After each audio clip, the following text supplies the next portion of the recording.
you two were really the brainchilds behind the story. How much did you guys look at the extended universe and the extremely large canon of books that have been written around the Star Wars universe when you decided to make this? Or was it more looking at Return of the Jedi and just figuring out how you guys feel it should have gone? Hey, you want to take it? I think it had more to do with Jedi and the continuation of 4, 5, and 6. This is 7. I think we were aware, we're respectful of the canon, but we really wanted to tell a story that interested us and delighted us, and we didn't really want any rules and parameters particularly. We just said, well, we can do anything we want with this story. What would be the most fun thing to do on this page and the next page and the page after that? And that was sort of the guiding principle, I think, more than the canon or anything that had come before.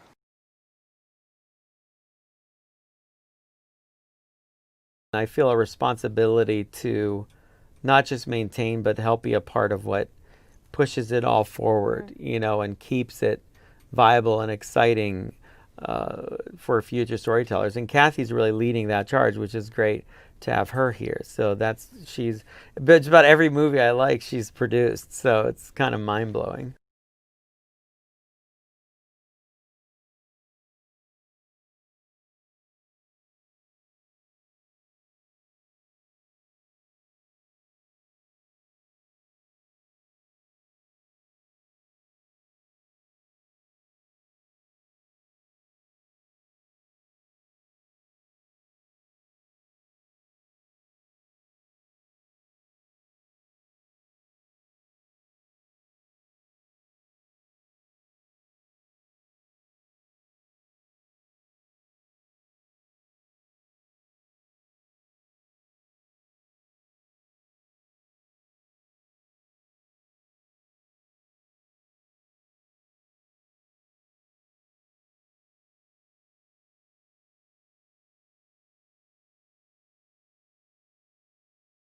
We have a vast and expansive timeline in the Star Wars mythology. Greetings, programs. Welcome to the Not My Star Wars live stream. I'm starting now because they have started, so I'm going to get right to it, and we'll see what they have to say. So let me pull it up, and we'll share it and take a look.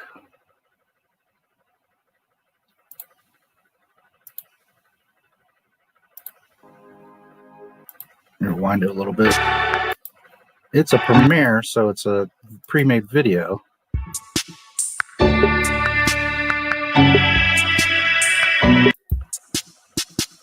All right, let's see what they have to say. Greetings, Steve. Good to see you as always. Welcome, everybody. We couldn't be more thrilled to be starting See what the old High KK has to Republic say.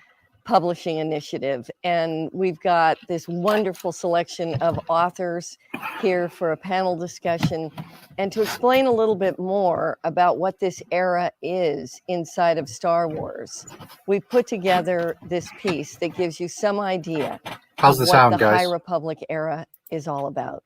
Enjoy. We are the guardians of peace and justice. Beyond the stars is a near endless frontier. Our order was meant to shine its light in even Behind the just a few darkest seconds, like corners of the 30 galaxy. seconds. There, we found an evil that none of us had trained for, that threatens all we know.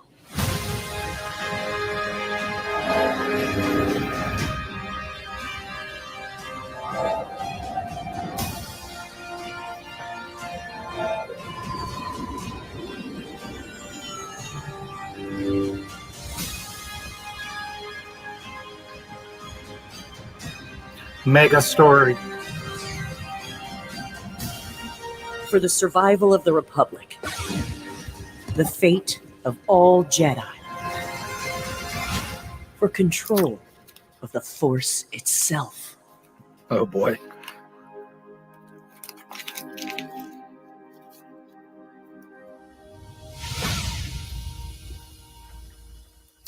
straight men. There's none of that in Star Wars. Hello, I'm Lucasfilm's Kristen Baver, and I'm thrilled to welcome you to the official launch of Star Wars The High Republic. We have some fun surprises for you today, so without further ado, I'd like to welcome the luminous authors who are responsible for kicking off this ambitious publishing initiative. Here's where it's going We to have get good. Charles Soule, Justina Ireland, Kevin Scott, Daniel Jose Older, and Claudia Gray. Before we get to them, let's first start with Lucasfilm Publishing Creative Director, Michael Seglain. Mike, this project has been a long time coming. We've been talking about it since Star Wars Celebration Chicago, but it started long before that. Can you take us back all the way to the beginning when this was first known as Project Luminous? Thanks, Kristen. The concept of this initiative, the idea of an original interconnected cross-publisher event in its own corner of the galaxy has been something that yeah, until then. Several years. But the timing had to be right. As we neared the end of the Skywalker saga, we were finally given that green light to explore this initiative, to be bold. And so we looked to current high-profile, fan-favorite authors, and that search led us to the 5 all-stars that you see before you. So let's pass the metaphorical mic over to those all-stars right now. Set the scene for me. Once you get the call, how do you even begin to prepare for something like this? Do you do research? Do you just run around the house yelling with excitement? That's what I would do. Charles, do you want to take it first? Well, I did run. I ran to my Blu-ray player, whatever you want to say, because the first place you began when you're building a new era in Star Wars is all the stuff that already exists. So I know I started by watching all the movies again, and really focusing on what I thought was impressive about Star Wars, what was meaningful about Star Wars to me, because we were, this job was to make something that was authentically Star Wars from the ground up, but also really fresh and new and special and powerful. And it had to be what all 5 of us, I didn't know who the other authors were at that time, which is kind of a funny thing. So I knew I was part of something. I didn't realize how big it was going to be or how close I would become with all the other people who were part of it, obviously. But I just started by looking at Star Wars and digging in deep and thinking about if I really had this opportunity that Mike had described to me to make kind of our own Star Wars, which is sort of what it was, and has become. I can't believe it's actually happening. I see your comments, guys. I'll read them all in a minute when this finishes. It doesn't look like it's too long, so. What would that mean to me? And so I started with the source material and just went from there. Claudia, what was your response? I probably had, it's not the opposite reaction, but it's going to sound like it is. I started asking myself, what were the things that I loved in other epic sagas, I guess, because I loved Star Wars, had loved it for years, had been writing it for some time and felt like I was immersed in that. But what were the other things that drew me to other media, whether that's, Dune or the Arthurian legends or whatever? Like, what are the big... I knew she was going to do that. I'm going to become a car mechanic, so I'll study boats. Epic qualities that pull you in, or at least pull me in. That was where I began, I think. And then you physically got to begin at a big epic place, which is Skywalker Ranch. We did. We were lucky enough to have not 1 but 2 publishing retreats at the ranch. And what we did is we took all 5 authors. We took the publishing team. We took James Watt and Story Group, and we all went up there. And the first session was really just like what Claudia and Charles were saying just now. It was really about what we loved about Star Wars, what we wanted to see from Star Wars, what we wanted to read, what we wanted to experience, what we loved. Hey, look, guys, it's everyone that I would fire at Lucasfilm. Even beyond Star Wars, like Claudia was saying, in terms of just general fiction and media, right? And we all came back with ideas, and then we had a second session where we really got to dive into what that story could be, which is, obviously the High Republic. A giant freaking committee. What was that process like? Kevin, can you share some details? Yeah, sure. So, as Mike said, we were all there. There was Story Group, there was the editors from Lucasfilm, the 5 of us, and we spent a few days discussing Star Wars and stories in general. And don't forget the dinosaurs. And what we enjoyed, what we would like to see. And then the 5 of us broke out individually and came up with our own sort of answers to those questions, and came back and almost pitched, well, it was literally a pitch to the rest of the group, came up with our own answers. Not the EU, not the lore, not the holocron, not Star Wars history. We came up with our own answers because that's how you run a franchise. A setting, a story, some characters, where in the sort of general Star Wars timeline it could sit. And then we discussed that and we pulled it apart and we swapped some ideas around. And then when we were forced to leave Skywalker Ranch, because they did literally have to chuck us out, we all went home to our various homes and worked up those ideas into 5 pitches, which we then sent in and waited to hear nervously which one would be chosen or whether we'd be taking elements from each. And we only really heard literally as we were setting out for the second retreat. And Daniel, I know one of the elements that you suggested, because I saw it up on that big whiteboard, was dinosaurs. So you want to talk a little bit about your process as well? Dinosaurs. I mean, what else is there to say? Yeah, the what funny is thing there I to didn't say? actually suggest that. I think someone else did because I kept bringing up dinosaurs and they did it on my behalf, which I appreciate. But we all know there's always been dinosaurs in Star Wars from, the beginning. But it was really such a fun way to just throw lots of things in the pot and stir it up. I have to say, having been through a lot of different creative processes and collaborations, this one really stands out in that it felt really supportive and people were just really having a good time. We had snacks, we had coffee, we had tea, we just had fun. And to Cav's point, I guess we were pitching and we were genuinely standing up there and giving presentations, but it never felt like, all right, what are they going to do? And I got to do it better than this person or that person. It was never that. Like everyone's ideas were amazing. And we all got really excited about all of them in different ways. And Story Group and all the folks at Lucasfilm were super cool. The High Republic, Jurassic Park, 5,000. And we ended up just having a really good time and talking about story and Star Wars.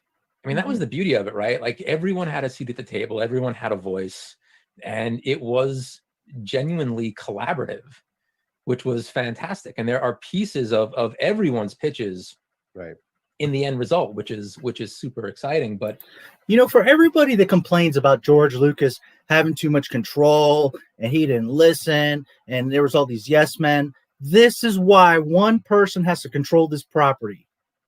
This is exactly why.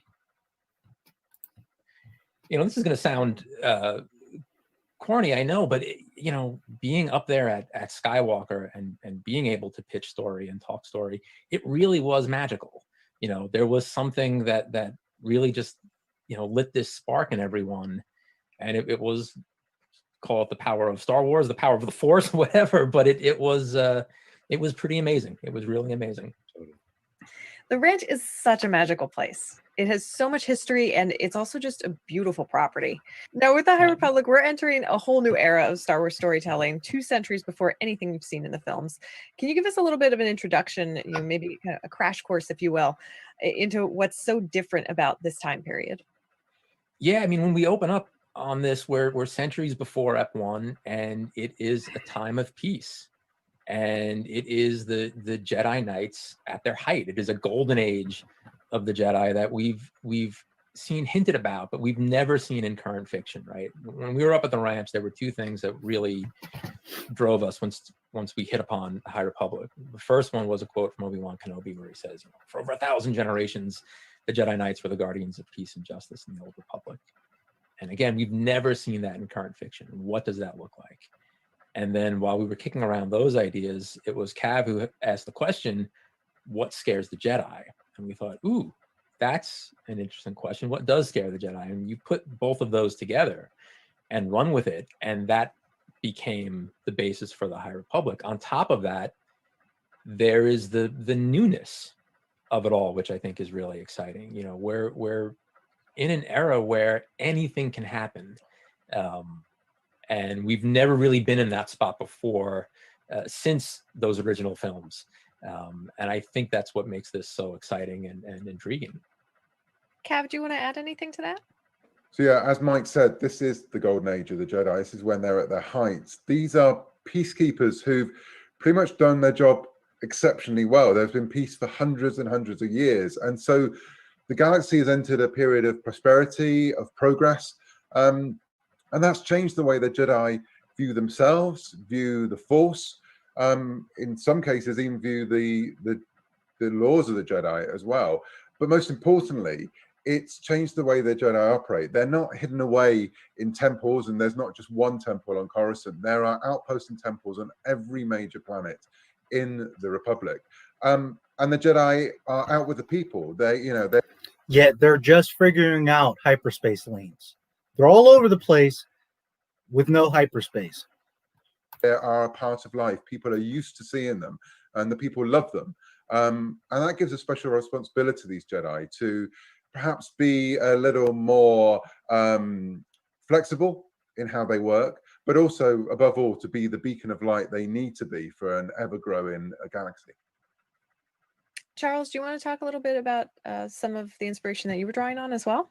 Absolutely. So while obviously the Jedi are a hugely important part of the High Republic, it's a big galaxy, and there's plenty of people in it and stuff in it that is not just these amazing space wizards we all love so much. There's a whole republic. There's the High Republic is a galactic government that is run by a very enlightened chancellor named Chancellor Lina So, and she has generated sort of a motto for the galaxy that has been by and large bought into, which is "We are all the Republic," which is a phrase that I think is meaningful, because it means that despite all of our differences, and in Star Wars, people are very, very different. They're from not just, different as, personality wise, but literally they're different species. They come from different worlds, completely different cultural backgrounds. But if they can all sort of rally behind the idea that we are all the Republic, many, many things can happen. Compromise can happen in a way that is refreshing.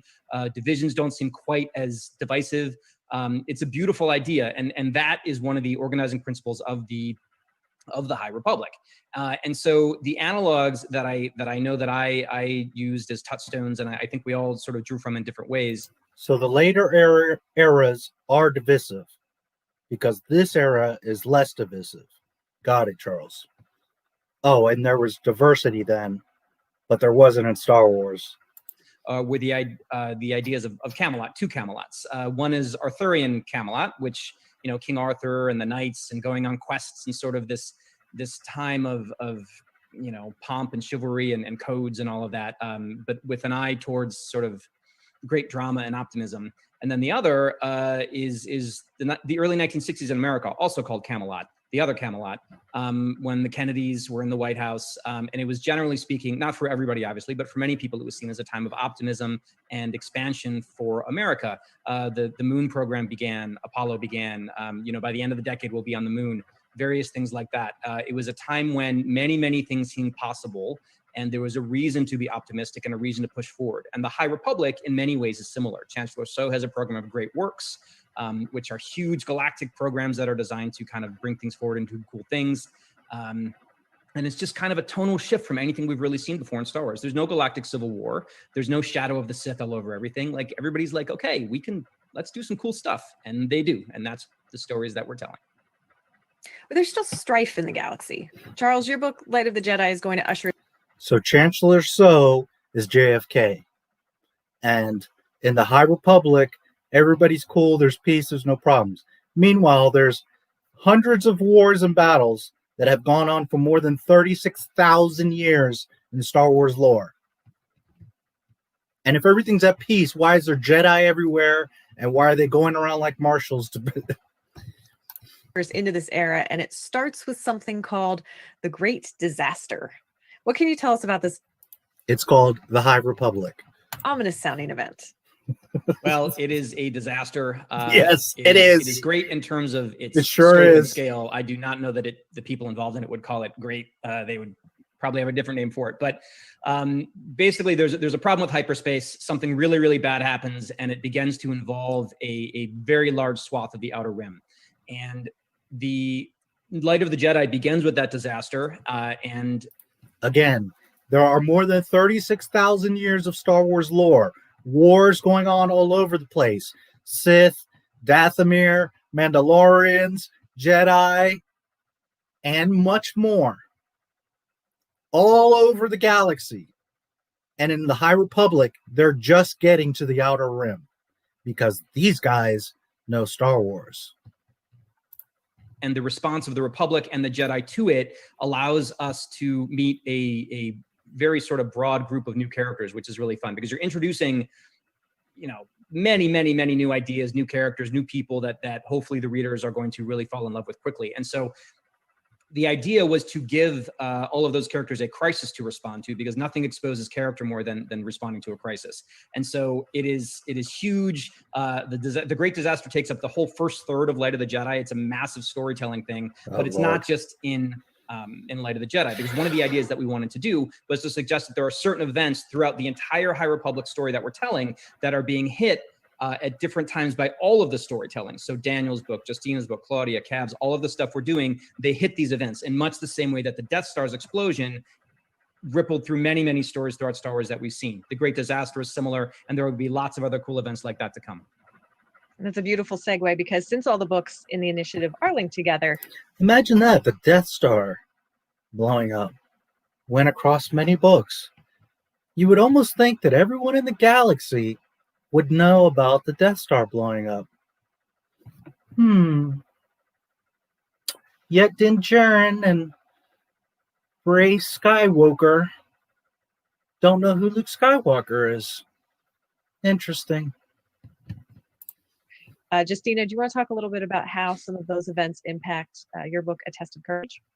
Well, there's a disaster and it's not great. No, actually, A Test of Courage follows 16-year-old Jedi Vernestra Rowe, and as she's kind of going on her first mission as a Jedi, My desperate attempt at creating an Ahsoka Tano. she's been a Jedi Knight for a little bit, but she's still kind of not fully embraced where she is in her current life.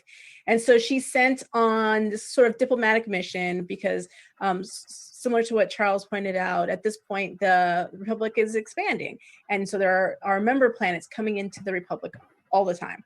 And The Republic is expanding. For more than 36,000 years, there were battles all over the galaxy. Unfucking believable. so part of Vernestra Rowe's mission is to go on this diplomatic mission to try to kind of convince this frontier planet to join the Republic, because they have some resources, of course, that would be beneficial. And they're all going on to see the sort of one of Chancellor So's great works, the Starlight Beacon, which is this massive beacon in space. Because if you know anything about transmissions in space, sometimes things don't go as far as they need to because you need those signal boosters and such. And on their way to go there, of course, things go horribly wrong. Since when in Star Wars do you need signal boosters? So now Vern, as she's called by one of her charges, and a bunch of other kids have to survive and try to figure out what exactly happened to their ship. Spoiler, it blows up. But I guess that's not really a big spoiler because it's kind of happens in the first act. So it's really a way for younger readers to sort of have their High Republic moment, to have those adventures that we'll see in the other media. But it's also a way for if you're an adult reader who wants a quicker read, a kid's book is great because it's just engaging. There's just as Look at this character. Who is this character? Think of Rey. Who is Rey? Rey is KK. This character is Justina Ireland, vicariously putting herself into Star Wars. The young girl trying to find her place.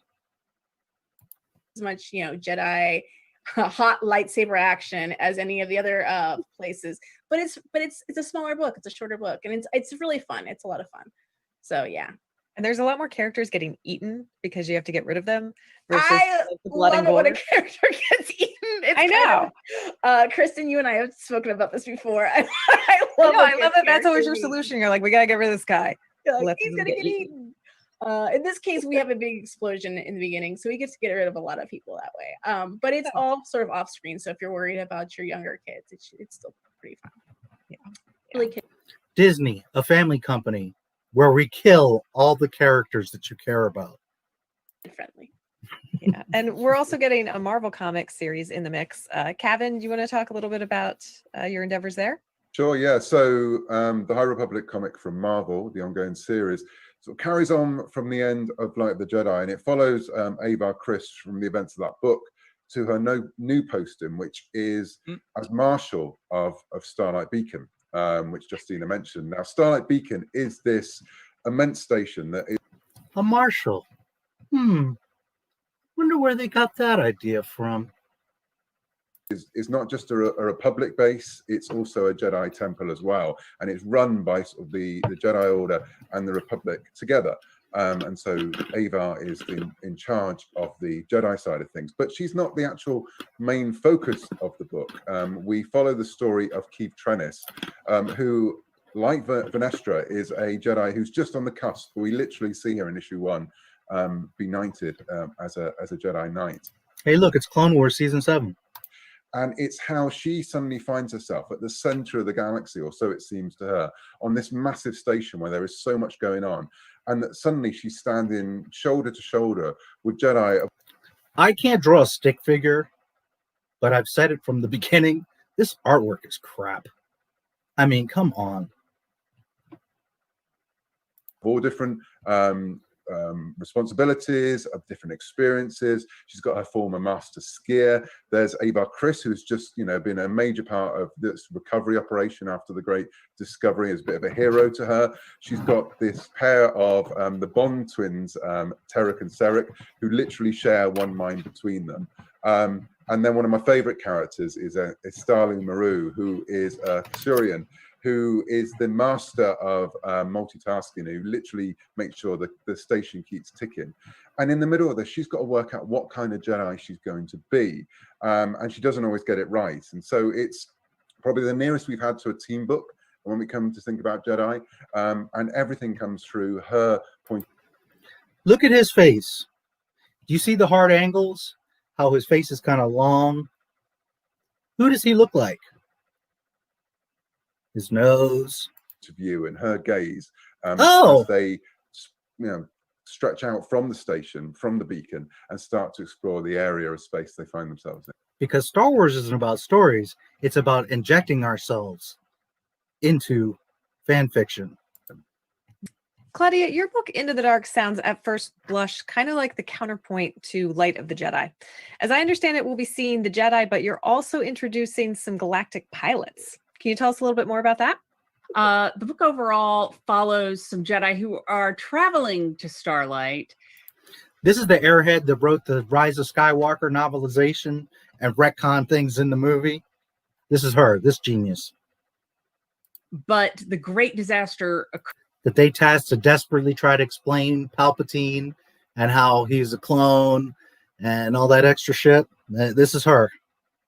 Occurs, and they are marooned on this ancient abandoned. Remember how we found out that Palpatine made a clone and it was his son, and that's why Rey, the granddaughter, all that meant? That's Claudia Gray.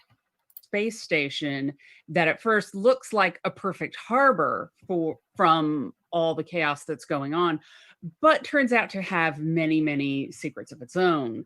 So they're having this adventure away from everything else that is happening and don't know some of the bigger events that are unfolding. But as it turns out, some of the things that they're going to discover on this station will have repercussions for a very long time to come.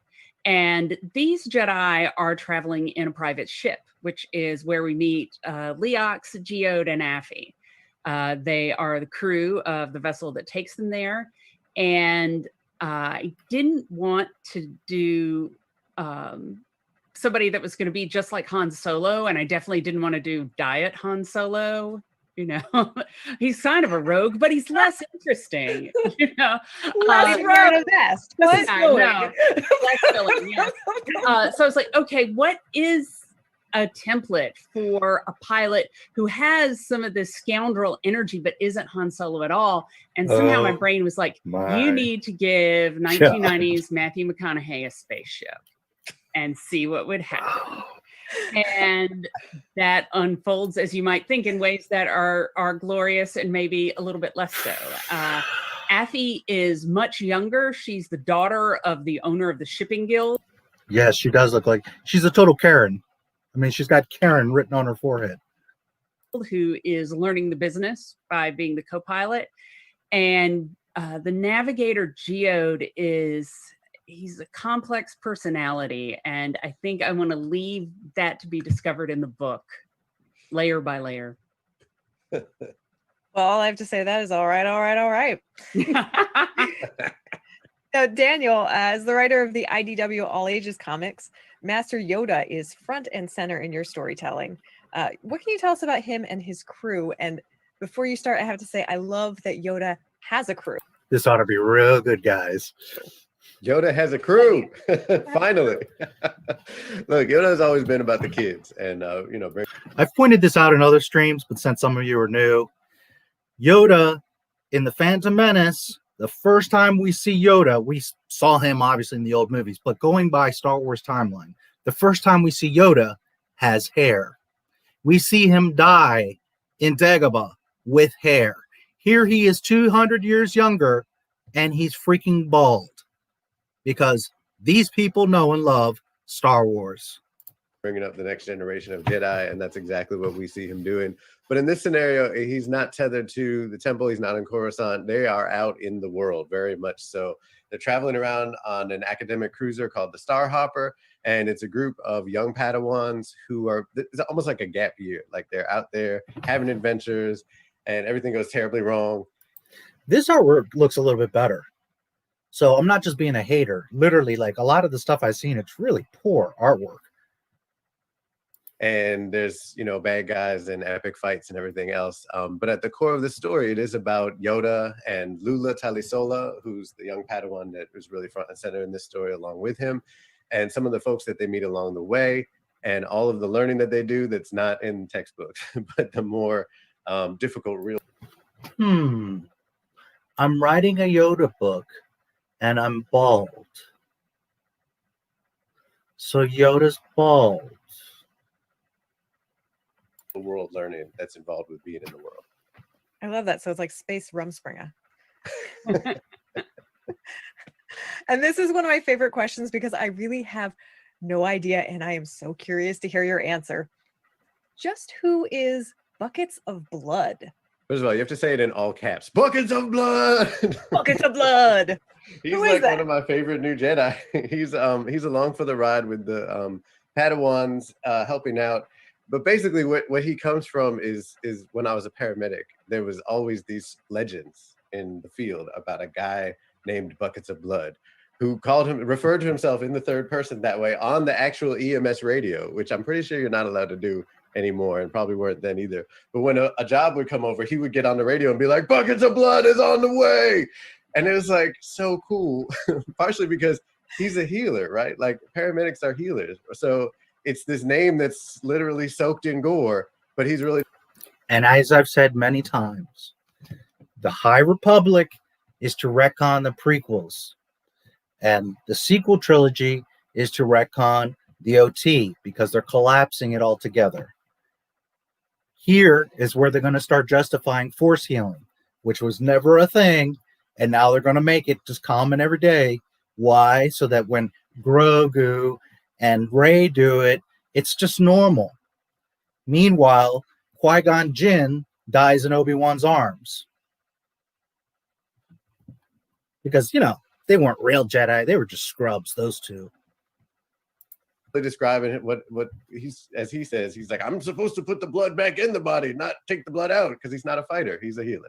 And so that's Buckets of Blood. He's Chagrian. He's huge. He's intimidating, but he's very, very kind and gentle, actually. And I'm excited for everyone to see what he gets to do in this world because there's a lot of fun to be had. He's pouring the buckets of blood back into the body. Pouring the buckets of blood back into it. Hey. Star Wars is for children. And I'm going to take Buckets of Blood out right from the top, but I know it's really hard to choose, but do you each have a favorite character besides Buckets of Blood? As I run through the characters, and there's Could you imagine the action figure in Target? Buckets of Blood. tons, right? Which is one of the really fun things about this, is that all of these characters are new. I mean, and there are some connections to characters you might have seen in other storytelling, but by and large, every single one of these people is new, Yoda, whatever. But, and and we all put a lot of ourselves into these characters and made them all really cool. So it's hard to choose one. But if I were to choose one right now, after having just flipped through, the books that I wrote, the story, to choose one right now after having just Hold on a second. I got to listen to what he just said. flipped through, the books that I wrote, the stories we're telling, all that stuff. I think it might be the bad guy. I think Marky and Row is very, very cool.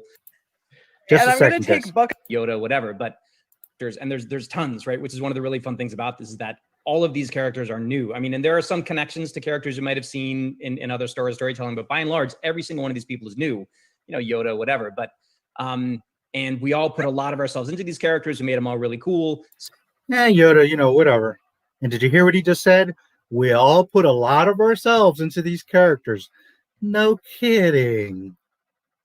So it's hard to choose one. But if I were to choose one right now, after Rather than go off the lore, what is established, the history, characters that people love, we need to create ourselves in Star Wars, because we want to be able to tell everybody, look what we made. having just flipped through, the books that I wrote, the stories we're telling, all that stuff, I think it might be the bad guy. I think Marky and Row is very, very cool. He's very different than any of the other types of bad guys we've seen in Star Wars before. Again, guys, I see your comments. I just figured let's get through this and then we'll talk about it and we'll have fun just laughing at this nonsense. I'll get to your comments. Starts off in a place we haven't really seen a bad guy start off in a Star Wars story before, and the choices he makes and the choices he's going to make that you guys don't even, you have no idea where it's going to go. It's very exciting. So I think, building a new bad guy and the choices he's going to make that you guys don't even. This looks like those lights, like those rod lights that you would put under like a kitchen counter cabinet or like in a garage. What the hell is that? You have no idea where it's going to go. It's very exciting. So I think, building a new bad guy who's supposed to stand toe to toe, ideally, with some of the amazing villains we've seen in Star Wars in the past has been a really invigorating challenge. And I think we did it. I'm excited to see what people think. It looks like there's maybe 10 minutes left. Awesome. Justina, how about you? I'm sorry, Charles is Yoda, whatever.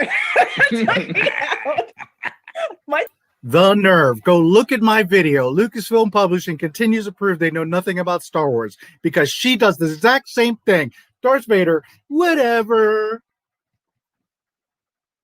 The nerve. 12-year-old self is so scandalized.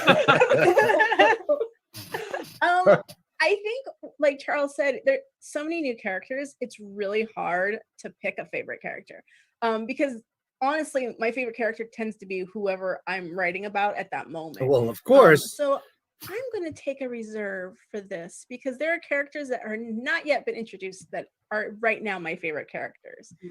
So the character you don't know, that's my favorite character.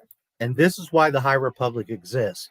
Not because you love Star Wars and the characters that exist, because you want to inject yourself into a popular, successful franchise, because you have zero creativity to create your own stories.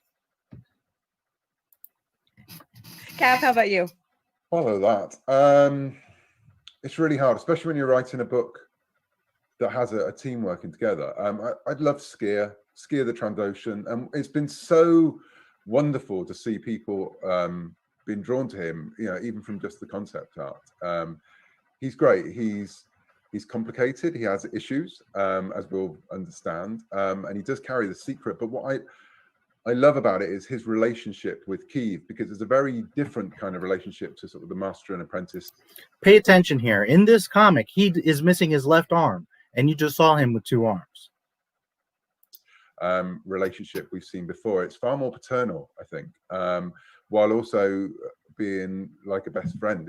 It's been really interesting and fascinating to explore, both in their current state, but also we flash back and we see his left arm isn't there. He's missing his left arm. I know because I saw this preview panel and read it months ago. Key when she is younger, with Skier as well, and yeah, so he's very special to me. Claudia, can you choose a favorite?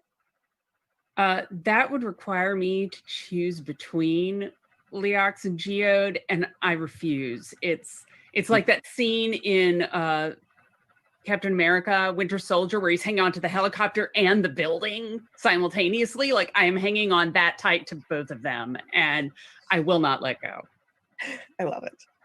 All right, and Daniel, I feel like maybe I was too harsh saying you couldn't pick buckets of blood at the beginning, so You know go what? ahead.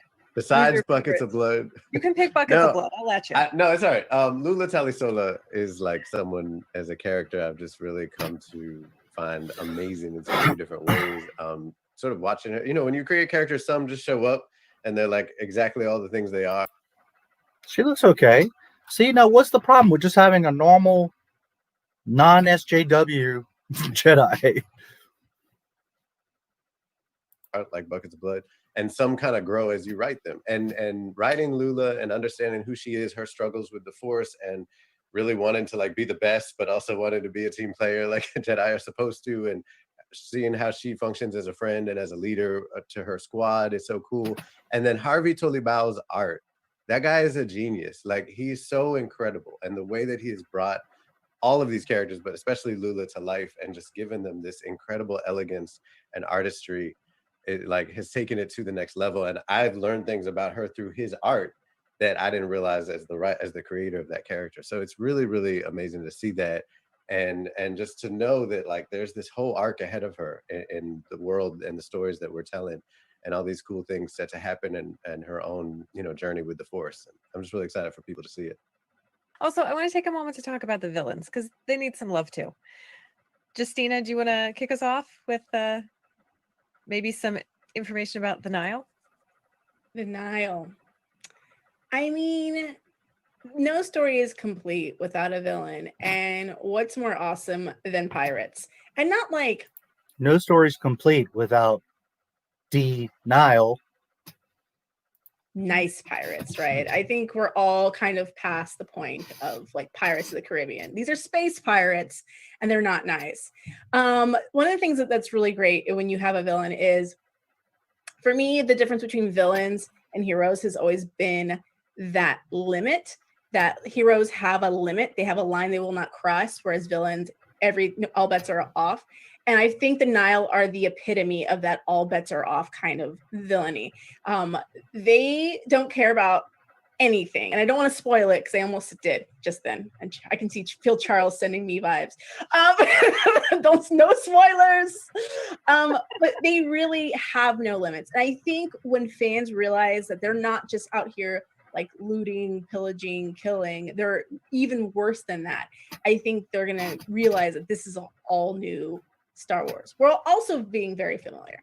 But one of the things I do think is really cool about the Nihil is that if you think that they might do something bad, you have to make that even worse. And that's the level at which the Nihil exists. It's not, we've kind of like compared them to like space Vikings, but they're really worse than the Vikings. So the Vikings had a code of honor. They had a system that they adhered to and they believed in, and the Nihil believe in nothing. And Claudia, I understand your book also introduces a different kind of... I'm writing a story about characters that believe in nothing. Sounds like a great story arc. Villain for us. Yes, we have the Drengir show up, and they are sentient mobile plants. And if that does not sound scary at first blush, I have to tell you, I don't even think it's been a month since hurricane. There were so many hurricanes this year. Was it Zeta came through New Orleans? Zeta. That was the one. Zeta, yeah. And it came through and took out several of our banana trees. They had to be chopped down with the machete. They're gone. They've already grown back more than a foot. They had started by the next day. It's like, oh, wait. And you start to realize this makes these villains very hard to kill. And if you don't think plants have weapons, I mean, where do you think poisons come from? Thorns. They have an incredible capacity to heal, and they also do not share any kind of common feeling or way of thinking really with, I'm going to say, animals, including everybody in Star Wars we would consider people. They don't see any common ground there, and there is just no compunction about the destruction that they might cause. And they All eat right. people. Yeah, like the Venus flytrap, you know. It's You like, have wait a minute, successfully made them sound a lot scarier. also they will eat you.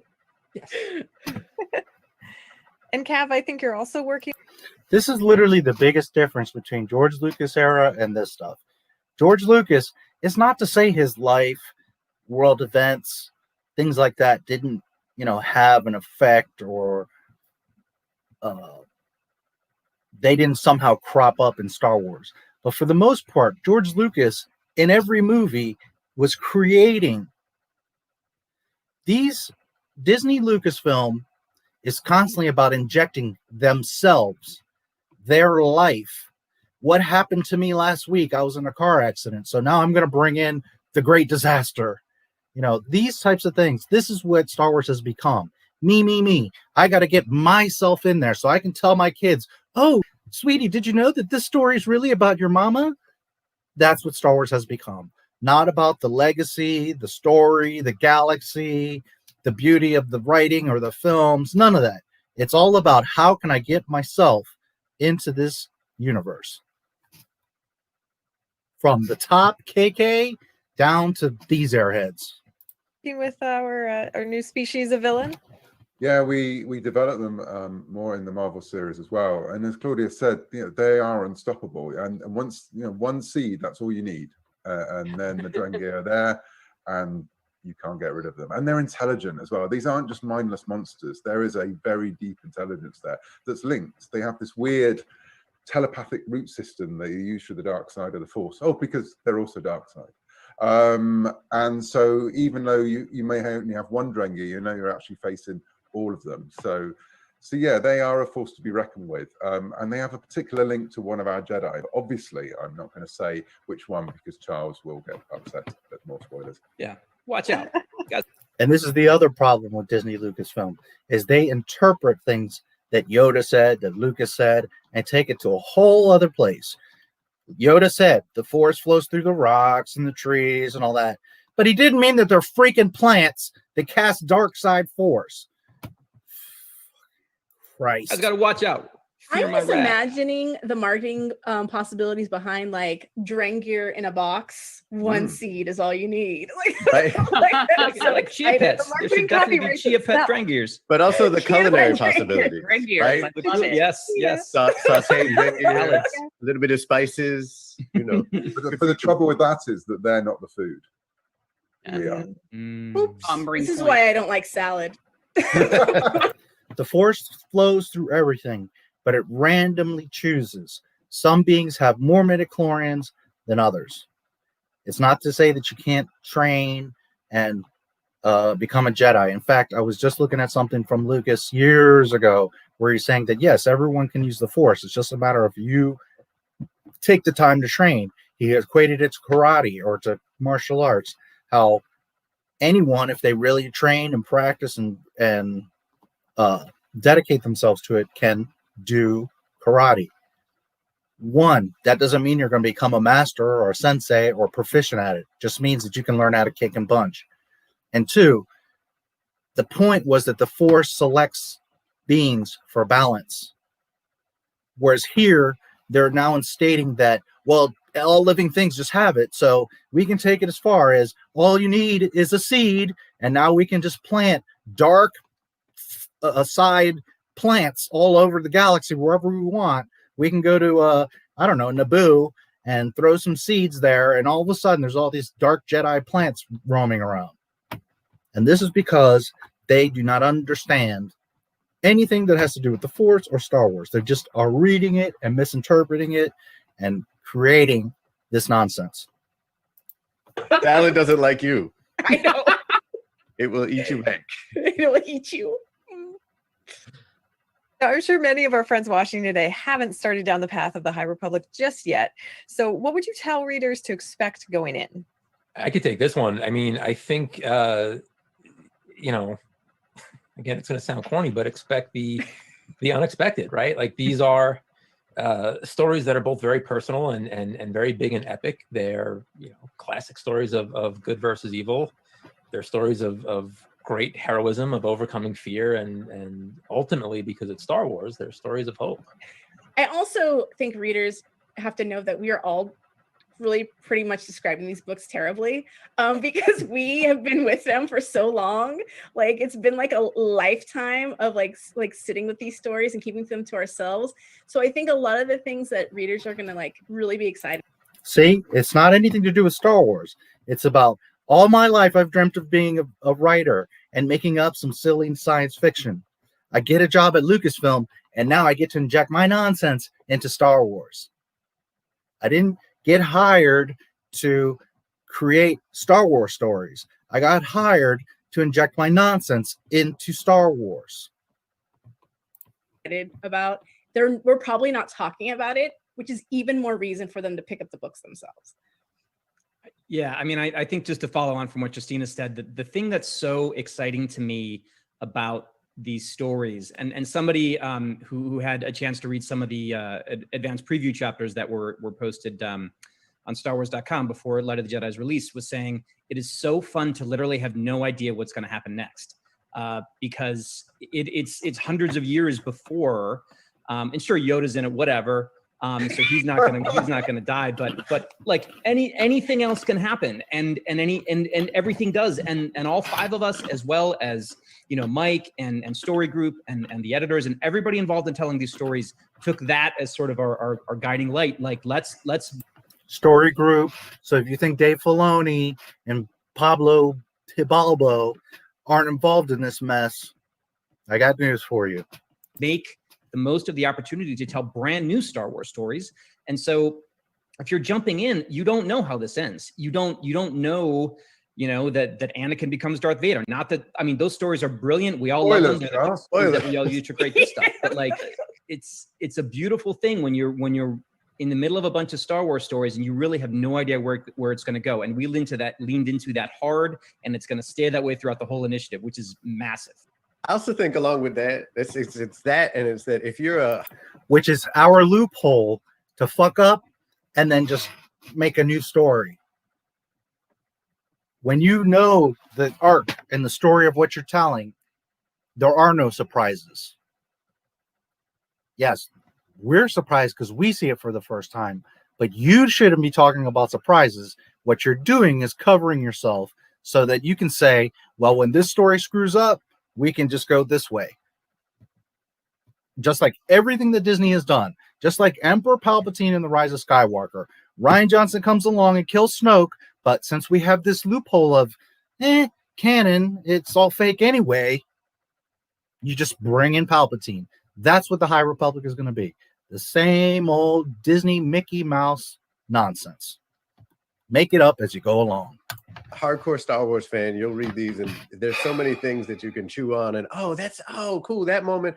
But if you have never read anything or seen anything Star Wars, you can also jump in and just say these are amazing stories about magic and hope and, you know, blaster fights and all these other things that are so cool. So it's a great jumping in place, and also it's a great continuation. Absolutely.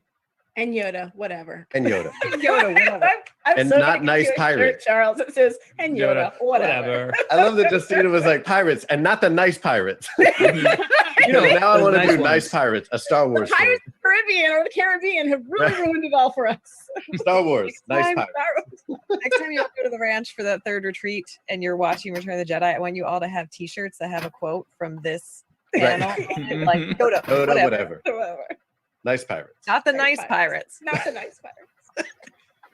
Speaking of kind of jumping in, Yoda, whatever. Let's make some T-shirts, guys.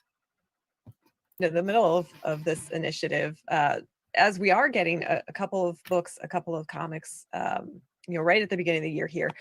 Mike, I wanted to put this question to you because I'm sure people are going to be wondering, is there a specific reading order that people should be tackling if they want to, you know, experience this, you know, from beginning to end? There is and there isn't. That's sort of the beauty of it, right? Like, you know, if you want to experience the whole thing, then reading them in release order is probably best. But if you're only reading one format, right? If someone says, "Oh, I only want to read the Del Rey novels," you're still getting a complete story there, and that's the beauty of it, right? But if you're sharing this with your kids, let's say, or the flip side, your kids are sharing it with you, then you get the bigger picture. You get the most complete story. So I guess the short answer is you have to read all of them. There's no wrong way. There is no wrong way. Read them all and enjoy. Consume. Again, we're going to go through all the comments and talk about this when this ends, but yes, it is insanely cringe. And they have, listen, you could have picked any character, Revan, and just made stories about Revan, and everybody would have been like, holy shit. Thousands of years of characters, Bane, the Mandalorians. I mean, you could just do infinite, beautiful stories. And instead, we got to make up plants. Because Yoda, whatever. I know we're here today because we're launching these new books tomorrow, and I'm so excited to finally get to read these first installments. But like Luke, my mind is kind of always on the future. Charles, can you give us some hints about what's coming next? As far as what's coming next for the High Republic, I know that this is coming out a day before Light of the Jedi and the Test of Courage come out. I think 2 days before the Marvel series begins, and shortly thereafter we get the IDW series and Claudia's amazing Into the Dark. So the first wave of projects is literally right around the corner. Like it's after so much time putting these things together, it's amazing to think that they're actually almost out. But there's also some other cool things coming out that will just continue the storytelling as we go forward. One of which I think is already out now, which is the first installment of the new short serialized fiction in Star Wars Insider. And that used to be a big thing in that magazine. The Star Wars Insider is obviously the Star Wars fan magazine. It's run for a long, long time. And they used to run a lot of serialized fiction, and they stopped for a while, but it's coming back with the High Republic, which is great. So I wrote the first installment. Because we haven't defaced enough of Star Wars, let's bring back Insider now. Screw that up. Which is called Go Together. It features two of the non-Jedi characters from Light of the Jedi, Joss and Pika Adren, having a little adventure. And it serves almost as a chapter 0 to Light of the Jedi. James Nerdman, I see that you have to go. Thank you for being here. Check out the replay. I appreciate it, buddy. May the Force be with you. Jedi. And then I will be writing another installment featuring those characters, which will almost be like a Light of the Jedi +1, like a little epilogue to the epilogue of Light of the Jedi, which will come out, I believe, in the next issue of Star Wars Insider. And then thereafter, we move into just a pretty regular series of High Republic serialized fiction, which is really exciting. And that's just the tip of the iceberg about, all of the ways we're going to approach telling Star Wars stories in the High Republic. And did you hear it in the same sentence? Serialized fiction. All of the ways we're going to tell Star Wars stories. Okay? They make it so easy for me to have a channel called Not My Star Wars. That's all I can say. In every possible way we can. It's really cool. Justina and Cav, I think you also have some insider news. Oh, we do. Ooh. You want to say what it is? Oh, I was doing a drum roll, Cav. You ruined it. Americans love palm and serving stamps. Don't you know that? Yeah, so Cav and I will be writing the stories of Starlight, which will be in the Insider fiction. It's going to be, I think it's monthly serialized fiction. Cav is doing the next story right after Charles's story, and then I'll have the story. So you'll have, it'll be a way for readers to kind of get that feeling of being on Starlight with Starlight's denizens. Cav, do you want to pick it up from there? Yeah, I think so. It's the sequel trilogy all over again. There is no plan. There is no arc. Charles is going to write a book, and then I'm going to read his little book, and I'm going to make my little story off of his little story. And then Kevin is going to make his little story off of my little story, and we're going to keep passing it on, just like we did the sequel trilogy. In the first story that I write, First Duty, we see, actually, so throughout a lot of the storytelling, as you can probably gather, we're dealing with the Jedi, but this is our way of seeing what it's like to be the people who are working alongside the Jedi. And so we see a new character called Velko, who arrives on the station. She is the first aide to the sort of head of the Republic head of the station. And she arrives in, like all good Star Wars characters, with history that will obviously catch up with her. She's a brand new species to Star Wars. And it's how then she has to cope with the fact that she not only has to do this new job on this amazing, huge station, but she has to. Yes, it is the telephone game, and we all know how that game works. I say cat, and I tell you cat, and then you say kitty, and then it goes to the next guy, and he says lion, and the next guy says dog, and the next guy says banana. So by the 5th comic, we're going to go from here to Yoda, whatever. To deal with these space wizards who do things in a very different way. She's never really experienced them before. And she'll be sort of our eyes and ears to this entire world. And we will go through the various different departments, if you like, on the station, on the beacon, and some of the normal people who live there and work there, and what it'd be like to actually work and live within Star Wars. It's very exciting. You both have new books coming out this summer too, I think, right? Yes. So I have The Rising Storm, which is the second Del Rey novel in the series. Things have moved on a bit. Ava Chris is busy off in the Marvel comics, so we focus in this novel on Stellan Gios, who's another Jedi we've been teasing for a while now. And it takes place at the next part of the sort of the great works that we've talked about before, Chancellor So's great works, the Republic Fair, which is, I think, the World Fair for the. Thanks for coming in, Connor, and yeah, come back in. I don't know how much longer it's keeps going, but I can't imagine there's much more. Republic. It's right out there on the frontier. It's showing all the great things that happen in the Republic. It's a chance to see the excitement, the new technology that's available, and this is Star Wars, so things happen. And one of the things that happen. You already know who's going to clip that. This is Star Wars. I'm giving you not warning, but I'm letting you know ahead of time that I'm totally clipping and using that.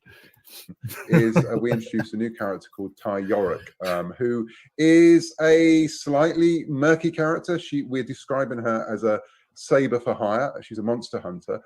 She's going to appear in more than just the novel, though, as well. She appears in Daniel's middle grade novel that's coming up. And also, we've been working on a brand new original graphic novel that I'm writing. I'm working with an amazing artist I've worked with before called Rachel Stott.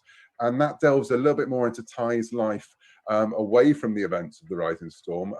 It takes place slightly before the novel, and explores where she came from and really how she views the universe and how she views the Jedi as well. Justina, what about you? Yeah, so my next book will be a young adult book, which, if you know me from before Star Wars, that's kind of where that's my wheelhouse. That's my jams. And the title is Out of Shadows, or Out They have to wear masks because of COVID, bro. of the Shadows, kind of a play off of Into the Dark, Claudia's book. And it follows Vernestra Rowe. So, we're seeing characters transfer media formats, as you'll see throughout the initiative, which is really probably the most exciting part of it. And then also Yoda, whatever. Yeah, Yoda, whatever. And then so you'll follow Vernestra Rowe and a bunch of other characters who you haven't met yet. So it's all secrets. So it's called Out of the Shadows, and it's a YA, and it'll be out sometime this summer. And then I'm also working on a manga with a Japanese writer through Viz. It's going to follow sort of the Jedi outpost Cav mentioned earlier, talking about we see the Jedi out and among the people, and sort of in a way we haven't seen the Jedi before. And one of these ways we're going to see them is these outposts that are on these frontier planets, these smaller planets that don't necessarily have a strong Republic presence of their own. So the Jedi are kind of there to help. And so the mangas are going to follow that. And so I'm working with an author. And so that's going to be really cool because the Japanese author is writing the script. So it's going to be authentically Star Wars, but also authentically manga. So I think that's probably something pretty new for a lot of Star Wars. I'm an author of a book that another author is writing, and that makes it authentic Star Wars. fans is to see instead of the mangas, we've had some of the mangas. I think Lost Stars was turned into a manga, and then Leia, Prince of Alderaan. But this is going to be an original, so there's not going to be a prose book to go with this, as we've seen in the past. So that's pretty exciting. Daniel, what are you working on? I have a middle grade coming out. I'm so excited about it. It takes place at the same time as the Rising Storm, Cavs Del Rey novel. And it focuses on two different Padawans, actually. One Padawan, Ram Jomaram, who lives on the planet that the Republic Fair is happening on. And it's, like we've been talking about, one of these kind of out of the way remote planets that a lot of people don't go to. And it's his first time really getting a glimpse of the larger galaxy, and it's all coming to his doorstep, including all of the trouble that would bring with it. He's also a really cool character because he's very mechanically minded. He actually really doesn't like all the stuff, all the pomp and circumstance type stuff that goes along with being a Jedi. He just wants to hide in his garage and repair things. And he sort of uses the Force to do that. Not that he has a special Force power, but he thinks mechanically. So his powers are inclined in that direction. He also has a team with him that are creatures called Bomb Bracks that help him out in the garage. They're A Force mechanic.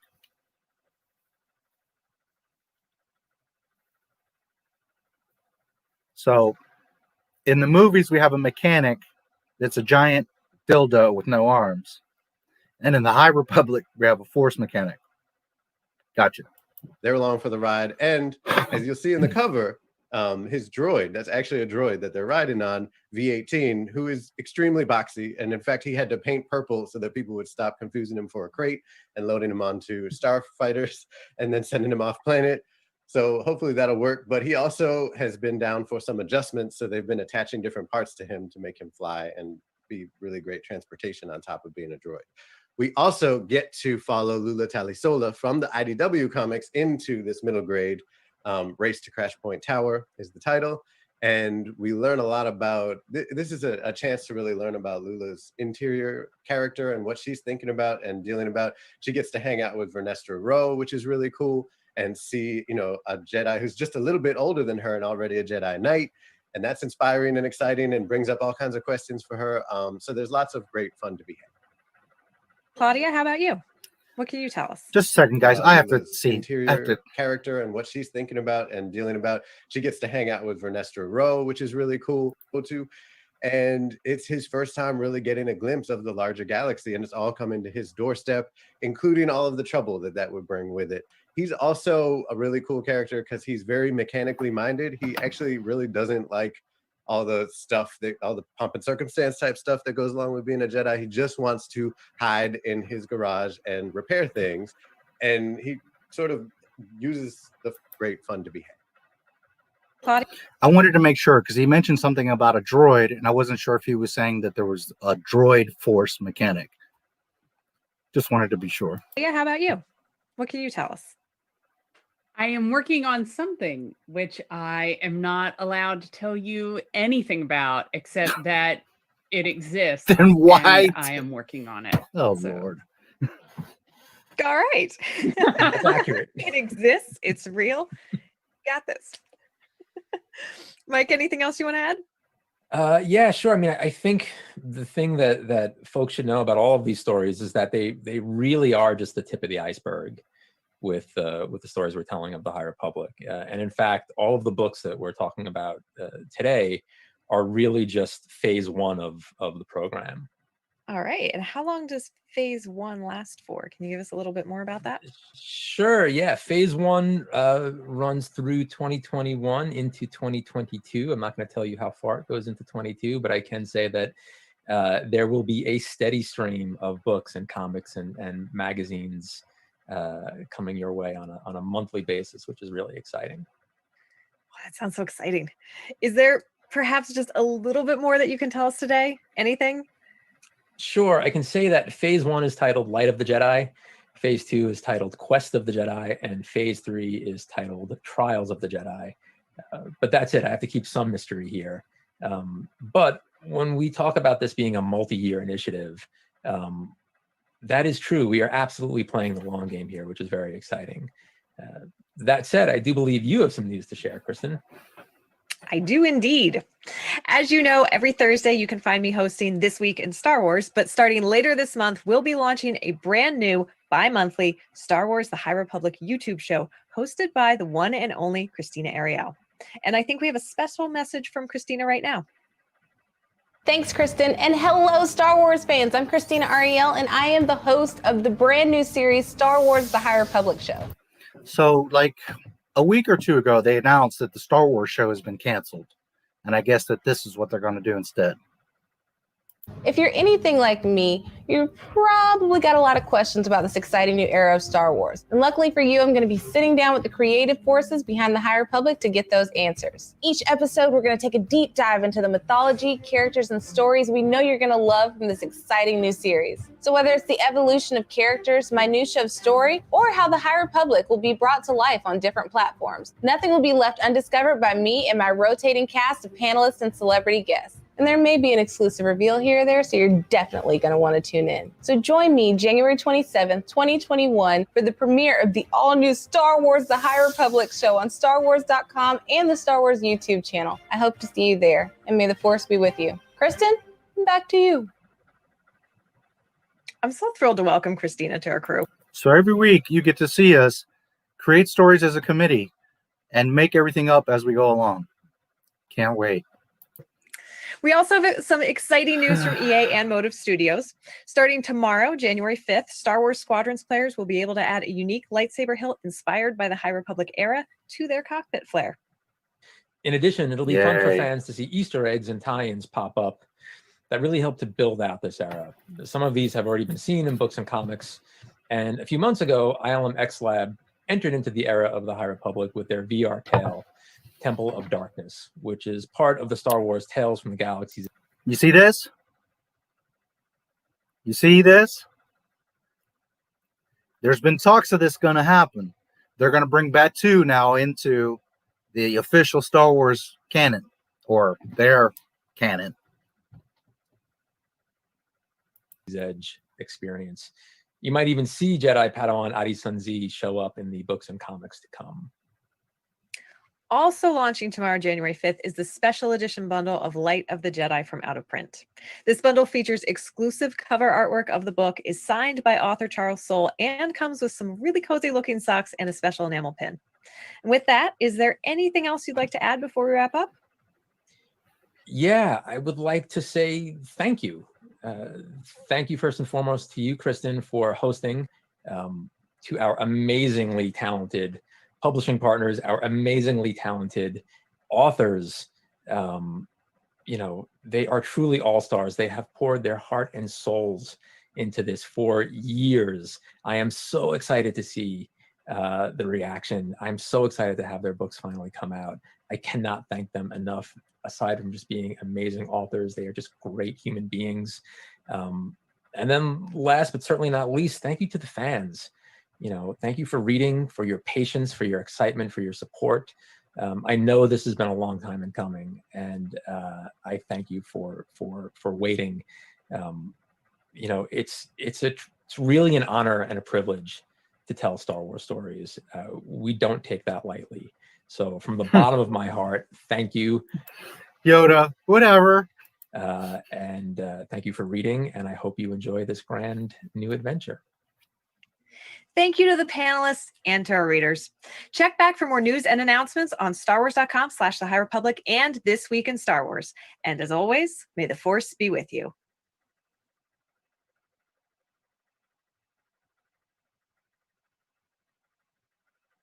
It's really an their heart and souls into this. For foremost to you, Kristen, for hosting, to our amazingly talented publishing partners, our amazingly talented I want to see something real quick authors. You know, they are okay. They got rid of the EU because they said that it's too convoluted, that we want to start from scratch and make everything canon and keep a continuity and keep everything straight. And yet everything we've seen from Disney has been all over the damn place. And then you got, if you guys were paying attention, all the cover art, all the artwork for these books and comics is different. They think they're being cute, like, we'll bring in different artists and different writers and we'll do all this different stuff. And that's literally the opposite of continuity.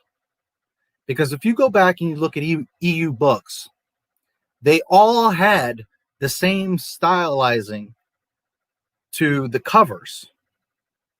They were different stories, but it was Star Wars. You could see a book on the shelf and know that's a Star Wars novel. Now they've got like the kiddie version, the anime version, the, you know, this version, the other. That is not continuity. That is not consistency.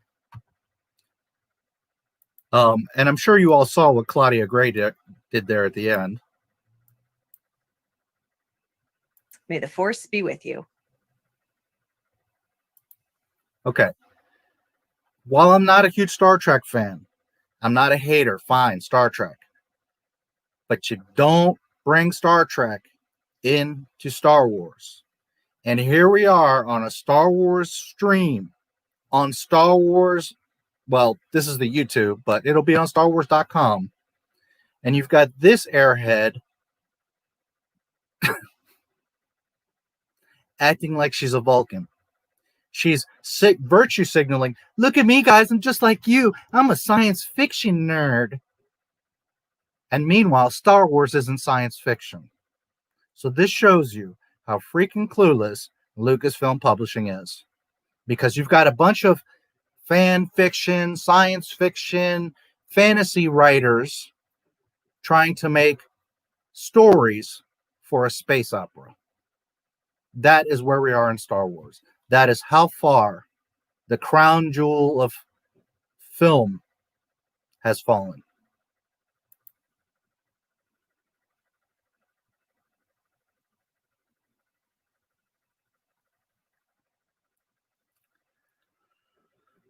Oh, Lord. Vader, whatever. Yoda, whatever. Oh, wow. All right, let's look at some of your comments.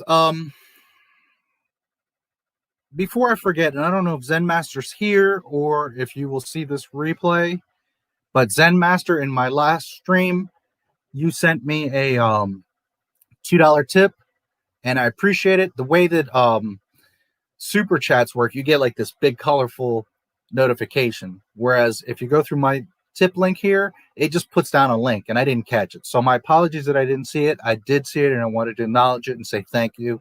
Truly appreciated it. Zen Master. I don't remember the exact name. It was Zen Master with some numbers, but you know who you are, and thank you. All right. So, straight men. No, those are no longer in Star Wars. I saw something. Yeah, Jabba was the only straight man left. Yes. Oh, boy. I hope you had a nice Christmas and Happy New Year. I did. Thank you very much, Horror Nation. It's good to see you. I hope you did too. If you didn't see my last stream, the Luke Skywalker stream, check it out because I give everybody shout outs on there and you were one of them. So,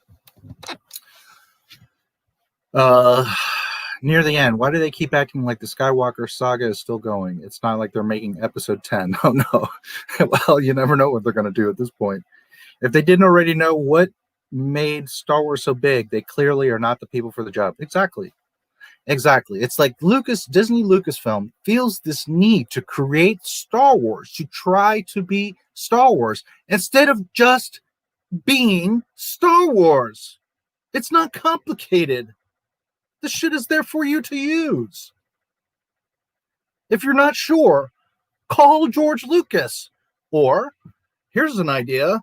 There's thousands of guys just like me that can help you.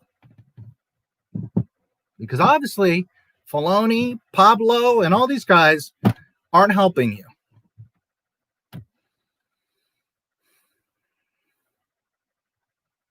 I love Harry Potter. My favorite one is the Two Towers. Yep, that's how interesting their stream was. Ew, Pablo alert. Yes. Just a moment.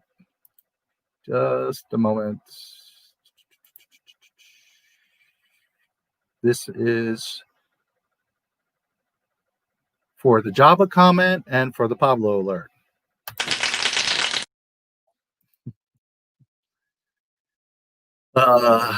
A room of Imperials. Yes, they are a room of Imperials. A bunch of idiots. Activist alert. Exactly.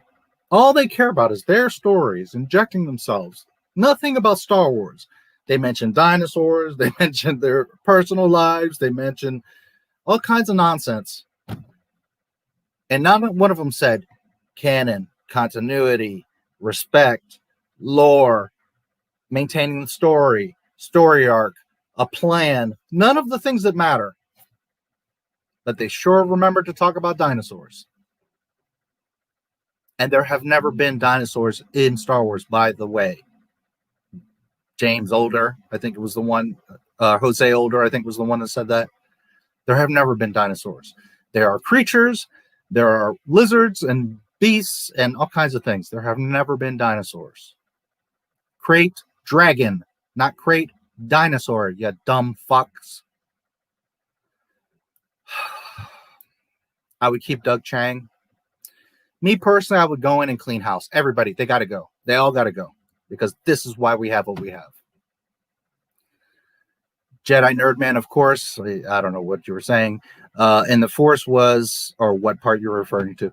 And the Force was number 7 on their list. Yes, I'm surprised it was even on the list. The board, I know what we're talking about. If they adapt these books into movies for money, they better not cast Brie Larson. Oh, what do you mean? Brie Larson's perfect for these stories. It's written. This kind of stuff is written for Brie Larson. So put on your seatbelts. This live stream makes me want to watch Jurassic Park. Yes. This presentation makes me want to keep my money in my wallet. Yes. And by the way, nobody's going to read this shit, which is the funniest thing to me. They'll literally sell 1,000 copies of each of these books. And that's not going to do anything. That's not going to help Disney. It's not going to keep High Republic alive. This shit will be canceled in the next 6 months to a year because it's not going to make any money. People aren't even buying action figures, and they're going to buy their fan fiction comic books with horrible art and all their agendas put in there.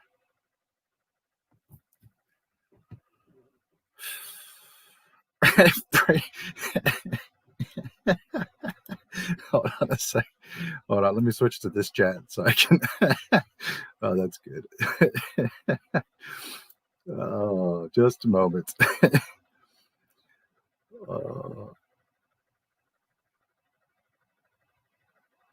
A lot of really great comments, guys. I would definitely want to go through this because you guys. Oh shoot, it's not letting me go back that far. Well, I'm going to give you the because I saw that you put Brie Larson will be playing the pterodactyl. Oh, that's great. Thank God he was a control freak. There's too many cooks in the kitchen now. Exactly. You don't know what you got till it's gone. You know, I always appreciated Lucas. I was never with the prequel sucked, this sucks, he sucked. But man, for everybody that used to talk that crap, don't you look stupid now? Sign here, sigh. Here we go again. Prepare thyself for disappointment. Oh yeah, totally. This is gonna be total shit. George, come back. You're our only hope. Yeah. Or at least someone that cares for gives a goddamn. Let me write a Star Wars book. I know the lore, the characters, the galaxy. Let me write the High Republic or anyone else who knows their Star Wars canon. Yeah. The Sith. Does this guy know what he's talking about? I don't know which one, but yeah, they're all clueless. It almost looks like the story group didn't tell them exactly what to say in this. Yeah. They don't know the Jedi's biggest fear is the Sith, and they also don't know about hyperspace. Yeah, they sure don't. Enlightened Chancellor, great. Yep, because we haven't seen one of those before. That makes complete sense. I don't know which part. I bet the purple lightsaber represents homosexuality. That would mean Mace Windu would be the first gay Star Wars character. Yes. And I'm glad you mentioned that because I was going to say something about that when I saw it. There was never a purple lightsaber, not in EU, not in canon. There's a whole thing, which I know most of you know, that Samuel went to Lucas and said, hey, can I have a purple lightsaber? Can I petition like for that? I want a purple one. And Lucas was like, well, maybe, yeah. So then he let him have a purple lightsaber. Okay, here's the point. Mace having a purple lightsaber was special. He was the only one. So now when you're bringing in these little bratty kids, SJW kids, into these High Republic stories with purple lightsabers, you now have diminished the fact that Mace was unique and special by having that purple lightsaber. Now that lightsaber means nothing because all the little twerp, Yoda, whatever Jedis had access to purple lightsabers. Everything that Disney does is to diminish George Lucas Star Wars. Mace Windu was just dropped down several notches today by a, 16-year-old girl version of Justina inserting herself into Star Wars. This shows how much they don't understand or know. All they see is, it's a purple lightsaber. I want one of those, so my character is going to have one. Instead of considering and respecting the fact that Mace Windu was special and unique because he was the only one that had a purple lightsaber. This is Disney Lucasfilm.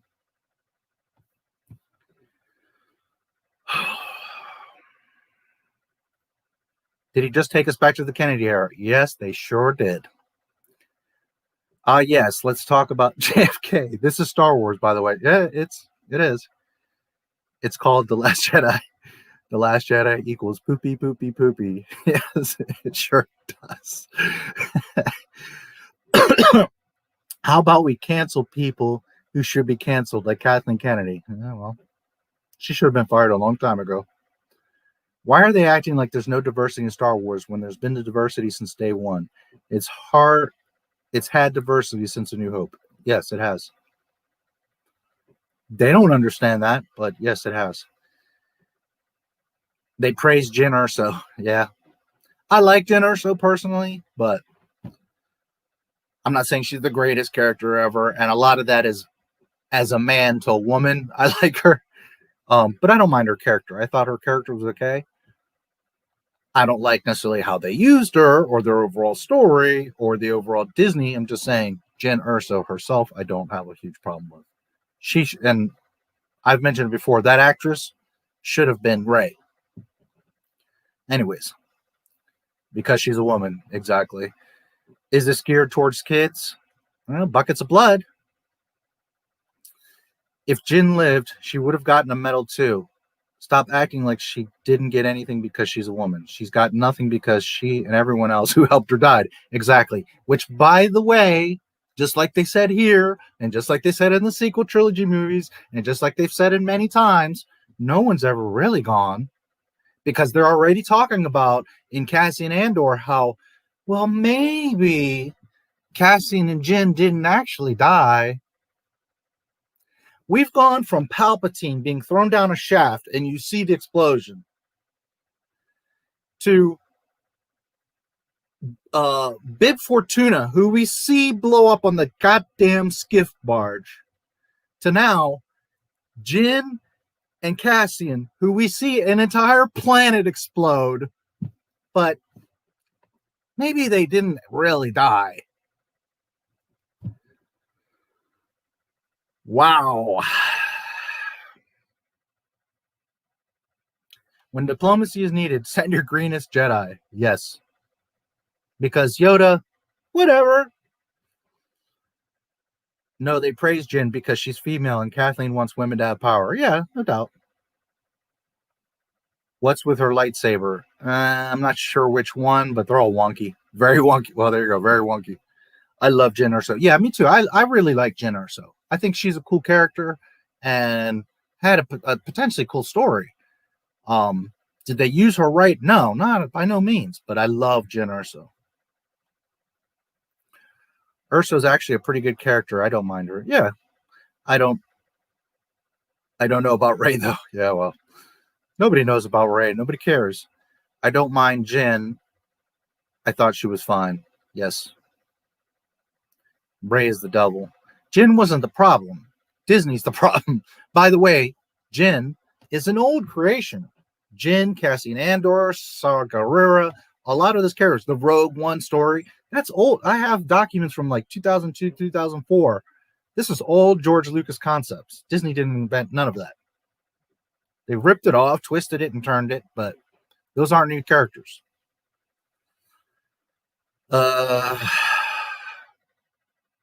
Rey is the devil. Jyn Erso was great, a well-written character. Don't compare Jyn to Rey. Yes, not even. And again, I wish they would use Felicity instead of Rey. Here's the thing. They literally, Rey is 19 years old. They wanted a young girl. Why? Because Luke was 19 years old. So it's the way to wipe away Luke. And now, oh, well, our new female version, who's the same age, so now she's going to be the same age and come from a desert, but yet she's going to be better than Luke. Okay, it's not a coincidence that she's the same age and lives on a sand planet and she's a Jedi. Okay, none of this is a coincidence. What I would have rather had is Jyn, a woman, instead of a cardboard girl.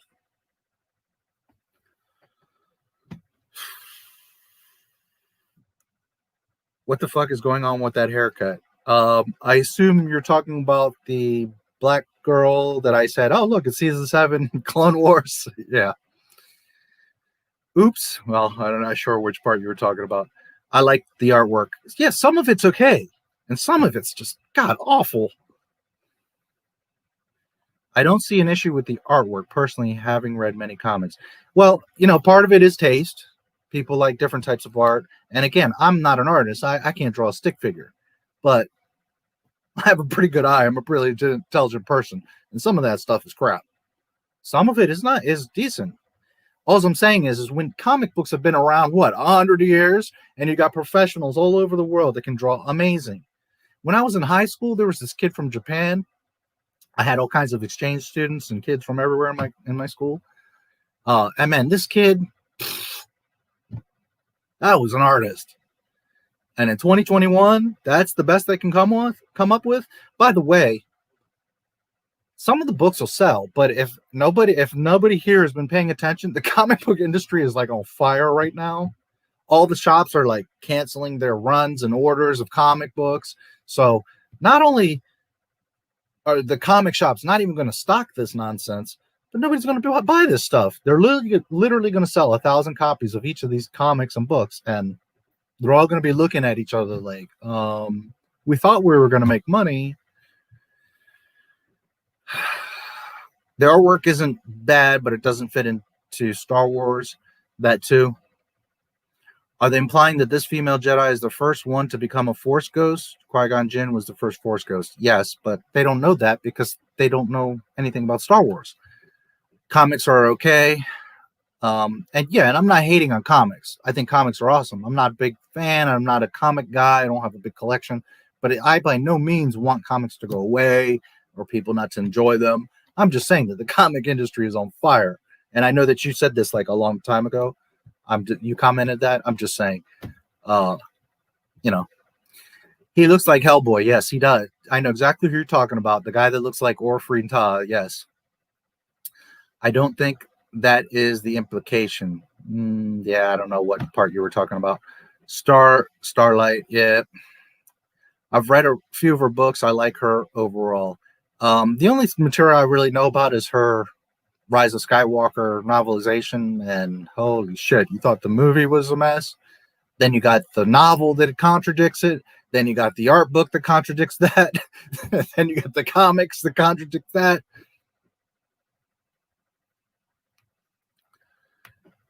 It'd be cool if we just remade 7 through 9, having Mark, Luke having his wife, and the story surrounding the kids and all, and the story goes originally. Yeah, that's what they should do. They should just wipe all that crap out and start over. But Disney does not have that humility.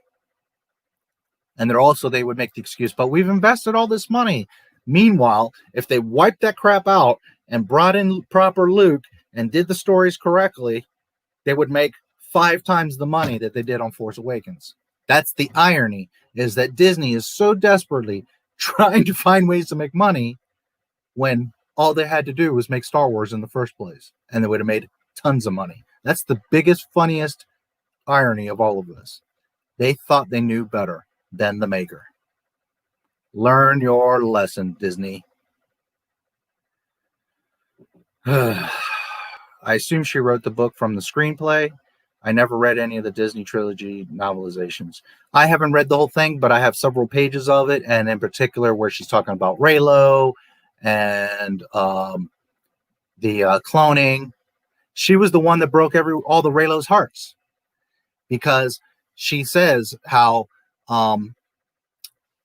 Rey kisses him out of admiration, not lust, not love, not desire. She literally says, "Sorry, Reylos, it was just a friendship kiss," and the Reylos lost their freaking minds. Claudia Gray. Which I'm not mad. That Reylo shipping nonsense was nonsense to begin with, but just saying she was the one.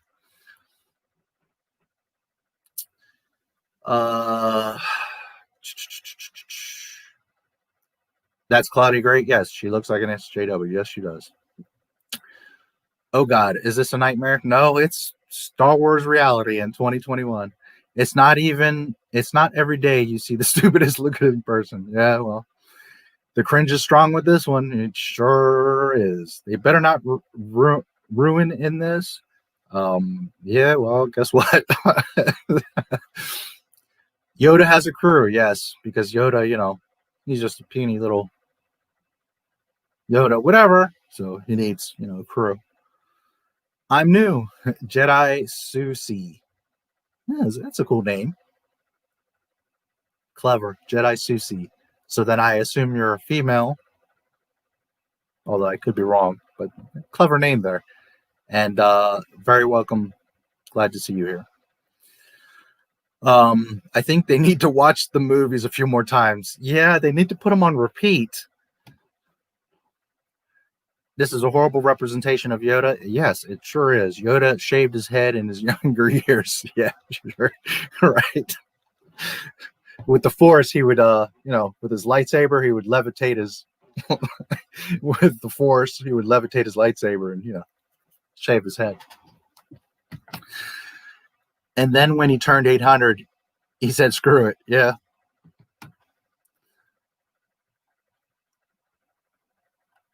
I'm bald, so Yoda's bald. Yes. And I don't know if you were playing off of what I said or you were saying it as I was saying, but exactly. You guys see. This is one thing for anybody that's new here. I'm not a Disney hater. My channel's not about, let me just find stuff to make up about Disney. You see it yourselves. You see that they do the shit to themselves. All I do is share it. I just show you.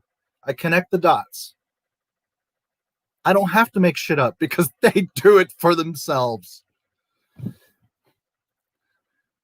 Yoda needs a beard. Yeah. Wasn't he in Revenge of the Sith? Yes. When I was a paramedic. Mm-hmm. Exactly. It's not cool. No, it's not cool. Humble brag. I don't know which part that is, but hashtag hash browns. And some of you will know exactly what that is. Share it to the internet. That's what I do. That's what Not My Star Wars does. Send it to the internet. Hashtag hash browns. Paramedics are healers. Say what? Yeah, well, in the High Republic, anything's possible because it's all new stories. So he's a paramedic. Yes, I guess so. Qui-Gon sucks. Obi-Wan sucks. Anakin sucks. Luke sucks. All these characters don't matter anymore. Praise Rey. Exactly, because she can force heal and use lightning and do all these things that, the crappy newbie Jedi, those guys, Luke Skywalker is a joke. Buckets of Blood is the least Star Wars about this whole part. Can you imagine George Lucas at a meeting and like Dave Filoni or somebody at that time, Pablo, comes up to him like, "I made a new character, Buckets of Blood." George Lucas would be like, "What the fuck?" Star Wars is not for kids. Okay, we all know Darth Maul gets chopped in half, and you see an arm with blood in A New Hope, and you see all kinds of things. It's not for kids. Dooku gets his freaking head chopped off. So does Django. It's not for kids, but the theme, the core, the essence, the heart of Star Wars, yes, it's for children. It's made for everyone, though, and Lucas has literally said that. And you got these nutballs making characters called buckets of blood. Are you serious? And KK is signing off on this. Can you imagine walking into Galaxy's Edge and going into the store? The Star Wars shop, whatever the hell this stupid thing is called. And there's this plush doll there of buckets of blood.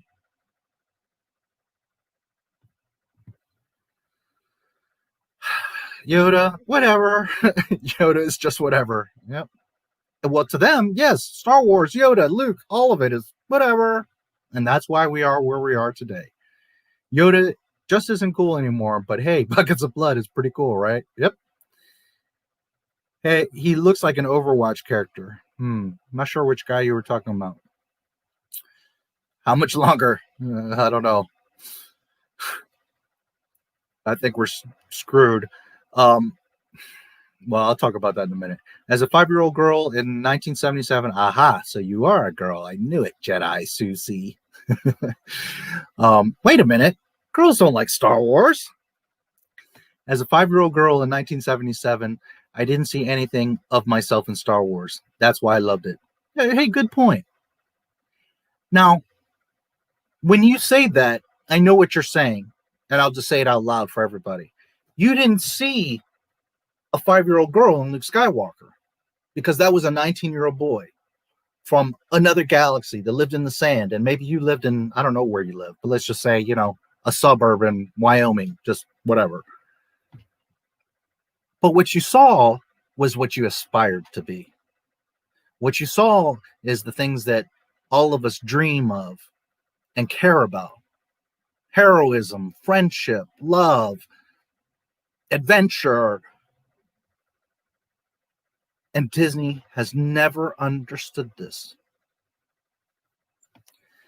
LED strip lighting. Yes, thank you.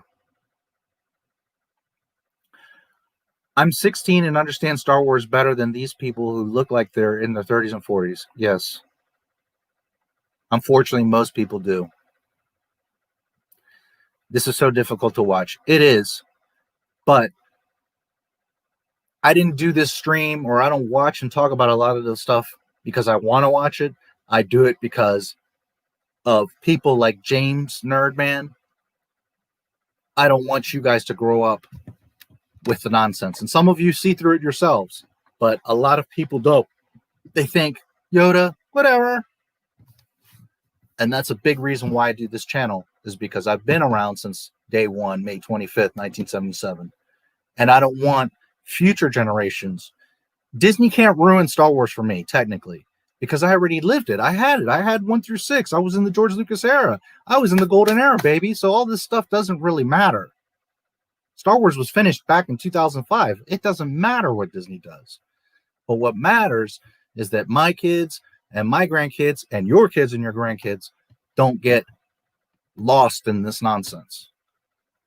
I watch this stuff and talk about it so that the history isn't lost. And so that people see that Disney themselves are doing it to themselves. They're the ones that did this. Kathleen, I have a question for you. What were you thinking? She wasn't thinking. And that's why we're here. No one at Lucasfilm is thinking. All they're thinking is, how can I get myself into these stories? Because I grew up not as a fan of Star Wars, but idolizing Star Wars. And there's a difference. When you idolize something, you blindly believe in whatever it does. When you're a fan of something, it's because you understand it and love it. And that's one of the greatest differences. These kids, these idiots here, idolized Star Wars. They just thought it was a cool thing. They weren't into it because they love it. They were into it because I think I'm a nerd, so I have to prove that by liking Star Wars. So then they grow up not understanding Star Wars. And then they get the opportunity to be a part of Star Wars, and then the true colors come out. They show you what their idea of Star Wars is.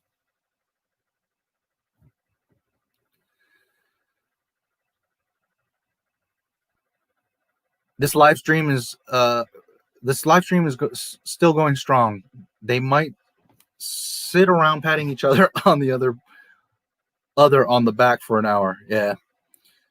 He has no neck.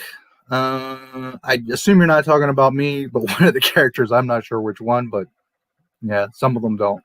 These drawings are weird. And again, I'm not saying that all of the drawings were awful, but some of them are really shitty. Sorry. Some of them are terrible.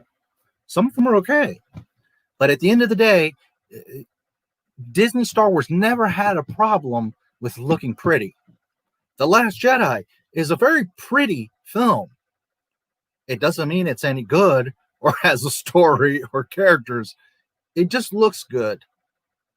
And the same thing goes for these comics and everything else that Disney's done. It looks good.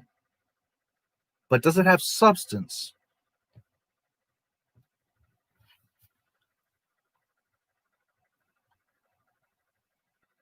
I can't get past her haircut. Yeah.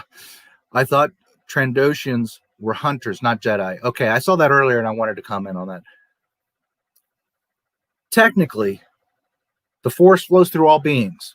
So anybody could potentially be a Jedi. There have been Jedi Wookiees and other Jedi. So it's not to say that a Trandoshan couldn't be a Jedi. But they're reptilian. And they always had a nefarious demeanor to them throughout the movies and the EU. They were never known to be very neutral or kind or in tune to the Force. They were always, like you said, bounty hunters or scavengers or pirates. And I feel bad just like classifying the Trandoshans as they can only be evil. And it's not to say they're only evil, but it's not a coincidence that he's a reptilian. He has a reptilian mind, and that's very self-centered. That's very, hunters and bounty hunters. He's more of a predator. He's not going to be really a Jedi. Now, again, I don't want to say that it's impossible for a Trandoshan to be a Jedi, because I think even Lucas would say, the universe is for everyone, and potentially anyone could get the midichlorians and the Force could touch them and they could become a Jedi. But yes, it doesn't feel right. It feels very much out of place. And sometimes just because you can do something doesn't mean you should do something, which is another problem that Disney has. People, again, used to bitch about George Lucas making decisions and doing things. Well, I'm glad you all see what Disney's doing, and maybe you'll start to appreciate and remember what you had. Because Disney's just like, Yoda, whatever. I don't know any of these characters. Nobody does, not even them. Well, they do, because those characters are themselves. Every time someone says buckets of blood, everyone take a drink. Here, here.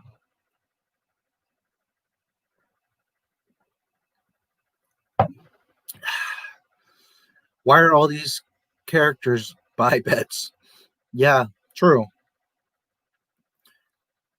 She reminds me of Katara. Man, I can't think of who Katara is, but that name is really familiar.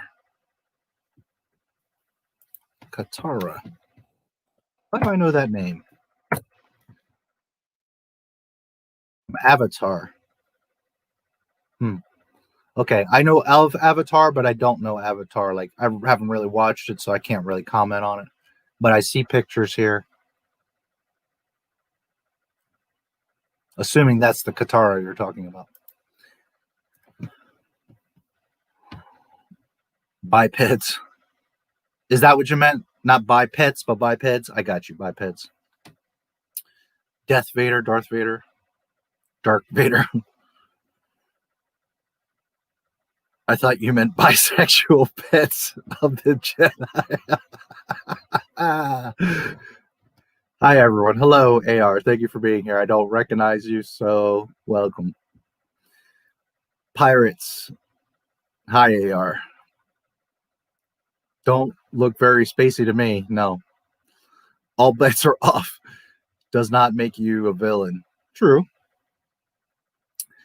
I'm not going to read these books. Please spoil it. Yeah. Nobody's going to read them. I mean, be honest. It's just like the sequel trilogy nutballs. You know, they'll tell you, but I have a toy. Yeah, you and 3,500 people on all of Earth have a Rey doll. I get it. But that's not...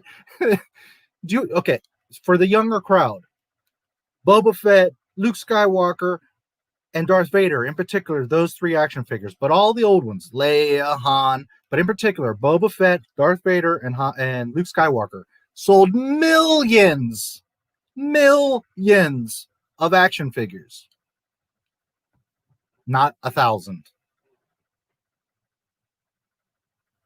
And that's what sustains a franchise. That's what's going to keep Star Wars alive.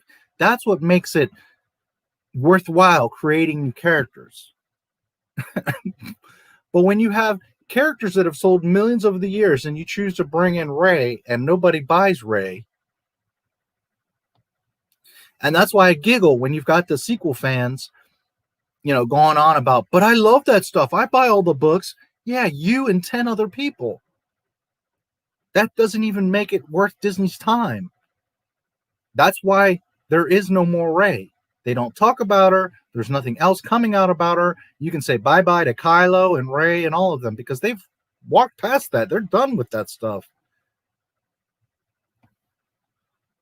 We don't want an all-new Star Wars. No, we don't.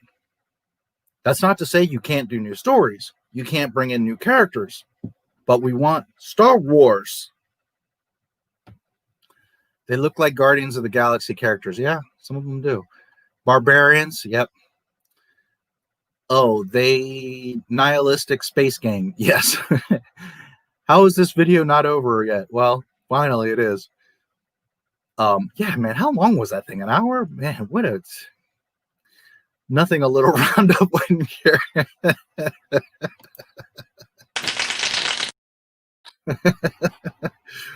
Oh. Here's the story group when they're coming up with their stories. Why? Because fuck them, that's why. That's how they come up with their shit.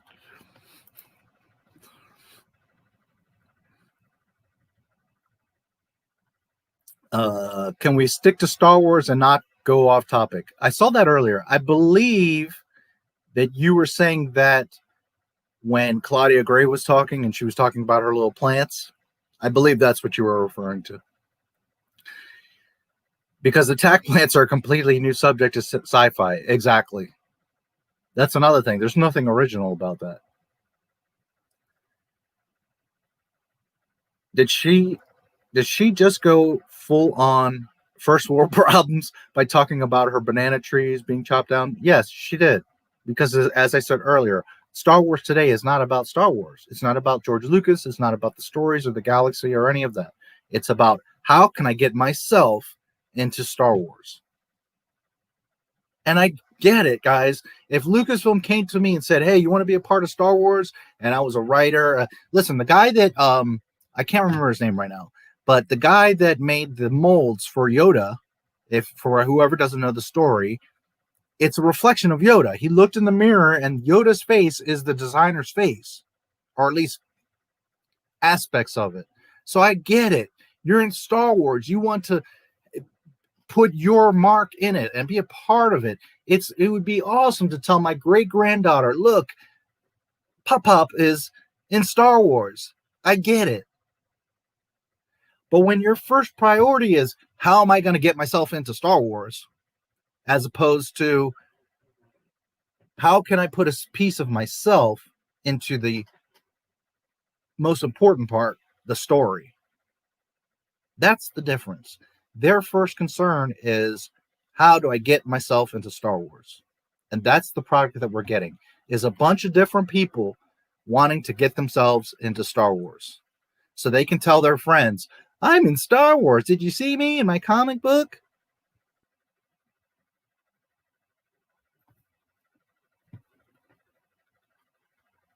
Instead of worrying about writing a beautiful story that's timeless and sells 13 million copies, and then everybody sees your name, Justina Ireland, and they're like, oh, wow. But that happens from being lazy and untalented and knowing that you wouldn't even be able to make a story that anybody wants to read anyways. So you got to take any opportunity you can to get yourself in there.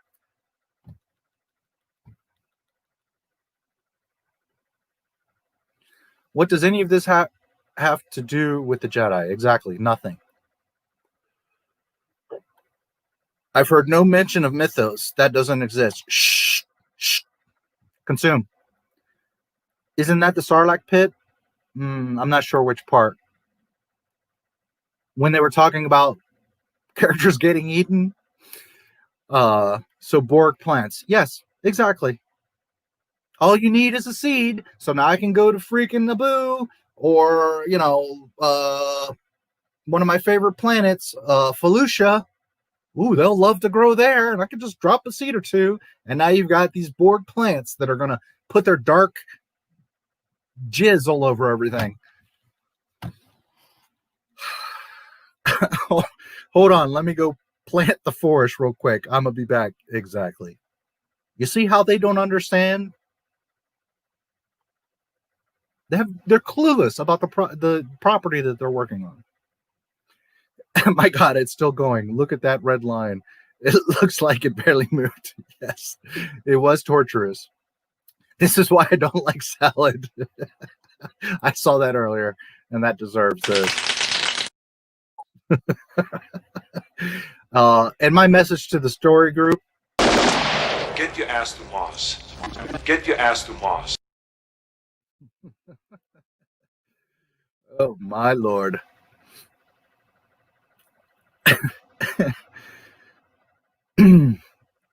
It's a live stream, so it still goes on when it's been paused. Yeah, well, right. Whomever signed off on that idea hates Star Wars. They all do. Every last person at Lucasfilm hate. Well, I shouldn't say that, because there are people like John Knoll, Ben Burt, some guys that are still there, and they just. If you guys don't know who Ben Burt is, for example, Ben Burt did all, and I mean all, the sound effects for Star Wars. Lightsabers, TIE fighters, Vader's breathing, all of it. He was not involved in The Force Awakens. He is no longer doing any Star Wars projects. He's one of the oldest and first and original employees at Lucasfilm.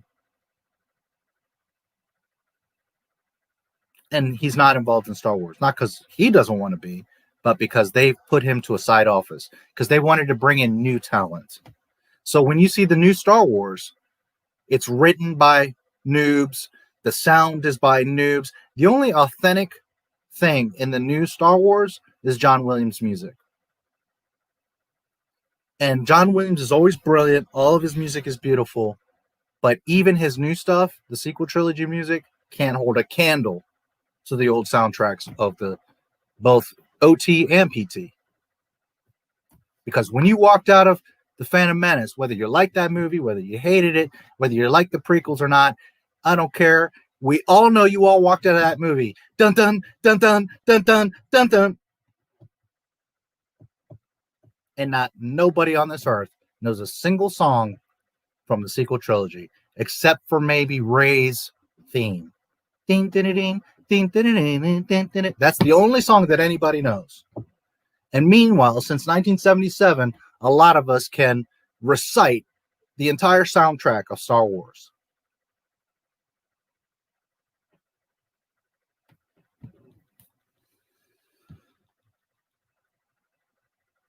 They all hate Star Wars.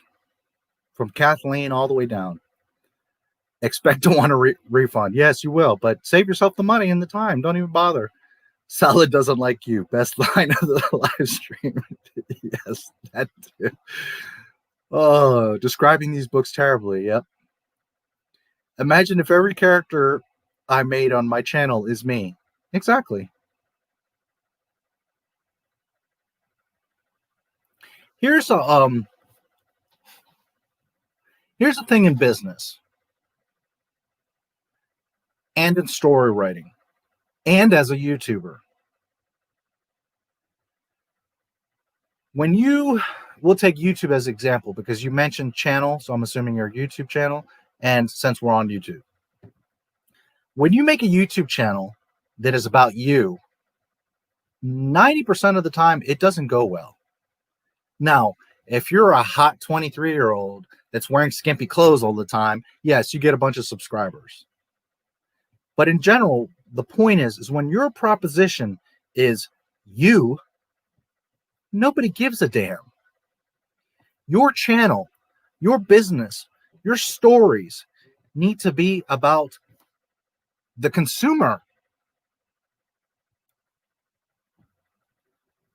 My videos on my live streams are part of my therapy, but I make them for you guys, not for me, not to make myself look great, not to say how great I am, not to make Star Wars look like it's mine or I created it. It's the exact opposite of that. When you create a product, it is for the customer. It's not about that product being you, because nobody gives a damn about you. They give a damn about what you are providing for them. And if what you provide for them is great, and that happens to be you, okay, you can become famous, you can become beloved, and all that. But when your focus is you, you get Disney Star Wars. And they don't understand this simple principle.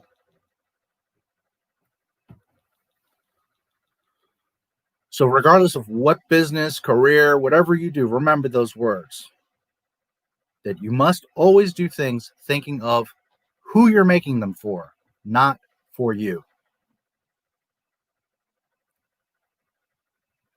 Yoda, whatever.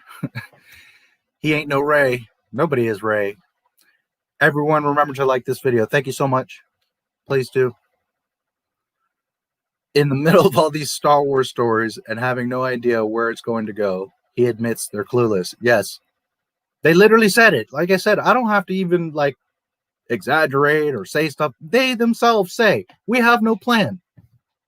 He's going to make a story, then I'll make my story. Then he'll make his story. We'll just make it up as we go along.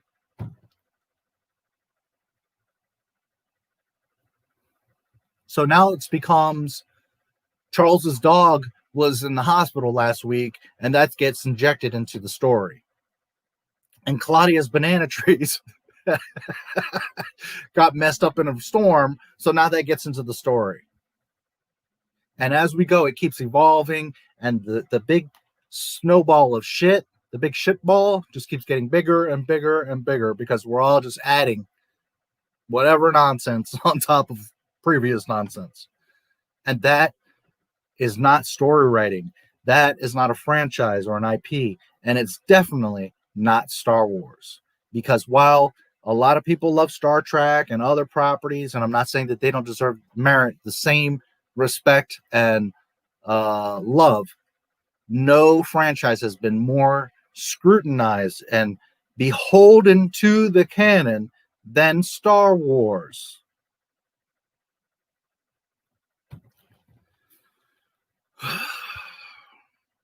Hire people who respect the canon. Yeah, that would maybe be a good idea. Live stream interview just ended.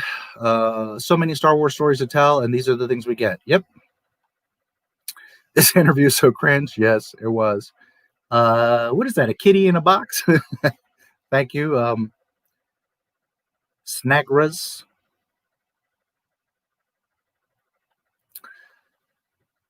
Pirates and plants are the villains of our story about powerful space wizards. Correct. Who the hell are these people? Nobodies. How many books are there? They don't say. They don't even know because they're all making it up as they go along anyway. So there's no wrong way to eat at Reese's. That is correct. I want Revan to return. Sure, and there's many characters that they could have done. Wonderful characters. Oh my God, Revan would have been awesome. Yep. Here's something I've been thinking about lately too. And I have a video about Star Wars pulls from months ago. But you have the biggest IP on Earth. You have StarWars.com that's been around since around Phantom Menace, so like 97 or something like that. Over 20 years, you have this damn website. They could have, from the beginning, just put a poll up. Do you guys want to see Luke Skywalker, or do you want us to make all new stuff? And everybody would have told them, we want freaking Luke Skywalker. They wouldn't dare put a poll on StarWars.com. Do we delete the sequel trilogy or do we keep it? Because we all know what's going to happen there. 97% of all Earthlings are going to say, get rid of that shit. Delete that trash. So they will never dare do it. But they have StarWars.com where they have not only people that know the canon, people that love the canon, and when I say that, not necessarily in-house, I'm talking about people like me that exist on this earth. And then you have the website that everybody knows, and you could have all kinds of polls. What classic character would you like to see? Revan or Plagueis or Bane or whatever? Do you want an Ahsoka show or do you want a Boba Fett show? You know, these types of questions they could ask. And instead of guessing and making shit up and continuing to damage shit and look like fools, they could have seen that everybody would have been like, give us Revan. This is what happens when you have ego and you think you know better than the freaking creator himself.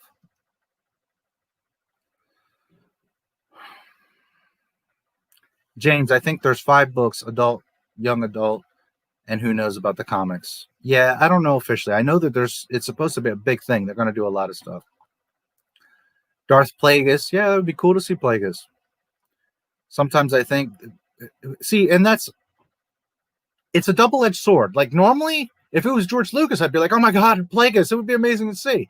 But now it's like, please don't make Mara Jade. Please don't make Revan. Please don't make any of these characters because you're just going to destroy them. So it's like, as much as I would love to see a lot of this stuff, I don't want to see it under Disney because they're just going to shit all over it. Sometimes I think that these people who make Disney Star Wars actually have never watched the Star Wars media by Lucas. Yeah, no, they haven't. They literally, if you, again, watch my video, Lucasfilm Publishing proves they know nothing about Star Wars. Justina says, I went to go watch the movies so I can refresh myself. I know these movies back and forth like my hand. And these people, I mean, they literally have not seen the films. You can tell by the way they talk. Daisy Ridley, JJ, all these people, they're like, I'm a huge Star Wars fan. I've loved it since I'm a kid. And then as soon as you start to talk to them about it, you realize they have not watched these movies. And if they did, it was 20 years ago. So that's like you coming to me with your car, and I got a little side shop, and I'm saying, hey, I'm a mechanic, and you come to me with your car, and I'm supposed to fix your car when I haven't touched a wrench in 20 years.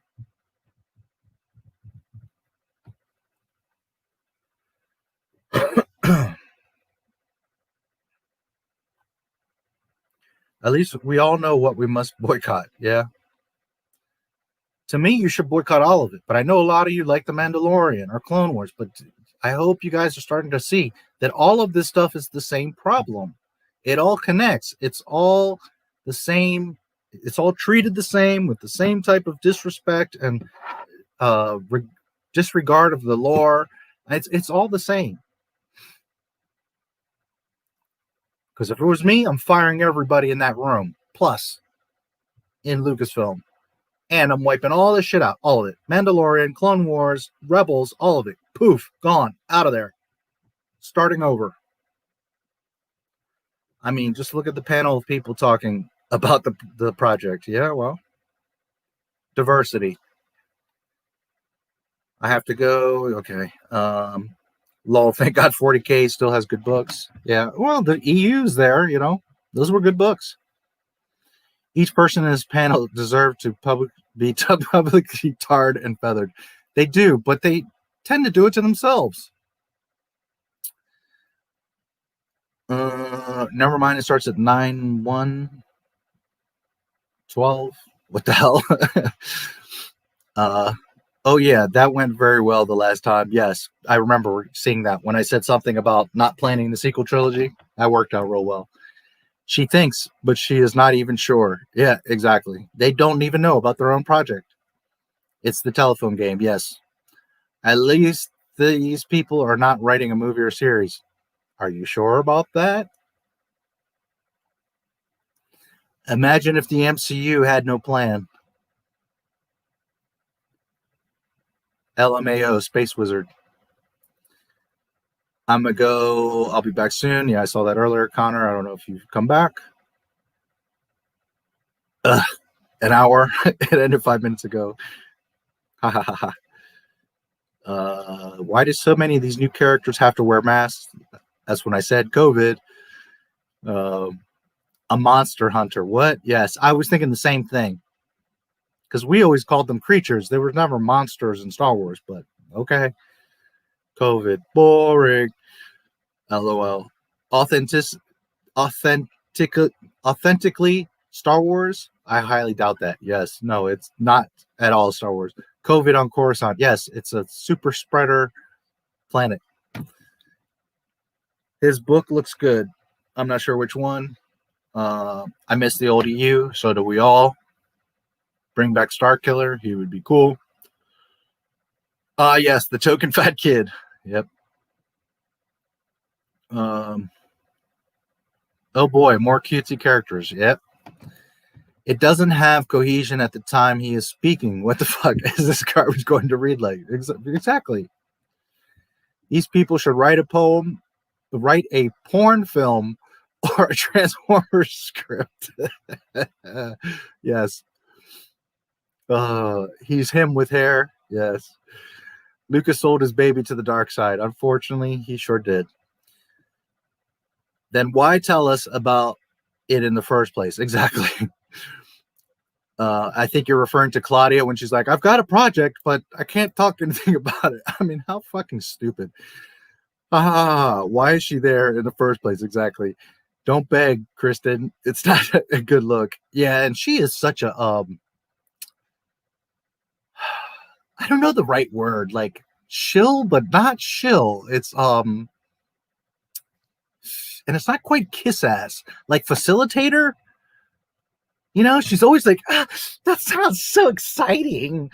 And she's always got that smile, and like everything that she sees on the Star Wars show and on Star Wars is like, it's so Star Wars, it's so great. And it's like, man, either you are the best actress on earth, or you just are such an airhead that you gobble this shit up. And you're like, not even the authors are excited or know what's going on. And you're here like, it's so exciting. She's so freaking annoying. Oh, man.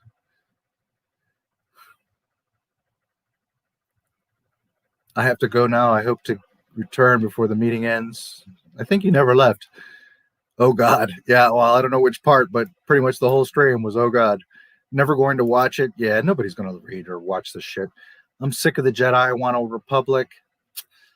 I would like to see more stuff and other stuff, but I could never be sick of Jedi or droids or any. I love all of the Star Wars universe.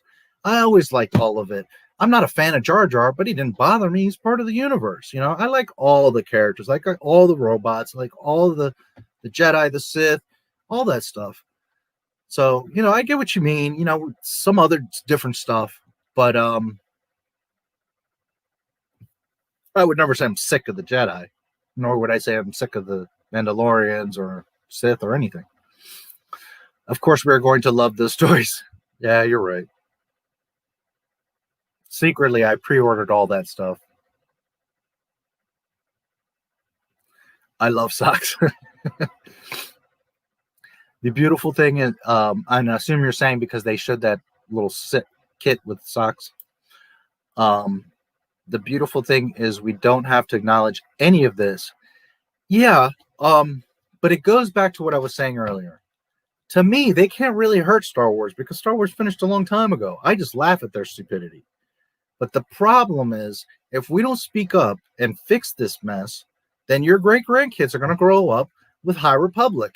And then they're going to read that nonsense, and they're going to believe that's what Star Wars. And then later, a friend or you, the grandparents, going to come along, and they're going to be wearing a,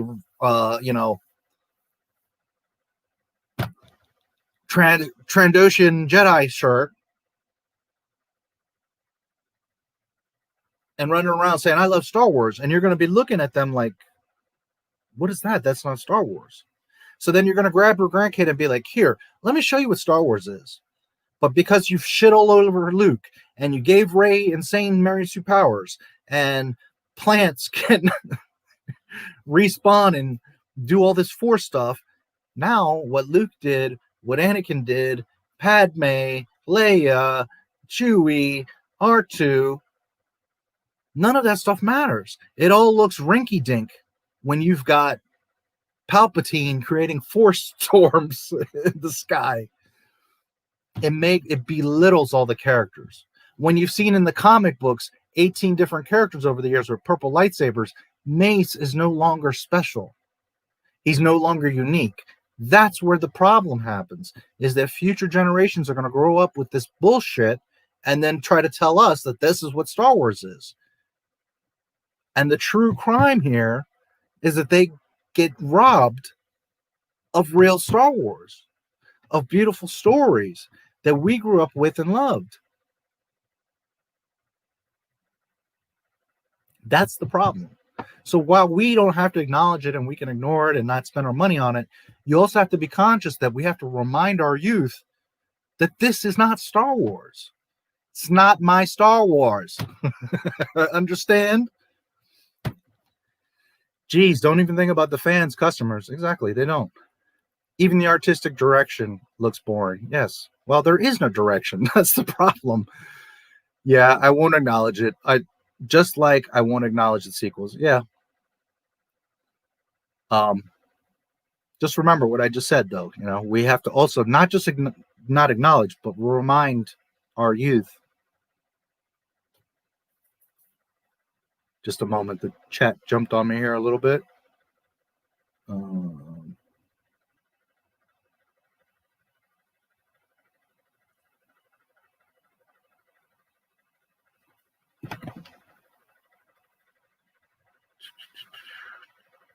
Where did you go?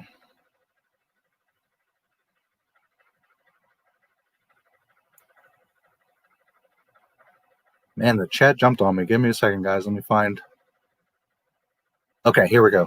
Don't have to acknowledge fans, customers. All these people in that room to create something, and this is all they could come up with. Yep. Because all they care about is their woke agenda, I bet. Yeah, that's a big part of it, but it's also what I was saying earlier. They want to put themselves, they're desperate to put themselves in Star Wars. As opposed to what Lucas would do. If I need a character, I need an extra, if it actually fits into the narrative and makes sense, okay, he'll pull someone from the crew and put them in. And that was a huge privilege and honor to be in Star Wars. And now it's like, I'll get a job at Lucasfilm so I can put myself in Star Wars.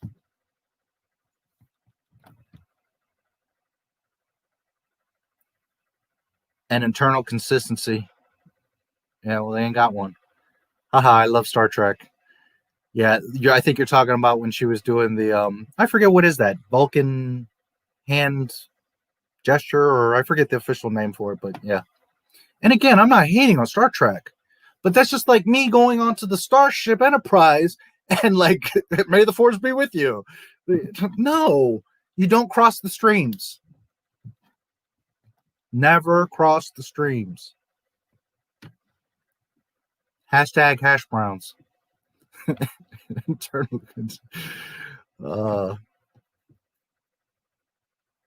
She's signaling for help. She's been kidnapped and chained to her computer keyboard. Yes. Thank God for the Banshee show is off. Oh man, you guys are making me laugh today.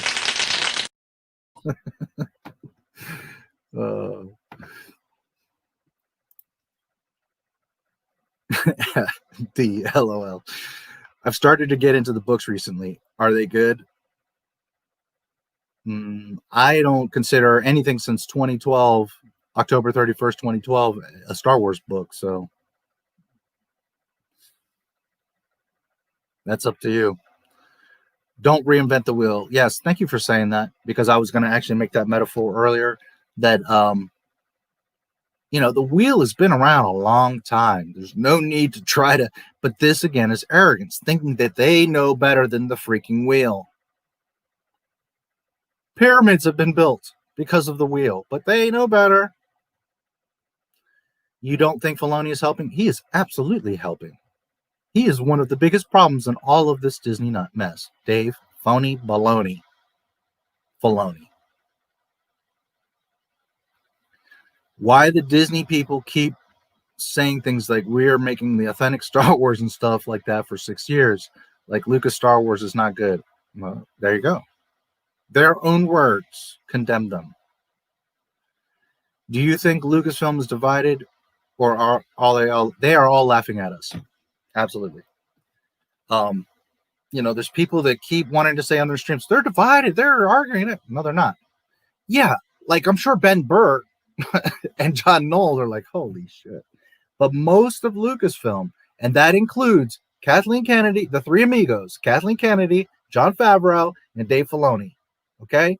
Just a week ago, there are images of them together, smiling together. And the intro to this live stream, like many of my live streams, shows them together.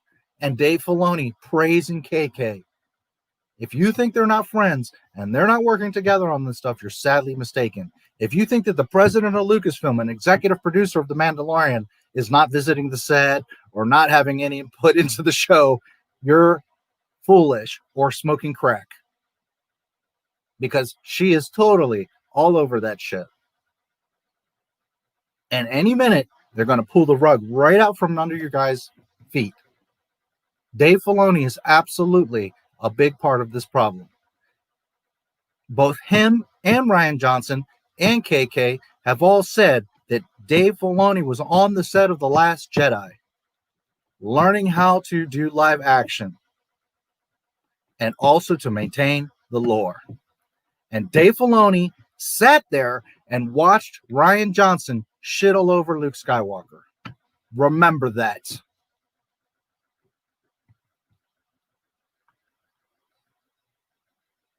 I pre-ordered 3 of the High Republic books. I'm giving it a chance. Some people like to put a match to money. I mean, that's your choice. Because that's what you just did. He just asked George. Not sure what you mean there. Disney sucks, but they pretend they're the best because of their name. In truth, they used to produce good animated movies, but now they just vomit agenda-bewritten crap. Yes. Disney, of all companies on earth, has the biggest potential to make beautiful things, not just Star Wars, Marvel and Mickey Mouse and all these things. They used to be the golden standard. Outside of Lucasfilm, as far as like adventure, sci-fi, Lucasfilm was always the big dog. But cartoons and family movies and this kind of stuff, Disney. They have all the potential in the world to do beautiful things, and they choose to just make nonsense. Mace is still special because the stories are not part of George Lucas canon stories. Okay, well, I can't argue that. But remember that what I said, your kids are going to get confused. Now, when they read the High Republic as a child, and then 7 years later as a teenager, they watch, let's say, Attack of the Clones, they're just going to be like, oh, Mace, he's just another Jedi. Mace, whatever. As opposed to like we grew up, the first Jedi with a purple lightsaber. You understand now how special and important that is?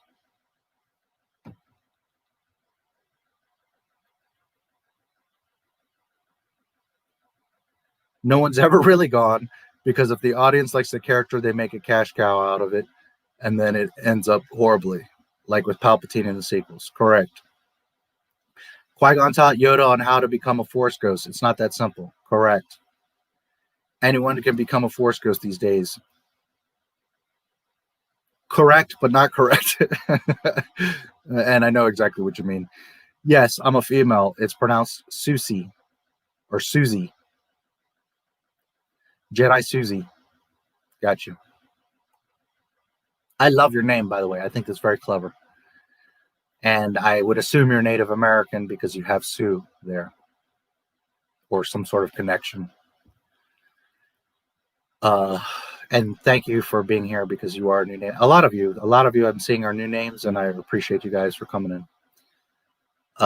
Yeah, Rey is some kind of a Star Wars messiah, apparently. As a matter of fact, this is for Rey.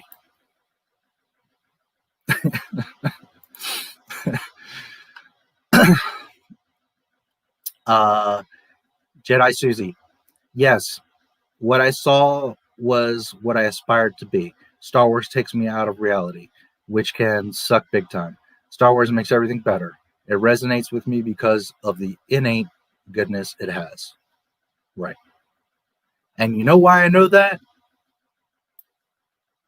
Because that's what Star Wars was. That's what it was to all of us. None of us thought for a second that Lando's black, or that Chewie's a dog, or none of us were thinking about that. We're like, this stuff is so cool and so fun, and we care about this animal, creature, alien, person. That's all we cared about.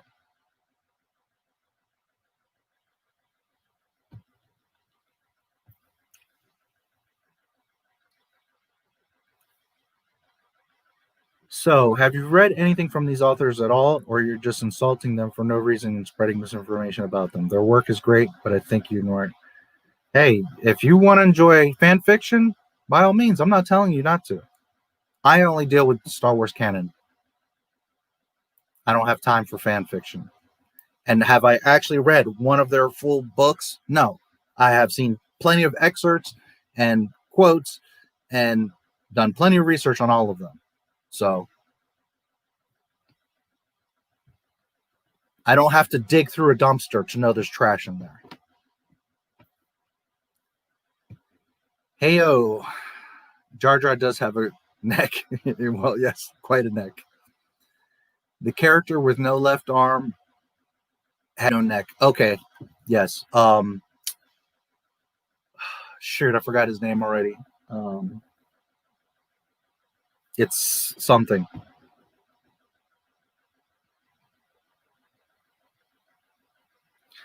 The bleaker, I think, the hate comes from the expectation that nothing new from Star Wars will be anything but SJW crap. We were set up for failure with the sequels, and those wounds run deep. Yep.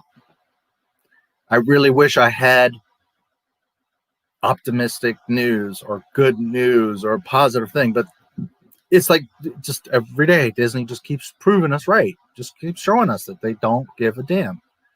You know, I don't want to be here bitching about Star Wars. I don't want to be here. I never in my life growing up, not even till like a year ago, thought that I would be, well, that's not true. 2015, when I walked out of Force Awakens, that's when I said, that's not my Star Wars. Star Wars is done. But I never thought from 77 to 2015 that I would ever say the words out of my mouth, that's not my Star Wars. Disney did that. They chose that.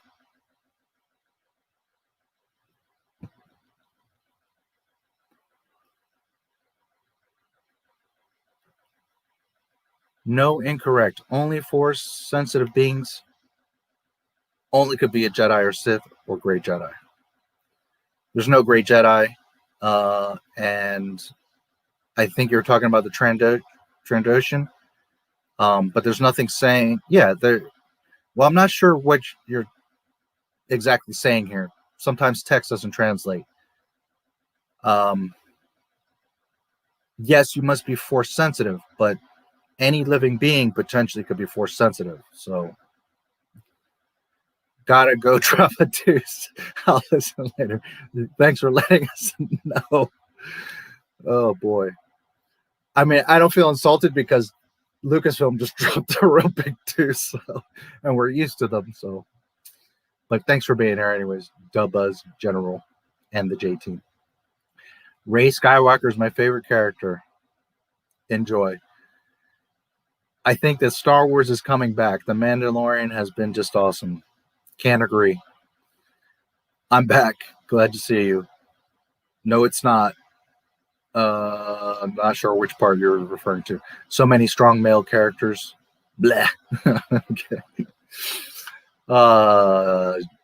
So no answer for my question. These authors have produced great stuff like Master and Apprentice, the canon Darth Vader comics, and Dooku. Jedi Lost, which have nothing to do with the sequels. Nothing Disney has made is canon. So that your statement right there is false. And that's part of the problem. And this is one of the reasons why I do not subscribe to Star Wars Theory, because he makes videos calling them Darth Vader and Star Wars canon. And it's not canon. Canon is history. Canon is law. The second you go away from that history and law, it is not canon. Disney decanonized themselves. Nothing Disney has made is canon. And I think some younger people get confused because I hear people say, well, there's legends and there's canon. No, there's not. Canon is canon, period. There's not like the history that most of us live in, and then there's alternate history in the world. That's not how it works, guys. There's one reality, one history. How you want to interpret things, that's up to you. That's why there's several religions, but there's only one God. And it's the same thing. There's only one canon. It's George Lucas canon. The second you deviate even a millimeter from that canon, you have decanonized yourself. It's not canon. Disney didn't make up the word canon. Disney does not get to say, well, our stuff is canon. That's not how it works. Canon is canon, and none of Disney stuff is canon. So again, I have zero interest or time to read non-canon fan fiction. I'm here for canon. I'm 16 and I could care less about Rey. Good for you.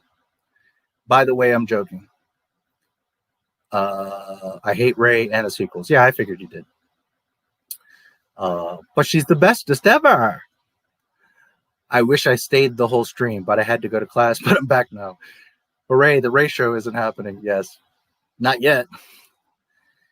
I'm sure he will answer your question when he scrolls down to it. Personally, I'm a Claudia Gray fan. There you go. Is he reading chat? Yes, I am.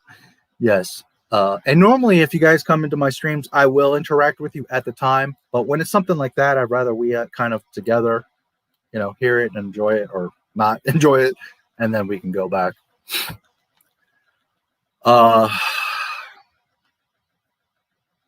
Jericona. Yes, he's getting caught up. Jedi Susie. I'm not sure if I want this old cynic who only concentrates on negative stuff to answer to me. His whole language and behavior is pretty disgusting. You don't have to be here.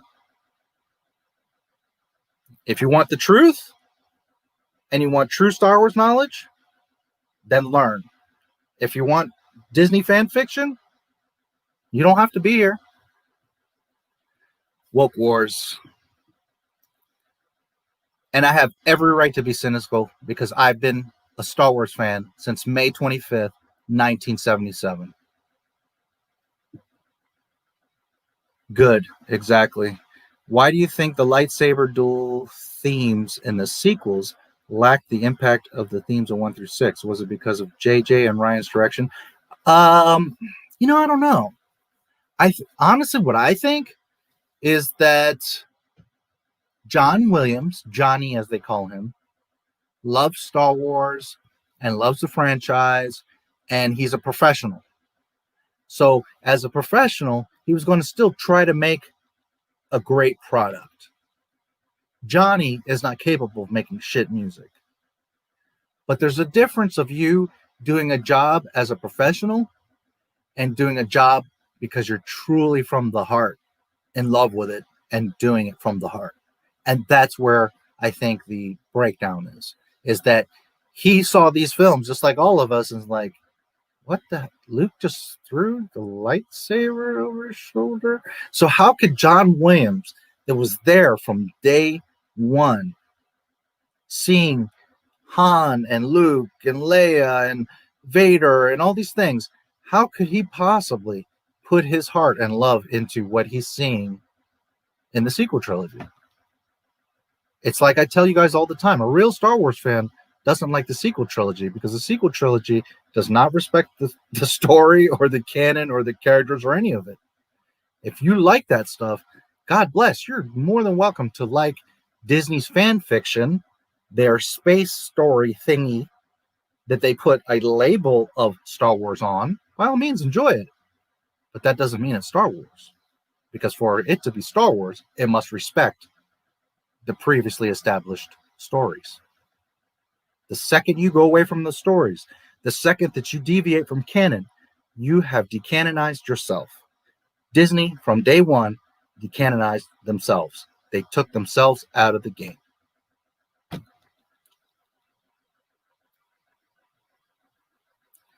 Newbie here. Thanks for being here, Bailey.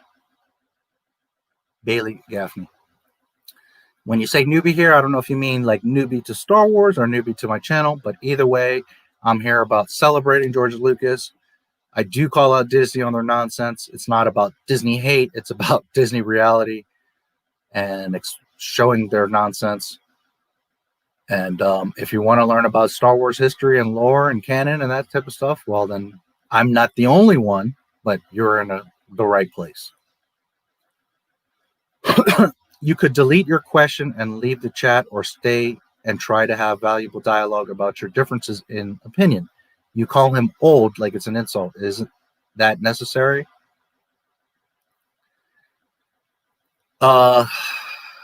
Yes, Susie, thank you for being so mature and wise.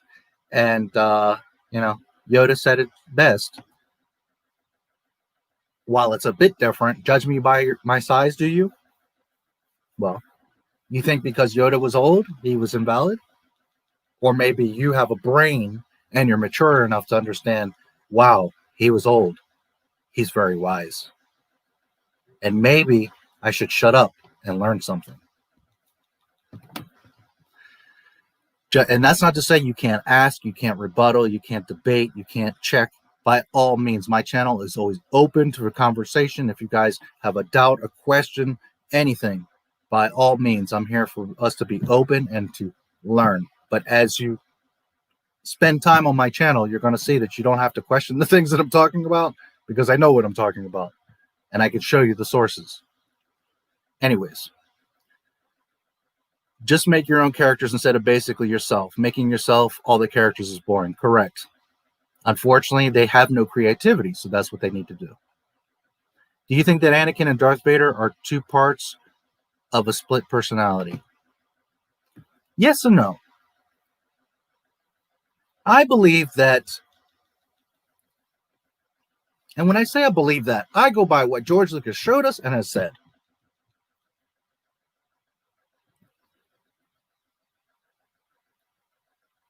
The turn to Darth Vader from George Lucas's mouth is at the opera, when Sidious is seducing him, the devil seducing him. That is officially when the turn to Darth Vader begins. The turn to the dark side, better said. Because really, Anakin would have been a normal Sith. It's because Obi-Wan whoops his ass and makes him crispy bacon that he has to become Darth Vader in the suit. Although he might have had the name Darth Vader looking like Anakin eventually. But you can partly separate the two people because one is Anakin, the person, and one is the machine. So per Lucas, the turn began at the opera.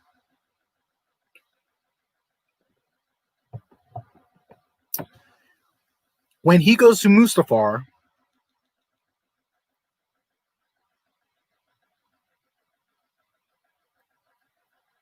and his eyes start glowing, that's when he's officially a Sith. And from that point, once you've gone full out dark, you're taking orders from Sidious, you've killed a bunch of Jedi and even worse, younglings, he is fully consumed by the dark side, by the hate. So for most of Vader as we know him, he is full on forgotten Anakin. Now, when I say forgotten Anakin, yeah, he's got memory. He knows he's Anakin, but his heart, his soul is disconnected from Anakin. And part of that is being consumed by the dark side and being manipulated by the Emperor, but also him, his own protective mechanism is him shutting off that part of him, shutting off Anakin, so that he doesn't have to feel that pain of losing Padme and all those things. Now he's just a cold machine thinking about destruction and domination. He's not relating to his heart or that he was Anakin. So there's a great portion of Vader's time where he's Vader. He's not Anakin. There is no Anakin.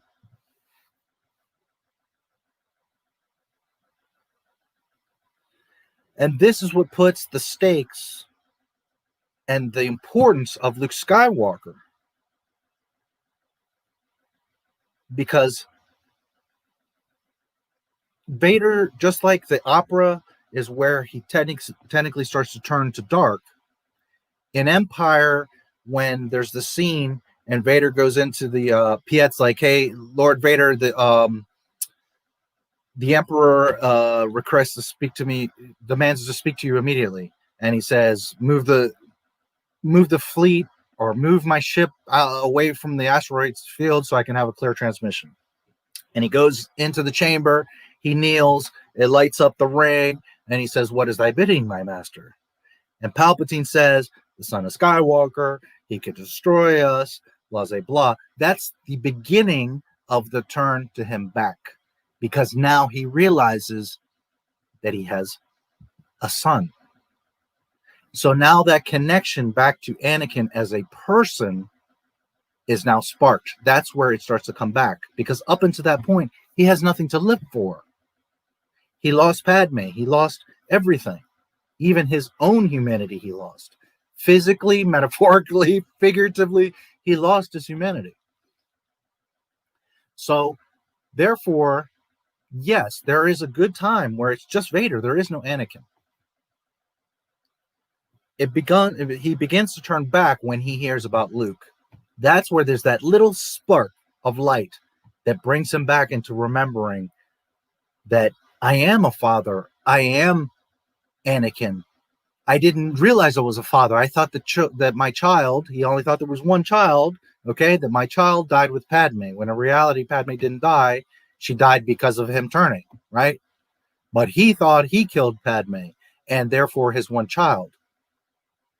But now, years later, when he's made aware of the fact that he does have a child, that's what reconnects him and brings him just the twinge, just that spark that I am Anakin deep inside. Which then sets up the ability for Luke. That's why Luke says, I can feel your conflict within you, and etc.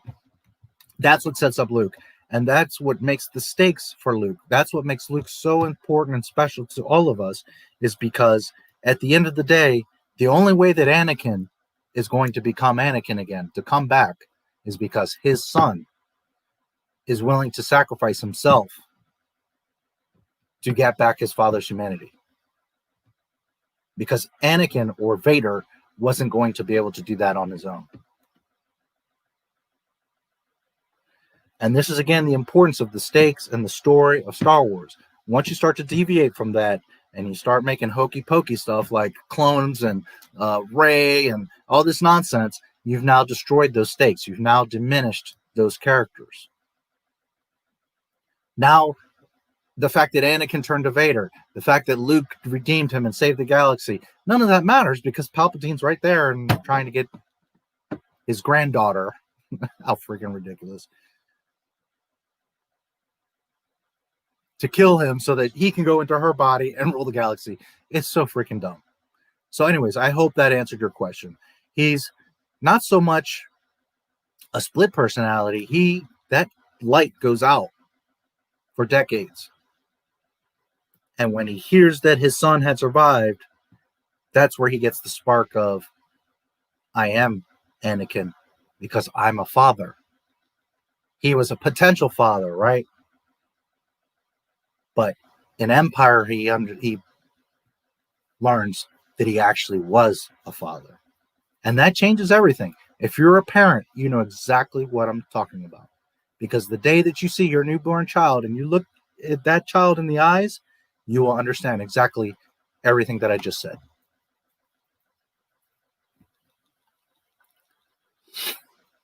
Jedi Susie, is it necessary that he insults people and their work from which he don't know anything about? Again, I don't have to dive into a dumpster to know there's trash there. And let me tell you something. For any Mickey Mouseketeer that comes onto my streams or my videos or whatever, you chose to insult us. You chose to disregard our lore, our EU, call us names, and do all that bullshit. So I don't give a shit about your feelings. I don't give a shit about deleting Rebels, Clone Wars, Mandalorian, the sequel trilogy, all of it. I don't give a goddamn about it. Too fucking bad. Because I have been here for 43 years. And until you show us respect, do not pretend that I'm going to give a damn about Claudia Gray.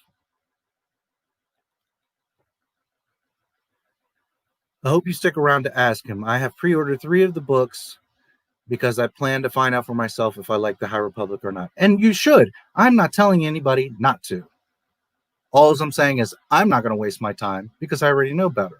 Because I've seen for the past 8 years how they treat people and the franchise. I don't need any more convincing. The Force Awakens showed me from the get-go that this was done. 1997 was the first special edition release. Remember when people complained about that? Imagine the reaction to the sequels. Yeah. Jedi Susie, what is he reading anyway? These aren't comments from the chat, aren't they? Yes, they are. It's literally what I'm reading. The Bleaker, he's reading comments from when we watched the live stream. Right. He's getting caught up on the chat because he wasn't right. Exactly. So maybe you guys are commenting more. Sorry, I'm trying to catch up. Ding dong, the witch is dead. Yes. KK contract ends this year and she will probably leave. In fact, it's supposed to end here towards the end of January. So we'll see. And that's funny because I always think in my head over the years that the day she gets fired, that's exactly what I hear in my head. Ding dong, the witch is dead. And in fact, I would probably make a video with that in it. Honestly, I think Vegito right, because I heard about that and Disney is not renewing her thing. I think she wants to make a last-ditch effort to leave a mess before she leaves. That's possible. There was no plan. Nope, there never was. Not then and not now. When someone doesn't know that Clone Wars was a clone, you lose credibility. And when you don't understand, you lose credibility. Let me school you. George Lucas was involved in the first 3 seasons of Clone Wars, and then he sold it. And since that day, George Lucas has not been in any which way involved in Star Wars. So everything from the 3rd season on has nothing to do with George Lucas. I know damn well what the Clone Wars are, how they were made, and who Ashla is. So careful with your words. Furthermore, I've had J.W. Rensler on my live stream confirming what I've said many times and in other streams and in other videos and has been on other people's channels, that George Lucas would walk into a room and say, this point, and this point. Now write.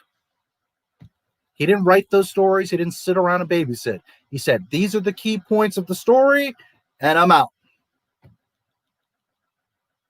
So those were writer groups making those. George Lucas created the Clone Wars. Dave Filoni made the Clone Wars. Big difference. And if you know the Clone Wars so well, you would know that Ahsoka dies in Order 66. And yet here she is in Season 7 of Clone Wars, Rebels, and The Mandalorian.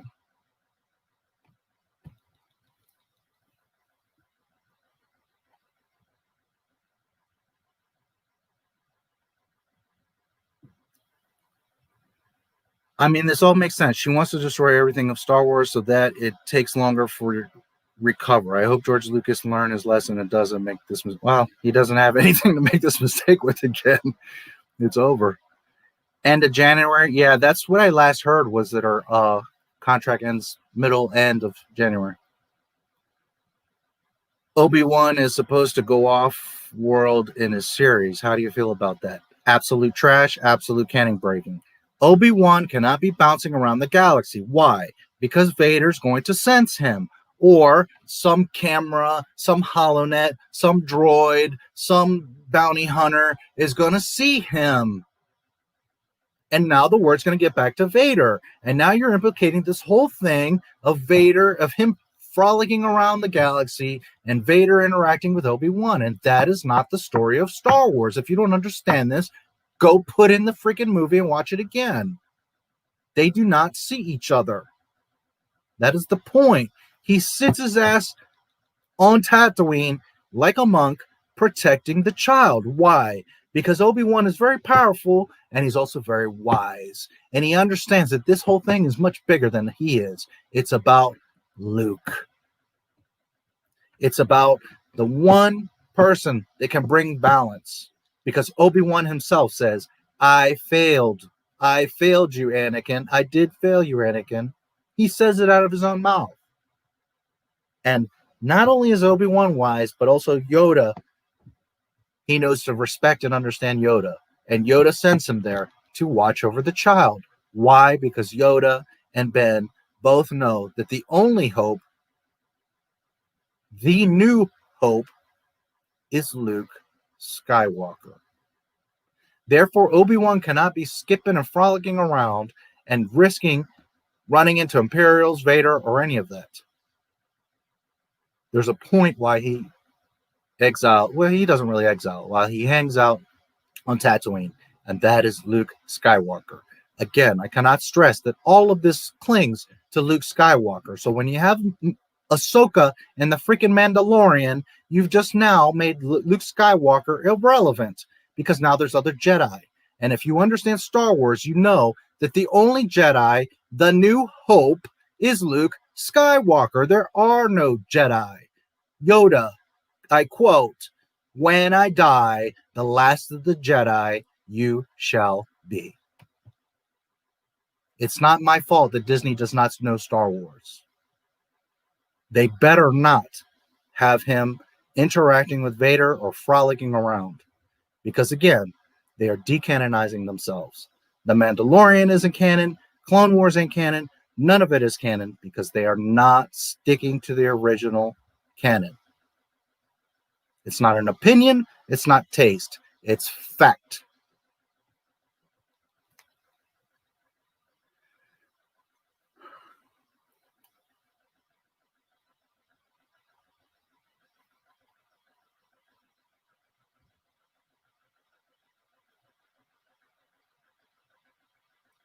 There's potential for an Obi-Wan series. I just hope they do this series justice. They won't. They won't. I don't know why everybody's so excited over Obi-Wan. The last thing you guys should want to see is Obi-Wan because they're going to shit all over him.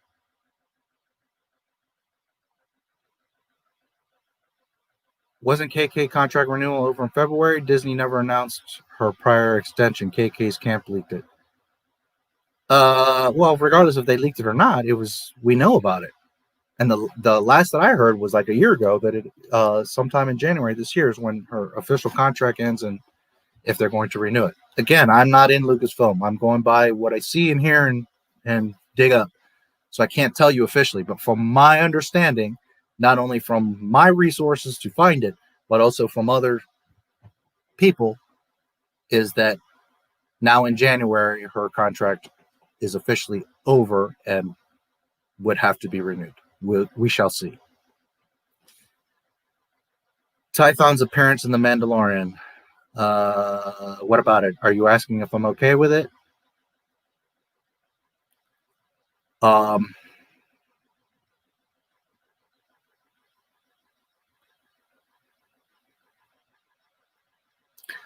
With all the Disney stuff, it's not a problem to have something like Tython. It's the fact of how they're using it and in the context.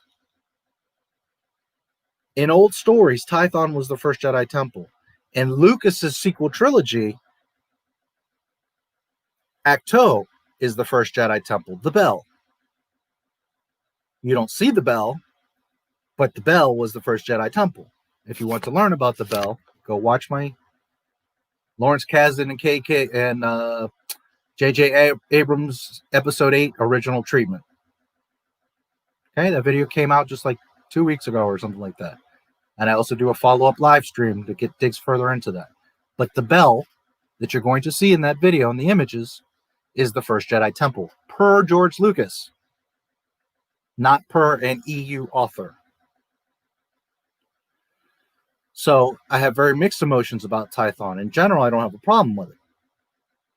But because, again, Disney doesn't want to respect Lucas canon because they want to just make shit up and flip-flop it around, I can't really get on with Tython. Furthermore, if all you have to do is go to the Seeing Stone, why didn't Ahsoka go to the Seeing Stone and seek out Jedi? If Ahsoka's alive during Star Wars, why didn't she find Obi-Wan Kenobi or Yoda? She knows freaking Yoda. So either she can't be there because we all know she died in Order 66, or, as I've discussed in the past, she's a coward. She was hiding while Yoda, Obi-Wan, and Luke are trying to find a solution to save the galaxy.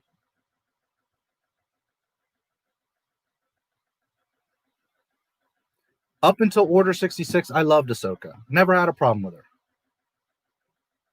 That season 7 nonsense and all the shit after Order 66, I cannot stand Ahsoka because she's dead or a coward.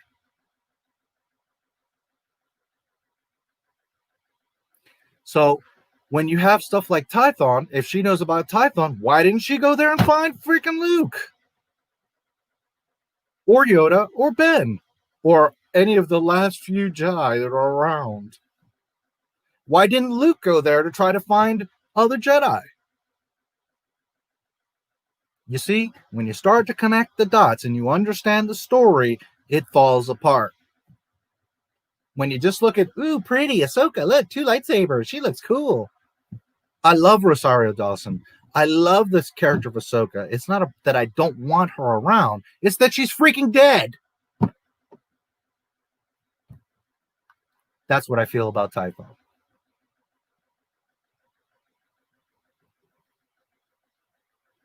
What do you think about the new High Republic announced today? I'm assuming you just I won't be reading it. And again, I'm not telling you not to. I'm not telling you if you love it or like it or read it or whatever. All the power to you. I have never on this channel said that you cannot or should not like the things that you like or check them out. I share the facts of what Disney is doing. And you from there can make your whatever decisions you want to make. That's all I'm here for, is to show the facts. I research, I have the knowledge, I've been around since day one, and I share what's going on. You from there, make your decision. Never have I said, don't watch The Mandalorian or don't like it. I never said, go to Disneyland and light a freaking match to it. I never said, kill KK, she should be fired. But I never said to attack her, harass her, none of that. All I do is share the truth. You guys do with it as you choose.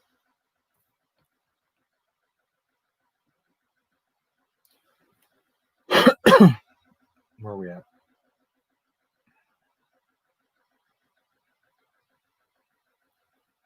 Give me a second. The chat jumped a little bit.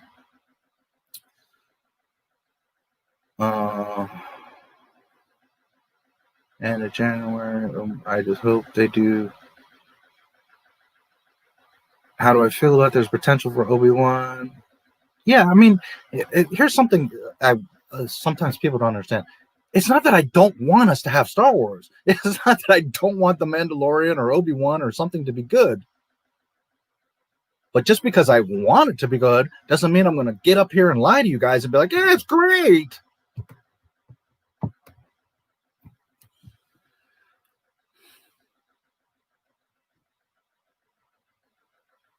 Contract, New Republic. Yes, Filoni refused to let his pet character die. Exactly. That he didn't even create. George Lucas created Ashla. And you see, Filoni, if he truly loved, respected, and understood Star Wars, he would have said, I gotta let my baby girl Ahsoka go. That's humility. That's respect. That's love. When you understand that, yeah, it's just your character. Yes, she's super popular, but you gotta let her go, Davy boy. Because what you're doing is hurting George Lucas Star Wars, and I will not stand for that. If you guys want to enjoy that, that's on you. But I will never accept anything that goes against the maker, period. Filoni could have made stories from when she's a baby. He could have gone back. He could have done side missions of her training. He could have done a whole show about when she left the Jedi Temple and denounced as a Jedi. He could have done a whole show about that. Instead, he's got to bring her in and complicate her with Luke Skywalker, which shits on the OT. Ahsoka is dead or a coward. You decide. Disney should have actually finished the entire Clone Wars, not just season 7, because they're the reason it was canceled. I was over the Clone Wars a long time ago, trying to claim that Boba Fett wasn't a Mandalorian, the Darksaber, all kinds of stupidity, all the canon that it breaks. I don't care about the Clone Wars. Nor am I like cartoons as much as the next person, but that's not if you're putting the weight of Star Wars on a cartoon, holy shit, is the franchise fallen. Star Wars is big, blockbuster, biggest thing in all of Hollywood films. It's not little Ahsoka cartoons. That's a little extra. That's like, you got a hot fudge sundae? Okay, I'll sprinkle some nuts on it for fun. Great. A little extra flavor, fine. But when you're making the actual sundae about a cartoon or a little goofy side story, boy, has Star Wars fallen.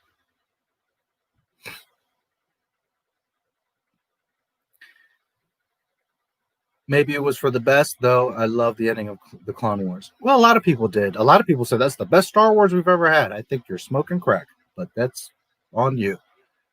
I didn't think it was that great, especially when she's supposed to be dead. Did you enjoy Mandalorian? I watch it, and it's fun. It looks cool. And if you turn off your brain, you literally turn off the light and just watch it, okay, it's a fun show. I'm not telling anybody not to watch it or enjoy it, but that's about the extent of it. It's a fun show. And it kind of feels Star Wars-y, but it's not Star Wars. It breaks canon all over the place, and never mind real canon. It breaks its own damn canon every episode. He's a Mandalorian. No, he's not. You can wear a helmet. No, you don't. Darksaber is Moff Gideon has it. Oh, but wait a minute. Bo-Katan can't take it. But in Rebels, she's the leader of Mandalore, and she gets it from Sabine. I mean, it's just plain freaking stupid. I've never seen a show with more production problems than The Mandalorian. So, if I watch it just as a show, just a space fun show, sure, it's fun. If I watch it as a Star Wars, knowledgeable Star Wars person, it's a freaking train wreck. So it's not canon, and I can't take it seriously. I hope that answers your question. And I want The Mandalorian to be good. It's like I said the other day, what they should have just done is the Boba Fett show, which is what it is anyways, what it was supposed to be. That's what The Mandalorian is. It's taken from the Boba Fett film that was going to then be a show, and 1313 and Underworld. That's what The Mandalorian is. The Mandalorian was created by Lucas before he sold Disney. Hello. It's not Jon Favreau. Jon Favreau didn't invent shit. They found the old stuff. They saw. If you look at Boba Fett's suit in 1313, that's literally the Mandalorian. So Favreau took the concepts and then he wrote his little stories. Fine. But I can't take the show seriously when it doesn't take itself seriously. Not to say I don't watch it, because it is fun. But that question is very difficult. Did I enjoy it? Well, as a TV fun show thingy, sure. As Star Wars, nowhere on the level of what Star Wars is. Especially in 2020, with all the resources and lore that Disney has. He's looking after Luke, and any such series would be about someone else stumbling over him, and he's forced to do something about it. But in a way, he remains undetected. Well, potentially, but they're talking about him traveling around and interacting with Anakin and doing a bunch of extra stuff and all that. He cannot interact with Anakin, period. Because then Anakin is going to sense Luke, and Vader is going to come to Tatooine and come after Luke. And obviously, Obi-Wan didn't kill Vader, because we saw that Vader kills Obi-Wan on the Death Star. Hello? Have you watched the films? And I'm talking to Disney, not you. They cannot have any interaction, period. The second that you see Obi-Wan and Anakin / Vader interacting in that show, it's automatically not canon. It's fan fiction. No matter how cool you think it is, how cool it looks, the idea, blah, blah, blah, they have a duel, it's all fan fiction. It cannot happen. Interesting item. Luke remained sequestered on Tatooine, but Leia was most likely followed Bail Organa in public for politics. Wouldn't she have been sensed? Here's why I would say no. Bail was already a senator. He would be involved in the Republic and thus the Empire. Not because he's wanting to be a part of the Empire, but because, right, Palpatine turned it into an empire. So Vader isn't into politics. Palpatine was doing all of that. My assumption is that Bail, having internal knowledge, right, because he was close to Yoda and Obi-Wan and them, to the council, and he saw what happened at the temple, he would have not only hidden her away on Naboo, or Alderaan, sorry, for most of her life. Okay, while Leia was very skilled and educated and all that stuff, she wasn't traveling around the galaxy. Maybe later, right, when she's like 17, 19. But for most of her life, he would have kept her, you know what I mean? Training her, teaching her, telling her the stories. But he wouldn't have had her bouncing around because, obviously, Vader. Now, because, again, Vader has no interest in politics. He's not getting anywhere near the Senate or those types of planets. Alderaan, like she says, we're all just peaceful people. There's no, like, conflict or politics or anything going on Alderaan, at least not like in the open. So there's not really any reason. Here's another thing. Okay, people have a misconception, and this is, again, Rian Johnson and Disney stupidity. You can't just randomly force Skype somebody. You have to have a connection. See, people, this is again Disney not understanding what they're seeing on the screen. They think because Luke and Vader were talking to each other through the Force that, well, anybody can just Force Skype. No. One, they're father and son. And two, they interacted. So now you have a connection through the Force, just like Obi-Wan talking to Luke. They have a connection. They interacted. Luke can't just like call out to any random Jedi and have a Force Skype connection. That's not how it works. They interacted, and they were in close proximity. Luke hanging in Cloud City, he's the Falcon with Leia and Lando. It's not that far away when he calls out to Leia. And when they pick him up and they're taking off, and Vader's in the Executor, and he says, "Luke, join me." And Luke's like, "Father," and he's all fucked up, remember? "Why didn't you tell me? Ben, why didn't you tell me?" Right? Vader's right there. He's not far. The Falcon's right outside of the damn Star Destroyer. So this whole perception, ridiculous thing of I can just Force Skype with a random user across, great distances. No. Because if that was the case, the Jedi would have been talking to each other and doing all kinds of shit all this time. So, no, Vader would not have sensed her because he has no connection, no relation to make that connection.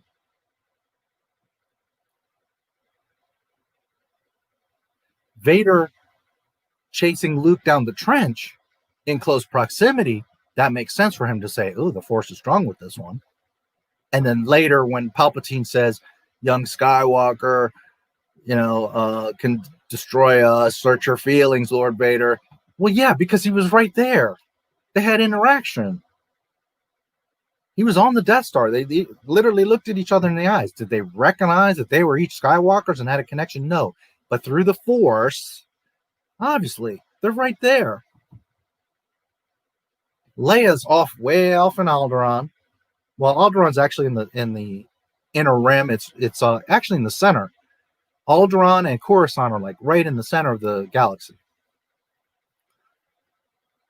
But Vader, he's off doing stuff, and he's distracted, and he's pissed off, and he's consumed with the dark side. So that's another reason why his connection would be cut off from Leia. Not to mention, he doesn't even think he has a kid. Never mind twins. Never mind a daughter. So there's no real instance in any of the movies, D, when you think about it, for where he would pick up that connection. Whereas with Luke is interacting with Yoda and Obi-Wan and Leia, right? So he would automatically be able to have these connections. And he's right there in front of Vader. So he would, again, be able to have that connection.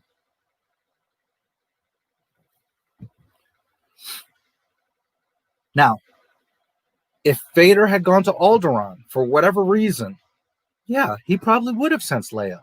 And this is, again, what I'm telling you, why we cannot have Obi-Wan bouncing around or Vader showing up on Tatooine. Vader, okay, you want to know the genius of George Lucas? Anakin says, "I hate sand. It's coarse, it's rough, blah, blah, blah." And everybody makes fun of that scene, and it's so stupid. And yet you're so childish that you're not even realizing the weight of that sentence. Because what he's saying is, I never want to step foot on Tatooine again. So when he becomes Vader, and he's so powerful, and he has control and power and decisions, the last thing he does is go to Tatooine, and he can avoid it because now he has power and an entire fleet under him, and he's off doing other things. The last place that Vader's going to go is to Tatooine, and that is the genius of George Lucas that most of you have never thought to connect that dot. It's not about a throwaway stupid line. It's about Lucas showing you that Vader is never going to go to Tatooine because Anakin hated that freaking place. And that's what keeps Vader from discovering Obi-Wan, thus discovering Luke Skywalker. You're welcome. They're probably going to put in 5 new chapters in Obi-Wan Kenobi so they can get a show each. I don't know what they're going to do. Originally, it was 6 chapters. Then it became 4. For the longest time, it's 4 chapters. Just a week ago or something, I heard somebody saying 6, but no, it's 4 episodes. We don't even know if they're going to be an hour each, but there's 4 episodes. So it's not going to be a whole lot of anything. And I suspect Boba Fett's going to be the same. The Book of Boba Fett is probably going to be 4 episodes, 6 episodes. I suspect. I don't know. Quite probably. The question is, would Palpatine be interested enough to get someone to investigate that? The children? Is that what you mean? I'm not sure which part you're talking about.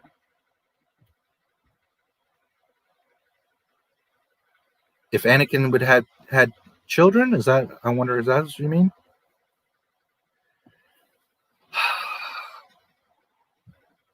Because I believe that Palpatine was powerful enough to know that Anakin did not kill Padme.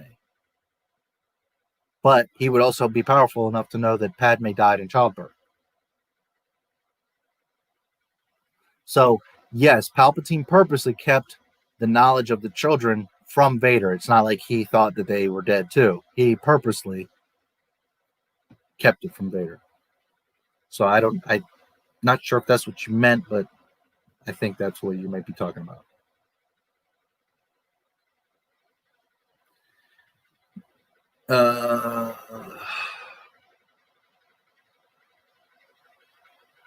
What about the Acolytes series? That seems interesting. No, thank you. I don't want to know anything about that. I have no interest in reading material by Harvey Weinstein's personal assistant. No, thank you.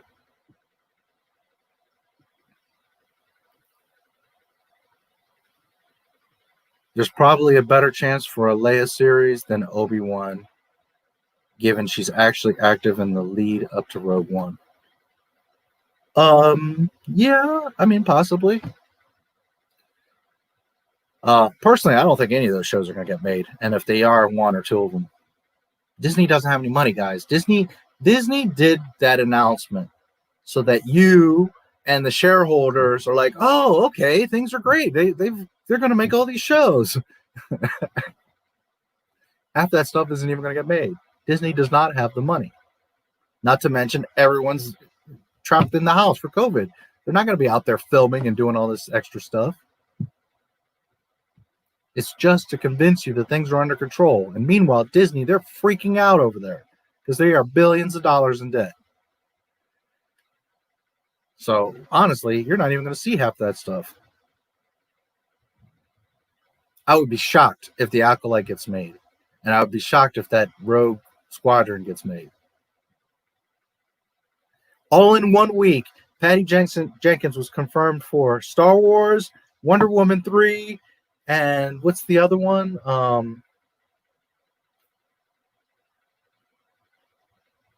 Cleopatra? So how is she going to make 3? Not even in the normal world, when there was no COVID, could you make 3 movies in the same timeline? But yeah, sure, she's going to make a Star Wars movie and Cleopatra and another Wonder Woman movie all in the same time. Okay, sure, we believe you.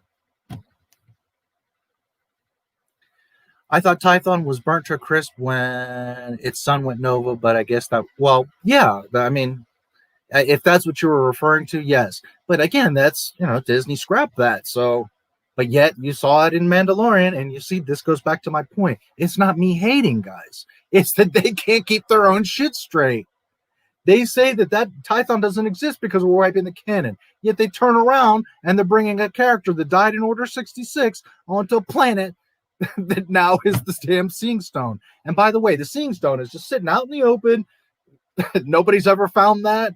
The Emperor, nobody, the Empire never went looking for it. And if nobody ever knew about it, well, right there with all those dark troopers and a freaking light cruiser, they see a Jedi temple and they just, we'll take off. No, they would have blown the shit out of that thing. The Mandalorian is like everything Disney. It looks real pretty. And when you turn off your brain, you're like, oh, this is cool. But the second you start thinking and connecting dots, you're like, holy shit, this is a mess.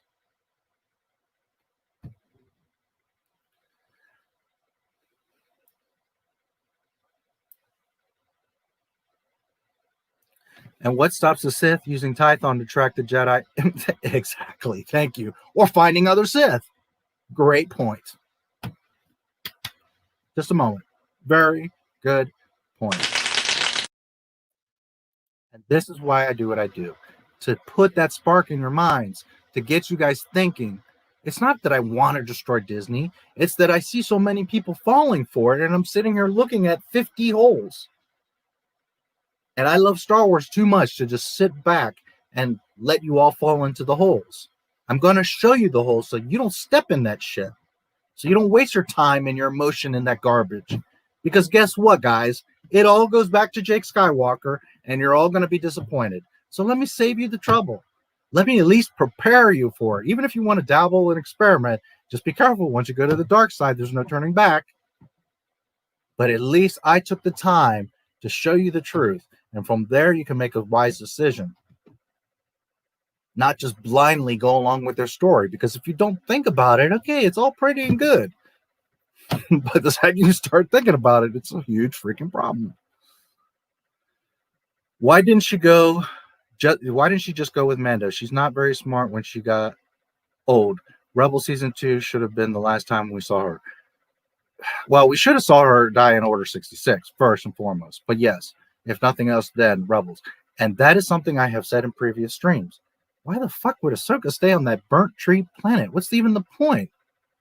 Even if you don't want to train Grogu, why don't you go with Mando, team up, go to the stone, maybe find some other Jedi, and we can get something popping. Let's help the galaxy. Let's make things better. Why? Because Ahsoka's a coward.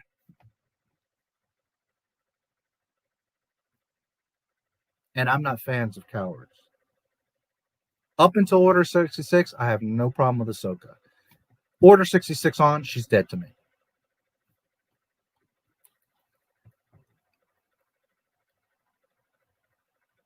And Dave Filoni has the nerve, which I did in a live stream, and I read it out loud, to say she's a master now, and she travels around, and she's much wiser because she's been around, and she knows the Force better than everybody. And yet, here we are in the finale, and guess who shows up? Luke Skywalker. So now, out of Dave's own freaking stupid mouth, he said that Ahsoka's the only one that has true knowledge of the Force and understanding, and she's so wise, and she's a master. But you don't know that because you're not doing the research. You're not going in the back end and seeing what Filoni's saying. I do. So when I see Luke Skywalker, I don't get excited because apparently he's nothing compared to Ahsoka. And he's just going to be Jake asshole anyways. So why the hell am I going to get crying and making videos about Luke Skywalker when all it is to fool you? Luke Skywalker, Ahsoka Tano, Boba Fett, they didn't do that for you guys. It's not because they love the Star Wars or you. They did it because Disney's in massive debt and they need to get subscribers. They're desperate. That's why they brought those characters in. They're like, we got to do something. Throw fucking mud all over the place. Something's got to stick. We're in trouble. That was KK getting it from Iger, getting her ass kicked from Iger, and she's going to Favreau and Filoni and saying, guys, you got to do something. Start bringing Ahsoka, Luke, and whatever you got to do. We need to start making money. That's what that was. They don't give a fuck about you. The mouse doesn't give a fuck about you. Understand that.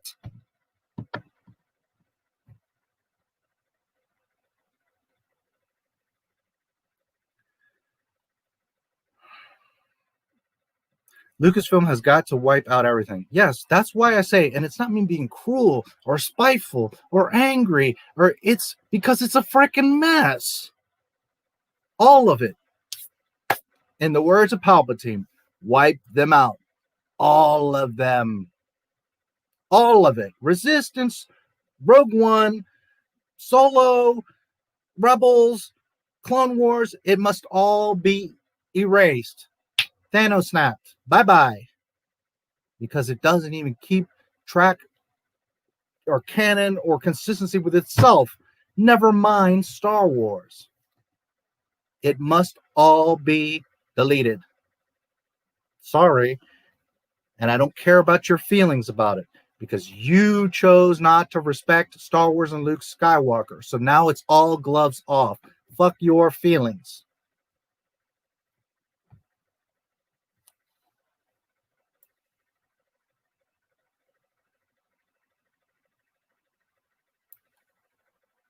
The truth shall set you free. I couldn't have said it better myself. I'm not as familiar with how Ahsoka Tano died. None of us are, because Filoni didn't do what he's supposed to do and kill her dumbass. Here's the point.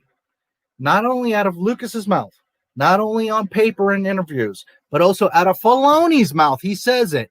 George Lucas wanted Ahsoka to die in Order 66.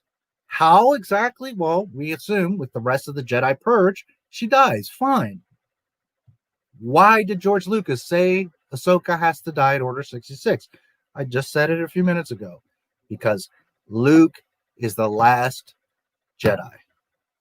That is why Luke was special. Because if Luke fucks up or dies, we're all screwed.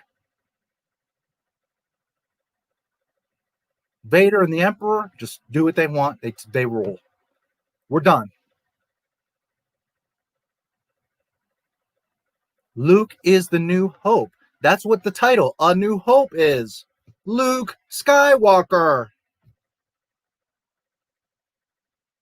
So Ahsoka being alive makes her a coward that didn't come out to help, that didn't seek out her old masters of Obi-Wan and Yoda that she knows so well, that in The Mandalorian, well, you know, Master Yoda, I know him very well. He was a great Jedi.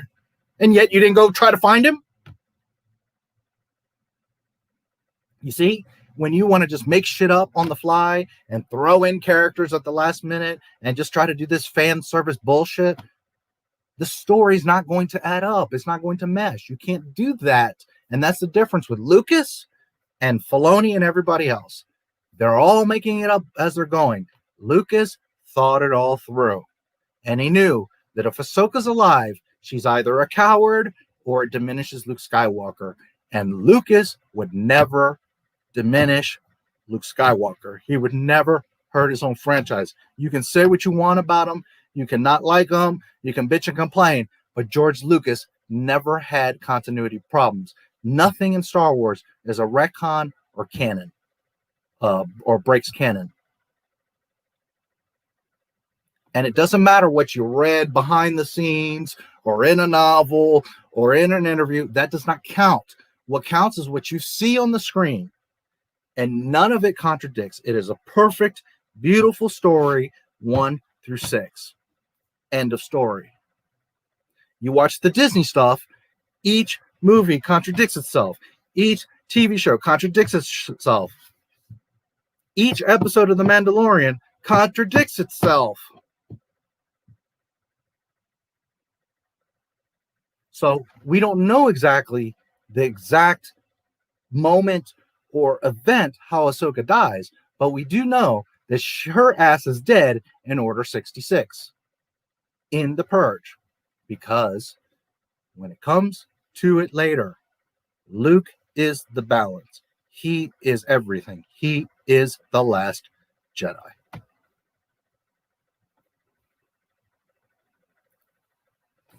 I was hoping they'd reveal Bo lost the saber and Gideon got it off whoever beat her, and to regain it, she needs to beat him or whoever beat Gideon to gain her position back. Yeah, well, guess what? Just like Luke, here's what happens with the lightsaber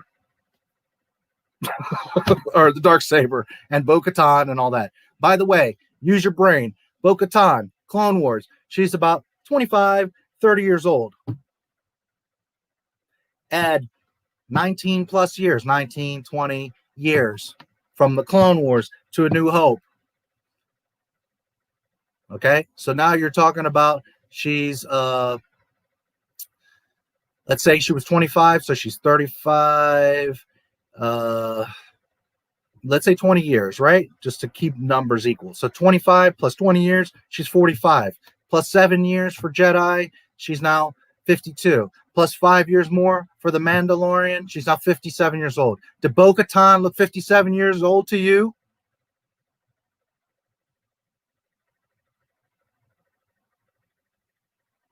It all looks real pretty when you turn off your brain.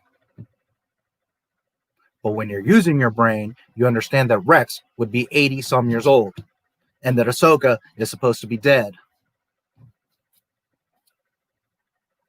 And that Boba Fett was very tall like Vader, not short like Tamora. And I love Tamora to death. I'm so happy that he gets to be Boba Fett. That's awesome. But it's not consistent with Boba Fett. Nor would Boba Fett paint his armor. His whole pride, his whole trophies was his freaking armor.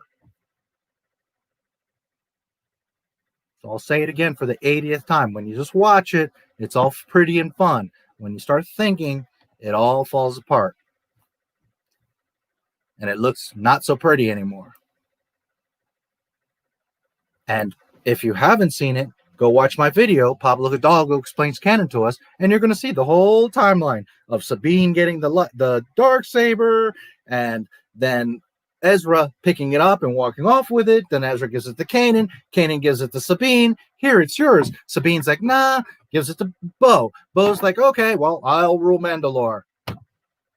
For my family, my clan, and for Mandalore. And here we are in The Mandalorian. She can't take the Darksaber. Where in Rebels, Dave Filoni show, Sabine hands it to her. And two non-Mandalorians, Darth Maul and Moff Gideon, rule Mandalore with that fucking Darksaber. So if Disney's not going to take Star Wars seriously, I'm certainly not going to take Star Wars seriously. Not Disney fan fiction Star Wars. Bo-Katan is such a strange character. She could be a cool character. I have nothing against her. She has the potential to be awesome. She could be alive. She still could be a badass. She still could do things. But get it right, Dave Filoni. These are your own characters that you created. Dave Filoni and Jon Favreau created the Darksaber, by the way. And they both should be ashamed of themselves because they can't keep their own story straight. So either they're both so freaking airheaded and everybody thinks they're so great and going to save Star Wars, or they just don't give a fuck. And they're like, canon doesn't matter. What we did in Rebels, well, forget it. What we're going to do now in The Mandalorian, that's what we're going to take seriously. And then in 3 years, in the,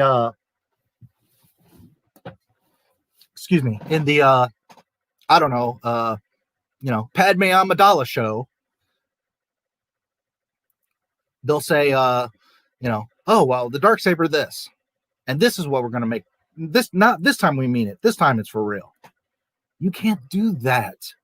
You can't just keep shifting and changing and altering and doing what you want willy-nilly with history. That's not how the world works. And it's not how Star Wars canon works. No, he can't. I still don't understand why they'd waste time on that. Yeah, I don't know what part you're talking about, but there could be flashback duels. How many times did Anakin and Vader duel? Twice. Once on Mustafar and once on the Death Star. There are no duels. There are no flashbacks. There are none of that nonsense. Stop trying to invent shit to make cool shit. The story is what it is. Believe me, I, as much as any of you, would love to see Vader and Anakin and Obi-Wan dueling. I would love to see Vader doing the whole purging the Jedi and going around the galaxy chasing Jedi. I would love to see a lot of things, but I'm not going to put my heart before my mind. This is why the world is where we're at, because you all aren't thinking. You're just going off on your emotion and running off on some nonsense and not thinking of the consequences or where the repercussions of what you're doing affects the past and the future.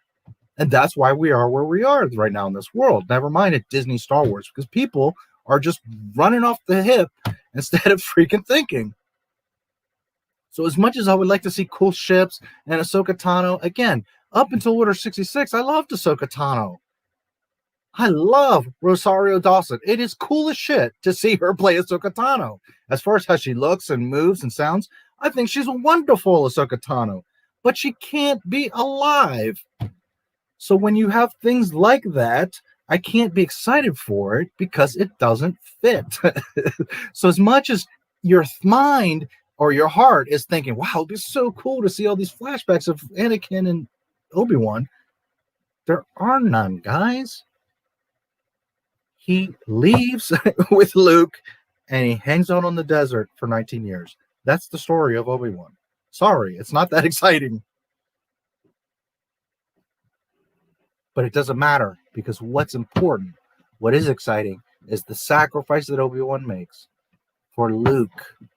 That's the point. Luke. It's all about Luke. I'm not willing to see Vader and Obi-Wan flipping around and doing extra, because that damages Luke.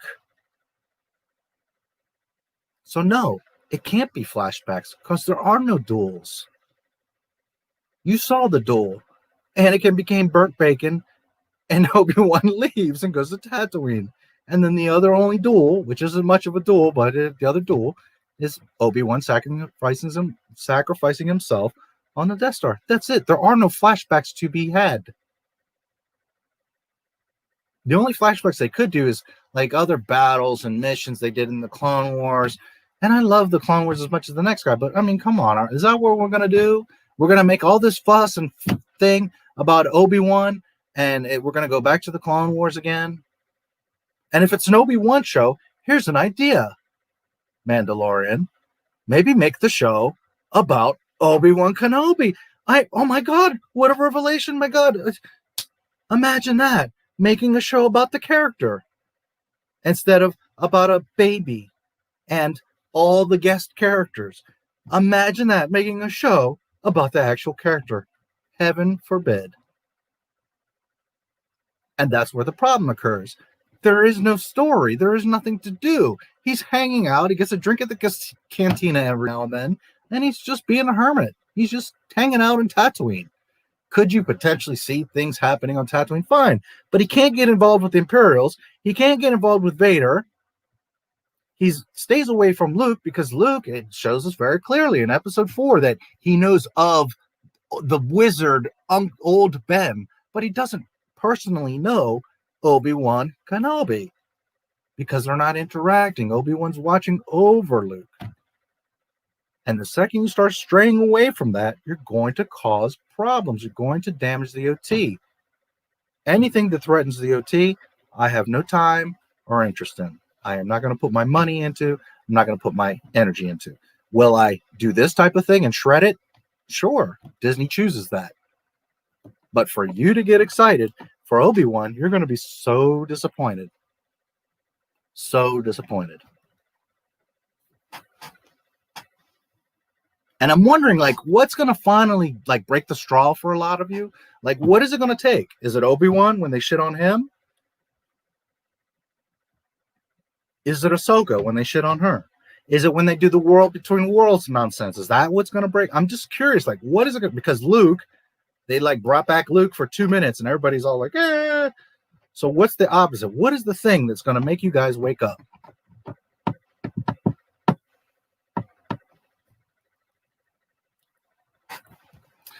Just have Obi-Wan go on his own adventures instead of facing Vader again. Well, I mean, that's possible, but he doesn't go on adventures. He's just chilling on Tatooine. That's the problem. So until she replaced him as senator, there would have been no interaction with the Empire, especially the Senate.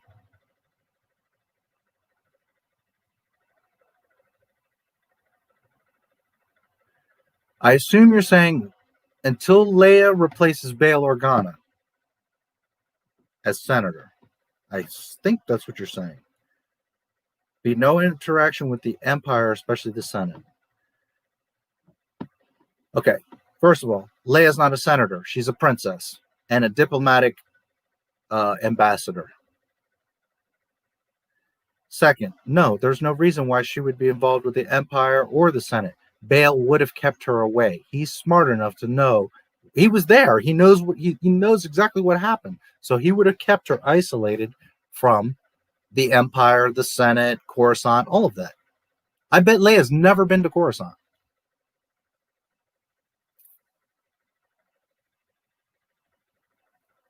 I mean, who knows? They are right on the map, on the galaxy map, they're close to each other. But there's no reason, no indication that she ever went to Coruscant.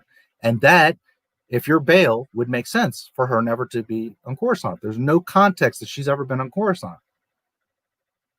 And you wouldn't want her to be, because some Jedi, some Force user, some Sith is going to pick up on that.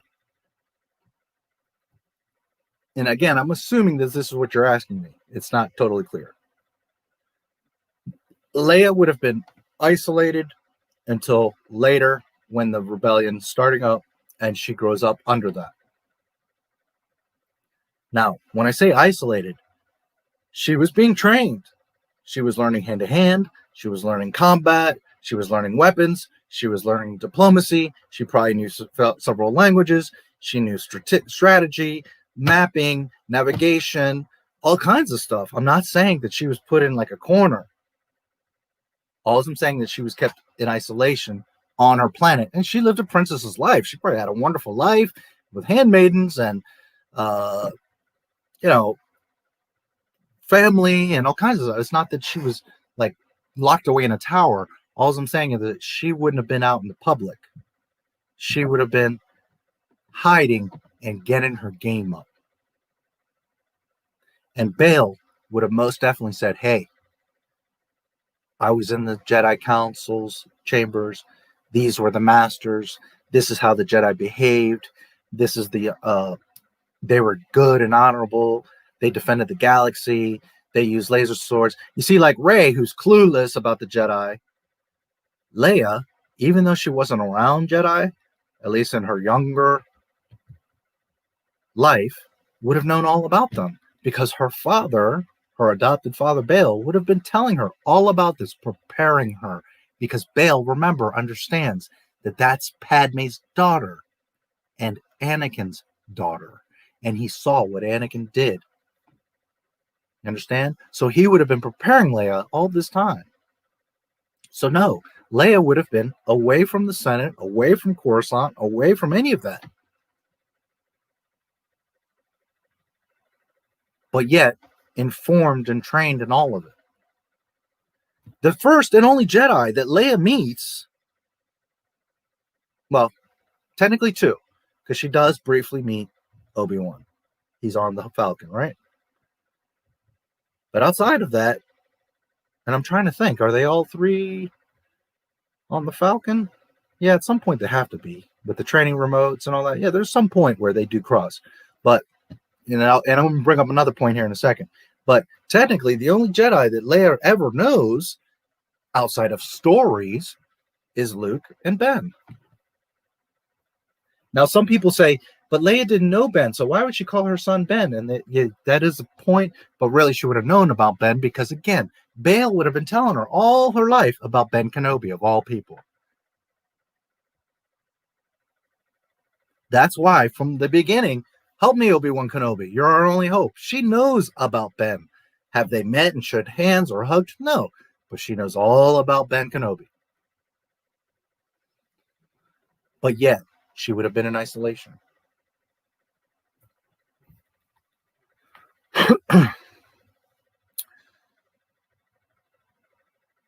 It's chat jumped just a minute.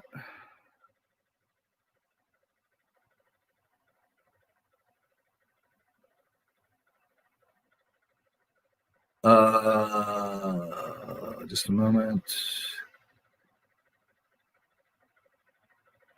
Couldn't stay. Waste time on the flashback. Okay, Senator, right. Good evening. Borgeld Plays. Good evening. If you're still here, thank you for coming. George Lucas gave them plans for the sequel trilogy. Like, what the fuck? He gave you plan. Yeah. And that comes from ego. That's them thinking, well, we can do it better. He doesn't know what he's doing. We know how to make big films. And meanwhile, Star Wars is the biggest film of all time. You think The Force Awakens made money? No, it didn't. A New Hope made money. Over $3 billion. George Lucas gave them plans. Yes. Bashing the sequels? I'm in. Fuck the sequels and fuck Disney. How about that? I think they went wrong as soon as they split Finn and Poe apart. That's one thing. Poe was originally the Jedi. That's where they fucked up. Finn and Rey were going to have a relationship, and they didn't. That's where they fucked up. They made every mistake that you could make. They made. They had Luke, Leia, and Han. Not one scene are they together. They fucked up.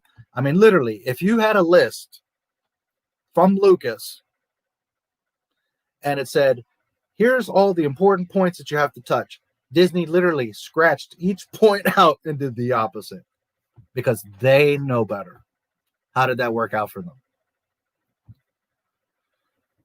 I think that went wrong as soon as they split. Yeah, right. He only found that out from Luke during Return of the Jedi. Shoot, I don't know which part that's referring to, so I can't comment. Sorry. If you want to remind me, but I'm not sure which part you're referring to. If they really wanted Hayden back as Vader, they can just make a Vader show. That's what I would do. Make a show about Vader who actually have it be about people who work with him and their views. Yes, and I said this in a previous stream. If you're going to bring Vader back, well, then make a freaking Vader show. Why are you going to bring Vader into the Obi-Wan show? Because, again, they have no confidence in their storytelling or writing. Listen, Din Djarin is a piece of trash character. He's lame. Really watch him. He's dumb. He's way too trusting. He makes every mistake in the book. He's constantly getting his ass kicked. He is worthless. Nobody watches The Mandalorian for The Mandalorian. You guys watch it for Baby Yoda and Ahsoka and Bo-Katan. Nobody gives a goddamn about The Mandalorian. And the show is called The Mandalorian. And yes, I know there's 5 people out here that are fanatics about him and built their little suit and have the action figure. But with 5 people, you're not going to support the franchise.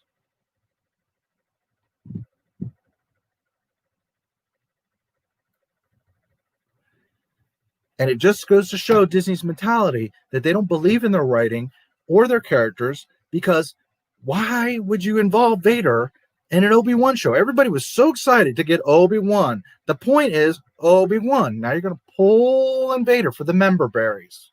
Because what's happening is, remember just a little while ago, like a year ago, they scrapped the script because KK didn't like it? And because they're having problems. This is the thing. They're not dumb. They're just ignorant. And they're running into what I just said a few minutes ago, that you can't have Obi-Wan interacting in the galaxy because it opens up all these problems. And they're sitting in the writing room like, shit, how do we get around this? We can't, like, Obi-Wan can't go anywhere. We promised an Obi-Wan show and got everybody hyped. But now that we really sit down and think about it, instead of thinking about it first, making a plan, and then talking about it, no, we thought we were slick. We announced an Obi-Wan show, and now we sat down and we realized, oh, shit. There's no story to tell. We're stuck. We got nowhere to go. Well, we'll bring in Hayden, and we'll show Darth Vader, and we'll do flashbacks, and shh, shh, shh, shh, consume, shh, shh, shh, shh. Don't think, don't ask, shh.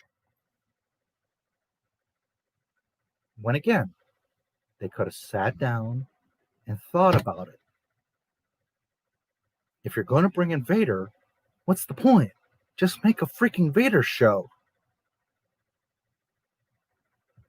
But now you're going to convolute the Obi-Wan show with Vader, which not only complicates that situation, but damages the OT. It's just...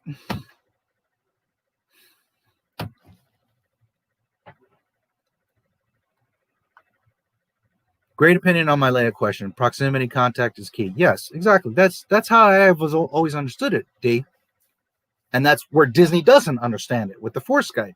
See, Rian Johnson, again, saw Star Wars like 35 years ago and thinks that the Empire sucked and everybody hated it and that he understands how the Force works.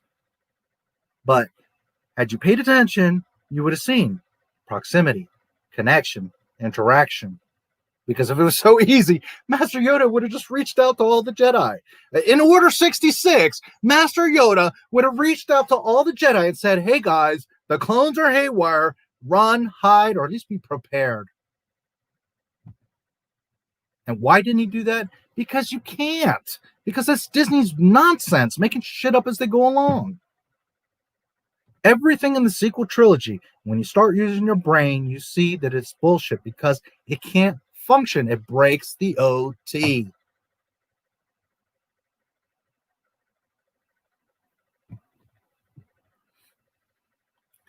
Oh, damn, I'd love a Vader show. Yeah, we all would. I'm all for that. I'm fine with that.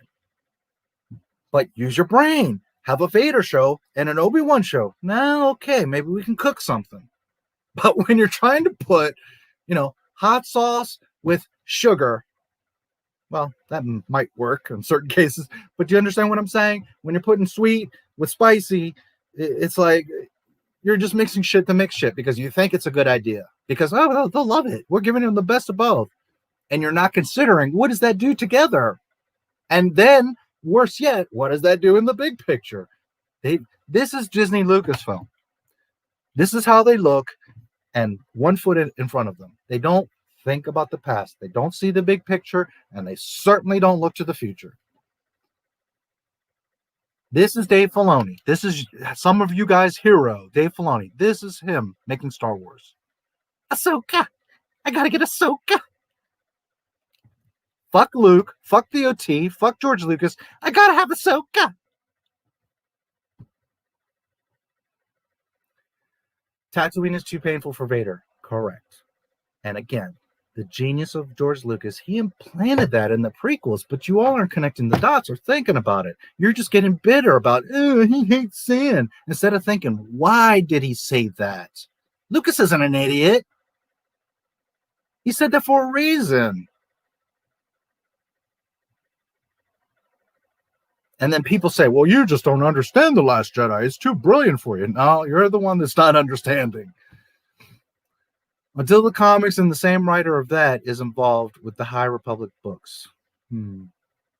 Not sure what you meant there. Would the High Republic concept have worked better set in the future than the past? No, because you still have the same ridiculous airhead writers who are only worried about injecting themselves and their agendas and their politics into the story. They have zero concern, love, care, respect, interest in Star Wars. So it doesn't matter if you make it a day later, 6,000 years behind, or whenever. It's garbage.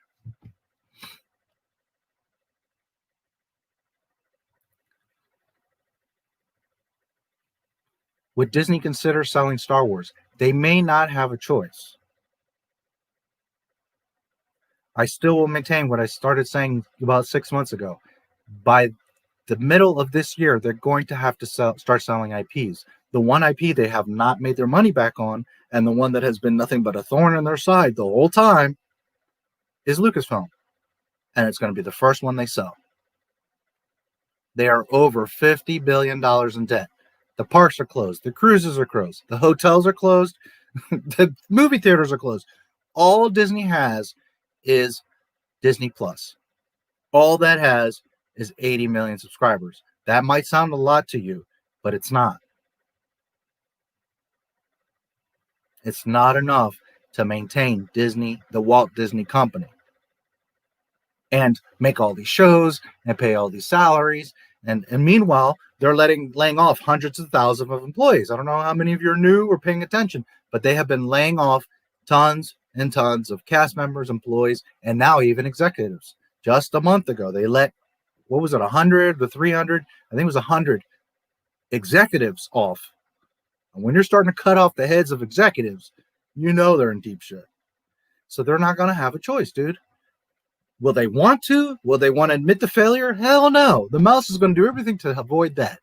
They're going to spin it to where, oh, well, we got such a great offer and whatever. They'll make it some whatever cockamamie story. But the truth is, they have no choice. They're going to have to sell Lucasfilm.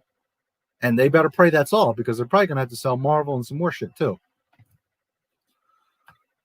Or Snow came along, grabbed it, and turned it into his throne, explaining how he was force Skyping everybody. Oh dear. Yeah, well, when you start thinking about this shit, you start to see the holes.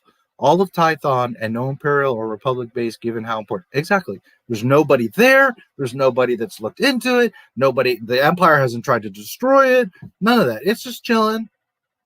Any Jedi, but apparently this is common knowledge because Ahsoka, who left the Jedi as a child, knows about Tython and the first Jedi, or at least the Seeing Stone in this story, The Mandalorian, right? She knows about the planet with the Seeing Stone. Why would she even know that? She left the freaking Jedi as a teenager. Why would she even know about Tython? And if she, of all people, knows about it, well, the few Jedi that are left, according to Ahsoka, would have gone there.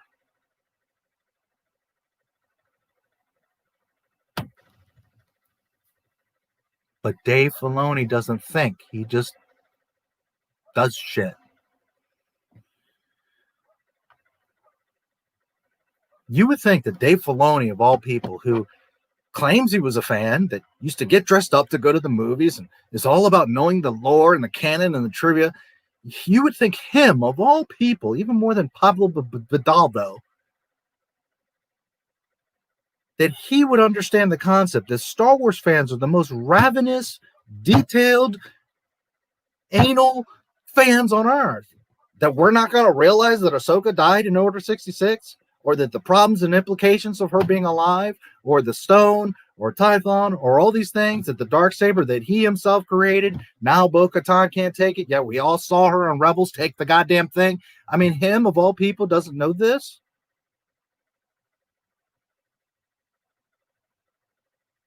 I could see if you were like rewriting My Little Pony, dude. Nobody cares or knows. But Star Wars, you think that we don't know this stuff? And it's not like it's a select crew of like 6 of us that are all this. Like millions of people know this shit.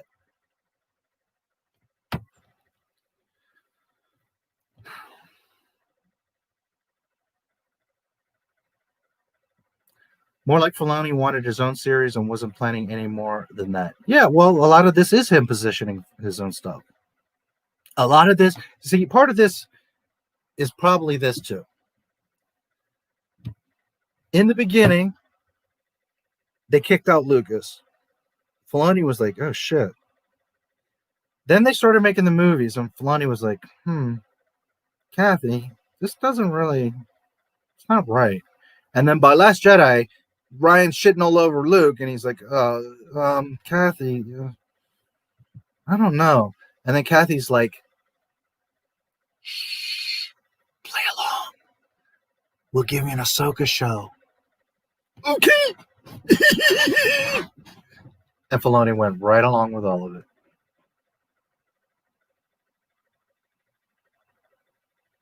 That's what happened. Phony, baloney, Filoni.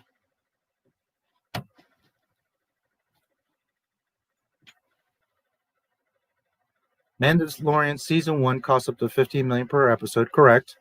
With Mando season 2, Andor, and Book of Fett, where's all the money coming from? It's not. Again, they did that to save face, to give people the impression that everything's under control, folks. No reason to panic. Yet the investors and the accountants are like, this ain't out of none. Kathy, how are you going to fund these movies and do all these shit? We just had to lay off 20,000 people. Shh. Alkalite. Shh. Visions. Shh.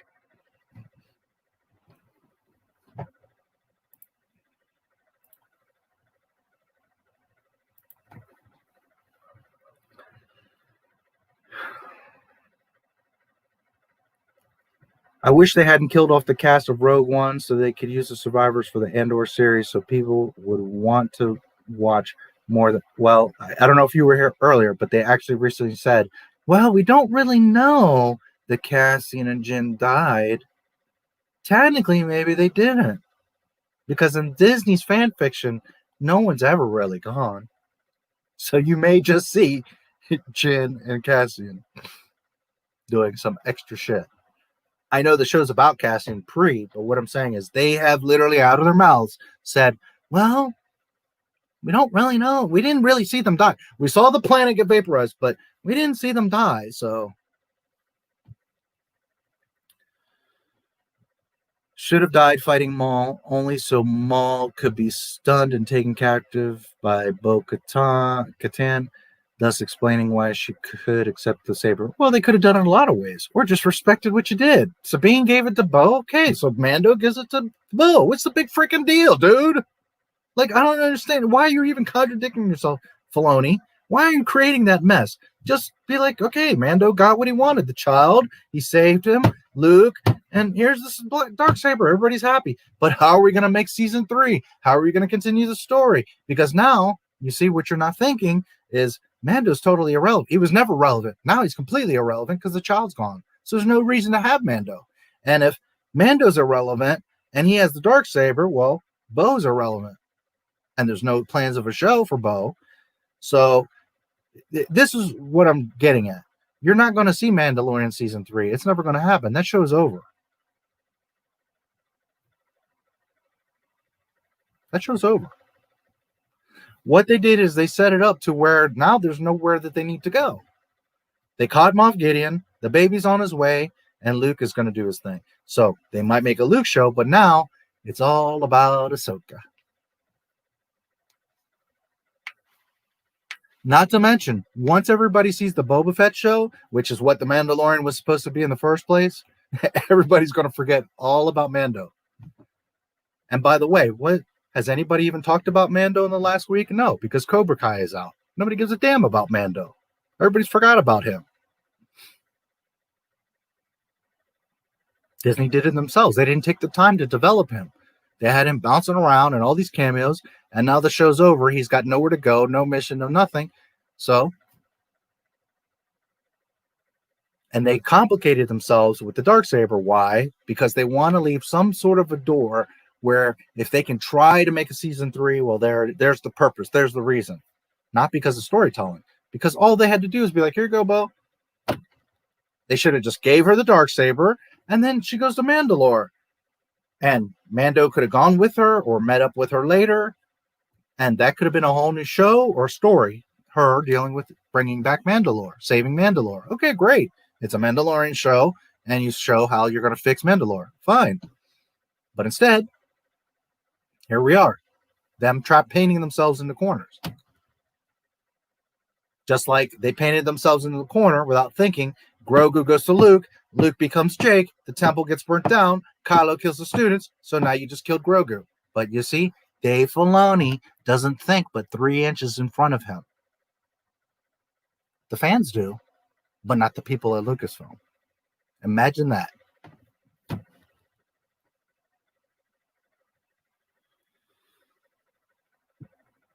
Saw him during Star Wars Rebels. Ouch. Yes. Their fan service is garbage. Thank you, Disney. Yes. Might have worked if the council had shut down her Force abilities when she left despite being proven innocent. Then Kanan came along and helped her restore her talents, but not that powerful. Yeah. I mean, to me, the Rebels is just more fan fiction. It's not even Star Wars, so I could give a shit. And I hate Kanan. I think he's lame. And I don't know too many people that like Kanan, to be honest. I'm sure there's some people that like him, but he's like the least cared about. People care about Ezra and Ahsoka and other characters. Nobody gives a goddamn about Kanan. So funny. 55 to 60 years old. I assume that's when I was talking about Bo. Nope. Aquaman's dead too. Bo Karen. Probably. I never thought of that. Bo Karen. Oh, I don't know if you did that on purpose, but either way, probably ate Admiral Akbar cereal. That may have kept her young. Yeah, maybe. You know, since Force users are much better now than they ever were, Ray healed her. Ray, Force de-aged her.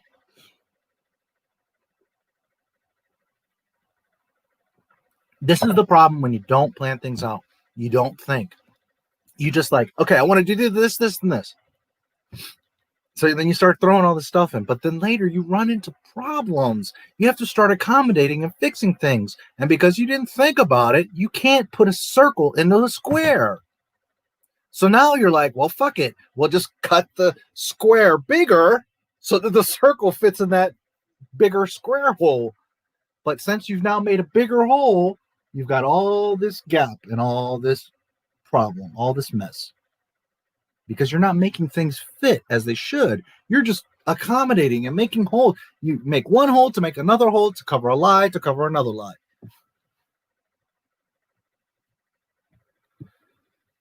I assume she might have been imprisoned, thus frozen in carbonite for over a decade or two, thus explaining the age difference. Sigh, yes, it's easier to shut your brain off. Yes, there's no indication of her being in carbonite. And furthermore, Clone Wars. Anakin, Obi-Wan, Ahsoka, Rex, and Cody, I believe it is. They all put themselves in carbonite. They go travel to I forget the planet right now, but where I have a video about this. The Kobe Bryant droid. The Citadel. Okay? They freeze themselves so they can go through the security undetected, and then they uncarbonite themselves.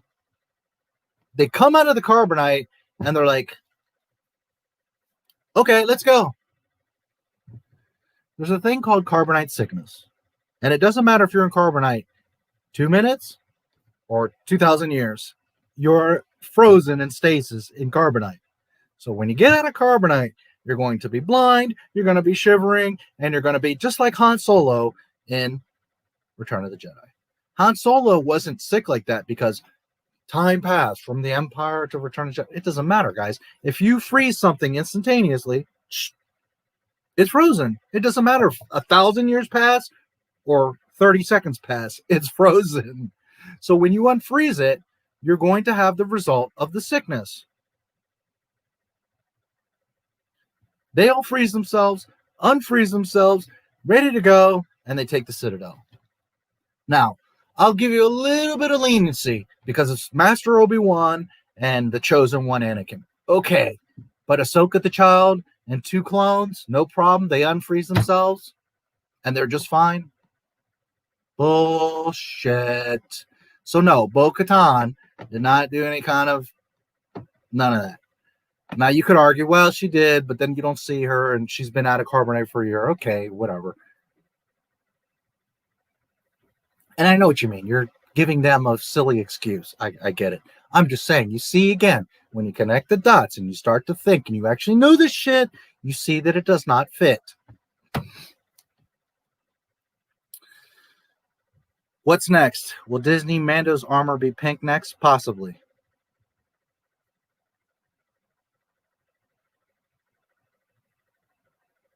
All right, I caught up. Dark Winter. Cheers. Cheers to you. I've always wondered why Filoni likes cowboy hats. I don't know. He has a thing for cowboy hats and for wolves. And I'm not from Pittsburgh, but I live in Pittsburgh. He is from Pittsburgh, and there's no reason for him to. There's no wolves around here, and ain't nobody wearing cowboy hats. So I don't know where he gets that mess from, but whatever. And I have nothing against cowboys, but I think you're freaking ridiculous wearing a cowboy hat when you've never even been on a farm. Cheers. Could call him Save Baloney. Yeah. Save Baloney. Dave Filoni, yes. Man. I tell you, Disney Star Wars is such a frickin' mess. All right, well, I'm caught up now, so what's on everybody's mind? Any questions, thoughts, anything else we want to talk about?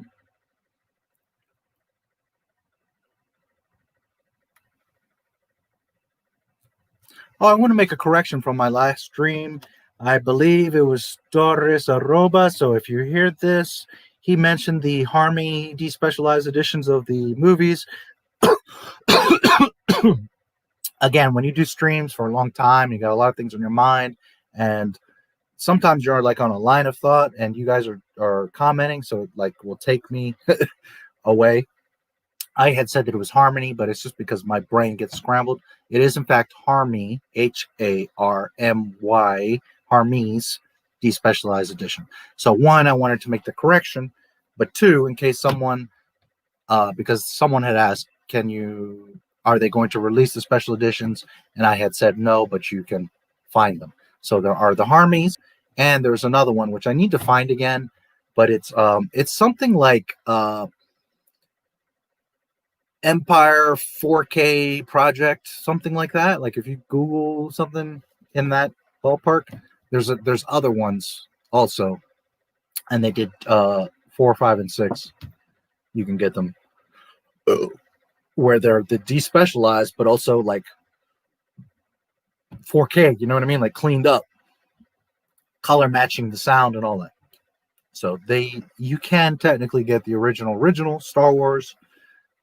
Just thought I would bring that up because again, I want to make the correction to what I said, and for anybody that's interested. What would you like to share? Let me think about that.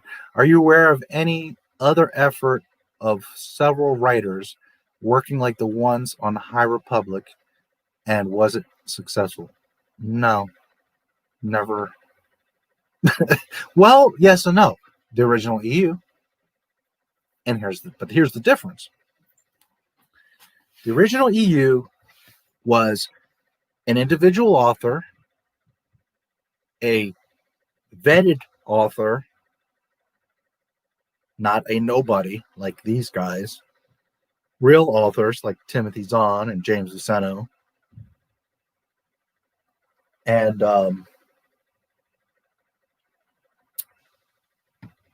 they would have key points that they would have to adhere to, but they would make their own story. Now, one, they knew it was never canon, so it didn't have to adhere specifically to certain rules. But yet, people had love and respect for the franchise, so they would try to adhere to the rules of Star Wars. Not to mention that Lucasfilm, not Lucas, Lucasfilm Publishing would have to sign off on those novels. But the main point of what I'm making here is that they stayed away from each other. And that might sound counterintuitive, like they should all be on the same page, but not EU. EU was about individual stories. So it was okay if it was like just this little story about Mara Jade, because it was an isolated story about Mara Jade. High Republic is the culmination of several problems. One, them getting rid of the EU and claiming, well, we're getting rid of it so we can fix the continuity and maintain it. So right there, they shot themselves in the foot. Now they've put themselves to where they have to work together. And then they're working together, but yet they're not even talking to each other or working together because all of their stuff contradicts. Now, on paper, if you have people that truly love and respect the franchise, and you put them in a room and say, hey, let's make some amazing stories, then yeah. I'm going to use myself as an example, not to be arrogant, but if you had 5 of me in a room, holy shit, would we write some Star Wars? And we would make sure to a T with a fine-tooth comb that it all lines up and respects not only itself, but the overall Star Wars world. But when you have 3 or 5 heckle-jeckle jokers who all they're thinking about is, how am I going to get my face into a Star Wars book?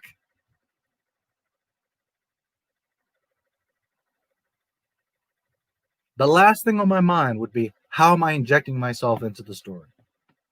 Now, after writing a beautiful story that is cohesive and continuity and well written, and the characters have excellent arcs, and it all makes sense, the technology, the language, the locations, the planets, and it all lines up, and it's all correct, and it's all been triple checked, and I made a phone call to George, and he confirms the things, the few questions that I may have, and everything lines up, and everything's perfect, and somewhere in there, it makes sense to slip in a name or a reference, or furthermore, I wouldn't even care about putting myself in. I would slip my daughter in there somewhere. Then sure, be proud of your work, and if you can get yourself in there, fine. But when the first thing you're thinking about is my politics, my agendas, my messages, and I got to put my little face in there, well, then we're fucked. Because it's no longer about Star Wars. And I don't know about you guys, but I'm pretty sure you just heard me go on for the past 4 hours because we care about Star Wars.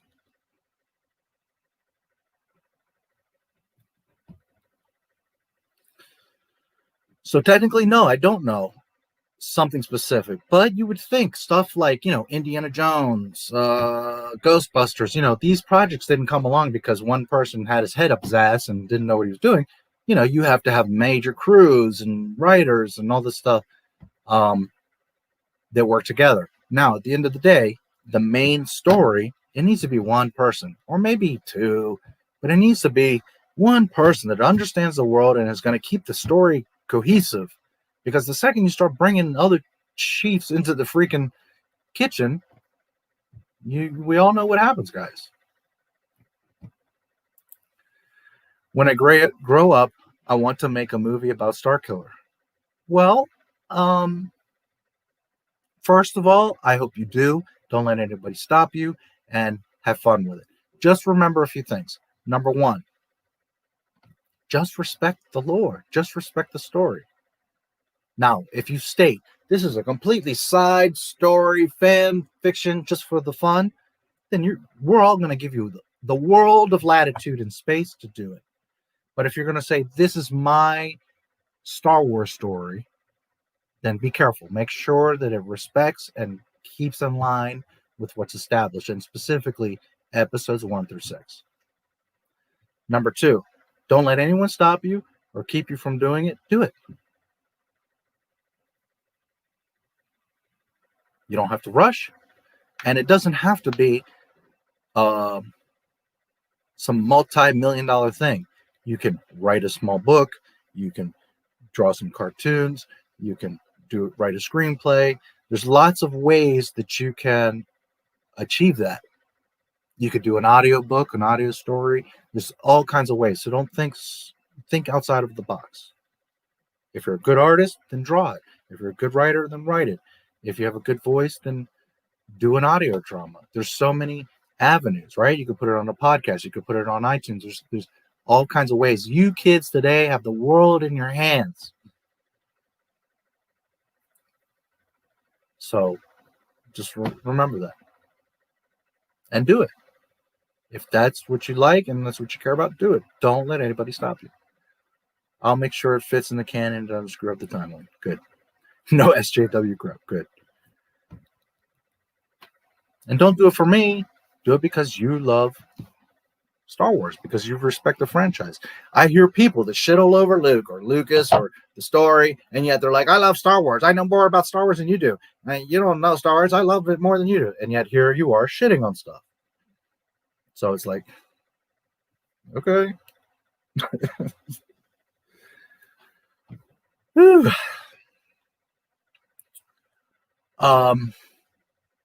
Okay. I'm happy to hang out. There's 12 people here, so I have no problem hanging out. But if that's the case, I'm going to take like a 5-minute break. I want to run to the bathroom. I'm going to stretch my legs. I'm going to get some liquid. And I'm more than happy to come back and hang out. So what I will do, I'll be back in the next 5-10 minutes tops, but just a few minutes.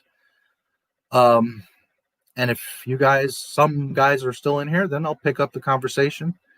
And if everybody leaves, well then I'll see you later. But anyways, yeah, I'll take a quick break and we can pick up. I'm more than happy to hang out. I've got energy. I'm more than happy to keep talking with you guys. I own the Star Wars OT Despecialized Edition. It's amazing, like reliving each film on their respective opening days. Yeah. Go for a break. Yeah, you can do it. Yes. Unfortunately, I don't have any of the films. All I have is Disney Plus.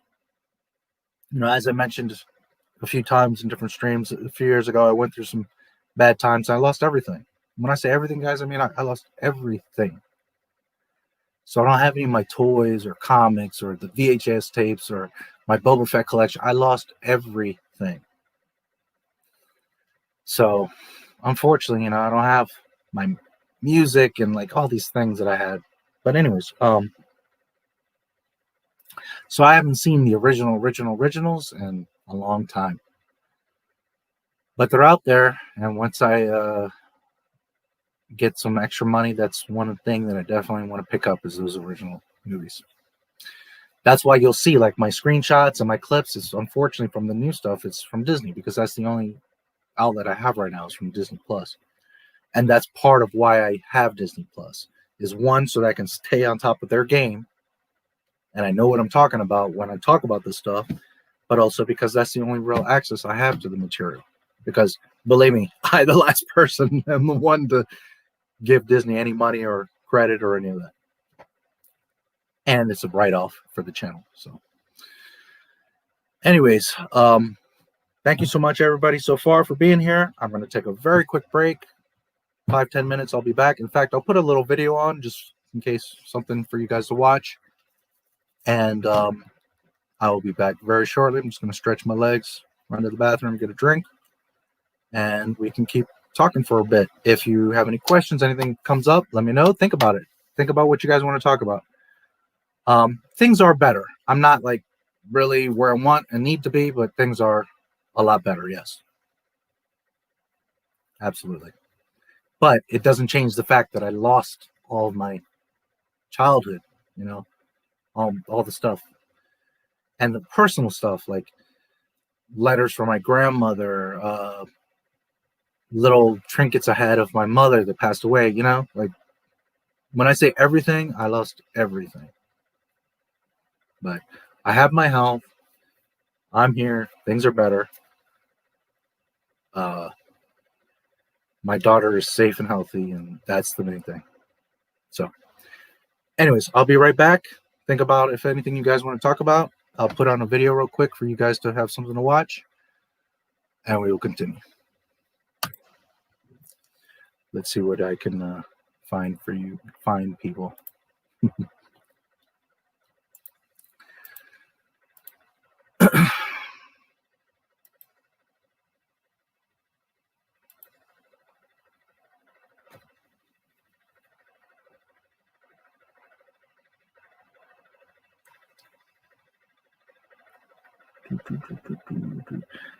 I'll put on the Pablo video because that's good for anybody that hasn't seen it.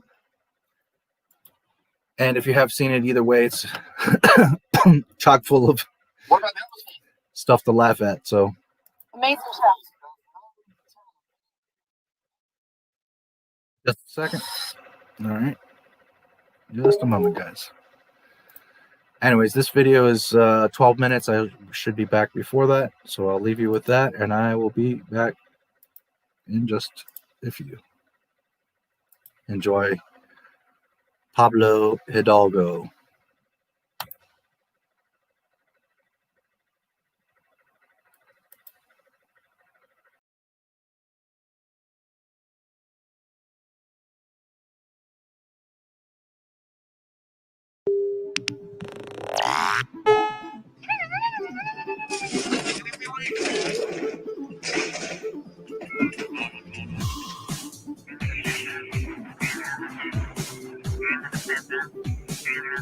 My friend, Lucasfilm Story Group's Pablo Hidalgo. Hey, Andy. Hi, Pablo. You've been with the company for a long time now. Be 17 years in February.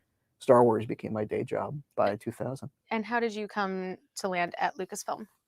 I freelanced for West End Games, Mhm. and that kind of opened up a lot of professional doors. I would go down to Gen Con, which is the big sort of tabletop role-playing game convention, Mhm. which is also a professional convention because that's when all the editors and publishers go, and that gives you an opportunity to meet face-to-face with these folks.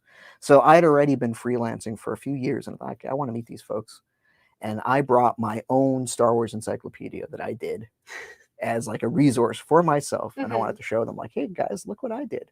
At the 96 Gen Con convention, Steve Sansweet was there. And Steve was doing Lucasfilm's marketing outreach to core fans about the special edition trilogy, which was coming out the following year.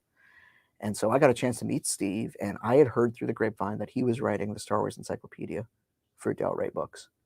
And I said, you know, Steve, I've got Just my so own happened to- encyclopedia. Yeah, it's like if you need help, if you need a hand. And he took me up on the offer, so he sent me the manuscript, and I offered notes on it.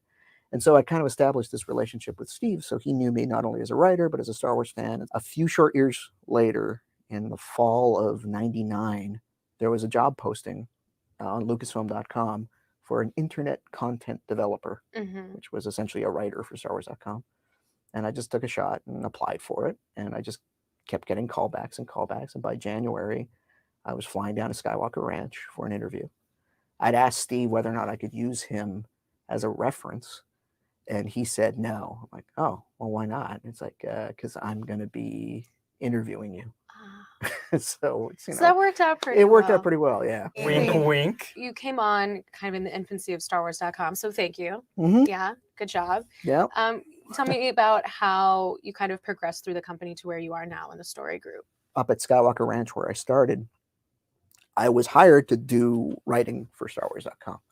And the great thing about that is that required you to interface with the entire company, because we wanted to profile Lucasfilm. We wanted to profile the state of Star Wars, so that I would have to go interview someone at Skywalker Sound, Mhm. or go talk to someone in licensing, or talk to someone in publishing, or talk to someone in whatever capacity. And so that got me out there, and people quickly came to realize, well, this guy knows his Star Wars.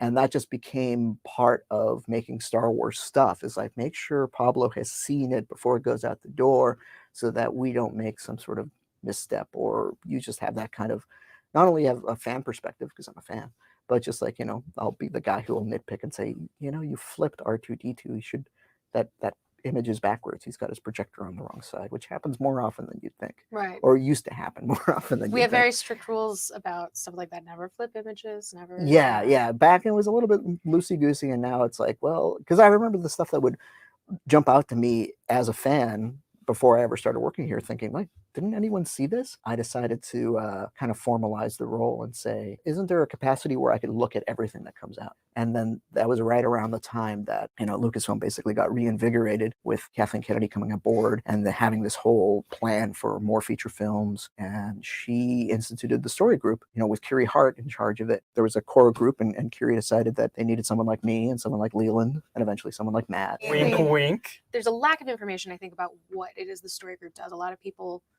have misconceptions about the amount of power you have or the decisions you make. Can you kind of give the Clips Notes version of your role? Yeah, I think the easiest thing that people will latch their heads around is like, oh, you're like a continuity cop. And it's like, that's not really it, right?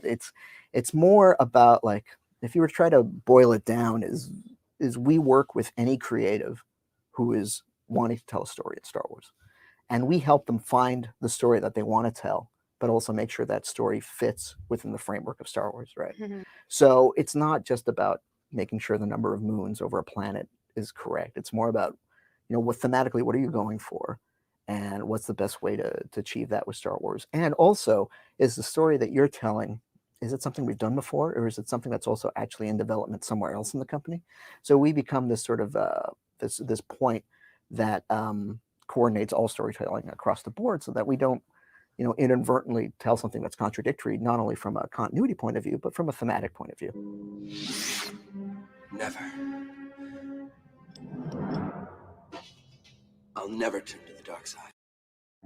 I started using when I was 13. It was like, oh, well, they're prescription opioids, so they can't be that dangerous. My perception was, once you stop using, like, that's it, your life is over. I didn't even realize that I needed help until the day that I got arrested. I have been able to accomplish a lot in my recovery. I just want to be happy, and I want to thrive in my life. If you or someone you know is struggling, there is hope. Recovery is possible. It's the last day of Ashley Home Store's New Year's mattress sale. Click the link to get 0% interest for 6 years on select Tempur-Pedic and Beautyrest Black mattresses starting at $31 per month. Only at America's #1 furniture and mattress store. Ashley Home Store. This is home.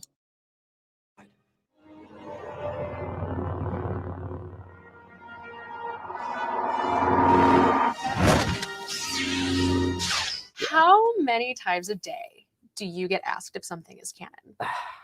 A lot. I know, a lot. I could tell I could tell when a user is asking me questions, not because they're genuinely interested. There's part of that, but because they've got a wiki page open on their other window, Mhm. and they're like, "Hey, this isn't defined. Let me ask this person." Mhm. And I'm like, and I'll get 12 questions in a row. I'm like, well, wait a minute, you're just doing homework. I'm doing your homework for you. I don't want to do that. Mhm.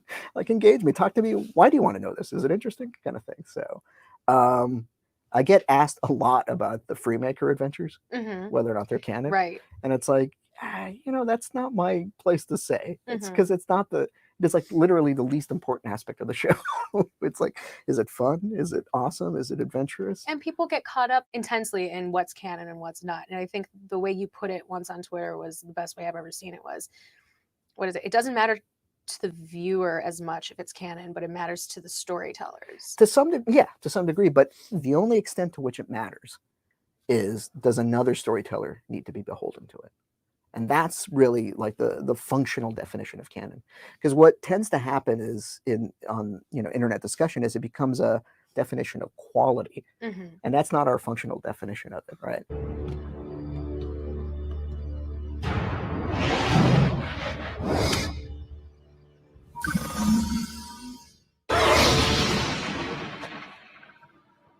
I claim this sword and my rightful place as leader.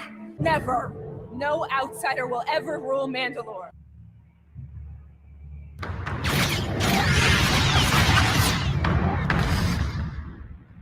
My lady, is that any way to treat your rightful ruler?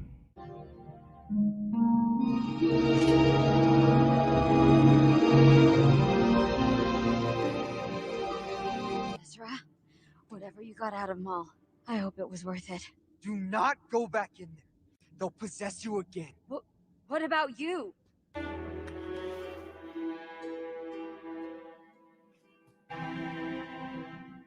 Take it. It's yours.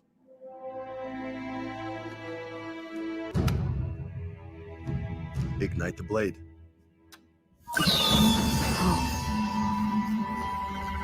There's no one I trust to wield the Darksaber more than you. Now I understand why the saber came to me. It came to me so I could pass it to you. I accept this sword for my sister, for my clan, and for all of Mandalore.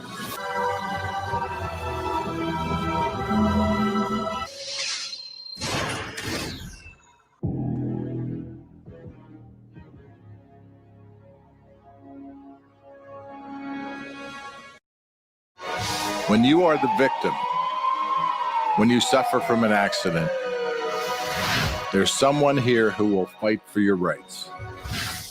Justice for you begins with us at Prabanic and Prabanic. Your new immune support sidekick, Airborne's ready-to-drink shot. Comes in an easy-to-take liquid pouch. With ingredients like vitamin C and vitamin B6 for everyday immune and energy support. Get on-the-go immune support. Why don't you kill him now and take it? It's yours now. What is? The Darksaber.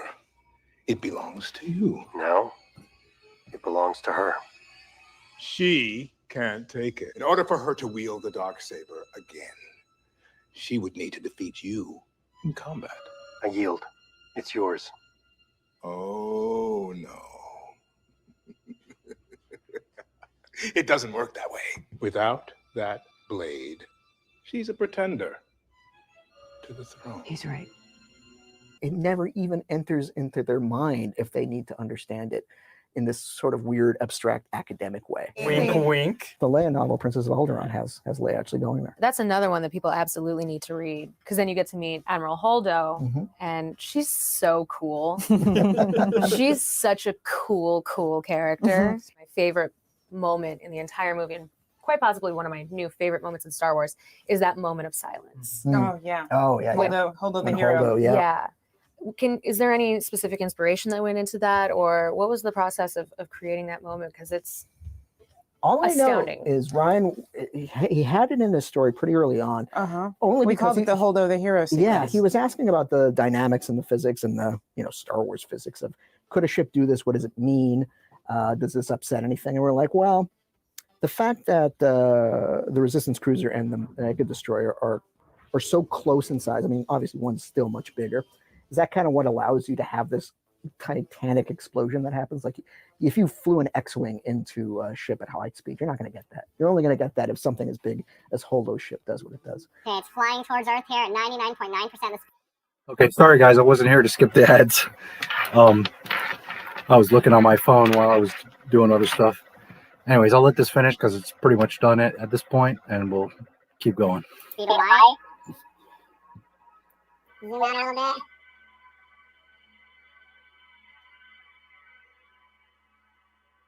Hitting just above Florida. Whoa, look at it just vaporizing everything.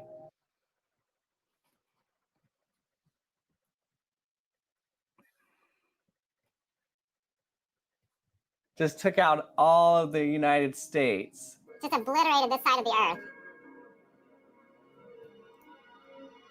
So you can see the fireball moving across the atmosphere around the Earth.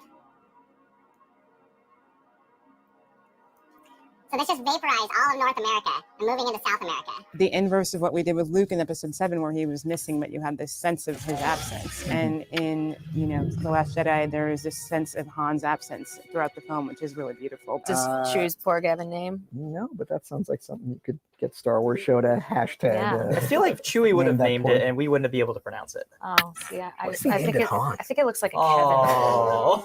Kevin. I love that scene. That's why he was shirtless the next time. You never know. It's like 99, Working on his guns, waiting for 100. that. Oh, I didn't see you there. oh, hey. He actually spent a lot of time just walking around shirtless, hoping for that connection to kick in. Oh, sorry. So good. And now you have the first of the Star Wars show mugs. Those aren't even official Really? yet. That's not even a thing. That's a prototype. Could be bigger. Well, thanks for coming by, Pablo. It's always super fun to talk to you. Yeah, nice catching up. And yes, none of this is canon. No. None of it. No. Have you ever removed your... Just at home, staying safe with my family, working hard. Your hand? No, Has it ever been this? never. I've been searching for more of our kind. I've been quested to deliver this child. I was hoping that...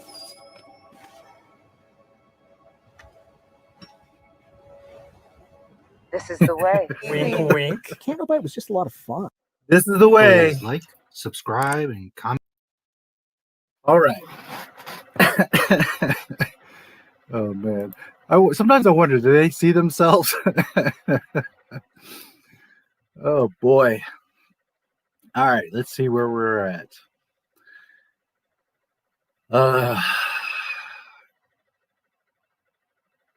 Everyone go around the house to get the blood flowing again. Yes.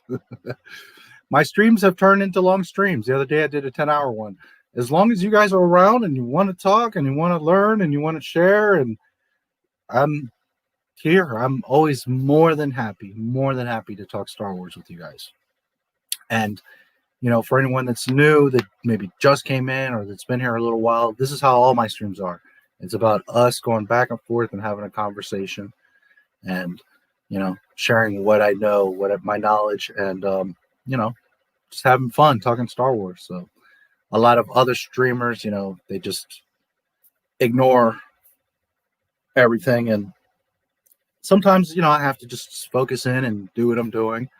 And granted, when this channel gets bigger, the chat's going to be flying and I'm not going to be able to always catch everything. So enjoy it now where I can really interact with you guys. Doesn't this guy bully fans? Yes, Pablo Hidalgo does. It's not just them shitting on Star Wars, but they shit on the fans. If they were smart, they would just shut the fuck up. But nope, they got to go the extra mile and then tell us we're wrong for seeing where they're messing up. I pay for premium to avoid ads, yes, but you saw it on my, which I'm sure you figured that out, but you saw it through my channel, that's why. And I don't have premium. And yes, if you don't know, when you watch your own videos, you still see the ads. Check Twitter tags, bring back the EU, and boycott the High Republic. Yes, good. And the best way, guys, to boycott this stuff is just don't buy it. It's like the Luke Skywalker thing. I'm so happy for so many people that got excited and were crying and all that. That's all beautiful. But when you turn around and you make these videos, people think you're telling Disney, okay, you did this right and good. No, what you're doing is you're showing Disney that You can shit all over us, and then you can give us 5 minutes of a little whatever that ends up as Jake Skywalker anyways, and you did okay. And the analogy that I like to use is if you come home from work and your dog just chewed the shit out of your living room, knocked over the lamp, broke the glass table, shit on the floor, I mean, just really wrecked the entire living room. And then you scold the dog for 5 minutes, and then the dog gives you puppy eyes, and you're like, it's okay. The dog isn't going to learn, and this goes for children as well. That dog needs to be caged up for a week, and I know that sounds extreme, but just for the analogy, that dog needs to be swatted on the nose, caged up for a week. I'm not saying don't feed it or don't say hello or don't give it water. I'm just saying it needs to be caged up for a week so that it really thinks about what it did. And then you slowly bring it out for 5 minutes and you say, okay, you're going to behave. Even if you behaved, I'm still going to lock you back up. And you got to do this over time so that that dog learns. Now, I'm not the dog whisperer. You know, there's maybe smarter ways of doing it, more experienced ways of doing it. But just so you understand what I'm saying is that by getting some puppy eyes and then people making videos like, oh my God, Luke Skywalker, all you're doing to Disney is saying, okay, good job, no problem. You can shit all over everything, but as long as you give us Luke for 5 minutes, then we're all going to be fine. And that's the wrong message. That's the wrong what everybody should have done is just, and they would have all been at Disney. Favreau, Filoni, KK, they all would have been like, holy shit, did they like it? Is it good? Did we do good? And we should have had them for like the next month wondering, pulling their hair out like, holy shit, did they even like the show? That would have made them think. That would have made them now respect. But when they can just throw you a little crumb and everybody's like, oh, I'm going to make videos. All you've done is said, huh? It was fine. It's okay. As long as you gave us Luke. It's the wrong message. These Mandalorian rules. I think you were saying the Mandalorian rules. My mom got in a car crash when she was pregnant with me. Wow. That's amazing, bro. Wow. I hope she made it, but whether she did or not, it's that's amazing. Jedi Susie, I do too. I'm not sure what. Oh, because you pay for premium. Yeah, it's because you're seeing it through my channel. Sheev, nope. Not sure what you're referring to. Sheev Photography, interesting name.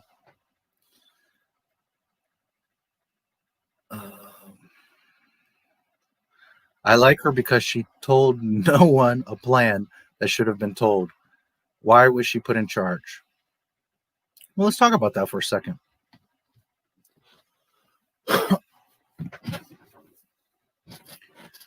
George Lucas is a smart man, but it doesn't mean he's super keen on everything. He's a great filmmaker. He knows space opera better than anybody. He's donated hundreds of millions of dollars. Like, people don't know this. The money he made from selling Lucasfilm, he gave it away, guys. Sometimes I see comments like on my videos and they're like, yeah, but he's a dumbass. He sold it, so it's all his fault. Do you guys realize that he had like $20 billion before he ever sold Star Wars? He didn't need a single dime from Star Wars. He sold it because he had a newborn daughter and because he wanted the movies to continue going. He's 70 years old, guys. To make Star Wars, it takes him 10 years. So is it fair for us to expect him to just keep putting his life on hold after 43 years, or at that time, 35 years? That's us being greedy. We should be thankful that we got Star Wars at all. Never mind 6 movies. And bless him, he has a big heart. He knew Kathleen for like over 20 years. She always smiled in his face. He thought she would respect it because she was somebody close in their circle and she had been there, and he thought she understood it. And unfortunately, when she got control of it, she showed her true face, right? Her true self. So it sucks. He made a mistake. He's only human. But at the end of the day, it was because he believed in Kathleen and the others that they were going to respect it. They're the ones that chose not to.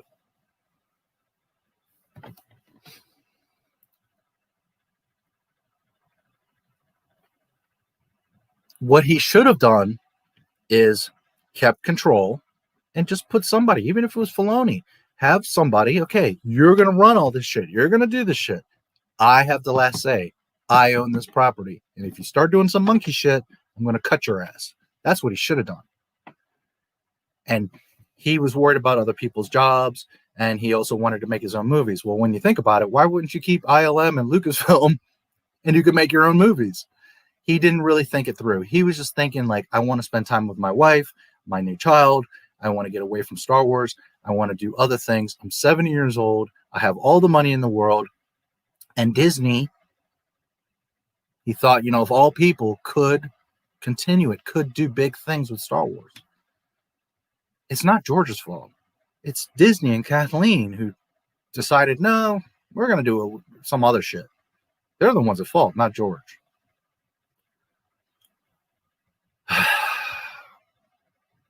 And while he did make a big mistake, also know that he made that mistake with an educated guess, that somebody that he knew for so long and that was always around and should have known and respected the franchise.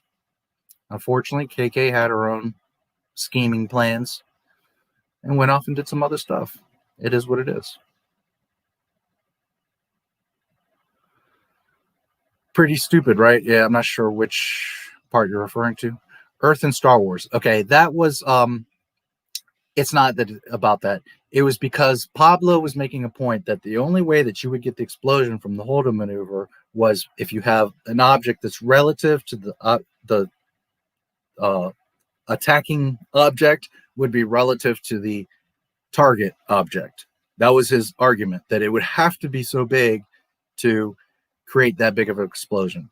Someone with third grade physics and science class would know that a grain of salt flying at thousands of miles per hour would decimate any ship, the Death Star, whatever. And that's what that video was. That video is a clip from a computer simulation that starts with a grain of sand and then he goes on doing bigger things. And one of them was that pyramid. And that pyramid, as you can see, is much smaller than the Earth. Yet the impact of that flying so fast, you saw the devastation that it created to the Earth, not a ship, a freaking planet. So it was just me making Pablo look stupid, as always, because I mean, no brains over there. Anybody, a third grader, knows a grain of salt, a grain of sand, flying at hundreds of thousands of miles per hour at light speed would freaking rock anything that it hits. Han's absence was beautiful. Yep, that's out of their mouths, not mine. That's the people that create Star Wars. They seriously like Holdo as a character. Yep, they think they did a great job with her. Bruh, yeah. I pity Pablo. It's sad because the ones who bully others are just very insecure. Absolutely. A lot of that comes from, guys, one, he doesn't give a fuck. He never did. We're seeing his true colors. But it's also because he's butthurt. He's butthurt that The Last Jedi was the most rejected and biggest failure in all of Star Wars history. And he was very integral in that movie. So he's butthurt because everybody is excited over what The Mandalorian did, especially Luke, that 5 minutes meant more to the fans than 3 movies. That something that cost $15 million was more impactful to the fans than each of those movies was roughly 300 million. So you're looking at 900 million they spent on the films, plus what they're not reporting in the reshoots, plus 2.5 times for marketing. So over $1 billion that they spent on the films, plus $2 billion for the 2 Galaxy's Edge, plus all this toys and shit that didn't sell. Disney has not made back the $4 billion investment. And people are like, they made tons of money. No, they didn't. The box office numbers are not what Disney makes. Disney is far from the $4 billion that they spent on Star Wars. So you know, that's where they're at.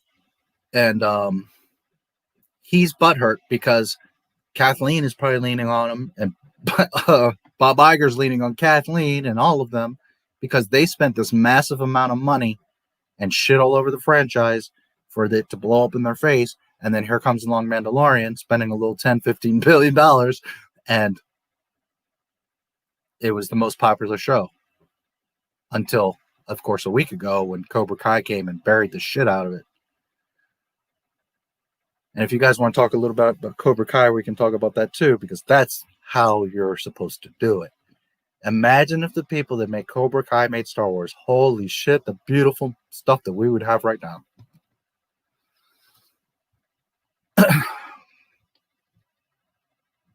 I was just joking about skipping ads. Yeah, no, I know you were. I was just saying, you know, how it makes sense is because, you know, it was through my thing. Anyways, can we cage up Lucasfilm? I wish, bro. I really wish. I'm a veterinary nurse and a dog trainer. The dog has no idea what he's being yelled at about unless you catch him in the act. Punishing him for a week to think about what he did is abuse. Okay, again, I'm not a, you know, I wasn't trying to say like, this is exactly what you need to do. I'm just saying, I hope you understand my metaphor, that if you reward the dog because it gives you puppy eyes after he destroyed your house, that's not going to be very effective. There has to be a consequence. That's what punishments are for, like with kids. That's why you get grounded, because without consequence, what are you going to do? Next time you're going to tear up not just the living room, you're going to tear up the whole house, right? So that's what I was getting at. And again, I didn't want to give the impression to anybody that to abuse an animal or a child, or that I know that stuff, because I'm not a pet person. I'm not a dog person. I like them. I'll pet them. They're cute, but I'm not a, you know, I was just trying to make the point that, you know, you can't let that kind of stuff happen because it's just going to escalate. It sucks that people think that George was a greedy hack for making the prequels and selling Star Wars when it's not true. No, absolutely, it's not true. He's a great man.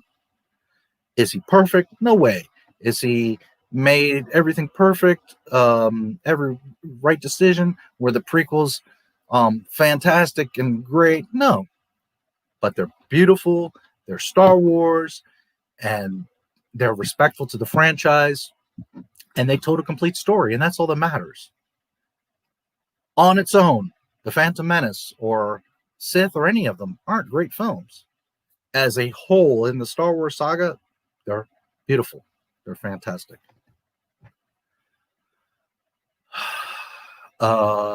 I think I'm the only person not watching Cobra Kai. You should watch it. It's fantastic. Absolutely best show I've seen in forever. There's very few shows that I have seen in recent years that are worth a damn. Dark, amazing. Cobra Kai, fantastic. Those two shows are spectacular. Dark is its own story, but it respects its own story. And Cobra Kai respects the movies. If you haven't seen the movies, it's still a great show, and they do flashbacks so you can get a context. And if you have watched the movies, you're like, holy shit, these guys understand canon. Because they literally not only pay homage and respect, but they maintain the continuity. They're not like just willy-nilly making shit up to make it fit. They thought it through, they wrote it out, and they made it all work and fit. Cobra Kai is fan-fucking-tastic. I cannot recommend it enough. And again, if you haven't seen the movies, it's still a great show. If you have seen the movies, you're going to love it. Cobra what? Cobra Kai. Which, if you don't know what that is, that's the Karate Kid TV show. Just a moment. I should be able to highlight just a moment here. Gotta jump to the other part of the chat. There we go. D, thank you so much as always. Here's all the work you do. Thank you. I truly appreciate all your support all the time, your words. By the way, did you get the reply to my email? I didn't see a reply, which not that it's necessary, but just curious if you had seen it. I assume you did. Thank you, brother. Cobra Kai, it's a Karate Kid show focused on Johnny. Yep. It's so good. It's so damn good. And it's hilarious. And that's what I've been saying, hashtag hash browns. Johnny is stuck in 1980. So Facebook, computer, cell phones, this stuff is not like normal to him. And the kids are kind of teaching him stuff. And instead of hashtag, he says hash browns. And it's just hilarious. There's so much great writing in that show. The references, the humor, the tie-ins. It's just so well made. Johnny and his student. Dark is the name of a TV show. Yes, it is. I always forget I think it was Netflix, but it might have been HBO. I believe it's Netflix. It's I don't want to give away too much because it's so good, but it's filmed in and based in Germany. So it's all in German, but it's not hard to follow. Like the acting's so good, and you obviously the subtitles. But it's not like complicated or you can't keep up with it. It's like it's fine. You can watch it just like I forget that I'm even watching a show in German. And just real brief synopsis.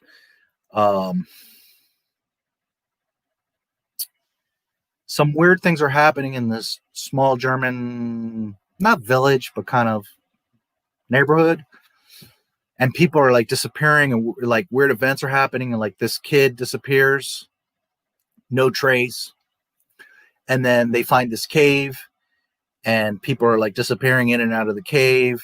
And they find a tunnel inside the cave and you go in the tunnel, but then you don't come out in the same way. You come out in some other time. And there's also these boxes, this like time travel box that people are jumping in time. And then later there's also where they kind of jump planes. The show is a mind fuck. It goes back and forth in time and it tricks you and it does all these different eras like World War II and future, and it jumps around, not like to the point where it's annoying or you can't keep up with it. It is a mind fuck because you don't really know what's going. Like they'll show you glimpses and you start to get a grasp and then you're like, ah, shit, they just switched it up on me. But in the end, it all makes sense. It's all very cohesive. It's all very well done. The acting, the music, the scenery, everything fantastic. Beautiful show. Great. The writing, top notch. The best show I have seen in years is Dark, like far and away, not even close. And then the second best show I've seen in years, Cobra Kai. Beautiful. Cobra Kai is a little bit cheesy. It's a little bit fun. The karate isn't like, professional fighters and all perfect. And it's a little bit campy. A little bit, not much. But what's great about it is, one, it's great writing. It's fun and funny. But more than anything, it respects the source material as it should. But Dark, 10 chef kisses. It's fan-fucking-tastic. And little fun fact with Dark, and I don't remember, D, if I told you this. Dark, when the episodes would come out, they would be the day in real time. Now, what they would do, like Netflix usually does, is they'll release a bunch of episodes at once. But what I'm getting at, let's say it was like, I don't remember the days, but let's just say it was January 16th when season 3 came out, right? The first episode. So you would, on January 16th, be watching it. And in the show, it would be like January 16th, 2020. Okay. They wouldn't give you the day or time or all the time, but there was key points in the show where they would tell you the date and or time. So one thing that was very cool about it is if you were watching it when the show came out in real time, the show was with you. So it was as if you were watching the show, like this is happening right in Germany in real time. Really cool little detail. It'd be like January 20th and it would say January 20th.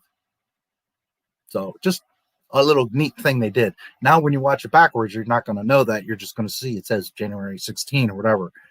But had you watched it when they came out, it was the day that you're on, and it was pretty awesome. Dark, I cannot recommend enough.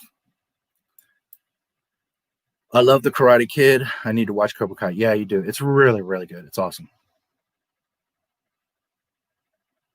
And again, had Lucasfilm done that, wow, the Star Wars we would have.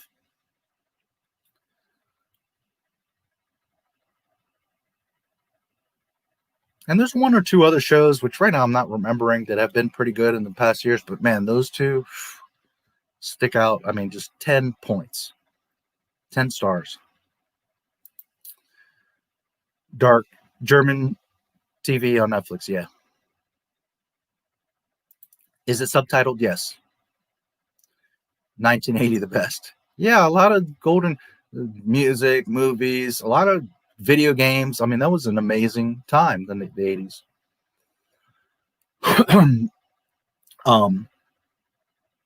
I personally think that I'm my age, my generation, we grew up in the best time of all, because I got to, as a kid, see Star Wars and Transformers and G.I. Joe and all these amazing cartoons and comics and Ghostbusters and Back to the Future and some of the best films of all time, the toys, video games. But I grew up in an era also where that stuff was just coming in. So we still had an appreciation of like your door being unlocked, knowing people in the neighborhood, those kind of older type values or situations.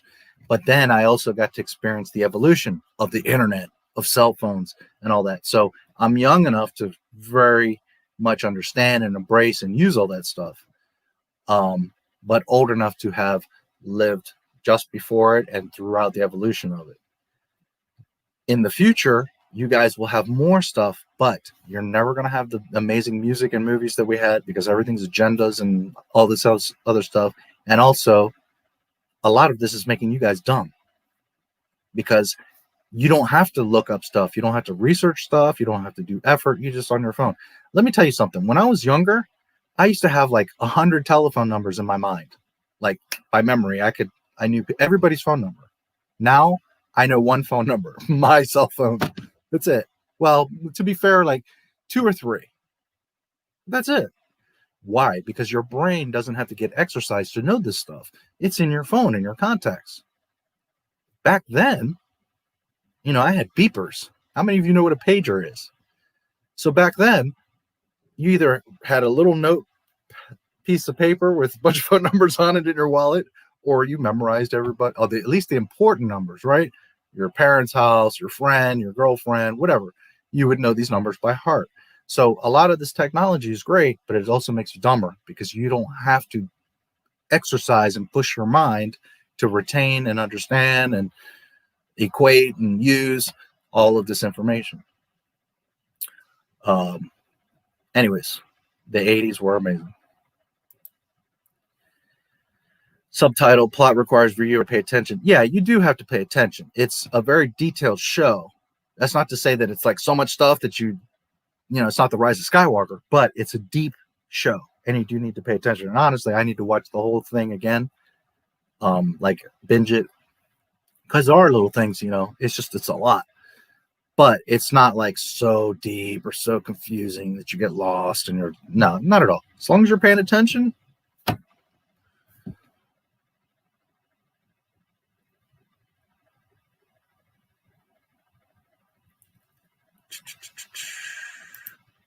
I'll watch the series. I'm going to rewatch Karate Kid 2 soon. Yeah, do it.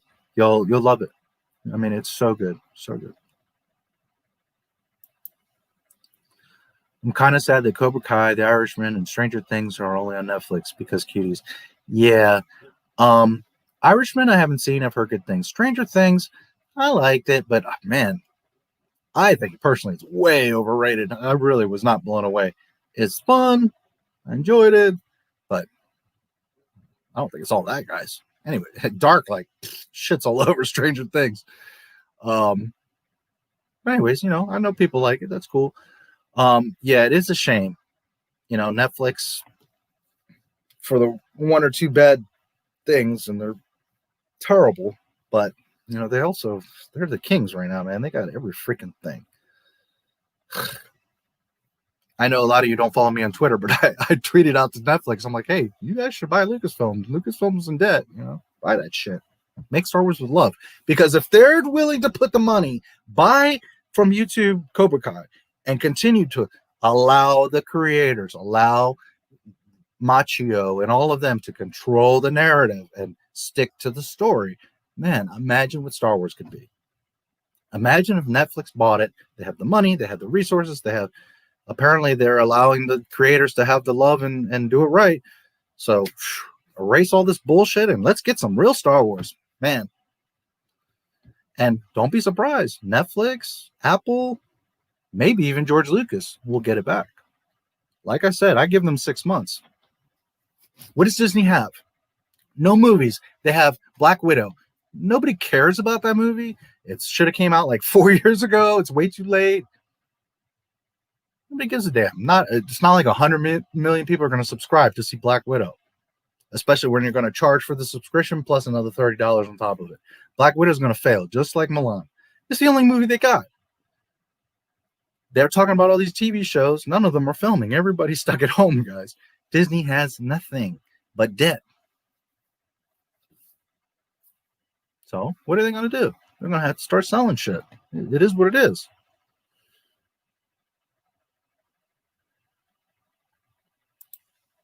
You received your email. My email's closed right now, but oh, okay, I see. Yes, received your email. Okay, good.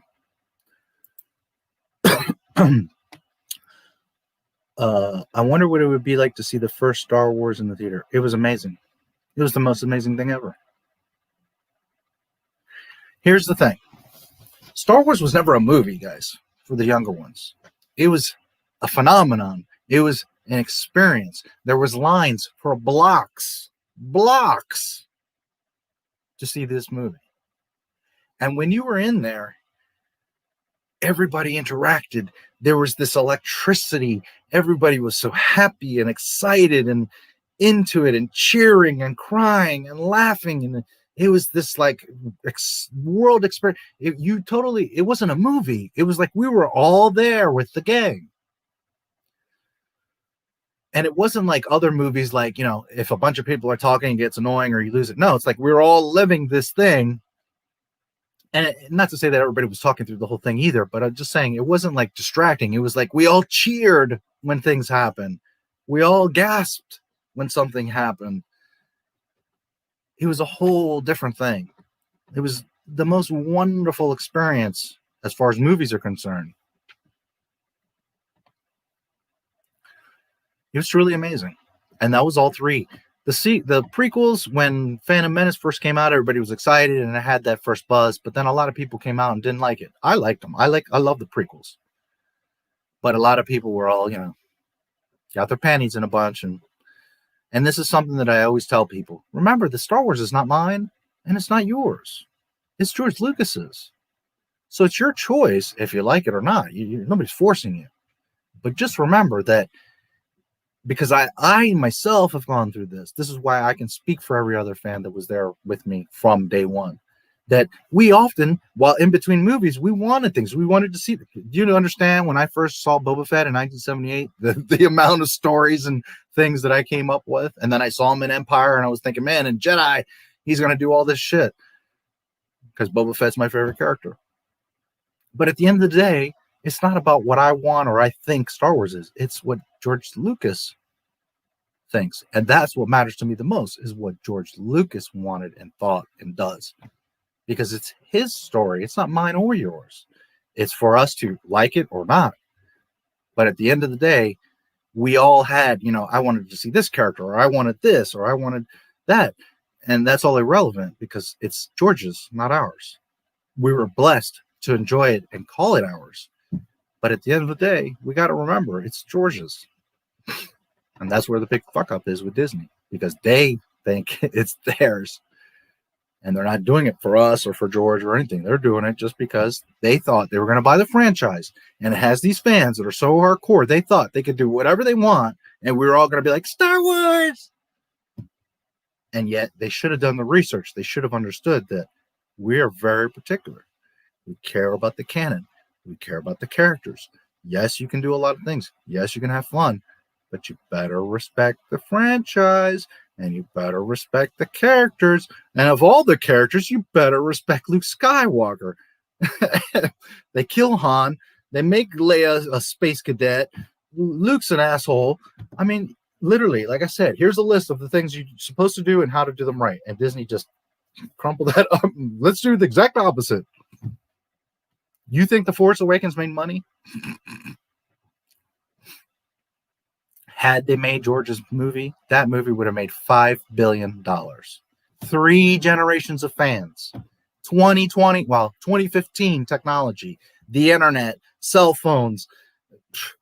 That movie would have made $5 billion. And when I say made, it would have costed $300 million. Do you understand the profit and the toys? To this day, we would be buying toys from the first episode 7.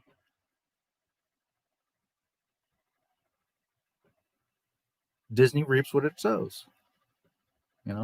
That's the one thing that I at least have solace in, is that, okay, they shit all over the franchise, but they're sure paying for it, aren't they?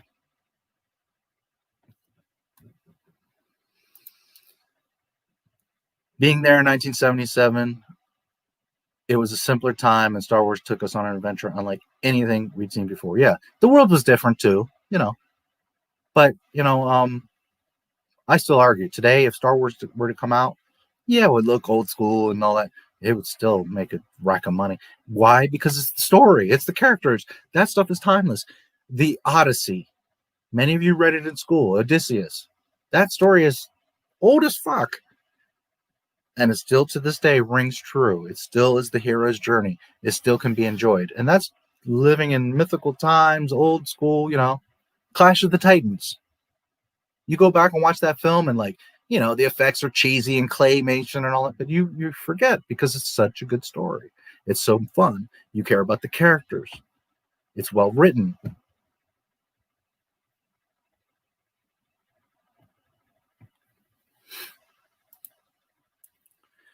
I imagine it would have been being used to silent film, then experiencing sync sound for the first time. Yeah, true.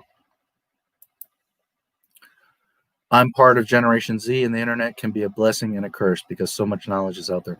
Yeah, and don't get me wrong, you have so much power at your fingertips. I use it every single day, obviously. But I have for a long time. I've been a digital marketer for 10 years, and I build websites, and I do all kinds of stuff on the web.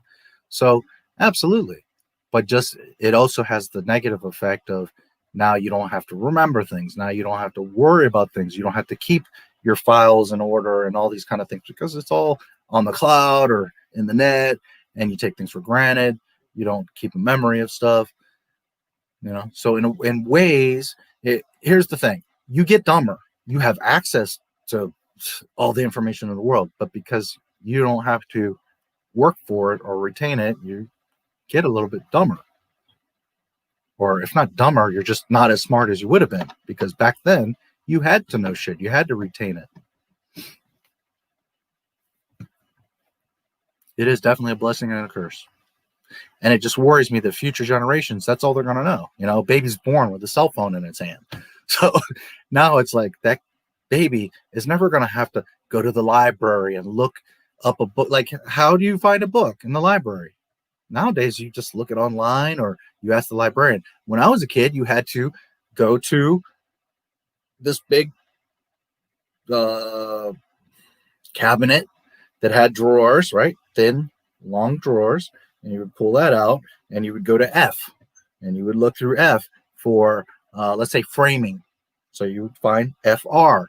And you would go through all the cards and you would find, and then you would see what books are for FR, framing. And then you would find framing. And then, okay, they have 10 books on framing. So you would see the author, the title, it would have a number to it. So you knew where in the library to find that book. So now, okay, you're looking for this framing book by Peter Jenkins, just making up a name. here's the number. So now I walk over to the shelf in that section and I look through the numbers on the shelf and I find that book. And if that book's out, you take the card. Okay. So now when you go to sign out the book, you give the card to the reception lady, whatever. That way someone behind me doesn't come looking for that book and here's the card, but they can't find the book. Why? Because the card is put away until the book comes back. That's how things used to work. You had to use your mind. You had to walk. You had to use your hands. You had to think. And you had to work and think just to find the book. Never mind then read the book and apply it and use it. So while it's faster and easier and more convenient, you are losing those skills. Hello to all. I'm feeling the High Republic should come back with a come with a pack of death sticks because it's killing it. Any momentum that Star Wars had. Yes. Thank you. That guy says, good to see you, brother. Yeah. And again, like I was saying earlier, they got 5 minutes of goodwill with Luke. And I didn't get that excited because I already knew. And here we are a week later. Pablo Hidalgo's shitting on fans. You got other guys from Lucasfilm jumping in on the conversation and shitting on fans. Then we see this nightmare of the High Republic. Holy shit. Nothing's going to change, guys. It all leads to the sequel trilogy. Nice. I'm over Black. Yeah, nobody wants to see that damn movie.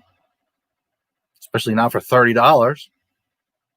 Now, a year from now, it's free on Disney Plus or Netflix or something. Okay, you know, I'll watch it. Sure, we'll watch it. Hey, Scarlett is damn nice in that outfit. You know, and it's a Marvel fun action thing. Okay, you know, I'm not saying that we're going to gouge our eyes out, but are any of us going to spend the effort and time and money to watch that movie? No. They lost money on that. They already know. Before they even released, they know they lost on that, just like Milan. Star Wars Underworld on Netflix would be awesome. Yeah. Here's, you know, I'm glad you mentioned that because here's what I would have done if I was George. He was wanting to make TV since at least like 2002, 2004. He should have just waited, dude, and made Star Wars TV. It's nothing but a website. He had StarWars.com. Wait a few years, save up the money, create your own streaming service, all Star Wars, all day. You have all the movies, you have all the shows, you have all the, you could digitize all the books and comics. So now you could, let's say $5 a month and you've got the whole shit.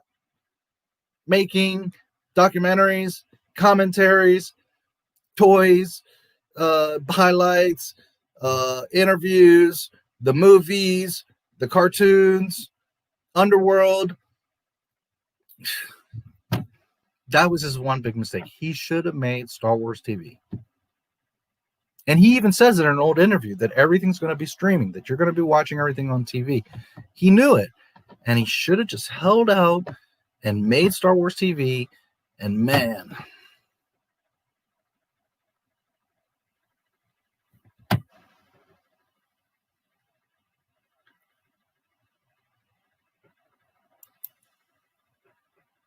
soon Disney going to be in more debt than the US. Yeah, they're getting there. By the way, I don't expect anything from anybody. I'm not asking you guys for anything. It's there if you want to. The only reason why I'm highlighting it is so that anyone that's here or that hears this replay, I'm mentioning it for a reason. If you do a super chat through YouTube, YouTube takes some of the money. If you do it through this link, I get all of it. So just saying, I don't expect anything from anybody. But whether you one day want to send me $5 or $1 or whatever, know that the best way is through this way. Now, if you want to do a super sticker or something like that, that's different. But through this, you can just donate money, or you can, like a super chat, write a message. So just so you know, that's the better way. Not that there's anything wrong with a super chat, just saying. And that doesn't just go for me. There's other creators that are starting to use this, and the benefit of this is 100% goes to the creator. Just so you guys know, Stream Elements, that's the better way. The only negative is I don't get a big color notification, so I may miss it. So if somebody in the future does that and I'm not calling it out, then just write a little message and say, hey, I sent you a tip, or I did stream elements. Look, and I will call it out. But just so you guys know, not just for me, for any creator, if you see that, that's the better way, because we get 100% of what you donate.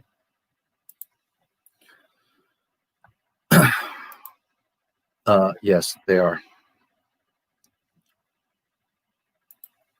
The pager, that takes me back. Yeah. Man, I used to have, what was it? Metro, I think it was called. Yeah. Pagers, I remember those. Yeah. And I had like 50 phone numbers on my head. All my buddies, my favorite like delivery restaurants, any girls that I was talking to, all that stuff. I had my mom, my dad, used to have all kinds of numbers on my head. Phone booths, yeah. It's kind of, I get it. Everybody has a cell phone, but I really feel like there should be at least a phone booth every here and there for emergency, a landline. It's important. I don't know why they just totally, well, because they don't make money. That's why. But they could have made them like, you swipe your card or something. There's a lot. You got to maintain them. Everybody's germs are in them. They're not practical. But just saying, it would be smart to have those emergency type phones. Rotary phone and typewriter, yes. Which the typewriter isn't a huge loss because, your computer keyboard is kind of the same. But yeah, and the rotary phone, yeah, a lot of people will never know that, you had to. I did. Or the corded phone right on your wall. I used to get the really long, like I don't know how long it was, at least 20 feet, like super long cord, which would always, of course, get all tangled up. But I remember I used to be able to, like in some of my houses, go from like the kitchen, and I could walk all the way upstairs into the house and like into another room because I would have such a long cord. Oh, too funny.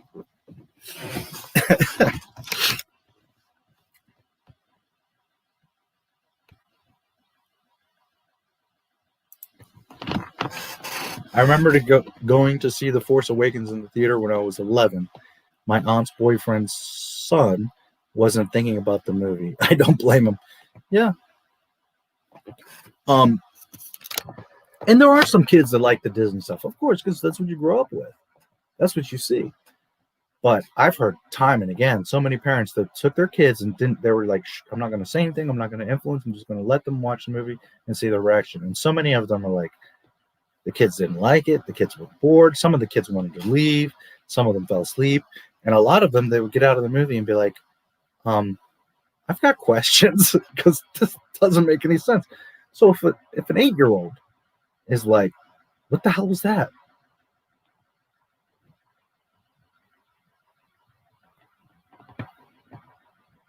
Didn't these people watch the final thing before we went to theaters? Didn't you all sit there and be like, holy shit, this is a mess?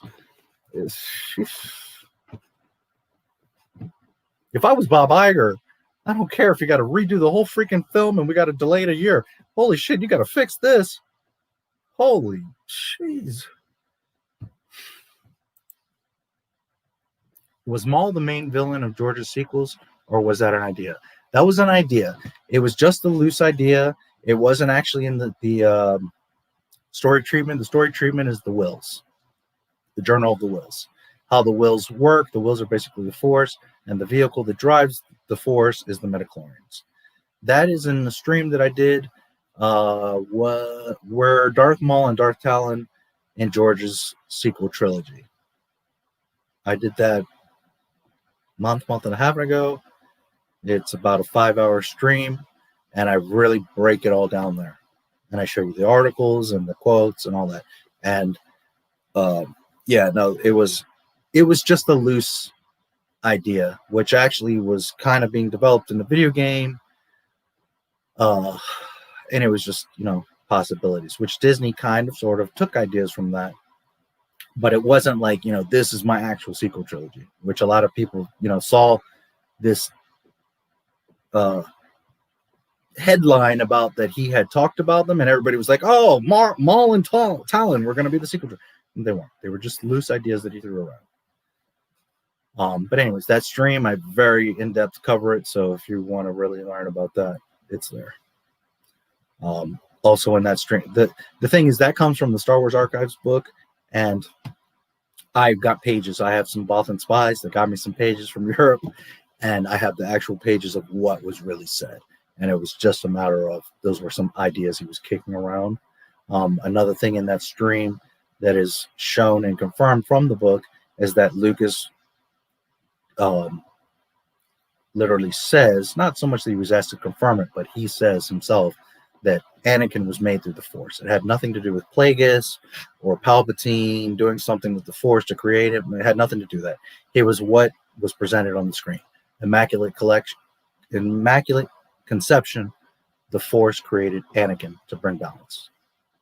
So anyways, that stream is there if you want to check that out. Kings and queens of the past would have killed for the technology we carry in our pockets, but some of us take it all for granted. Yes, your cell phone has more power in it than NASA did when they launched the first rockets. The first rockets occupied entire buildings of computers. And your cell phone today has more power, technology, storage, speed than those old computers. Yeah, I mean, if you went back in time, what the hell is this? If you went back in time, looks like I'm going to have to kick out a spammer. With just the lighter, you would rule the earth. Imagine. Never mind a cell phone. The High Republic would have made Obi-Wan take the death sticks. Yeah. I still have my mom's Game Boy. Nice. I carry a pager at work. Nice. Yeah. Doctors, nurses. Some people still do. Lawyers, Secret Service, military. Some people do. But in general, most people don't know anything about a pager. Has declared war on you. If you don't donate to his live stream, his subscribers will spam report your channel until... Ooh, scary. Yeah, you've been timed out. And I see one more and you're going to get blocked. It's just that simple. It's like these people that write you have $10 million. All you have to do is give me all your information. It's like, I know there's people that fall for it, but man, how stupid do you have to be? This guy probably has 3 subscribers. Oh boy, too funny. It's crazy to think that a Star Wars movie was at on point. An event now is just a farce. How shameful. Yeah, it was an event. It was the event of the year, especially the summer. Even if you weren't like a big Star Wars fan, you were going to see Star Wars. It was like the thing to do. It was a huge deal. No bullshit, no. Okay. I like the little crossed out bull with it. It's funny. At one point, yeah. How bored and how sad do you have to be to come and spam like that? That's stupid. Please help to get the stream with the YouTube algorithm and press the like button. Yes, please do. I remember when new Star Wars content was rare. Yeah, it was. And, it's like people sometimes bitch like, well, I'll see comments. Well, thank God for Disney because we didn't have any Star Wars. George didn't bother to making things. So now we have all this great stuff. Sometimes it's better to not have anything or be waiting for a while for something than to get a bunch of crap.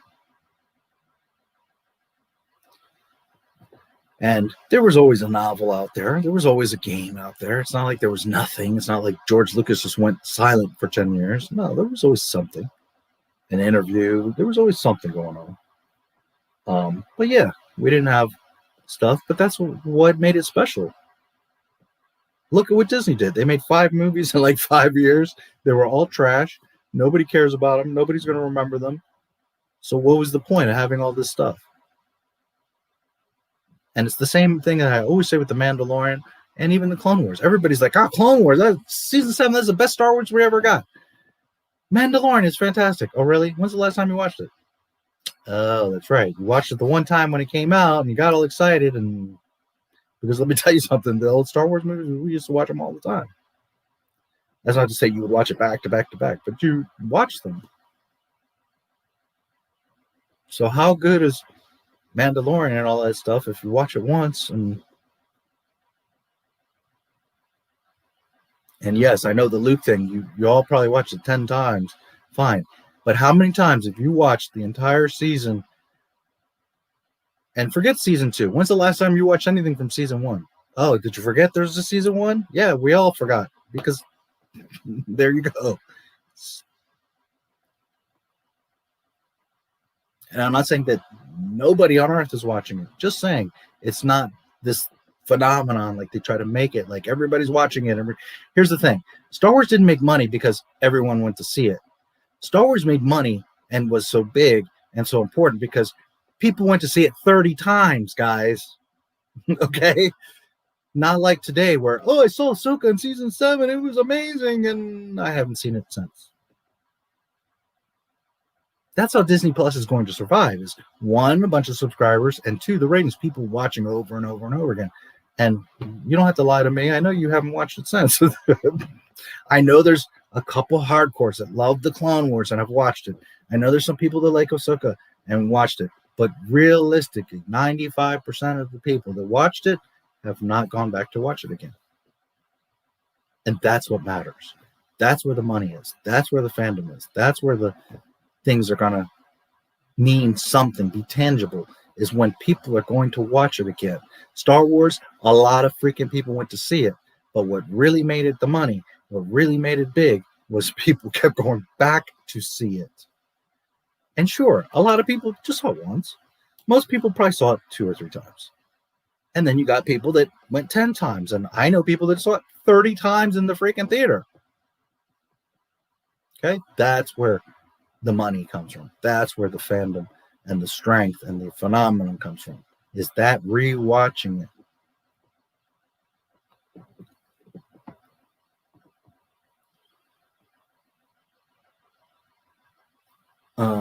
Was rare, yeah. I didn't see Revenge of the Sith in theaters, but I remember the merchandising rows at Target. Yes, little quick story on that. When Phantom Menace came out, they went crazy. And they made all kinds of, there was not just like the fact that there was towels and mugs and all that extra stuff, but like the toys, they really went heavy. There was a figure for everyone, and it was just massive amounts. I didn't mind. I loved Star Wars and Star Wars toys, and I thought it was cool. But from a business standpoint, they went heavy on merchandise.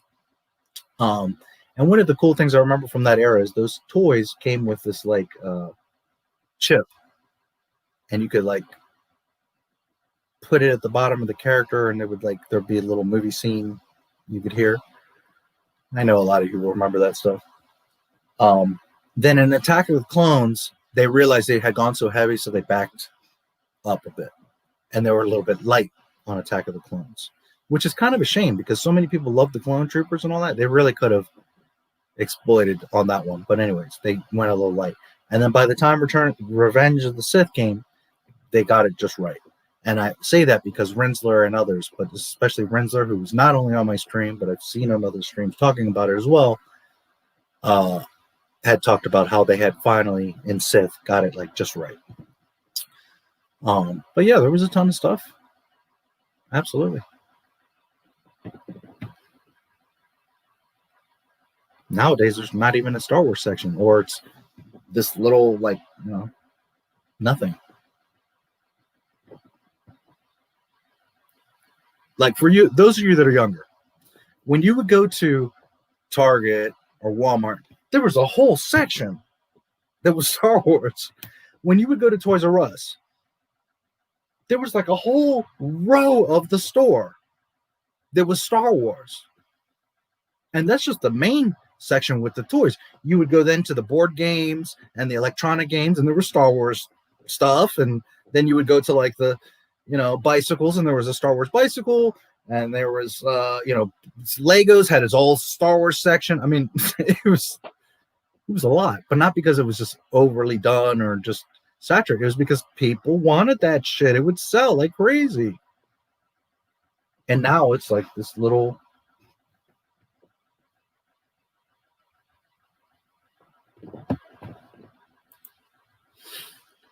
I was only a year old when Sith came out. That's cool. Well, but they're theirs. As long as you get to see them and enjoy them, it doesn't matter when you saw them. What matters is you get to enjoy them. And part of how you understand them and enjoy them is reflective of you being there at the time that they came out, because it was a phenomenon. So it was about also the people that you would see it with, and the interaction and the lines and the news and all this stuff made the whole sum of the Star Wars experience. But at the end of the day, regardless if you see them for the first time today or you saw them 40 years ago, they're still beautiful stories. They still were very well done. So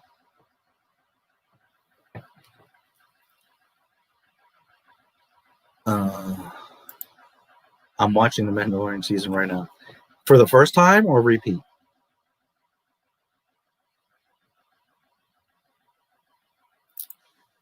How does Disney make money from people rewatching shows? Okay. Excuse me. 1, to rewatch it, you got to keep your subscription, right?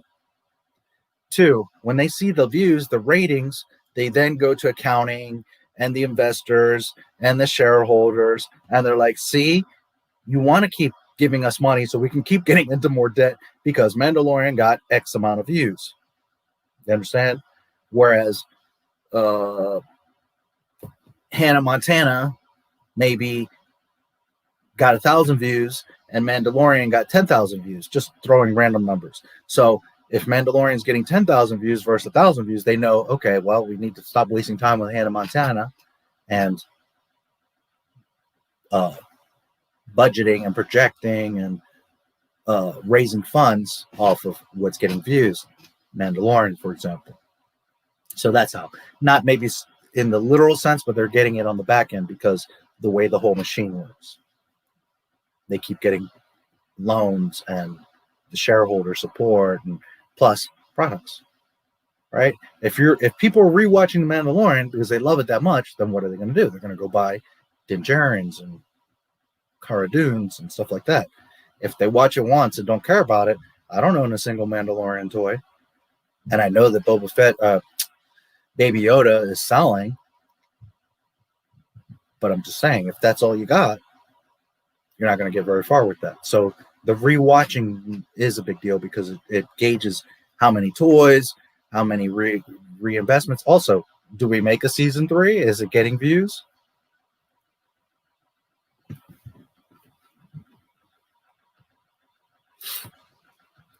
I used to watch Star Wars yearly, religiously. Now I feel sad. Yeah, that was another thing. When we grew up with Star Wars, it was like a family thing, or at least your personal thing. Like every Easter or Christmas or your birthday or New Year or whatever, at least once a year, you would have that Star Wars day. Me personally, like randomly, I'd watch any one of them. I catch it on TV. I'll watch like the last half or whatever. I would watch it all the time. In fact, I never had a friend that was so fanatical as me, because like, let's say any one of you was here right now, I'd be like, let's do a Star Wars marathon. I'd be more than happy to watch the 6 movies with you guys.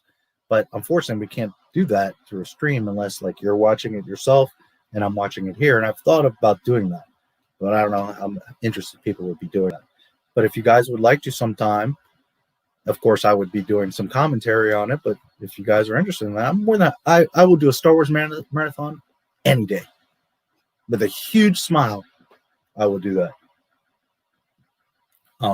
It used to be special. It used to be something that you would get together with your friends or your family, or even alone, and you would at least once a year say, let me pop in the wars.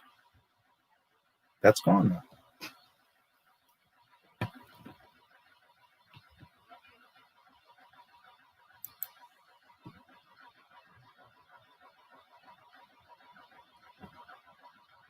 I saw The Phantom Menace over 40 times in the theater. Okay.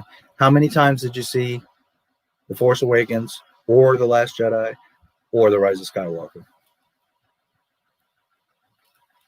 I'm willing to bet you saw each of them once, if that. And that's where the difference is. That's where the money comes from. Not people going to see it once and it made $1 billion. It's when people see it 10 times, that's what's lost.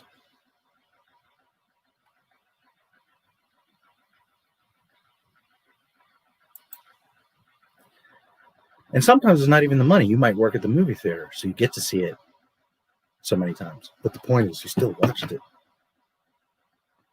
Because while they don't necessarily can't account for every seat and every ticket, although they have pretty good tracking on that stuff, they do know how many times the reels get played. And they keep getting played if people keep filling the theater, even if people are sneaking in. If that theater's full, the reels are rolling. And if those reels are rolling, they got a counter.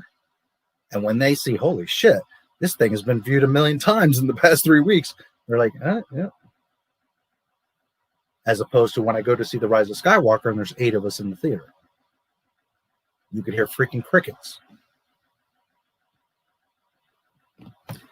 Kathleen Kennedy and her tribe doesn't care or cater to the elders of the Star Wars community. I feel because they have no appreciation for the nuclear family. They must have issues with their parents. That is part of it. It's also their biggest mistake, because if you keep us that have kept this franchise alive all this time, then what are we going to do? We're going to introduce it to our kids. And our kids love to mimic us. They want to make us happy. They want to have our acceptance. They want to be a part of the things we love. So even though they may initially see Star Wars to please us, once they see it, they see how brilliant it is and they fall in love with it. And how do you get them introduced into that? Well, by getting the original fans. Well, when you shit on the original fans and just go for the new fans, well, they're not going to care anyways, because they're shitty stories and they have no context of the original stories. And once you've seen the new ones and then you go back to see the old ones, you're like, oh, that's just dumb.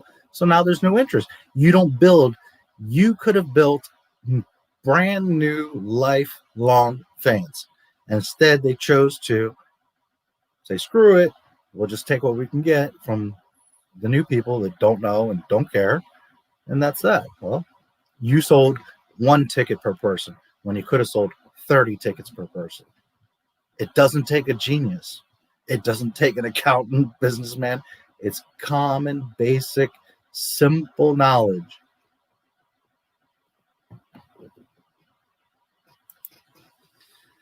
Bring the old Republic back. Wait, no, they're going to screw it up. Yeah, and that's how I feel. You see, sometimes people ask me, what would you like to see? Or I would like to see this show. And if it was 2010 right now, I would be freaking jumping up and down for Boba Fett and Luke Skywalker and the thought of an Obi-Wan show and the thought of a Revan and Cade and Mara Jade. And I would be so freaking like a 6-year-old jumping up and down. But today, you tell me I'm going to make, whatever. And I'm like, not only am I not excited, but I'm freaking worried. Because now, what you're doing is, who's the next character you're going to shit on? I love Boba Fett. It was so awesome to see him. But they already shit on him. They painted his suit and they're doing stupid shit. They already disrespected him. And who knows what they're going to do in the show? What monkey mess they're going to do in that show. So I'm not that excited for it, because at the end of the day, I know all paths lead to Jake freaking Skywalker. And I hate that. I hate that they announce something and I can't be excited for it. But I know better. I know better. And I'm someone that always leads with my mind over my heart. I know a lot of people lead with their heart before their mind, and there's nothing wrong with that. Just I'm not that way.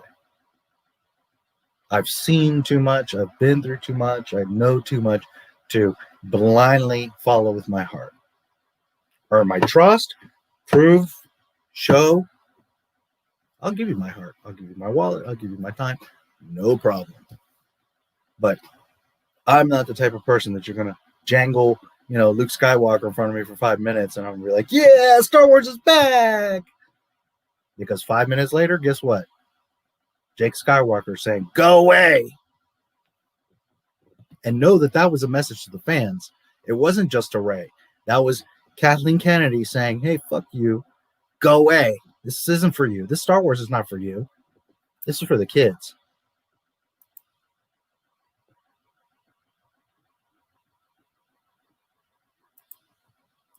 I've seen The Mandalorian season 1 dozens of times. Okay, well, and again, I'm not saying that nobody has, but you're the rarity.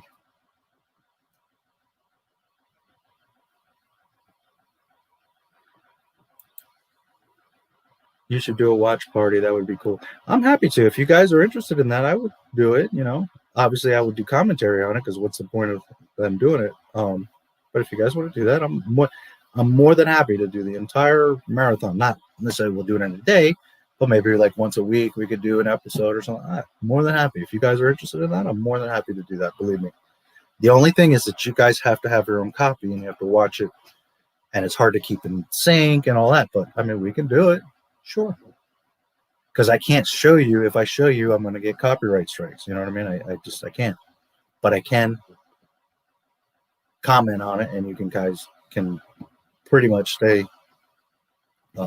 in time with me, and I'm more than happy to do that. Don't threaten me with a good time.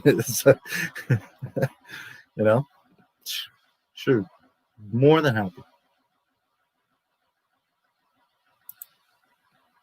My theater was almost full for The Rise of Skywalker, but no one walked out happy. Yeah, in some theaters, apparently it was pretty good. Where it did really well is the IMAX. The regular theaters did not do too well, but it did do very well in IMAX. And I'm not saying that every theater was empty. I'm just saying that I'm one example, because I know other people, there weren't an empty freaking theater. Even less than 8 people. And I don't live in bumfuck nowhere. I'm talking about Pittsburgh. Okay, major city. One of the nicest theaters around, a Cinemark, beautiful. They have the IMAX, they have the regular, they have the D-box, where the seats shake and all that. Like a legit theater, you know what I mean? And there was 8 people, and I was one of the 8.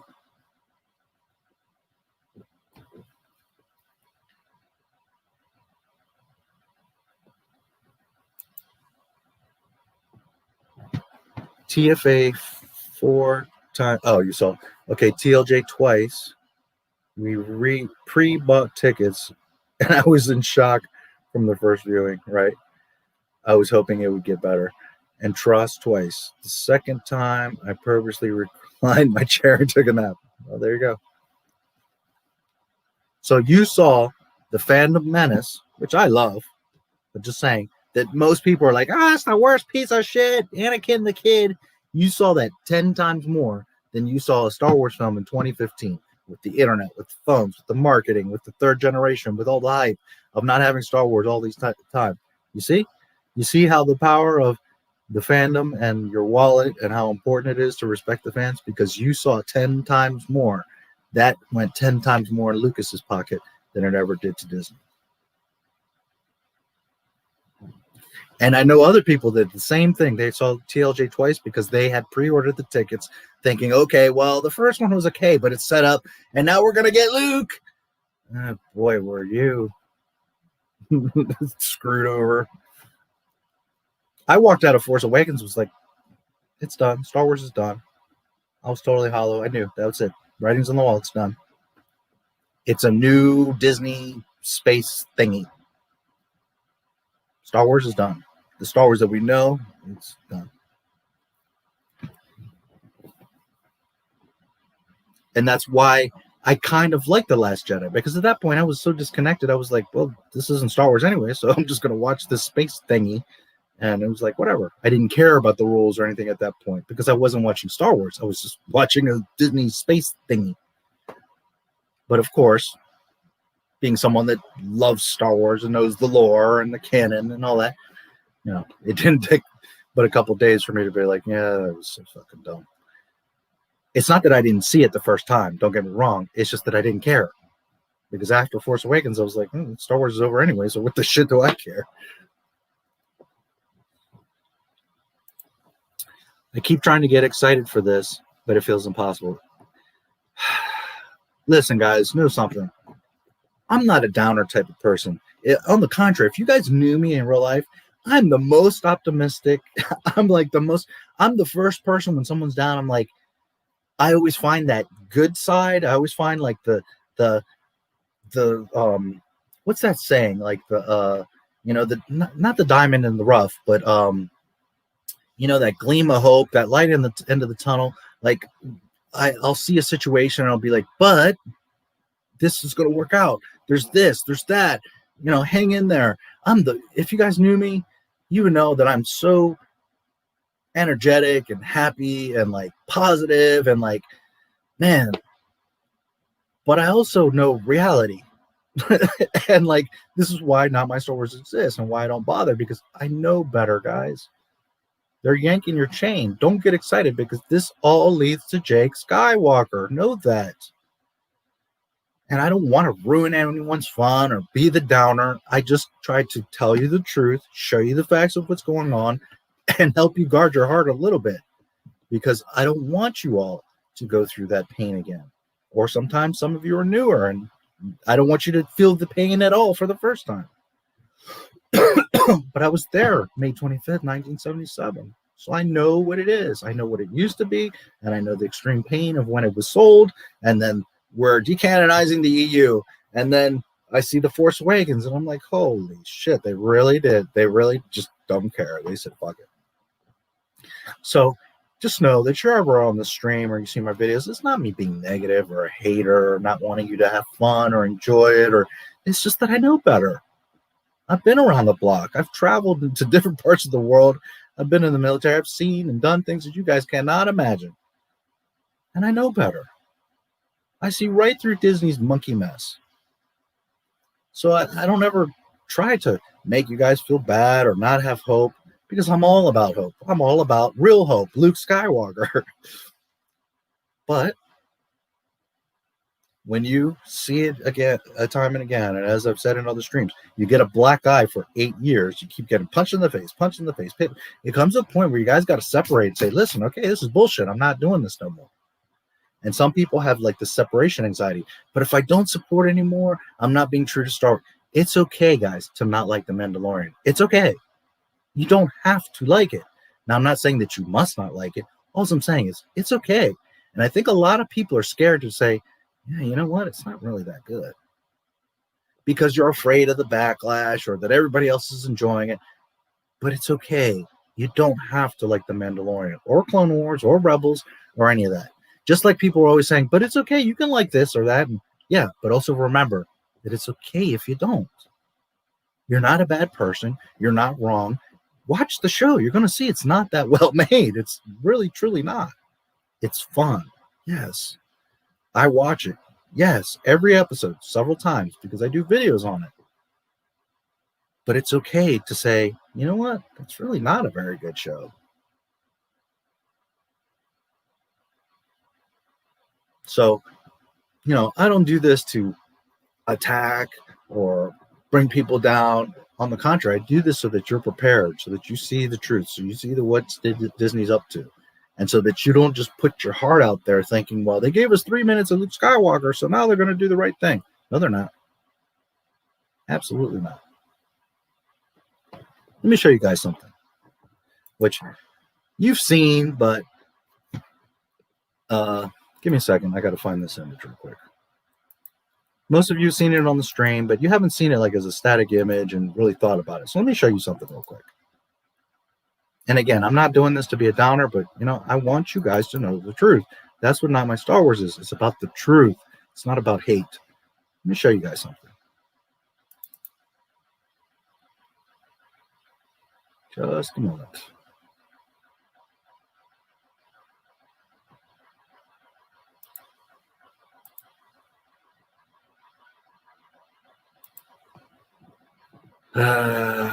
Where is that right now?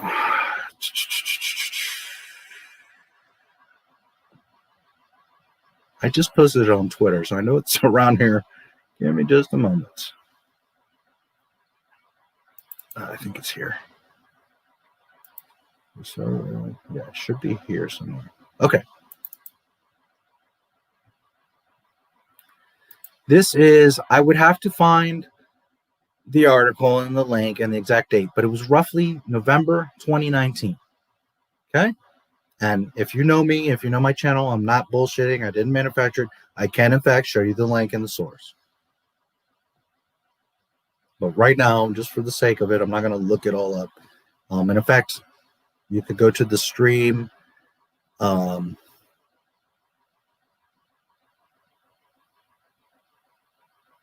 It was probably the Disney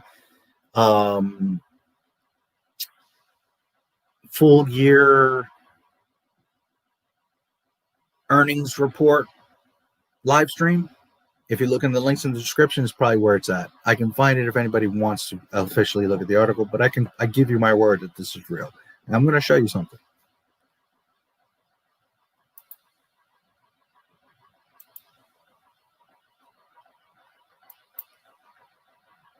And in fact, I'm not even going to speak. I'm going to let you look at this and read it for yourself so that you understand what's really going on.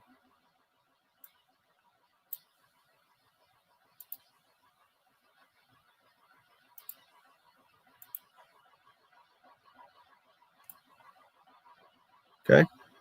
Read that.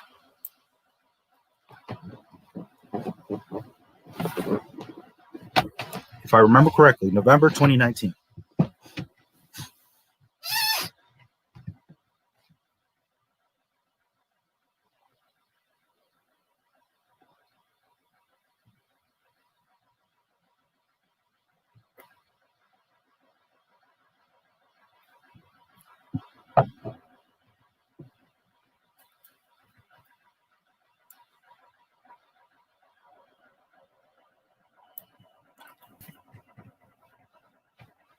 Now I'll read it out loud just to really drive the point. I don't want to talk about anything that might be fun for people to discover. Favreau says, we do have conversations. Part of what's fun to see is if we could merge the worlds of the OT, PT, the sequels, the Clone Wars, and what's been considered canon up to this point, and what's been considered part of Legends. I think this show offers an opportunity. The Mandalorian offers an opportunity to bring in all those elements. So no matter what your flavor of Star Wars ice cream you like, there will be something to enjoy. Okay? This is your boy Favreau. This is the boy that everybody's like, he's going to save Star Wars. He loves Star Wars. Uh-huh. All paths lead to Jake Skywalker. I do this for the love and to help protect your hearts, not just mine. Not out of hate, not out of guessing or speculation, not out of blind rage, but because I take the time and I research and I dig and I see it. And I can show you pictures of them. Here, just a moment.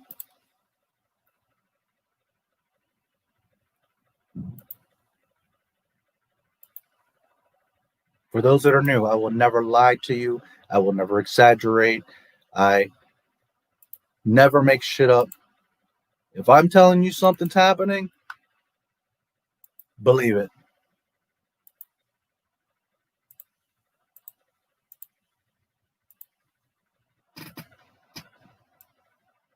This was about a week and a half ago.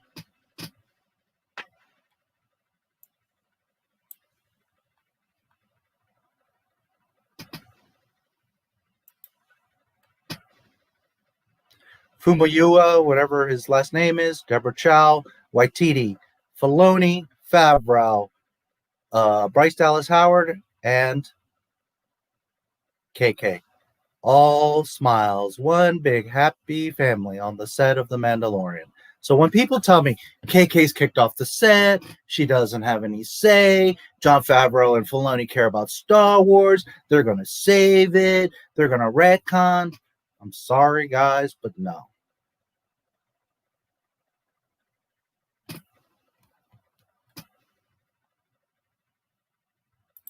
And again, I don't want to be the bearer of bad news. I don't want to be the guy that has to do this and be the downer, because I am such a positive person. I'm the first person to try to find that light, to try to find the positivity.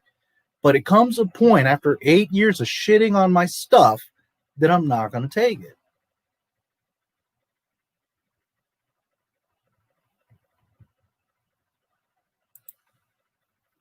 There's a lot to be said for experience and wisdom, especially when it comes to Star Wars. Absolutely. Okay, I'm the oddball here. I have not seen Tross or Mando season 1 and 2. Tross don't bother because it's the biggest piece of trash. It's hard to argue. I've said this before to you. I don't know if Jedi's worse or Tross. What a piece of garbage. Mando, watch it. It's fun. You just go into it knowing that it's not canon and it's not real. It's just, a fun spin-off thing. If you go in it like that, it's fun. It's cool. It's pretty. But don't go into it taking it too seriously, because you're going to be pulling your hair out like, oh, fuck. Really? One shot, his rifle's on this shoulder. The next shot, his rifle's on that shoulder. One shot, he's doing this. The next shot, he's doing that. I mean, it's just like holes all over the place. Production holes, lore holes. It's a mess. It's a huge mess. But to just have fun, sure.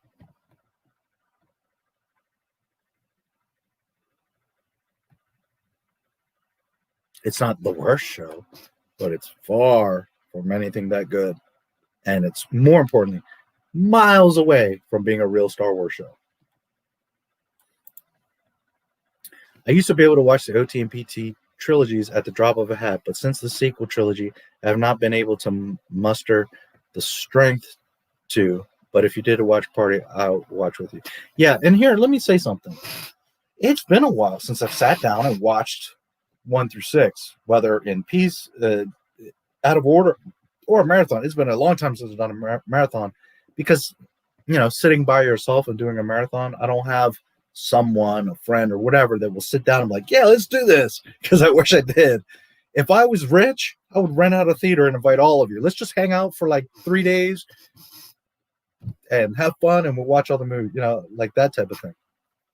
So it's been a while since I've watched them. Now, in a sense, I've watched them all like 1,000 times, and recently, because I'm constantly going in and referencing things, grabbing clips, getting screenshots. So in a sense, I watch them all the time. But like sitting there watching the whole movie straight through, no, it's been a while. And that's part of what's lost, is that the sequel trilogy is so bad that not only are you angry and it sucks and you don't want to watch that, it makes you not even want to watch Star Wars anymore, because it's just like, what the fuck? That's how bad it is. But okay, you're the second person, and I think others would enjoy it. So we'll do that soon. I'm more than happy. Truly, I'll be more than happy to do that. The Phantom Menace was the most disappointing thing since my son. Jeez. Well,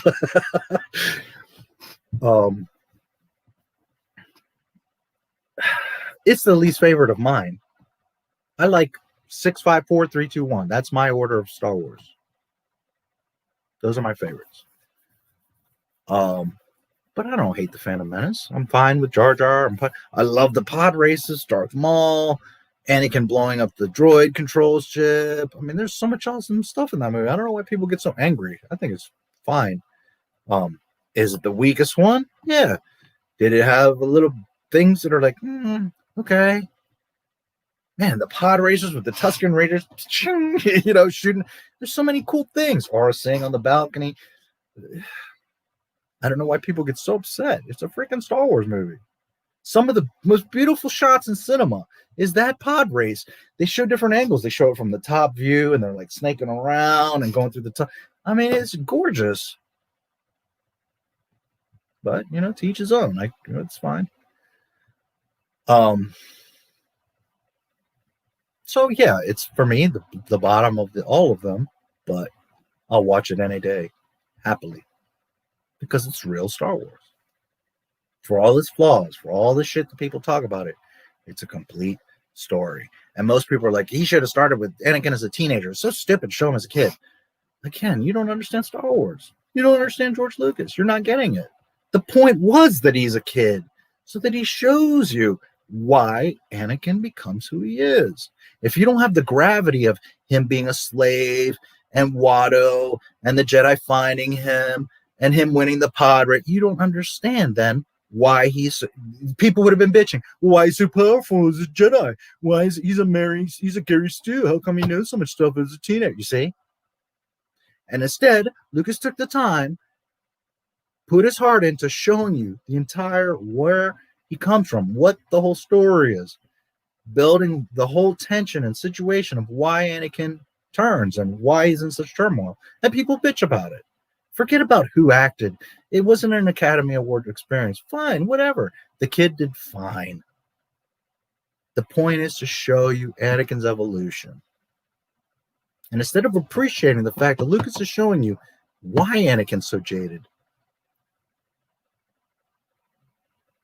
If we didn't see Anakin, baby Anakin, we don't get to see Qui-Gon. Have you thought of that? We don't get to see Darth Maul. Have you thought of that?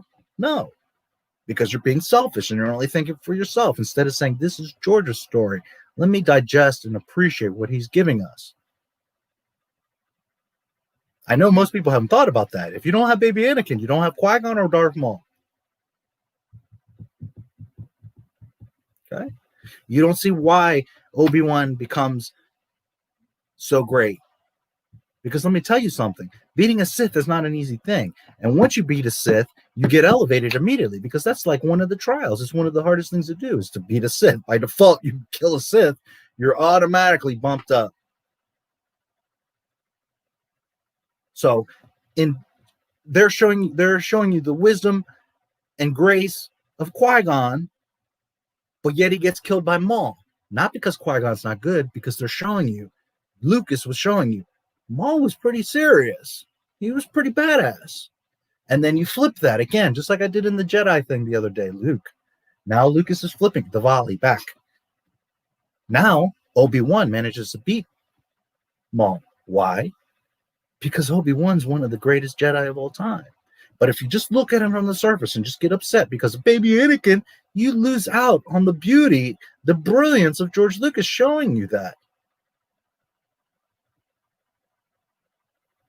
Stop looking on the surface, guys. Look at every piece of dialogue. Look at every action. And you're going to start to understand and appreciate these films on a whole nother level because they're absolutely gorgeous and brilliant. And I'm not here to defend Jar Jar Binks, but Jar Jar Binks is a great example. He's super important in the Star Wars story. The Emperor gets control of the Senate because of Jar Jar Binks. He gets the Jedi to Naboo, who hooks them up with Padme, who then Anakin meets, who then they make an alliance. He finds his wife. He falls in love. Yeah, he's a kid, but all of this happens because of Jar Jar Binks. And yet everybody wants to shit on Jar Jar Binks when he's one of the key, most important characters in all 6 movies. Why? George does that on purpose. He's not trying to make a cool character to do those things. He's showing you that the most insignificant, goofiest, funniest, stumbly, bumbly creature can change the galaxy, can have an impact. So that the next time you see the retarded kid in the wheelchair up the street, you're not being a fool and say, well, he's a retard. You start to look at that kid as a person and you start to understand, man, that kid, that retard in the wheelchair might invent the next source of energy and change the entire world. That's what Lucas is showing you. And people are so stuck on, well, Jar Jar Binks and Dexter Jetsetter, and you're not even understanding the depth or the importance of it. And I'm not trying to convince you to love it or that it's the greatest. Yeah, Jar Jar is a goofball. He's not like my favorite character or anything. But I have never been like, oh my God, he's so fucking stupid. And the prequels are just trash. Jar Jar Binks. That just shows me you didn't even watch you don't even get the movie. You didn't watch it at all. You just on the surface were like worried about him tripping on stuff. And a lot of that is humility. A lot of that is you getting out of your own head and trying to think of what's cool and what should be. And instead of saying, let me see what George is trying to show me. So when you take that humility upon yourself, it then opens up this beautiful world of what is Star Wars. And I don't mean to offend anybody, but honestly, most of you have never truly seen Star Wars. You've watched it, but you haven't seen it. And some of you have. I'm not, here to like judge or anything. I'm just saying, when you break it down, you start looking at scene per scene, dialogue for dialogue, the actions of everything, the consequences of everything, you start to realize, holy shit, George Lucas was fucking brilliant. But if you just look on the surface that Dexter Jetsetter is pulling up his pants and he's this goofy diner alien and whatever, why would Obi-Wan go to him of all people? Because he's somebody that would have contacts and have been around and be able to identify something so rare like that Camino and Diner. There's a reason Lucas sends him to that diner. Not because he ran out of ideas or I just had to make up a character. Lucas been thought ahead of you.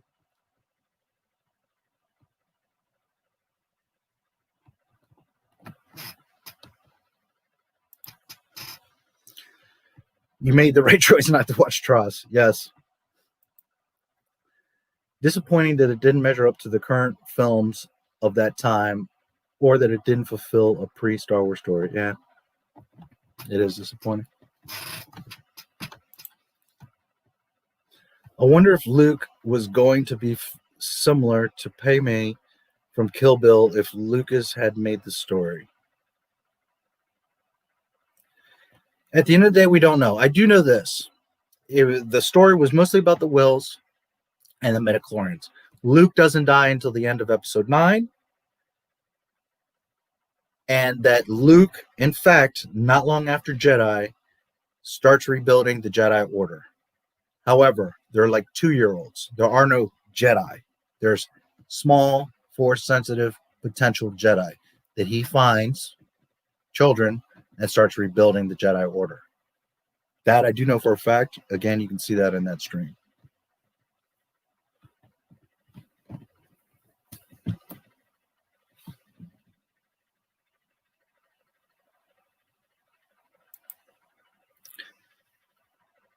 Thank you. You're a great voice of reason, and I appreciate your words, thoughts. You're like Paul Revere, warning about the redcoats coming. Yeah, well, I try. I was born in Boston, by the way, so that's funny that you say that.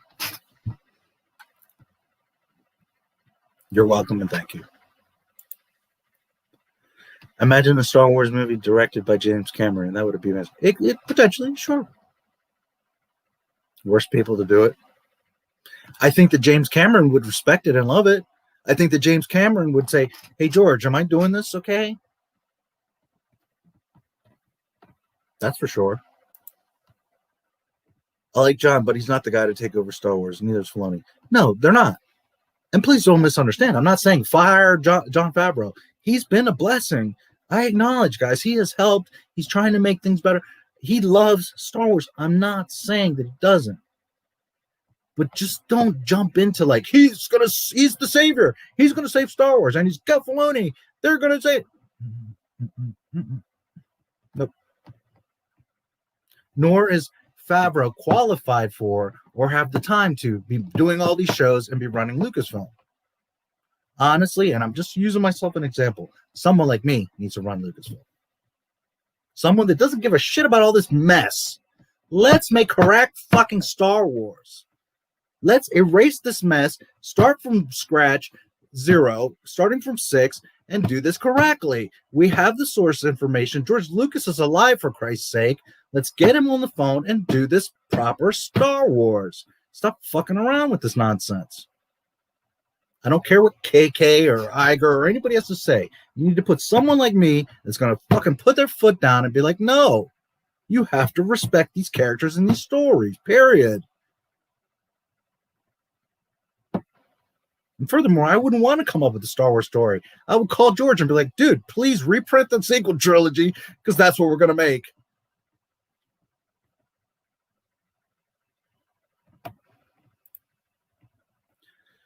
If they merge delicious food, OTPT, with a disgusting poop sandwich, ST, all the food soon becomes as bad as said poop sandwich, not better. Exactly. As soon as you put, you taint the water's all tainted. That's the way it works. You can't just like drop some shit in the pool. You can't just pee a little bit in the pool and it's all good. Now you've infected and tainted the whole damn pool. That's how it works.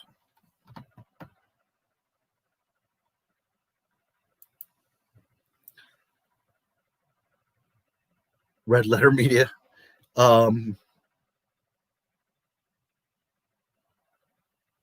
What, on the James Cameron?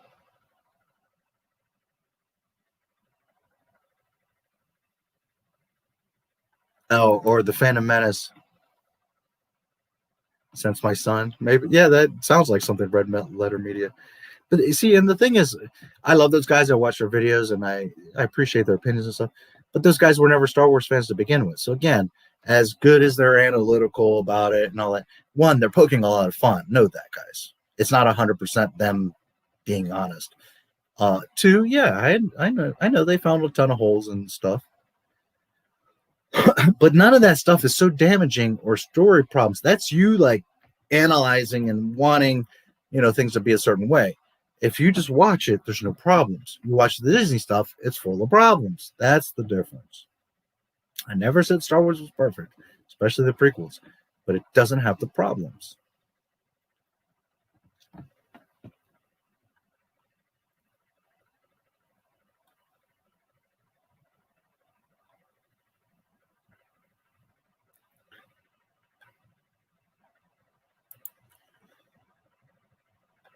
Yeah, no, they're not. And they've more than especially Dave. He's more than proven that he just doesn't give a damn, guys. He doesn't. He's worried about one thing: his Ahsoka show. That's what all this is about. That's it. And he's having fun. See, here's the thing: Dave Filoni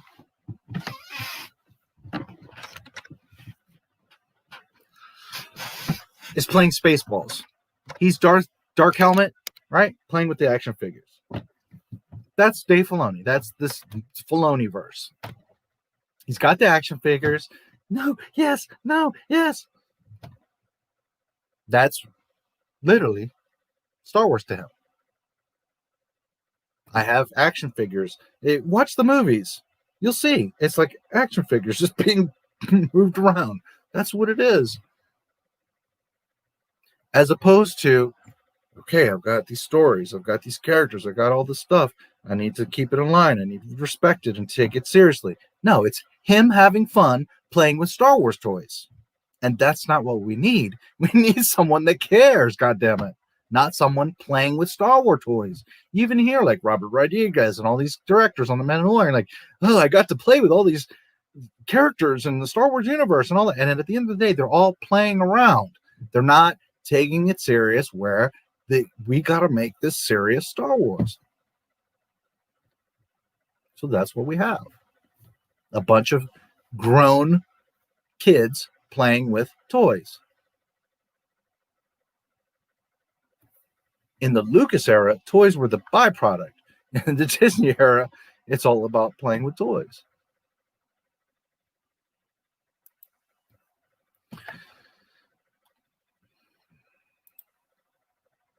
Those morons. Yeah, I don't hate them. I mean, they go overboard on a lot of stuff, and not just Star Wars. They, a lot of stuff. But that's part of their stick, part of their humor. They're not dummies. I mean, they do see a lot of stuff. But often, it's like they just hate stuff because they just everything's dumb to them, And I'm the first person to say, sometimes stuff doesn't have to be perfect. What's most important is that it's fun, right? But Disney does it so poorly that you can't really have fun because it's just like all these problems. Like, well, wait a minute, 5 minutes ago you said this, but now you're saying this. So like you take the fun out of it. So like I said, Mandalorian, turn off your brain, you just watch it for fun. Okay, it's a space thing and have fun. But if you take it serious for a second, you're like, oh, fucking mess. The sound of a Tusken Raider rifle makes, yes. I like the sound of that it makes, and also the ping when it goes off of Anakin's pod racer. You know, and it's those little subtleties that people don't get. It's a bullet, guys. We live in Star Wars where there's lasers. Have you ever thought of that? Have you ever connected the dot that that's an old school rifle and they're shooting a bullet? Why? Because Tusken Raiders are very traditional and closed, and they hate technology. They stay completely away from technology. That's why they have those bullet old school rifles. So now, understanding and knowing that, because you know the lore and you understand Star Wars, Dave Filoni, they're not hanging out at campfires with strangers. They're not trading for binoculars. They're not doing all the stupid shit that they do in The Mandalorian, because Tusken Raiders don't do that, dude. They're not filling banthas up with explosives. Furthermore, you guys go through this whole thing. This is how poor the writing is in The Mandalorian. They could have loaded up one bantha with a ton of explosives, put it in front of the cave, just hide out. Eventually, the crate is going to get hungry, come out, eat that bantha. He goes back into the cave, boop, blow him up. Directed by Jon Favreau. Next episode. But because they have to make a whole show out of it and make it a time and make a big thing, well, now you've got the bantha that's there, and then the crate dragon doesn't want it, and Mando has to get involved, and then it wants to run away so that the Mando gets swallowed, and then he comes out with the electric gun, and then he blows up the explosive. When from the beginning, all they had to do was put that one bantha, walk away, the crate will come out tonight, 3 weeks from now, whenever. You camp out, you watch it, you have rotating guards watching the crate dragon. It comes out, eats the bantha, boop, game over. Instead, a bunch of people died. There's all this drama. There's shit going on because we don't know how to write stories, so we got to come up with something. And this is the only way we're going to make half an hour out of a 2-minute concept. And if they took the time to do it correctly, like I just said, we would respect them and be like, well, duh, obviously that's what you would do. That's what a smart bounty hunter, Mandalorian would do.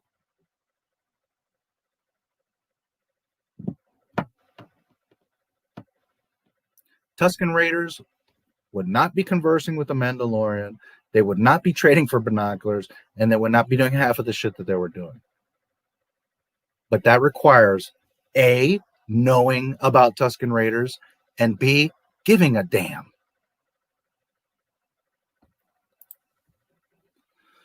I love the shot of the Tusken Raider taking pod shots at the pods. Me too. It's beautiful. It's brilliant. And again, it's Lucas without telling you and explaining it. You see, ba-ding. There's a point, guys. Lucas didn't. This is another thing. Lucas never did filler. Some people have gotten so used to this Disney mess that they think that's what Star Wars was. No. Lucas didn't waste 1 inch or moment, in second, nothing. Everything was by design, perfect to the T. Did you like it? Well, that's up to you. But remember that it's George's Star Wars, not yours and not mine. And he knew what he was doing, and he did it proper. Are you taking the time to open your eyes and see it and appreciate it and understand it? Well, that's on you, baby. Because if you humble yourself and you say, let me just shut up and see what's going on here, you're going to say, wow, this dude was freaking smart.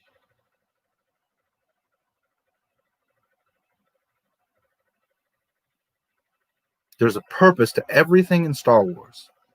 Lucas Star Wars. None of it was mistakes. None of it was a waste of time. None of it was, well, I don't know what to do, so I'll just throw this in. No. Every last detail, every last character has a meaning, has a story, has a relevance. continues and ties things together. Aura Singh on the balcony. She's not just there for giggles.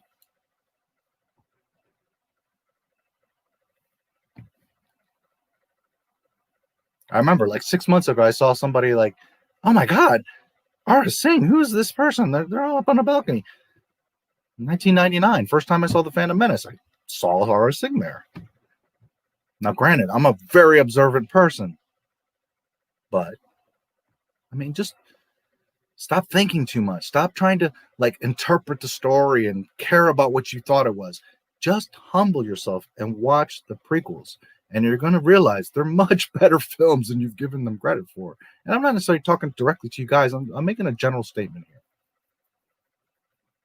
Because people get all butthurt about the prequels when really they're fantastic freaking films. Well, what I always say is they're not great films, but they are great Star Wars movies. And that's all that matters, guys. Those movies individually could be the biggest pieces of shit, but it doesn't matter. What matters is they fit within the six. They tell the story, and they're well done, cohesive in the Star Wars universe, the Skywalker saga. That's all that matters. And that's exactly what they do. So for whatever flaws or what you don't like, or Lucas this or Lucas that, it don't matter, because what matters is that he did what he set out to do, and he did it proper. Why do you consider Mr. Blanket TFM review as the best review on The Idiot?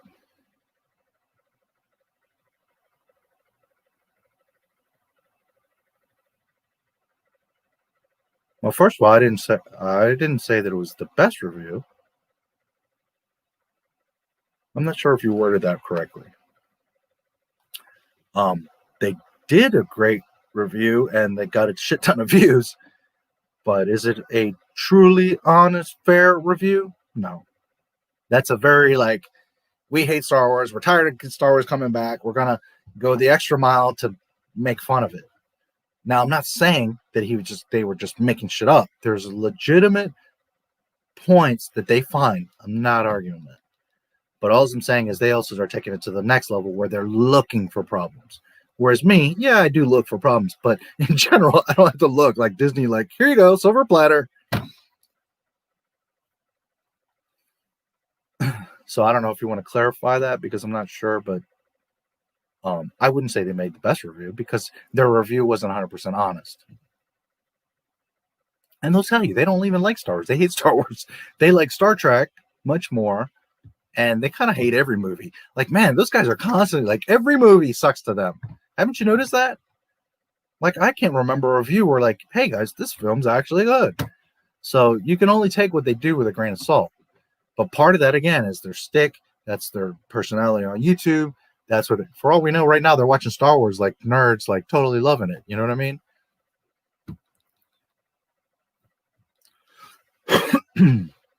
Why do people consider? Yeah, I don't. I think it is a very, as far as like digging in, doing the research, looking, at the details, by all means, I give them props. But it's not necessarily the most fair or balanced review. Phantom Menace. Internet. Okay, that changes it a bit. Yeah, and I read the beginning wrong. You said, why do people? I interpreted it as me. Yeah. Well, a lot of people, again, it's a pretty decent, I will give it to them. Plus, there's the humor of the blanket and, the toilet, and the plumber has to come. And I mean, it's all pretty kind of like childish and South Parky, but yeah. I don't take, there's the thing, Red Letter, like, I like them a lot, but I by no means say, like, these are the movie critics, these are the experts. I take it as them just being funny. They do make a lot of points. They do have a good eye like I do, and they catch and see things. By all means, I'm not taking from them.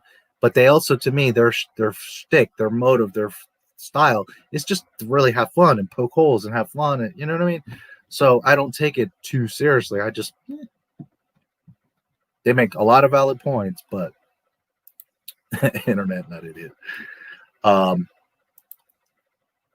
Which Cobra Kai. I've only watched season 3 one time. I will watch the episodes again, and I'm not as overly critical. I don't have to be because it's done well. But I did find one major mistake. And this is a bit of a blessing and a curse I have, because even if I don't want to, I see all kinds of mistakes and stuff. And there was one major mistake. Episode 1 or 2, Samantha is sitting in her room in front of the mirror, and she has a bandage on her arm.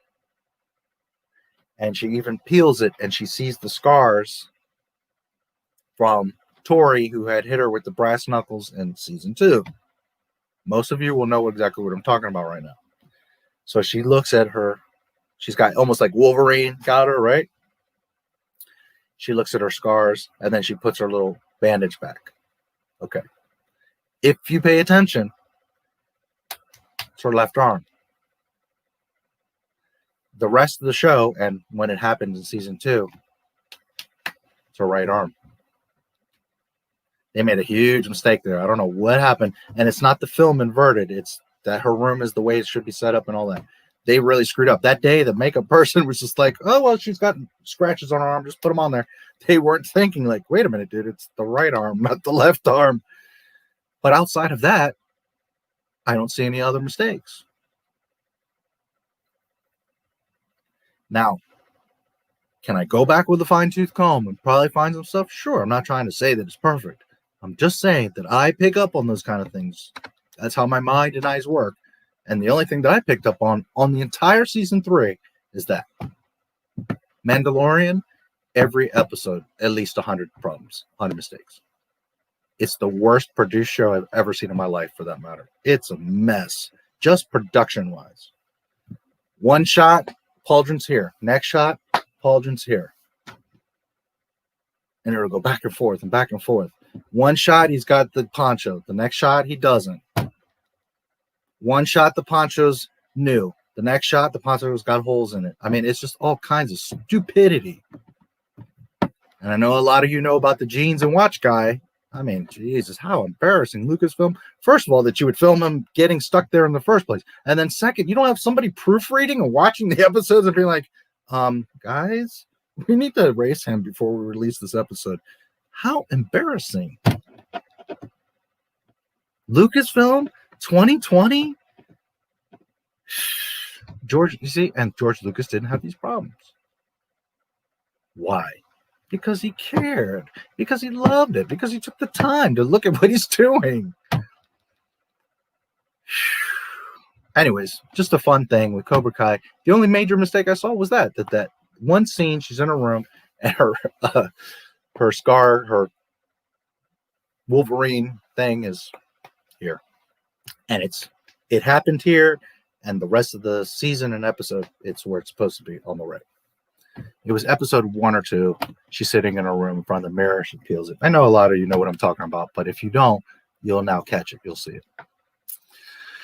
I kind of blame Red Letter Media for hatred of the prequels. They were people who hated them, but after 2009, the hate got worse and worse.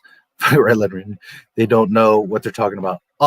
They definitely escalated and blew up that whole. Also know that a lot of the prequel hate is the media. Because let me tell you something. I know a lot of Star Wars fans over the past 40 years, and none of you have talked like the internet. None of you are like, oh, that shit was fucking stupid. On the contrary, most of you are like, yeah, I saw it. You know, it wasn't the best thing, but I had fun. I could watch it again. You know, it's Star Wars. These like, you know, Jar Jar. These are internet bitches. This is the media hating. The media trying to convince you that it was a bad film. And again, I'm not saying they're perfect or, you know, but a lot of that came from the media, Red Letter Media's review. Yeah.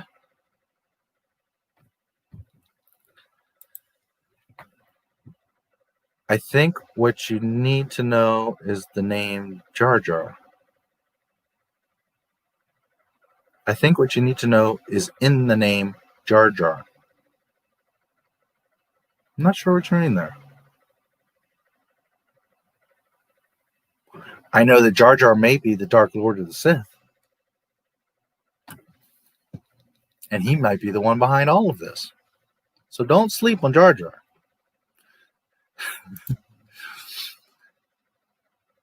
It's sad that a fan theory actually logically fits that Jar Jar could have been the Dark Lord of the Sith in Trade Sidious, and it fits better than the official attempt by Disney 3 times.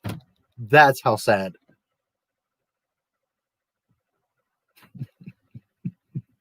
Because I can make more sense and more justification and more defense for Jar Jar being the Dark Lord of all of this than I can for anything in the sequel trilogy. Woo-wee. Why are there even people who hate Dexter Jettster when he was only in one scene? Yeah, I don't know. Because there's just some people that just want to hate things. He's just a diner guy. And he helps Obi-Wan. And instead of people, again, appreciating and understand, well, he must be kind of smart if Obi-Wan goes to him. That you see, this is, again, people don't think stuff through. You hating Jettster then says, well, you don't respect Obi-Wan.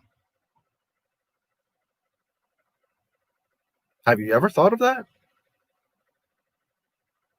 Because you saying that Dexter is so fucking worthless and stupid means, well, Obi-Wan then is an idiot. Because why would Obi-Wan, of all the beings in the galaxy, go to him?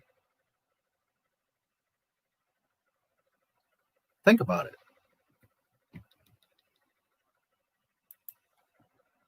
I can hear the Phantom Menace orchestra theme as you speak. Yeah, we all can. And who the fuck knows a song from Rise of Skywalker or the sequel trilogy? How many people own the CD soundtracks for the sequel trilogy? All 3 of you. Yeah, well, great. Do you know how many people have the soundtrack on record, on tape, on CD for the original Star Wars? Never mind the prequels, which also had a ton of memorable music.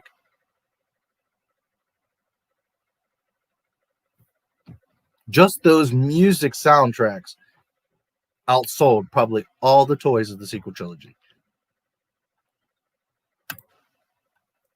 Dex was cool. He was cool with me.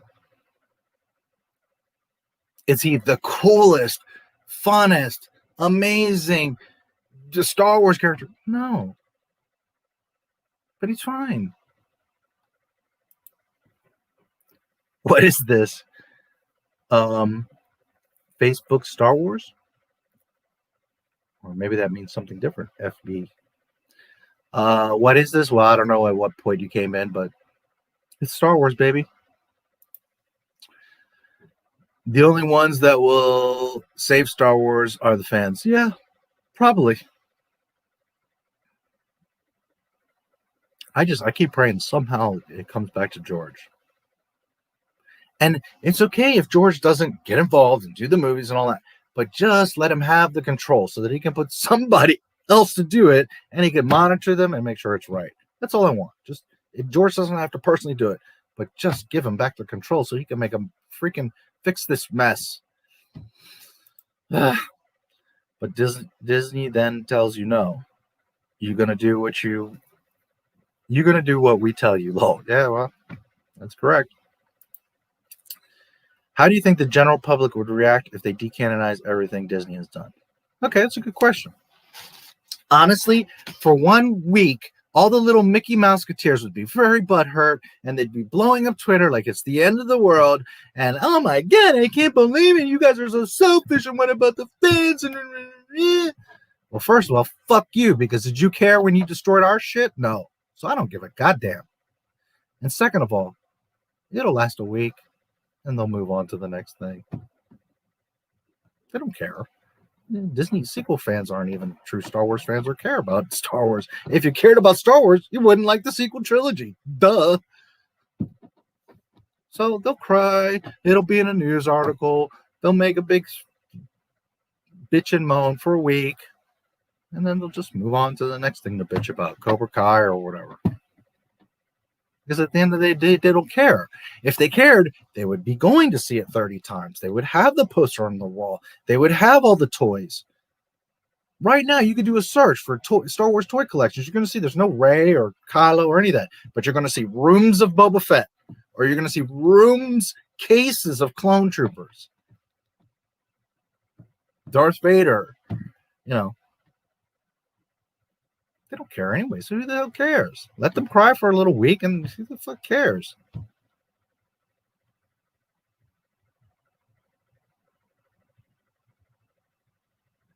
But the rest of the public would say, oh, Disney had just admitted they screwed up. Okay, that's something to take notice. Oh, I guess all this new stuff was mumbo jumbo. Maybe we really should be paying attention to George Lucas. But that's part of Disney's fear, is not only admitting that they're wrong, but now that everybody's going to latch back onto George Lucas.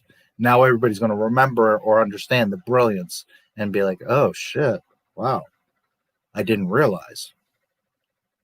That's their biggest fear. But in general, let me tell you something.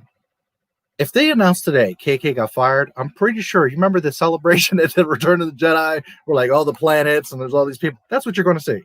Ding dong, the witch is dead, the witch is dead. That's what you're going to see. You're not going to see people crying, or they fired a woman, or everybody's over her. You'll have 3 little SJWs that are going, and then a week later they'll move on.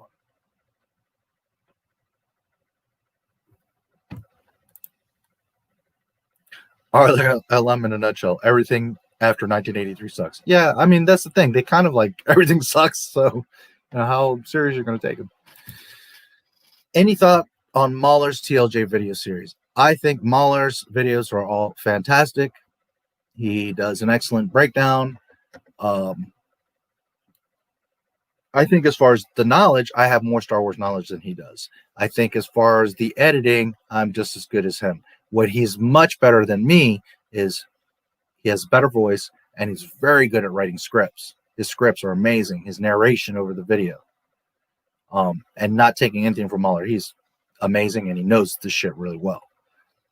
But Mahler is also like doing games and all these other movies, and so he's not going to be able to hang with me. That one, I'm pretty sure he's about 25, 28 years old, and 2, he's doing a bunch of other shit, as opposed to someone that's been there from day one, and all I do is Star Wars. So I know that I could, not to come across wrong, but I would wreck Mahler when it really came to Star Wars knowledge.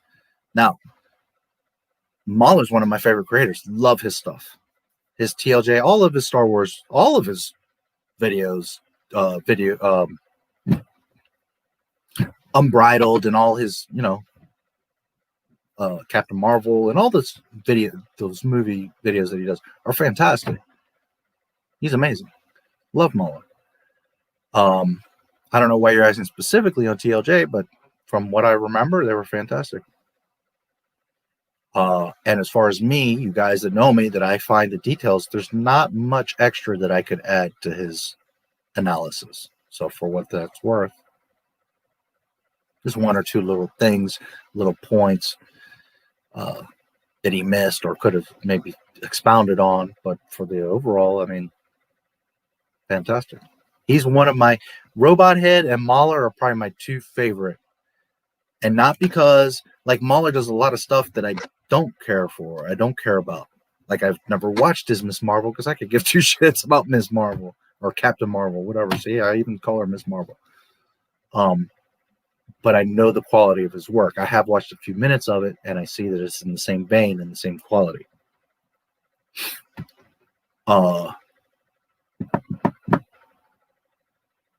So yeah, I mean, I think Mahler is one of the top-notch creators. He's also, you know, makes long videos, and they're heavily edited and heavily studied and heavily planned. He, like I, do what you're supposed to do with a movie franchise. It's sad that us making videos, critiquing these videos or these movies, are better than the amount of time and love and effort than the people making the movies. But hey, it is what it is. Anyways, love Mahler. He's him and Robot Head. I love those guys. I think they're, I've never spoken to them. They don't seem to know I exist. I've tried to get their attention. I don't know if they don't like me or they just don't see me, or I don't know what the deal is, whatever. But for what it's worth, those two guys I think are amazing. General Grievous was never losing a lightsaber duel. I don't care what anyone says. General Grievous should have been what was in the original real Clone Wars.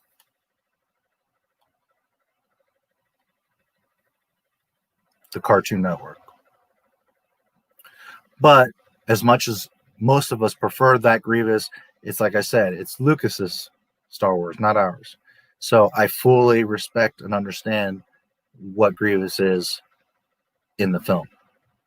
But that's a great example, because if it was up to me, he would have been that menace from the cartoon, which would have further strengthened Obi-Wan, because this guy would have been going around killing Jedi and collecting lightsabers, and then Obi-Wan gets him.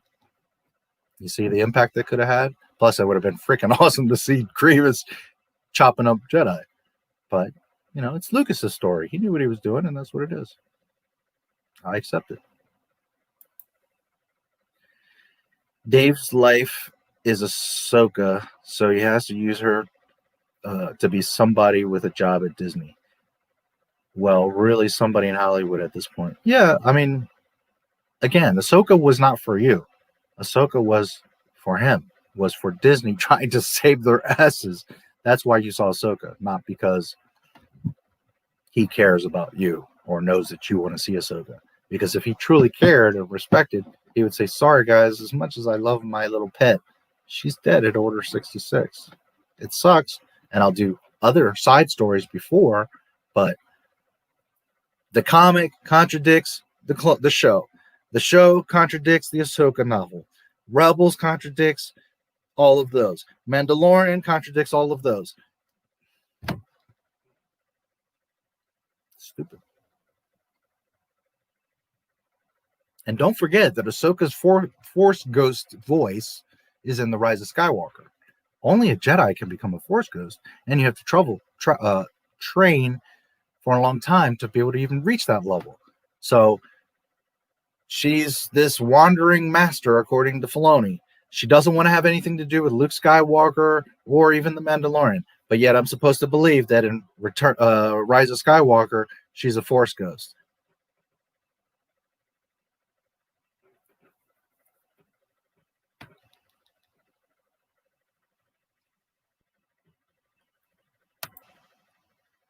Hi to you too. Disney writers are worse than my D&D DM, drunk as all hell. Even he can hold a plot. Yeah. Listen, guys, I say this, and I'm not even joking. An 8 or 10-year-old could have wrote a better sequel trilogy than what we got. Literally. That's how moronic this whole thing is. It's not. Star Wars is not a complicated thing. It's not a complicated story. Just because you see lasers and ships and people think it's all, it's so simple. It's so simple. A child could do this.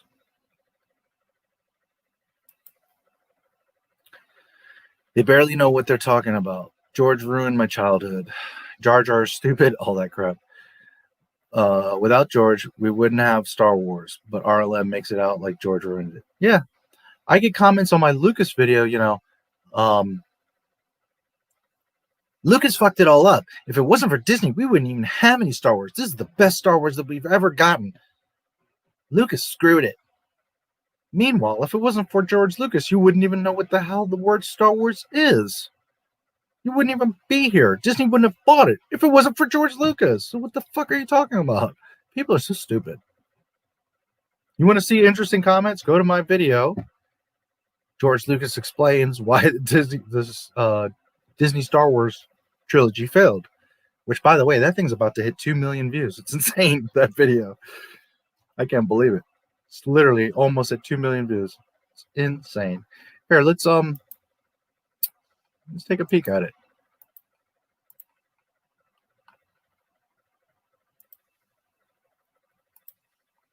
And the reason why I'm going to look at it is not to brag or anything, just because there's something interesting, which I've pointed out on a previous stream, but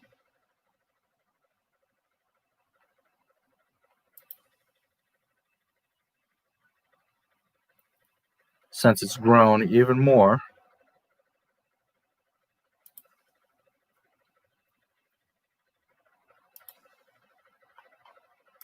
Just a second.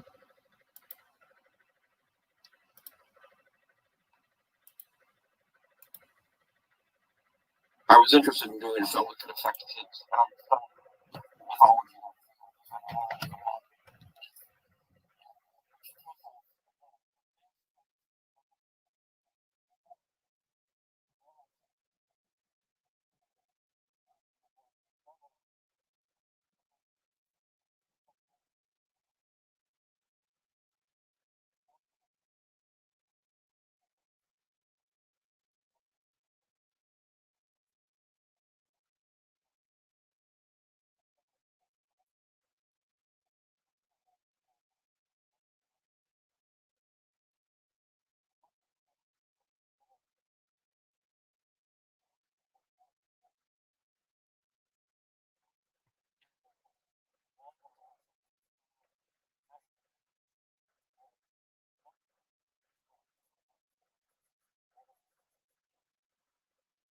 Pretty simple.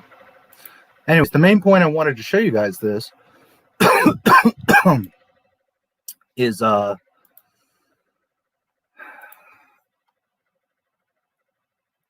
two main things, or a few main things. First of all, the fact that this has almost 2 million views show you that people care. The people do want to know what George Lucas thinks, and that there's a ton of people that do care and love George Lucas. Second, look at the like to dislike ratio. There's 2,000 airheads, but you see that there's 59,000. Look at that ratio that have thumbed up this video. So that shows you clear, far and away, that people love Lucas, respect Lucas. He's what Star Wars is, and man, we need him back. There's, of course, 2,000 airheads out here that are like, he ruined it, he sucks, blah, blah, blah. There's almost 5,000 comments on here. And you got some people that are just so freaking blockheaded. You know, it's all his fault. Jar Jar Binks, the prequel sucked. Meanwhile, the Phantom Menace made over $1 billion back in '99 with no internet. And the reason that you even get to talk about Star Wars is because of George Lucas and those prequels. Well, of course, the OT and everything else, but the main point I showed you this is because the views, the comments, and the likes clearly show that most people get it and do care. That you've got those. Here's the thing: the sequel trilogy guys that are like, "We love it," and you're stupid, and you know everybody loves the sequel trilogy. Guys, that's literally like 1,000 people in all of the earth. Because they're screaming on Twitter, some people think like, wow, a lot of people might actually like this shit. No, it's literally like 1,000 people on all of Earth that actually give a damn about the sequel trilogy. It's that a lot of the old school fans like me aren't even on the internet, or don't even care, or don't bother, or they're not on Twitter. But the fact of the matter is, and this is just my little video isolated. Like I said, I challenge Disney. Put a poll up on StarWars.com. Do we keep the sequel trilogy or do we delete it? And they won't dare, because we all know what's going to happen in that poll. All right. So for a little 50-second video about why Disney fucked up has almost 2 million views with 59,000 likes compared to 2,000 dislikes, speaks volumes about what most people think of Star Wars and George Lucas. There's always the idiot. There's always the fool.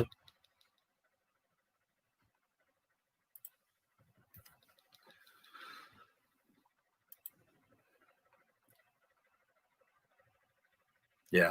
No, George didn't ruin it. If anything, he gave us one of the greatest gifts in all of cinema. And remember something, Star Wars isn't just Star Wars. It created ILM and Skywalker Sound and computer systems and editing software and filming techniques, the entire digital revolution. That's George Lucas, guys. You wouldn't have Abyss, Jurassic Park, Back to the Future. I mean, I could just go on and on and on, and you wouldn't have these films if it wasn't for George Lucas. And yet people have the nerve to say he's a piece of shit, He was stupid. He didn't know what he was doing. He ruined the franchise a long time ago. It's not Disney's fault. It's his fault because he sold it. So you have a daughter. She gets married. And because she's married, you're just not supposed to give a fuck. She's getting beaten and attacked and misused and mistreated every day. But, well, she's married. So now he owns her. So I'm not going to care. I mean, that's just ridiculous. Of course George Lucas is going to care all his life. It's his babies. He has every right to speak up because he's the fucking creator. People sometimes are so goddamn dumb. Aura Singh was the person who raised Boba Fett after Jango died. Yes. In EU anyways, but yes. They also do some of that in the Clone Wars cartoon, but I knew that before the cartoon existed. Enjoy both Hayden and Sebastian Anakin at the end of Return of the Jedi. It's nice that Luke gets to see Anakin how Obi-Wan described him as a cunning warrior. Yeah, absolutely. I don't remember. Were you in the Luke Skywalker stream the other night, Horror Nation? Because if you weren't, man, you'll love that one. Did Luke Skywalker turn to the dark side? I can't remember right now. Sorry if you were there. Agreed. The main thing I care about as a Star Wars fan is continuity, and the OT and PT had that in spades, and the ST didn't, hence why they failed. Yeah. Listen, the sequel trilogy could have looked like shit, could have been all wonky, but if they just respected the characters and maintained like the story, everybody would have been fine. But instead, Disney was so worried about, what it looks like instead of what it is. And when I say what it looks like, not just like the editing and the cinematography and the effects, but the black guy, the Vietnamese girl, the white woman, all that bullshit.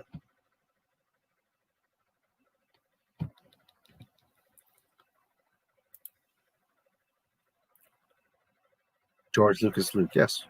Luke, Lucas. That was George injecting himself. Yes. That's where Luke comes from. But George put the story first. He wasn't pressed on how am I going to look. He was pressed on how does Luke look and how does the galaxy revolving around him look? How do the other characters look? And furthermore, Luke, being the most important piece, he never diminished any other characters. Han, Leia, everybody. Everybody had a chance to shine. Everybody had their important place. That's the thing. Lucas didn't have wasted characters. Every character is important. Every character has some tie, some story. So it was never just like, I'm Luke and Luke's going to be everything. No. It was about all this stuff going on. How people bounce off of Luke and what other things are going around Luke. Now, did he get in great detail? No, because he had to keep it moving and it was about Luke. But if you pay attention, again, you see instead of just watch, you're going to see that Lucas considered all those things.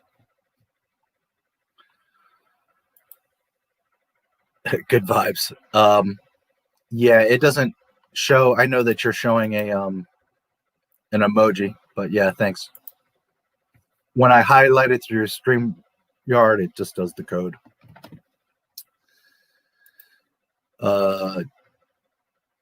George Lucas, Eosio do Brazil. I'm not sure what that is. Let me see.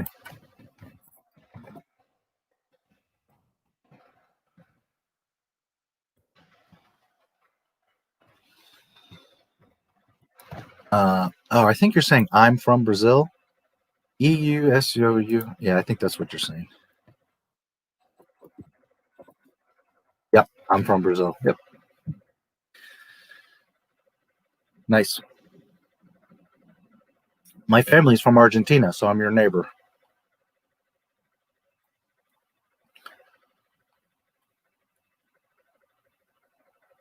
Star Wars, yes.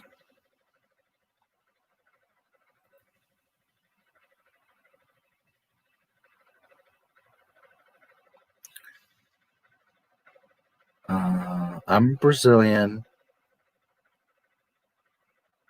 Falar. I'm not sure what that is. I'm gonna have this translator. Just a moment.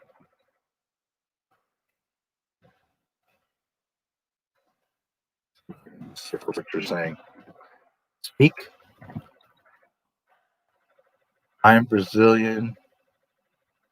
Do I know how to speak Brazilian? Maybe is what you're asking, or do I know how to speak Portuguese? No. If that's what you're asking. I think that is what you're asking.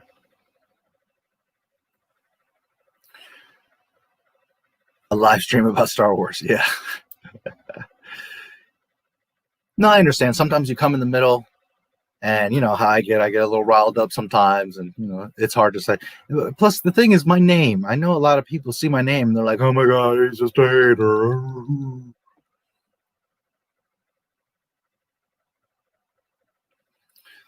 Why didn't Din go around the building with IG-11 to get the child in Chapter 1? Oh, there's all kinds of stuff.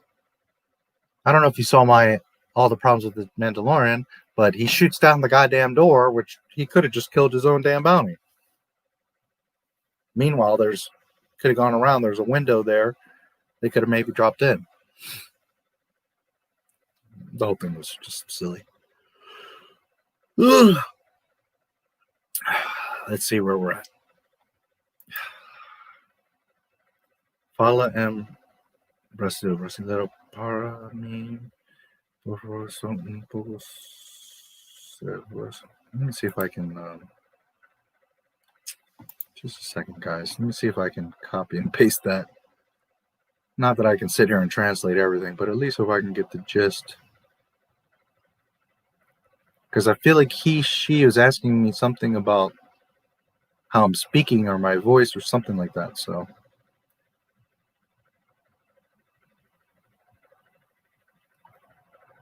let's see. Darth Jar Jar, yeah. I'm kind of tempted to do a whole video documentary on that because it's interesting and it fits.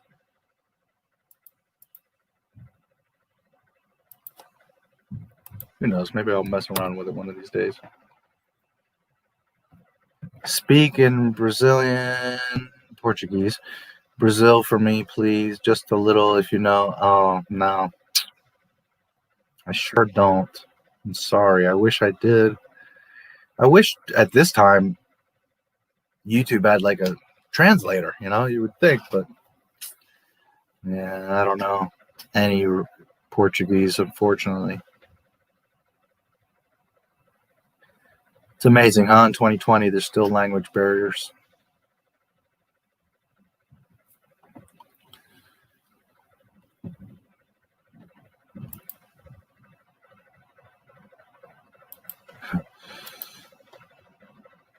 George Lucas, yes.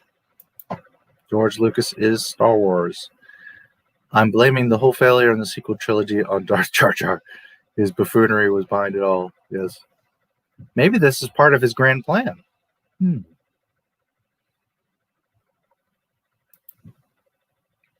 I have a CD of the Phantom Menace. Nice. John Williams in his prime, yeah. Another genius.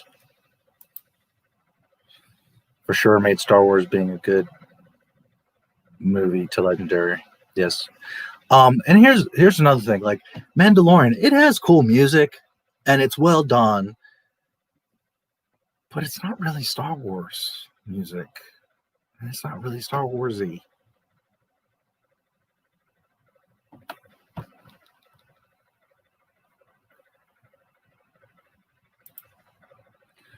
What has Lucas been up to recently? I haven't seen any like recent interviews or anything. I know his museum. The thing is, with the COVID mess, it's really screwed up everybody. His museum is still being built, but I'm sure that got delayed. Last I know of him, he donated his money, and he's building the museum, which is free to kids, so that they can learn about art. It's not a Star Wars museum; it's an art museum. It does have a Star Wars exhibit, a Star Wars section, but it's about all kind. It's like a movie art museum. So there's a lot of stuff that's going to be there, like behind the scenes, how they made stuff, unreleased shots, stuff like that. But it's also general art. There's fine art and different types of abstract and all kinds of art there. He has a huge art collection. So the most recent thing I know is he's raising his baby girl. He's with his wife in Chicago. They're building the museum. And yeah. Which I don't know if he's in Chicago officially, because the museum is being built in LA. So I don't know. That was a whole thing. He wanted to build it in San Francisco where he built Star Wars. San Fran was like, no, we're not going to let you do it, which is, I don't know what they're smoking over there. So then he was going to take it to Chicago because Chicago was going to do it, and his wife had an in, and there was a whole thing, and it was going to happen. And then Chicago pulled out. It's like, I don't understand how you don't want a George Lucas museum. I don't get it. So anyways, it's being built in LA.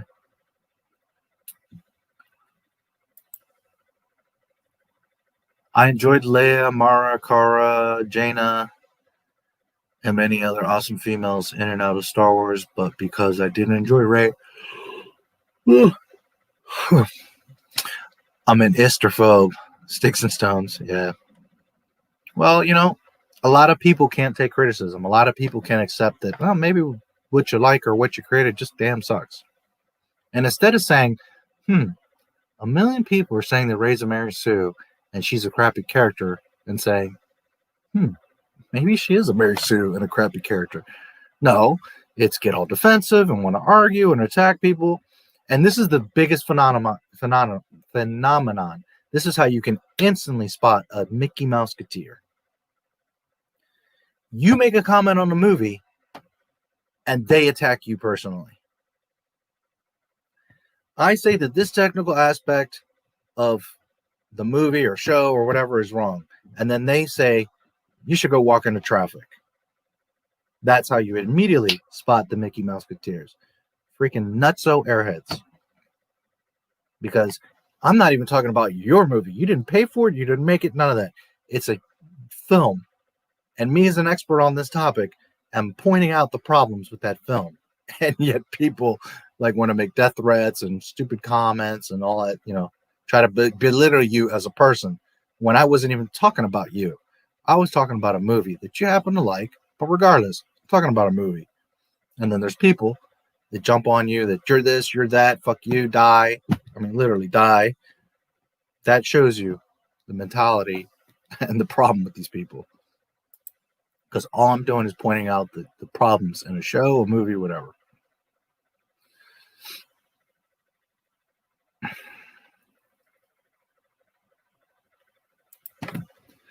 I only remember the OST in The Force Awakens. I can't remember any music from The Last Jedi or The Rise of Skywalker. No, nobody does. Like I said, there's the one song that everybody pretty much knows, and there's the race theme. And that's because you hear it several times and they really, you know, make it stand out. But other than that,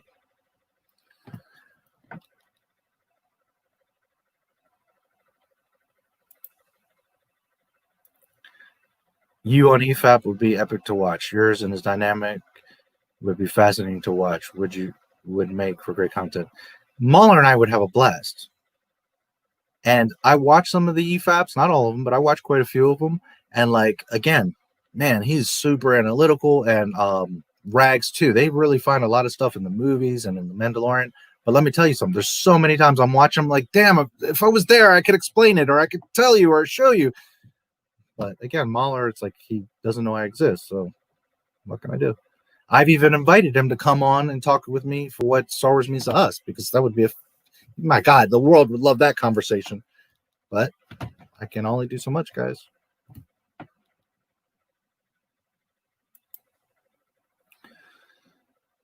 Ivan Ortega, the fan editor of TLJ, made an open letter to Disney Lucasfilm about the mistreatment of Star Wars fans. It was pretty profound. I've watched some of his stuff and a lot of his edits. I don't remember the open letter. I'll have to look again. But I know exactly who you're talking about, Ivan. Yeah. that's another thing. Like, I'm super busy making videos. I also follow over 100 other creators. It's like you don't have enough time to watch everything, catch everything. It is what it is. I do my best to try to, check people out, but it's only so many hours in the day. I love the thumbnail.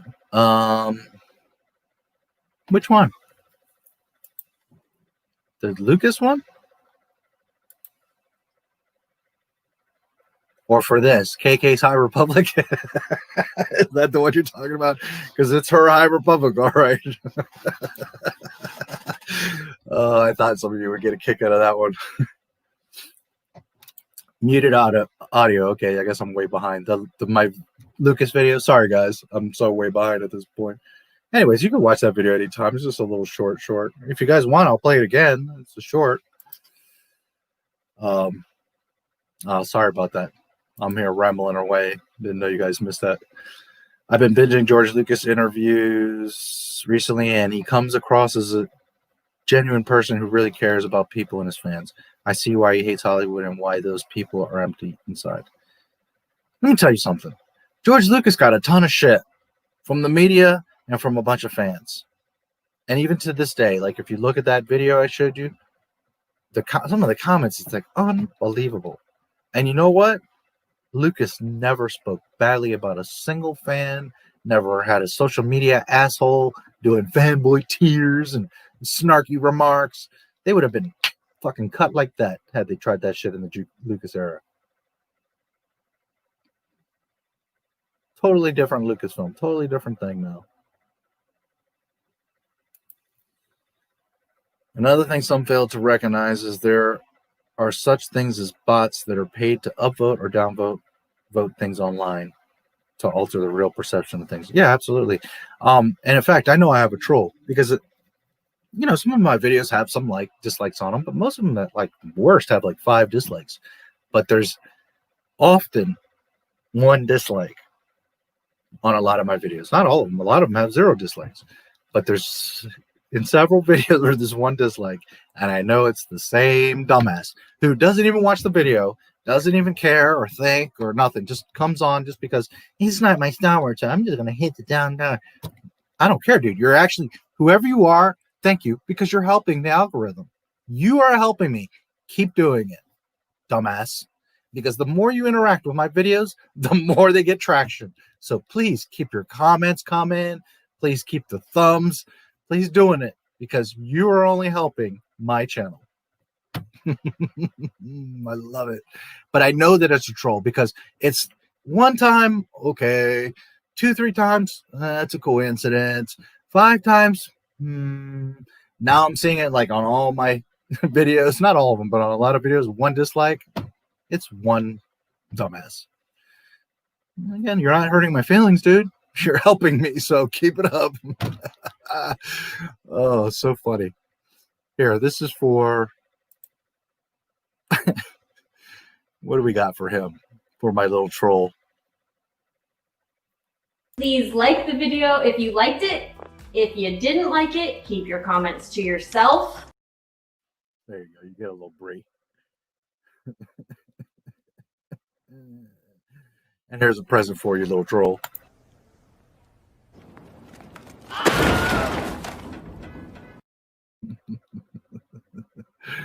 Oh, man.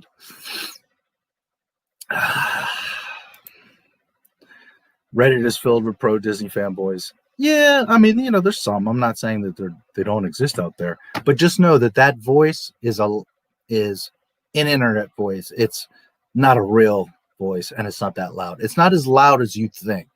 You're seeing comments, but it's not really as loud as you think. It's just that they bark louder. They cry about it.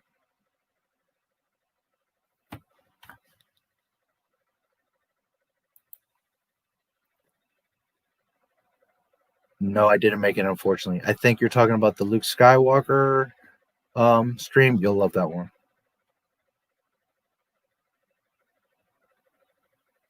I think that was one of my better ones. It was a lot of fun. I would really break down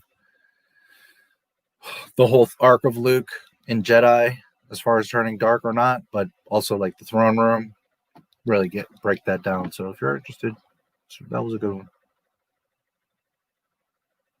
I'd like to think that all my streams are good, but you know. It's not just Twitter. Reddit is also filled with this. No, I know. They're around. Don't get me wrong. There's all kinds of forum boards, and you know, I get it. But just again, I'll remind you, their voice is not as loud as you think. Here's the thing: if they truly were the majority, Mandalorian would not be what it is, and you would be seeing all kinds of Rey all over the place. The reason Disney doesn't even talk about Rey is because nobody gives a damn. It's not what people want. People wanted Ahsoka. People wanted a Boba Fett. People wanted Bo. It's obvious that's what they gave you. I agree. It's easy to trash The Last Jedi because they didn't want it to be the same as The Empire Strikes Back. So they really threw Luke under the bus. And also easy to trash the prequels. Yep. No audio in the George. Well, here, guys, let me play it for you again. I mean, since you all are talking about it, it's just a short video anyway, so might as well. I'm proud of my little 2 million viewer.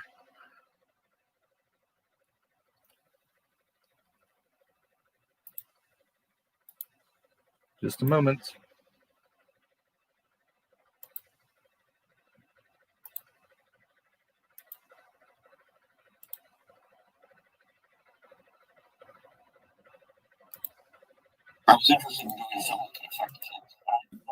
Mythology interested in doing something to affect kids. And I studied mythology and everything, and I decided I'm going to make a modern myth, and which teaches, again, the basics of what you have in a society, because mythology is there to glue a society together. Gives you common ideas about who you are, about what your society is, what you believe in, what your God is, what your values are, and it's based on the psychological motifs behind myths. I disliked the business of Hollywood intensely. When I had that choice of Star Wars being a success, I said, I'm going to try to make a go for it.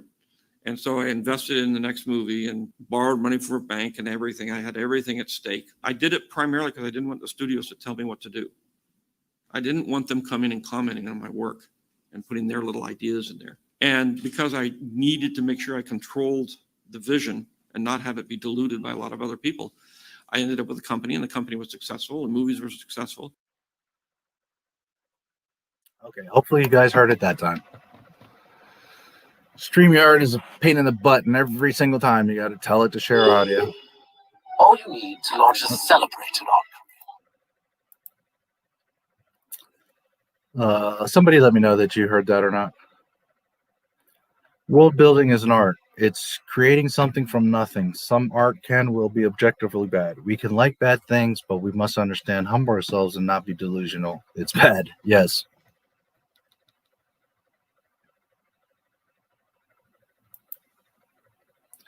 Because it was all CGI, but it's really hard to trash Lucas as a person simply because it wasn't to a specific set of specifications.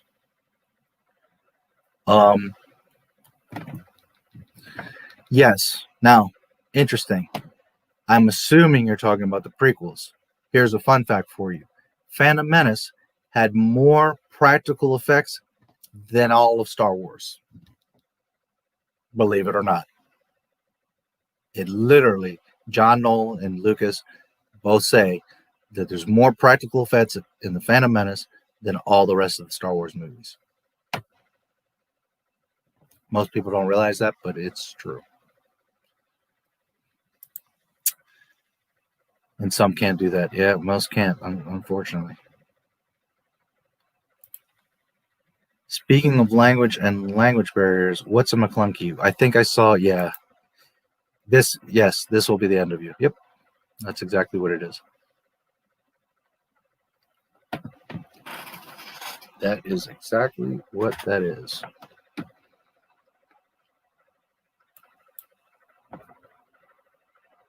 Which Sebulbus is a variant of it when he's talking to Anakin, when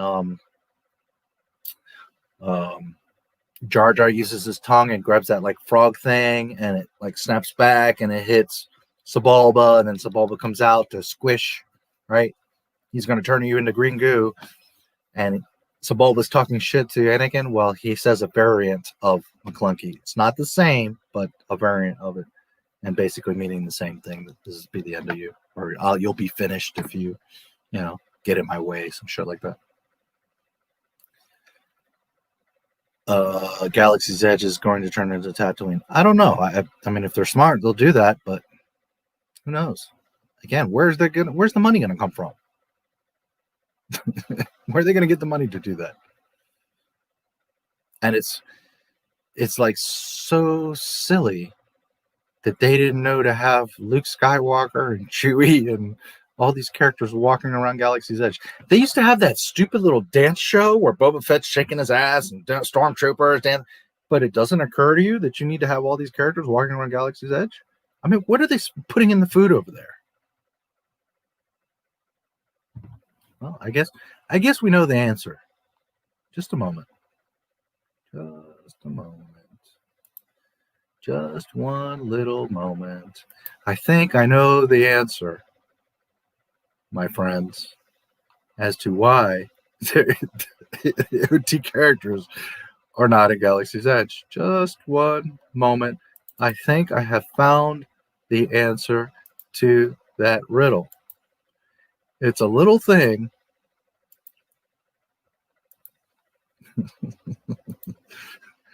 It's a little thing that we call, come on.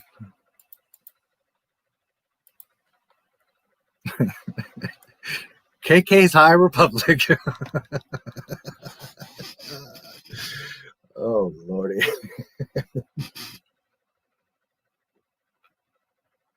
Only this ain't the good stuff. This is like crack and heroin and some more junk all mixed up in there.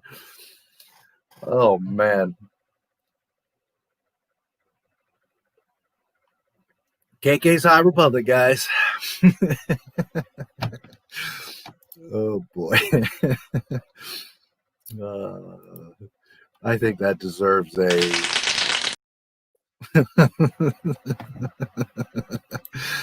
Oh, man. Gotta have a sense of humor with these guys. Woo-wee. It's kind of jarring to hear in the movie because it sounds out of place. Yeah, that's literally exactly what it is. I've studied the translation of it, and this will be the end of you. As a matter of fact, I have here, let me see if I can find it real quick. Maybe you guys will like that.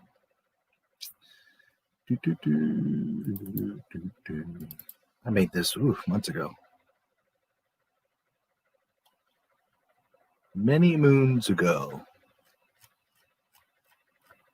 Let me see. I might have one or two versions of it.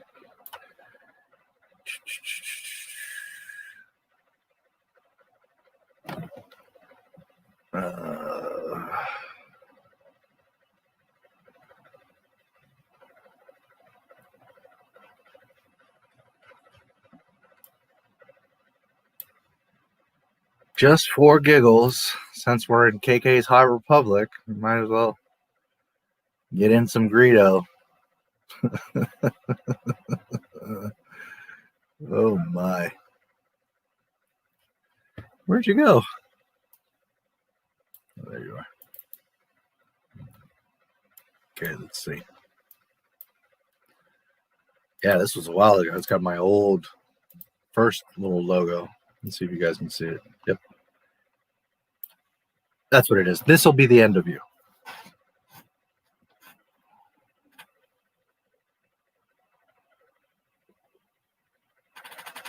That's one of the first Not My Star Wars memes I made. That was, wow, a year ago. Me just screwing around. Yep. My clunky. Which I had another one that was, I don't know if I can find it right now, but, oh, here it is. As I'm speaking of. All right, let's see. Let's see if it will do it this way. No, it won't. Okay, so give me 1 second and I will show you The other one. Where'd you go?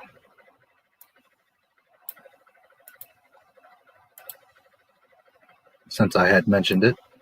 This is the variant that Sebulba makes. Nikmi Chawa Warmo Mokili Maklunki. So it's a variant. It's not McClunky, but Maklunky. Next time we race, boy, it will be the end of you. Yep. So McClunky in George's head is actually OT, but it didn't really materialize till PT, which then later materialized in the OT when he changed the final cut of the OT to give it to Disney. Did that make any sense? Well, that's what happened.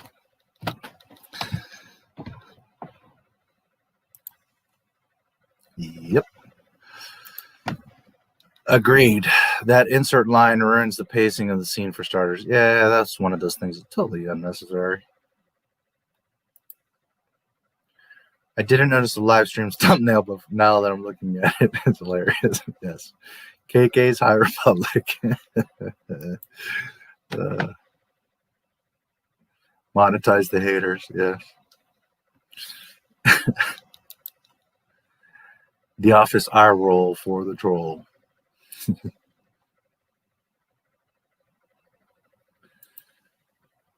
Clip of Stormtrooper with a home screen for the trolls, yes. Who, by the way, that was, it's not fanzine, it's, I believe the Place to Be reviews did that.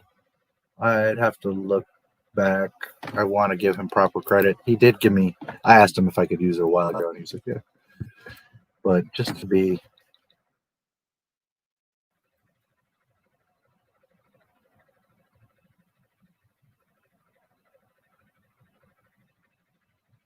let's see if I can find it, see it. somebody put when I shared for this stream out on Twitter, somebody put the Vader no.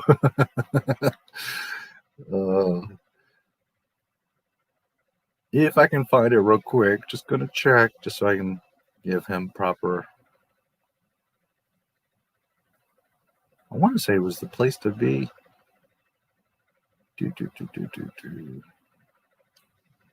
Which, not that he's worried about it, but, you know, I like to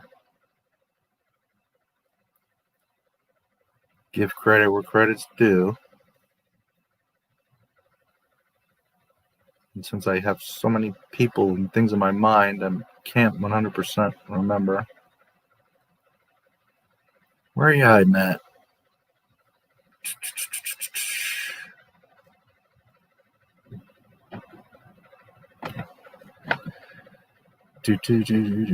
Where are you?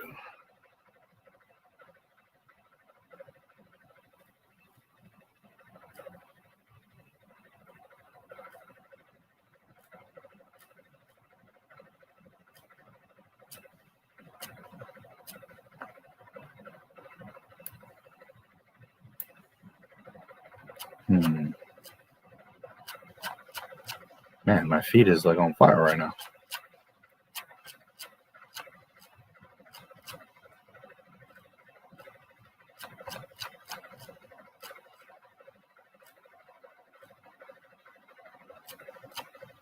Shoot, where are you?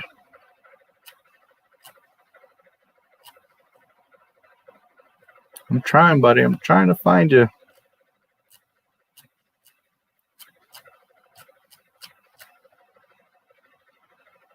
All right, maybe there's an easier way.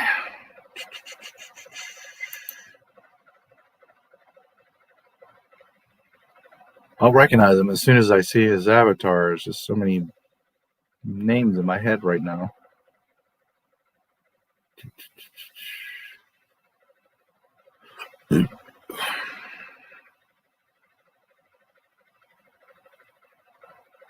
It's a Vase. That's who it is. It's a Vase Productions.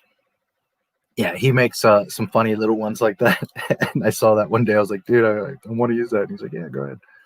So that's who it was. It's a Base Productions. The throwing away the sequels in the dumpster with the Wilhelm, it's a Base Productions.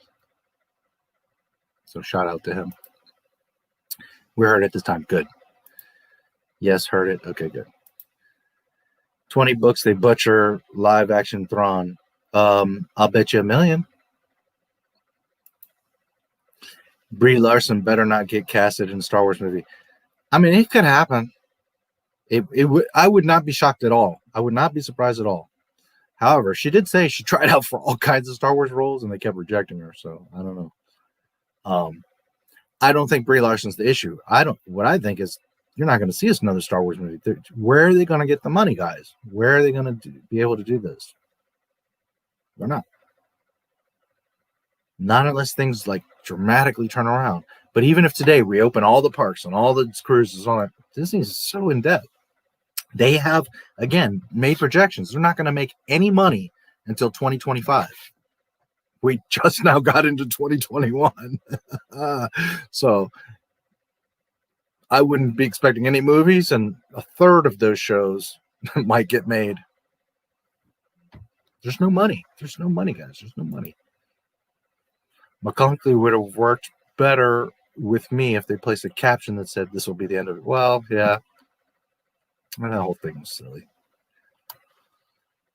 You know, and I, as much as anybody, get frustrated with George making those changes. And Gary Kurtz, actually, and others have said this, particularly artists, like it comes a point where you can always keep changing and adding and fixing, but it comes a point where you just got to leave it alone. Like you got to realize, you know. So I get it. And a lot of the stuff we don't like in the Star Wars stuff. But it's like I always say, if someone's going to mess it up, and it's George, and he truly in his heart of hearts felt that Jabba is supposed to be there, well, then it's George's story, not mine. As much as I hate it. Me personally, I wouldn't have brought Jabba. He looks like crap, and there's no need. What I would have done is Boba Fett leaning up against the Falcon, just chilling. Playing cool like he does, and then Han and them, same type of scene, comes in, not all those other scrubs, and not the stupid Jabba, just Boba Fett chilling up against the Falcon. That's the point, that he's chilling, leaning against Han's ship.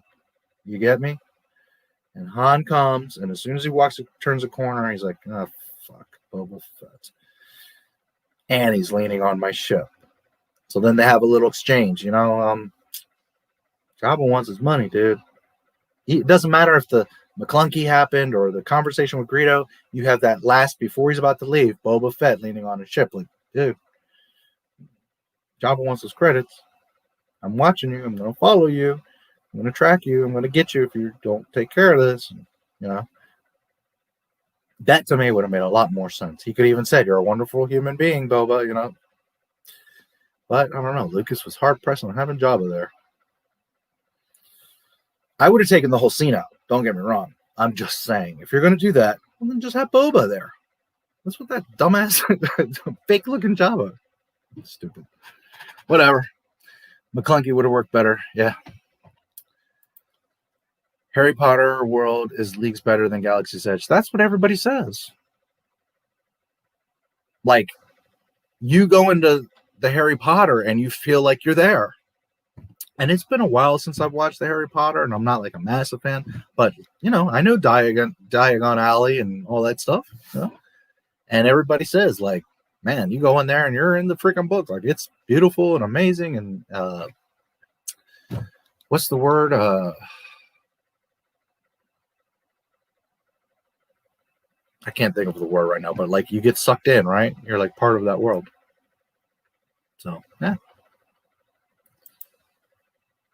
Yeah, I don't know what's up with Disney. It's like everything they're doing. And it's not just Star Wars, guys. They're shitting on their own movies. They're re-editing stuff. I mean, all around, they're all fucked up over there. I don't know what's going on with them. Their marketing is zero and terrible. I mean, they're just... Katie Sackhoff joins to fans. Check her Twitter. Just now? Let's take a look. I know that was maybe a little while ago because I'm behind, but I try my best to keep up with you guys. But man, there's a lot of comments. So professionally over dramatic, right here. Duh.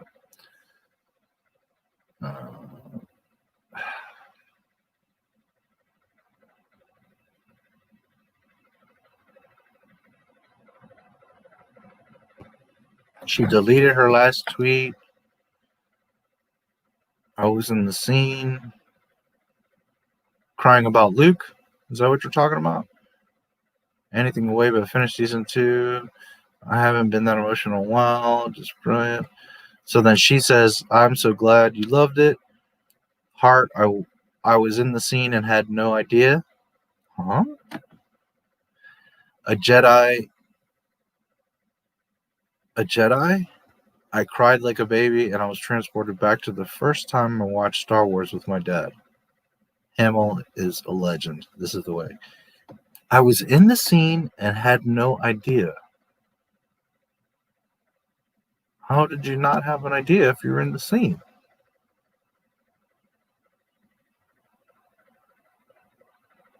That's odd.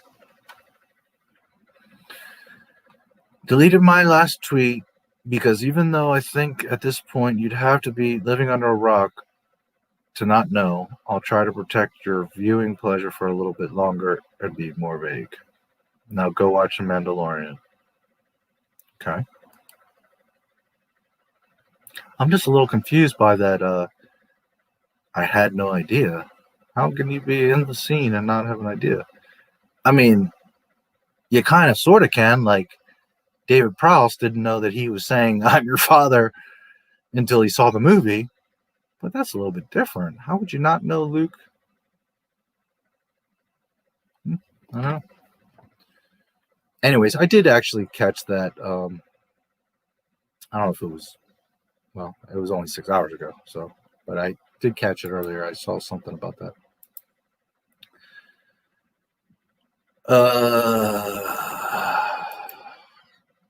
Gotta be high to want to go to the boringest timeline in the Republic, yeah? I would call it the Low Republic, personally, but okay. Because the whole thing is pretty low. Hail KK, yes.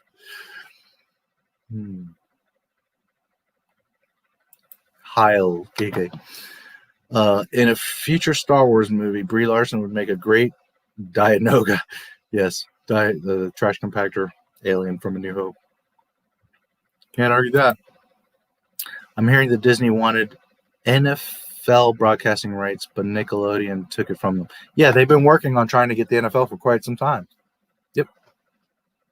I didn't know that Nickelodeon had gotten it, but yeah, they were working on that for quite some time. And if that's true, I'm glad, because not only is Disney a freaking monopoly with other stuff, but now they're going to start monopolizing freaking sports. They got ESPN, they got basketball. You know, really, Disney should be broken up. That's part of the problem. They're too big. If Hollywood can revisit a Bill and Ted, it's only a matter of time before they revisit Wayne's World. Yeah, I'm kind of shocked there's no talk or anything on that. Hollywood is currently creatively bankrupt. Yes, that is absolutely true. Well, it looks like I caught up. Mojo Jojo. I haven't seen him in quite a while. He was from the Powerpuffs, right? From that era, from that show. It's been a while. You know, another really great show, speaking of Powerpuffs, Samurai Jack. Man, what a smart, cute, awesome freaking show that was. Not only was the action, you know, Gendy, coolish stuff, but I really loved the whole premise of that. He was like on his own and he was traveling around, and it was really brilliant because like everywhere he went, he would like learn a lesson or a skill, and you would see like he would go on to his next journey or adventure, and it might be the next episode or 4 episodes later, but the stuff that he learned and experienced and went through, he uses it later And I really love that, how it was so well written and thought, again, planned and thought out. You know, I'm sure Gandhi made all kinds of storyboards, had the whole thing, you know, mapped out. Just such a cool little show that was, and so well done, so well thought out. And you know, again, things would come back, and things would pop up, like something, a conversation he had, a relic he got, a skill he learned, whatever, that would, you know, come back to help him in the future. And that was the whole thing, is learning in life, his journey. You know, I really love Samurai Jack. Another really good one that's a little more underground. Samurai Jack was awesome. There's a Blu-ray collection. Yeah, I can imagine that'd be awesome. Is called Desert Punk. I don't know if you guys have ever heard of Desert Punk. He was kind of like this little bratty shithead that lived in the desert. But he's a little badass, a little clever guy. And he really likes hot chicks. It's been a while, so I don't remember if it was specifically that he just likes hot chicks or that he has a thing for big breasts. If he likes big tits, I think that was part of his thing, was he was a titty guy. But anyways, yeah, just really well drawn. The artwork was cool. It was really smart, and it had a bit of that, you know, like learning lessons and advancing. And it's much more, not necessarily adult, but more of a like a teenager, more a little bit, you know, older, where Samurai Jack would be like great for little kids. But Desert Punk was pretty neat, man. I really liked Desert Punk. And it was a pretty short show and a little bit obscure, but he was cool. He's a little shit. Nothing but vertical integration going on with the entertainment industry. Yeah. Sadly, you know, it's all of entertainment. It's not just Disney or Star Wars. It's really a lot of stuff. Really, and that's part of why, you know, Cobra Kai right now is doing so well and is so loved, is because there's none of that bullshit, man. You know, they're just trying to make a good show that intertwines with the movies. So I assume the art style of Samurai Jack. Yes, it's Tartakovsky's art. Yes, it is. Same as it. Absolutely. Same guy. Yep. His artwork, his writing, his concept, that's his baby. His baby, Samurai Jack. Yep. Gandhi's freaking amazing. Man, Samurai Jack is so good. Love that. And yes, the artwork was cool. It's like the Clone Wars. It's a little bit exaggerated, you know. It's a little bit silly, but it's because you're in the Gandhi world. You're like, okay, well, this is the parameters of that universe. That's why the Clone Wars worked. You understood that it's Star Wars and that it could be canon because it's not, you know, out there. It's in the Gandhi world, and being that, it's okay that Mace is punching the shit out of the droids because it's Gandhi style. So that was fine. That's not breaking canon. That's having a little fun, stretching a little bit. But at the end of the day, the story was there. It was consistent. It was Mace's attitude and demeanor and, you know, way. It wasn't like so far-fetched that you're Luke, but no, you're Jake. You know, again, Disney doesn't understand. I mean, this shit's right in front of them. They don't get it. It's just amazing. But yeah, that stuff was awesome. The Clone Wars and Samurai Jack, so good. So good. All right, guys. It's been 7 hours and 43 minutes. Wow. So I guess I'll cut off at the 8 hours. So what is that, 17 minutes? I mean, unless we get into some other major conversation or something.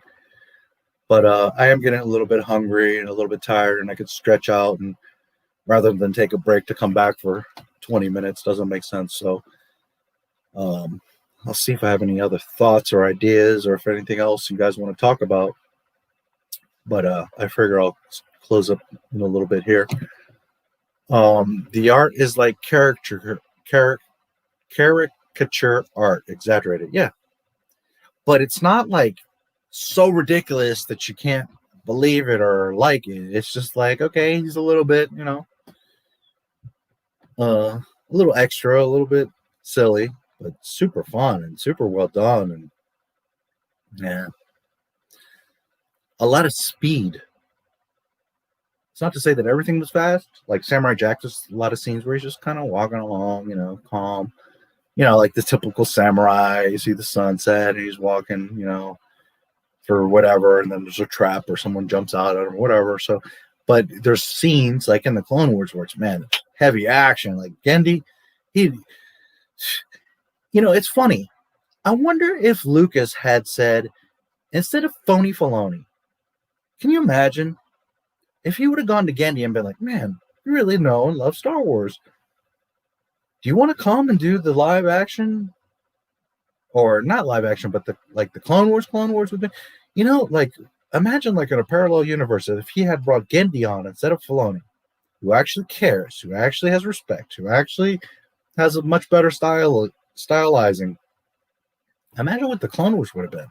Now, granted, maybe it would be more in the style, the artwork style that we get in the Clone Wars as opposed to the Gendy. But what I'm saying is, if he had brought him on, trained him like he trained Filoni, man, maybe Gendy would have been a freaking beast. Oh, well, I guess we'll never know. It's a shame. I think he would have been much more respectful and caring about it.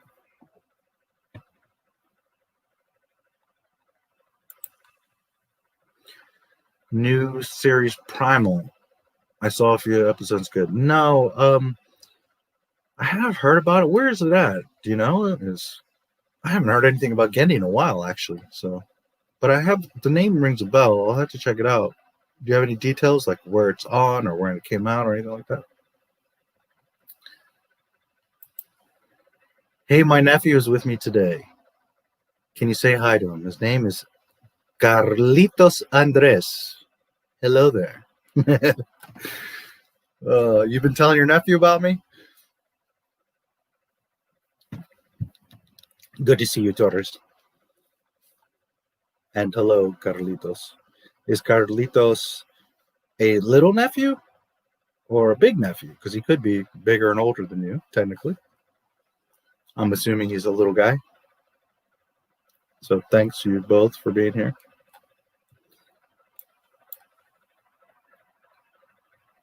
Matt Lucas was going to be Anakin in 2008 Clone Wars, but he got replaced for whatever reason. Yeah, things change. Here's a little fun fact for some of you that may or may not know. Revenge of the Sith. The temple gets attacked. All that mess with Anakin and the clones. Bail Organa comes to the temple to see what's going on. A young boy Jedi comes flipping out, kills one or two clones. They actually gun him down, and Bail's like, no, and he jumps in his speeder and flies off. That boy Jedi is Jet Lucas, George Lucas's adopted son. When he was younger, of course. For those that may not know.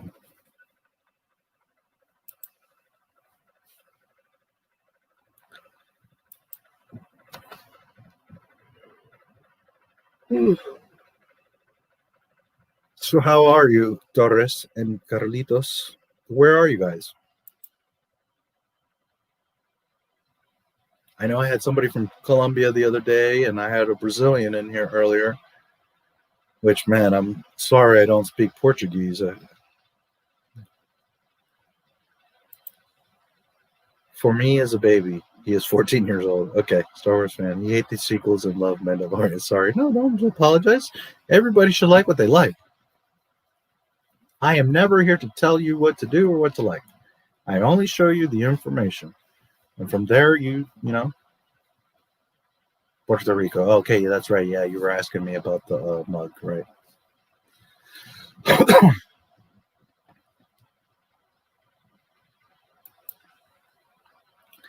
There's so many streaming services. I forgot which one it came out on. Prime, I believe. Okay, I'll look it up. Gendy, Primal. I should be able to find it. Yeah.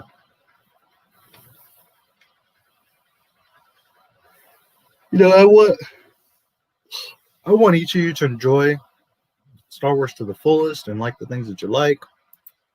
I'm not here to convince people. That's, you know, something that sometimes people misunderstand, that I'm trying to push you to like something or not. No. I'm the investigator. I'm the detective. I go into the crime scene and I see all this stuff. Now, you could go back. Most detectives will go back to the office to their boss and be like, oh, there's a dead body. Okay, well, there's a dead body. Write up the report, get the body to the morgue, and that's that. Me, I see everything there. So I come back and I'm like, this, and this. This is what happened. This is what I found. This is what I see. And then you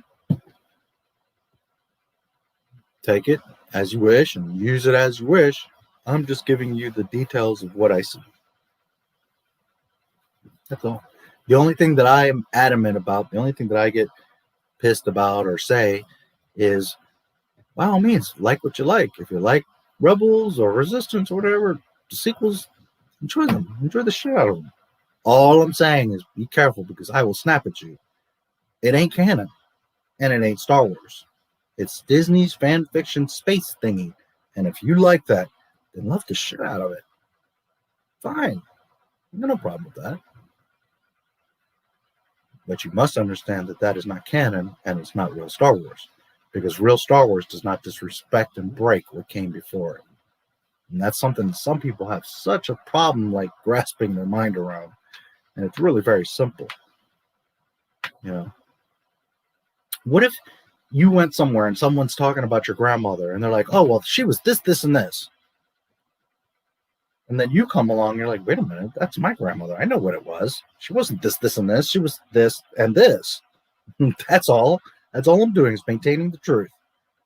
If you like that she was some made up other story, well, enjoy that.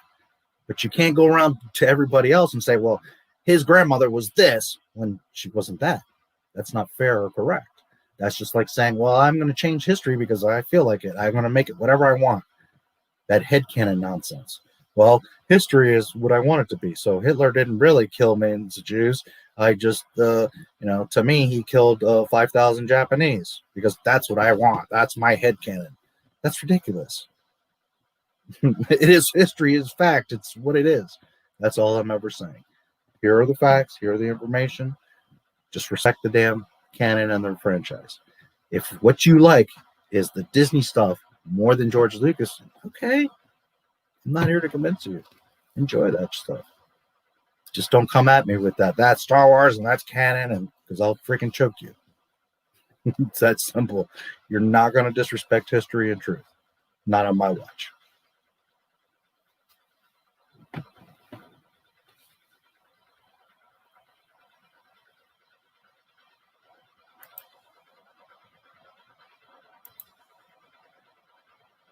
Hey, did you see the new Disney is replacing Kylo and Rey from Mando and Grogu in Galaxy's Edge? Yeah, they're talking about it. We'll see.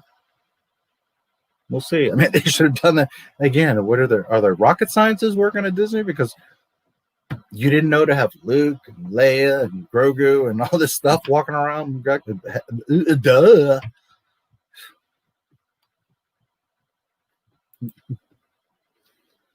How can I send you that news? Which news? Not sure which news. But if you look at I'm not sure exactly what you mean. If you want to mail me something, all my videos in the description have an address. If you want to mail me something.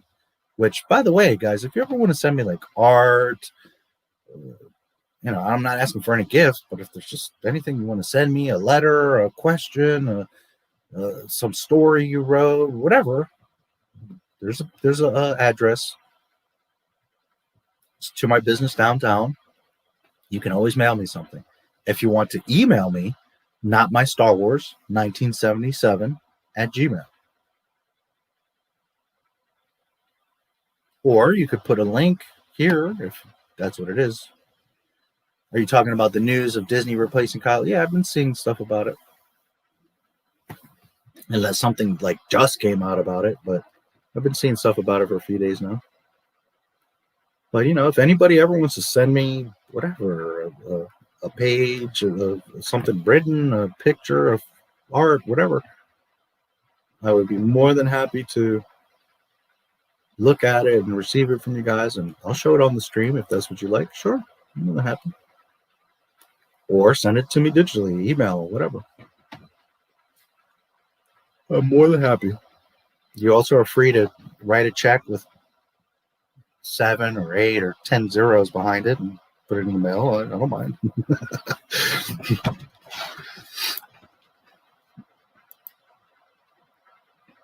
But if somebody out there wants to make me something or send me something or whatever, there it is. YouTube. Okay, let me see. I gotta look on my other.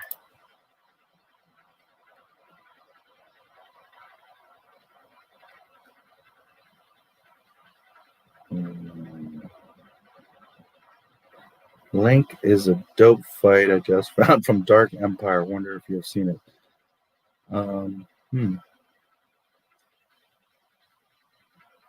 Why isn't the link showing here? That's strange.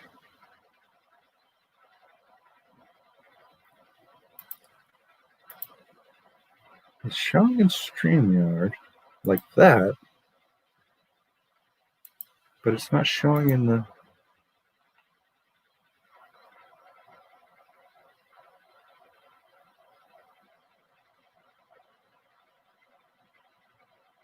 I don't understand why it's not showing in the YouTube chat. That's very odd.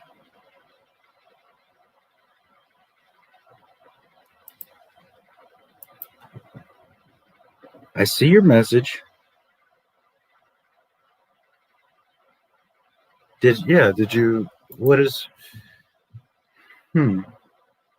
That's odd. Did you is that an image of the link, or for some reason it's not showing up?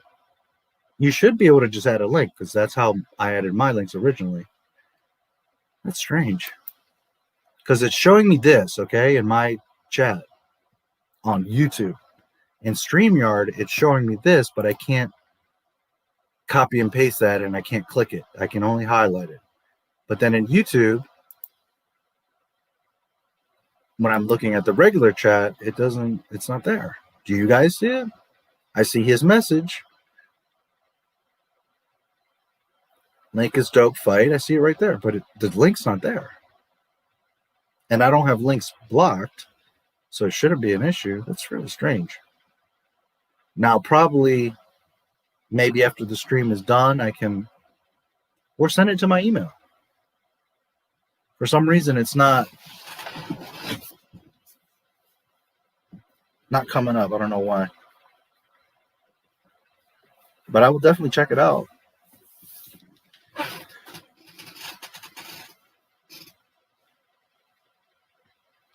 One thing that pissed me off in The Mandalorian was how can you have 2 Gamorreans fight with vibro-axe and no limbs get cut off, decapitated? That's just another indication of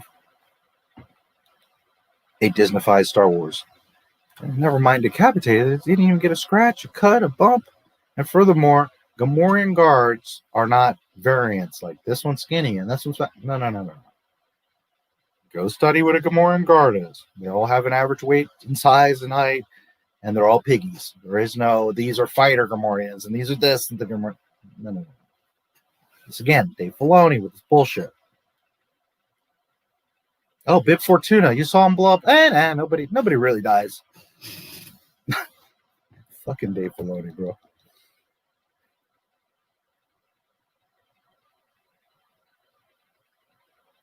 The link doesn't show. Yeah, it doesn't show for me. Again, in StreamYard, I see it. I can, here. But I can't click it or copy it or highlight it. And in the actual YouTube, it doesn't show. That's very strange. It shouldn't, because there's no links blocked. So I don't know, but I'll check after the stream. Maybe I can copy and paste it, or I can type it or something.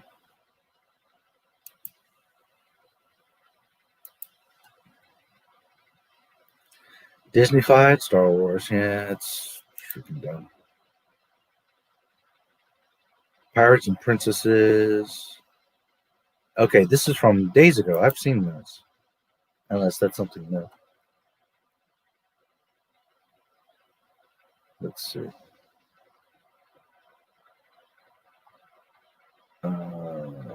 Yeah, the link is not showing. That's strange. No, it's not showing. Not in the regular YouTube. I don't think you guys see it either. No Ninja Gamorrean guards? Nope, sorry, no Ninja Gamorrean guards. How about this? No, it's not showing.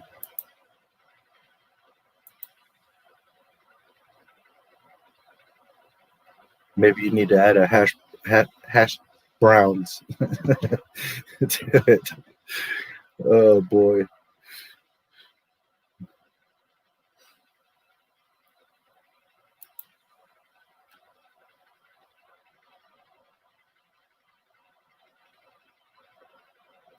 Yeah, the only reason right now I'm not going to do that is because I have to go to the window, open up a YouTube, come back, look at the link, type it, go back. I'm going to have to go back and forth as opposed to just copying the. But I'll look when the stream's over. For some reason, it's not coming up. Yeah, no. I do see it here in the back end. The stream has ended on Facebook. Okay. Which is fine. Sorry, whoever's on Facebook. I think because Facebook has a limit of time. Yeah, 8 hours.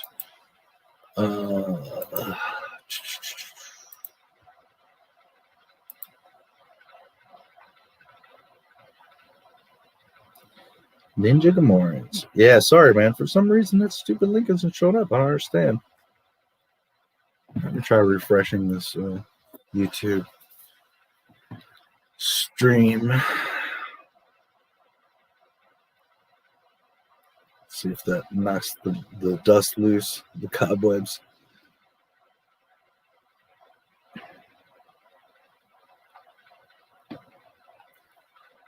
And I get a Jenny Craig commercial. Man, I forgot Jenny Craig exists. I haven't even heard that name in forever.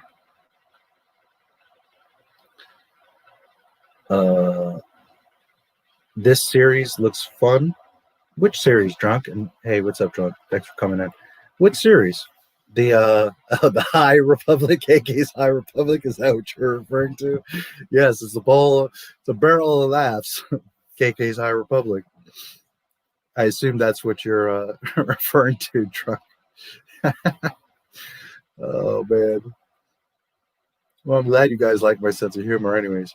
Yeah, bro. I don't know what's going on with the link, but I'll check after the stream. I'll look to see what's going on with that. What did you think of Boba's new paint job? Pissed me off because that's not Boba Fett. Okay, Boba Fett. Let's talk about that. Glad you brought him up. Yeah, High Republic. Yes. Boba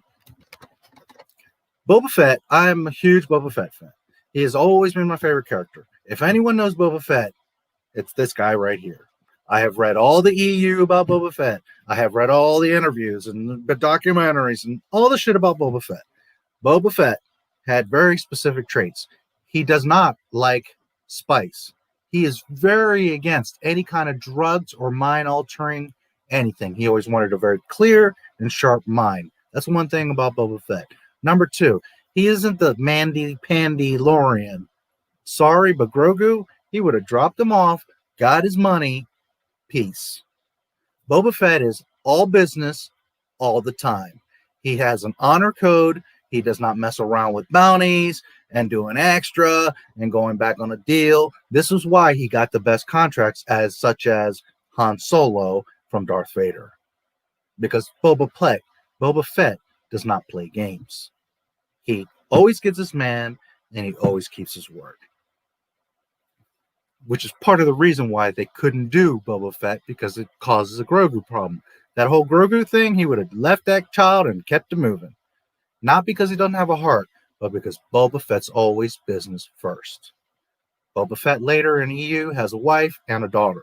Okay, it's not to say that he's heartless or cold or uncaring or incapable. Business is business. Boba don't play. He always gets his man. He has embarrassed all the other bounty hunters. One time, Boss got onto Slave One and tried to steal it, and he ended up in some traps because Slave One was full of traps and sensors and which is another thing.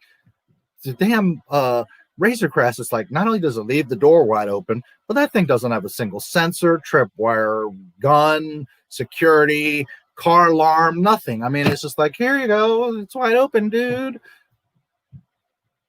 Boba Fett Slave One was full of traps. There is a story of Bosk sneaking on there and getting caught in a freaking trap, and Boba Fett comes back, and Bosk looks really stupid because he was trying to steal the Slave One. He thought he was slick, and it didn't work out too well for him. Boba Fett don't play. He was called the best bounty hunter in the galaxy by George Lucas and Darth Vader. Boba Fett don't play. Boba Fett had two specific things about his suit. One, the battle scars. They were honor. Two, the trophies. He had the Wookiee braid and several other little trophies throughout his suit. Those were two things that he was very proud of. Also, the mythosaur, because he is in fact a Mandalorian, always has been a Mandalorian, always will be a Mandalorian, phony Filoni. And the reason that you know what a Mandalorian is Boba fucking Fett. So, he very much cared about his suit. He maintained it. He guarded it. It was his life. It was part from his father. But the notion that Boba Fett would have repaired and painted his suit is absurd, because the point of his suit was trophies. Him showing his experience, that when he walks in and you see this big dent in his head, you say, eeks. Maybe that's not the guy that you want to mess with. That was the point. So not only does he paint himself all new like a noob, but then he fills in, of all the things, he wouldn't have painted his damn dent in his helmet, which brings up a few points. Number one, Boba Fett had two nicknames: Best Bounty Hunter in the Galaxy and the Dented Helmet. That was his whole persona, the Dented Helmet. There are fan clubs, there are websites, there are toys all around the Dented Helmet. And Dave freaking Airhead Filoni painted the shit in. KK's High Republic. Okay, so I'm not happy at all about him doing that nonsense of painting his suit, because it's nonsense. It's so stupid. Boba Fett would never do that. The point is for you to see his battle scars and you know he don't play. So it's so freaking dumb. And Filoni should know this. Here's another point. Boba Fett's armor is Durasteel. It never was, and it is not Beskar. And some people seem to be confused because, again, Filoni, who's supposed to be keeping track of this and doing the proper thing, is getting it mixed up and making you at least insinuating that it's Beskar. It is not. Just use your brain. If Mando's taking all kinds of shots, ping, ping, ping, ping, ping, ping, ping, right? Because Beskar deflects blasters. Why would Boba Fett have a dent? Because it ain't Beskar. Hello.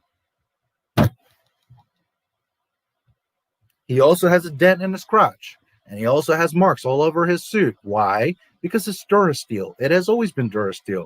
And unless you know Star Wars for real, you don't know this, Filoni. And it always goes back to the same thing. Either he doesn't really know what you all think he knows, or he just doesn't give a damn. And that's why I just can't stand the phony Filoni. So, no, it is ridiculous. I love this. It is ridiculous that Boba Fett painted his suit, because it's just stupid. It's just plain dumb. It's not what Boba Fett would do. So I hope that answers your question. It's stupid. Now, does he look sharp and awesome with new paint? I'm not arguing that. But it's also what I said hours ago in the stream. It looks pretty, but does it make sense? Is it correct? Is it canon? Would that character actually do that? No.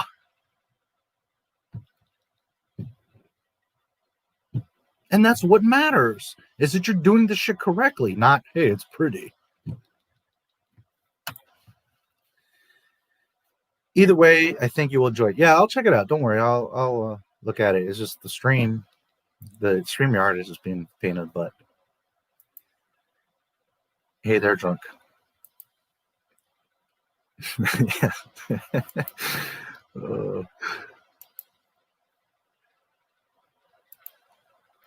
Boba Biz. Yes, sir. Boba will come for that as no matter. Exactly. Boba Fett doesn't lose bounties or make mistakes, or, well, I can't say he never made mistakes, but he doesn't fail. He gets his man. He don't play, and he doesn't play that, oh, but, I got to save the child, and I feel it. No. Business, baby. You don't play around.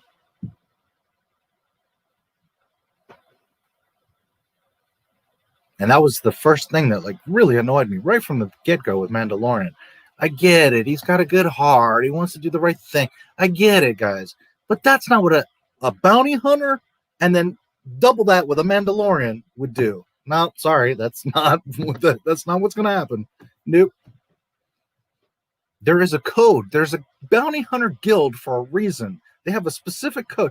This is the other thing. It's like he's part of the guild. He has specific code. So there he should have been banished from the guild. Every bounty hunter in the galaxy should be hunting this guy, trying to kill him. Then he goes back and he's buddies with Grief Karga, and they're all good, and they're buddies. No, dude, you broke the bounty. You breaking the bounty hunter code. You have now compromised my entire business and my livelihood and my safety, because you're going around breaking, and not just a bounty, but with the freaking Empire. For what? The most important bounty in the whole galaxy, and you're breaking the code for that. But again, Filoni's not caring, not thinking. He's just, well, we got to make a way for him to care about Grogu and go get him.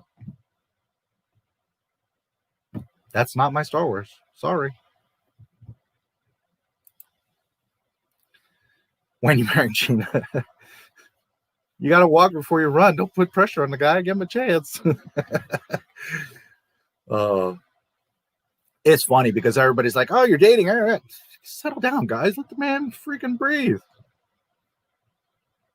If something's meant to happen, it will happen. Let them chill out. Let them be friends. It's okay to just be friends,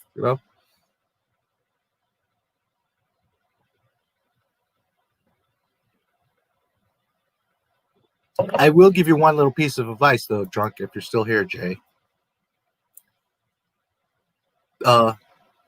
Be quiet a little more.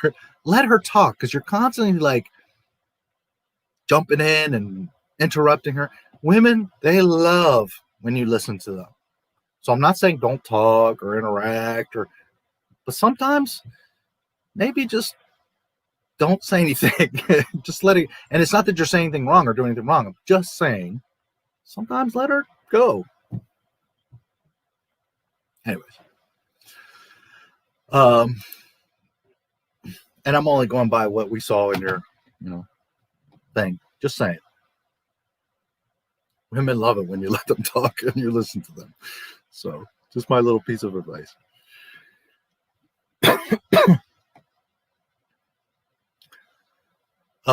Yeah, Boba Fett, it's, it was really cool to see him. I love Slave One. I love his outfit. Okay, here's another contradiction. They paint him all up, and then the logo for Boba Fett is all this scratched up stuff. And I understand, probably that show is going to go back when he came out of Sarlacc and all that. But, again, are you connecting the dots? If he gets his armor and paints it, that's this time right here, right? But then the logo shows it scratched, implying that that's what his armor would look like when he came out of the pit. But if when he came out of the pit, he doesn't have his armor because the Jawas have it, and that's how Cobb Vanth gets it. Oopsie. He doesn't even have his armor.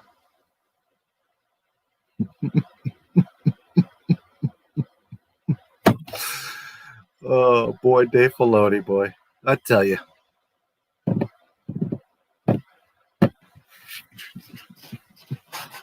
You really got to think 2 feet in front of you, Dave, because, the stupidity is thick.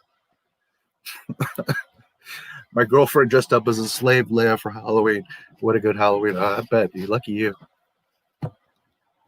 That's one thing I've had a lot of fun and done a lot of things, but man, I never had the privilege of a slave Leia for an evening or weekend or whatever. That would be a lot of fun.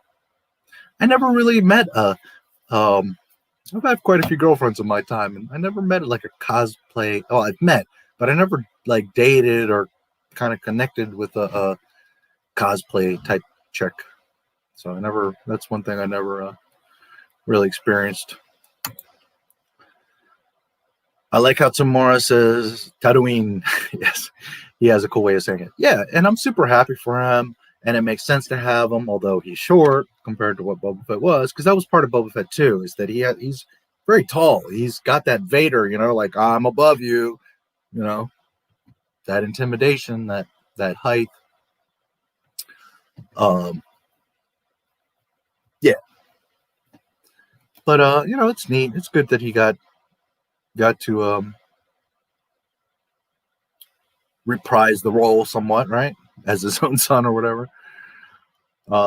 Yeah.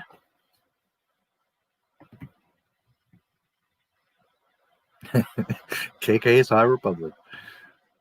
Too funny.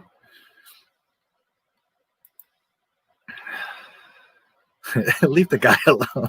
Too funny, man. Poor Gina too.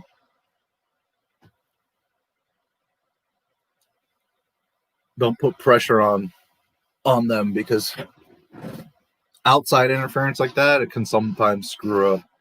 Gotta leave people in peace.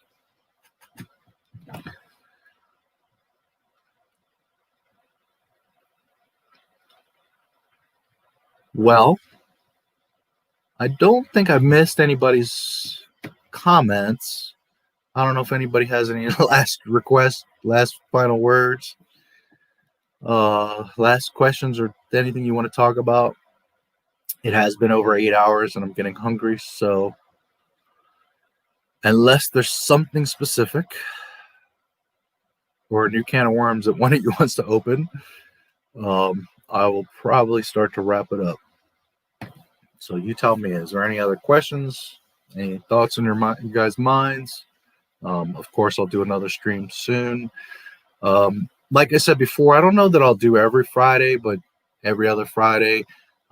Like today, this came up, so I'm more than happy to jump on, if something makes sense, I'll come on, and I could do this every day, but by myself and not having a specific thing, I can spend time making videos, which is the priority. But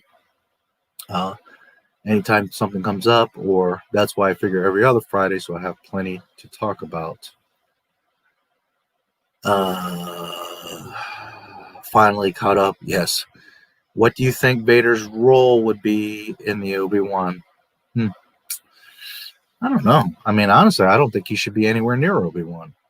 I talked about this earlier. I don't know if you heard me, but it causes problems if he's around. He shouldn't even be anywhere in the vicinity of Obi-Wan. So it's like, what do I tell you?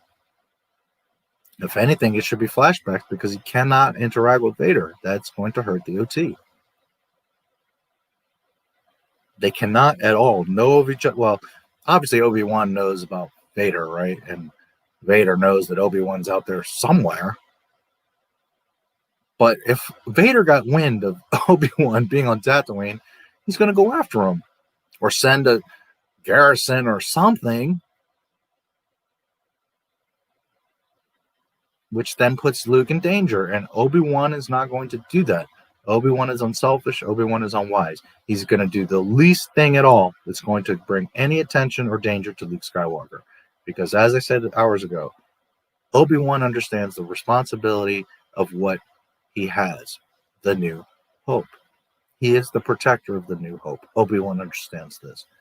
Disney doesn't. KK is a little too high to understand it, but that's what it is. That was the point. That he's here to protect the New Hope. So Vader really shouldn't have any role.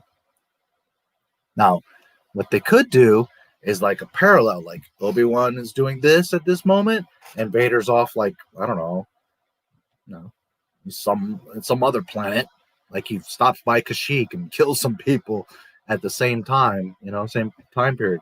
But it goes back to my previous statement and question. If you're going to do that, why are you now fuddling up, mixing up with Obi-Wan? Leave Obi-Wan alone. Do an Obi-Wan show and then do a Vader show. If you're just so desperate to show Vader and have him kill people or do the Order 66 or whatever, then just do a Vader show. Do not convolute and complicate everything by bringing him into the Obi-Wan show. And I know that years ago there was the speculation that Obi-Wan's dealing with a bunch of PTSD and flashbacks and all that. I don't believe that. He's centered, he's balanced, he's one of the wisest and calmest Jedi. Qui-Gon out of his mouth says he's wiser than me. He still has much to learn about the living Force, but he's much wiser than I will ever be. Qui-Gon, the one that discovers Force Ghosts, how to cross from the other side, is telling Yoda that Obi-Wan is a wiser Jedi than I am, and that he's ready for the trials. Young ass Obi-Wan, before they even meet Maul, he's like, the kid's straight. Obi-Wan doesn't freak out or break down. Or did he have a sleepless night? Sure. Did he cry over losing his brother? I'm sure. But to think that Obi-Wan's out in the desert like, oh my God, I'm traumatized. Not at all. You saw how calm and cool and collective he was in A New Hope. You saw how he was so ready. Not that he was ready to die, but he understood. He was prepared. He was willing, I guess, because he understood the bigger picture and that there was nothing else he could do at that point and that he would be even more powerful. So he was ready to make that sacrifice. Someone that's all traumatized. And was he shaking and scared when he saw Vader? Was he freaking out? No. That's what would trigger you. He very calmly was like, Darth, you know, I know you're the leader of evil and whatever, but don't matter, dude. You can strike me down and I'm only going to become more powerful. I mean, that's not someone that has PTSD like they want to paint it. So that route is just dumb. You got to keep Vader off that show. The second you guys see Anakin or Vader, they screwed up. Just know that. It's just like on The Mandalorian. The second we saw Ahsoka, it was like, oh, Luke Skywalker, there it goes. There goes the whole Mandalorian show, just right over the shoulder. I mean, it was that before, but just saying, like when the Ahsoka came in, that definitely was like, we don't give a damn. There it goes.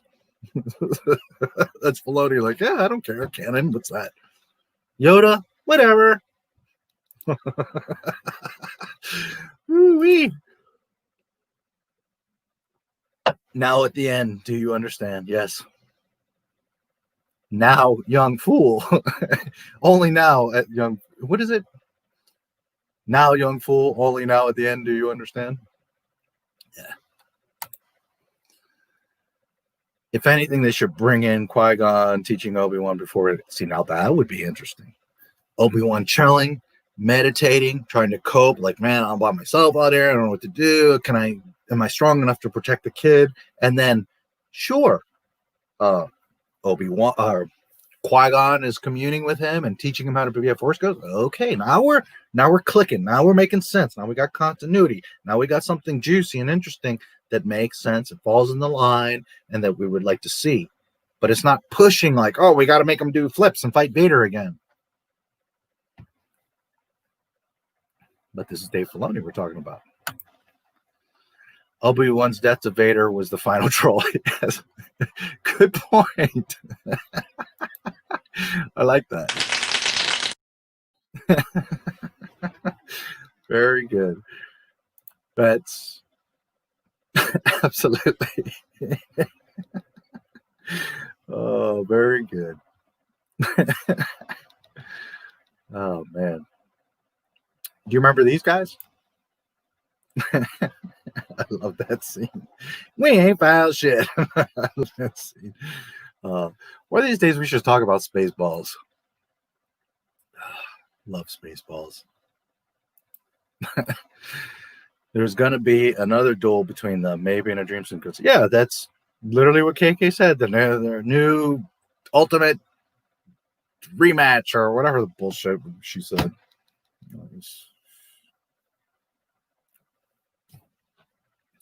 Hey, KK's High Republic. Anything's possible. Oh, man. Jeez. Whew. I'm like getting delirious now just from all the, the nonsense. Oh.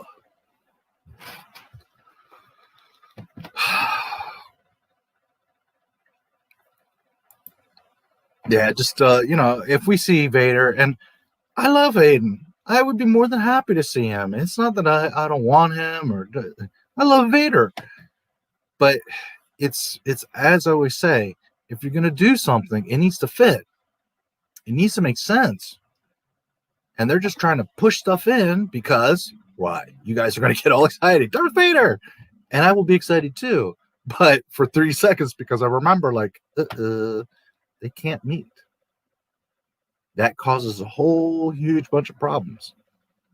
Not just because of the dialogue that they say, I haven't seen you since, or I haven't felt that presence since, and other situation, but also because, as I explained earlier, that Obi-Wan is not going to put Luke at risk. Just remember that, guys. That's the key. There's all these little reasons I can tell you, but this is the main reason.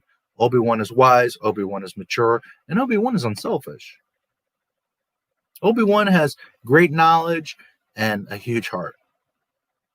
And he knows that the most important thing, not for just him, not just for the Jedi, not just for the Tatooine or the Republic, but for the galaxy, is that he needs to protect this boy. Because this boy is the only one that is going to be able to bring true balance, that is going to be able to bring Anakin back. And that's one thing that Lucas doesn't say, but I always felt that Yoda and Obi-Wan knew that Obi-Wan beat Vader's ass. Okay, remember, he kicks the shit out of Anakin, he's burnt bacon. So it's not a matter of physically beating him. Obi-Wan and Yoda understood that the only way that Anakin is going to come back, that you're going to get to Anakin, rekindle his spirit and save his soul, is Luke Skywalker.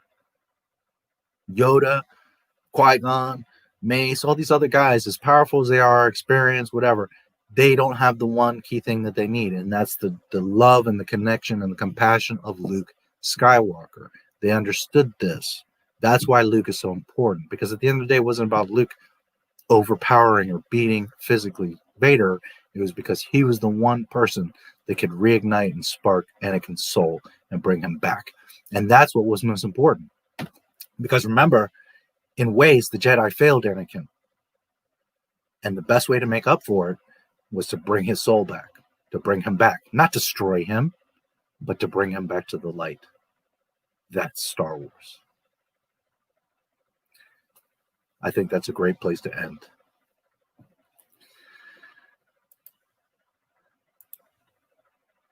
And it's like I always say, if you look at Star Wars on the surface and you look at little parts, you start to think of little things and start going here and there and doing the Disney thing.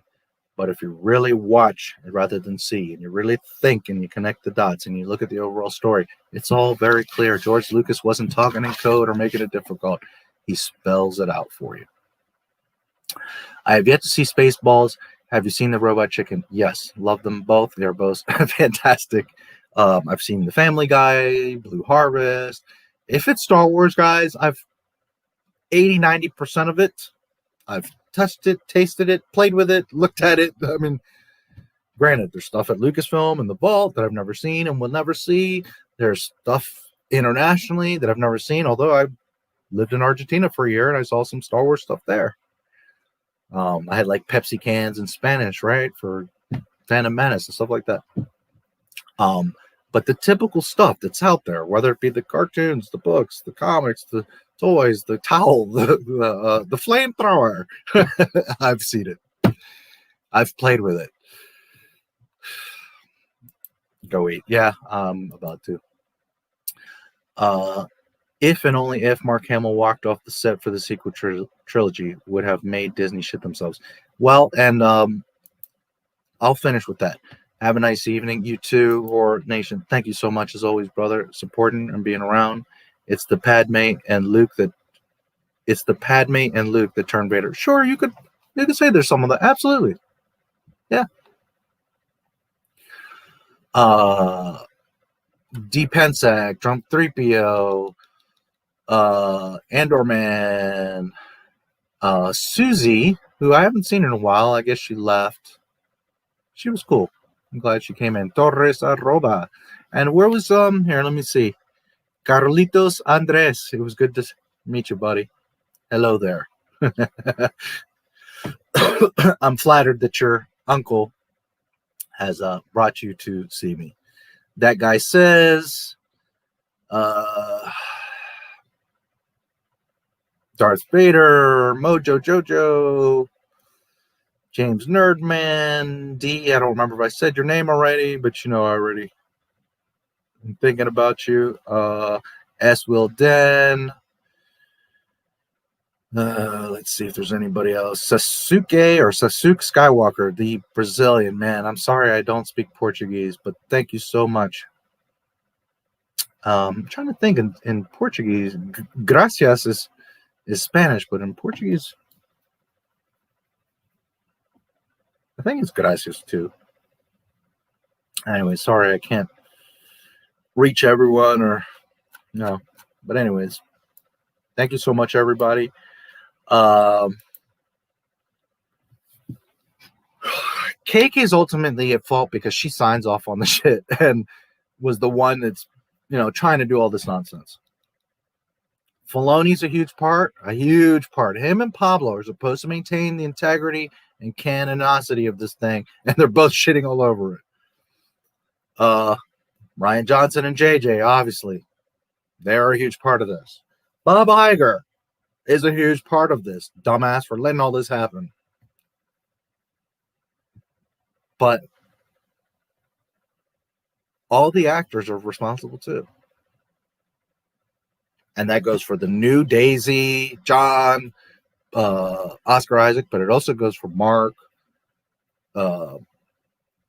Harrison, Carrie. Now, granted, Harrison is like, I don't give a shit. He wanted to die back in the old movies anyways. So he's like, okay, you guys want to pay me? I'll come in, do my little cameo for our old Star Wars family. I'll be with Mark and Leia for a minute. Because I'm sure they all assumed they were going to have at least one scene together. But they didn't.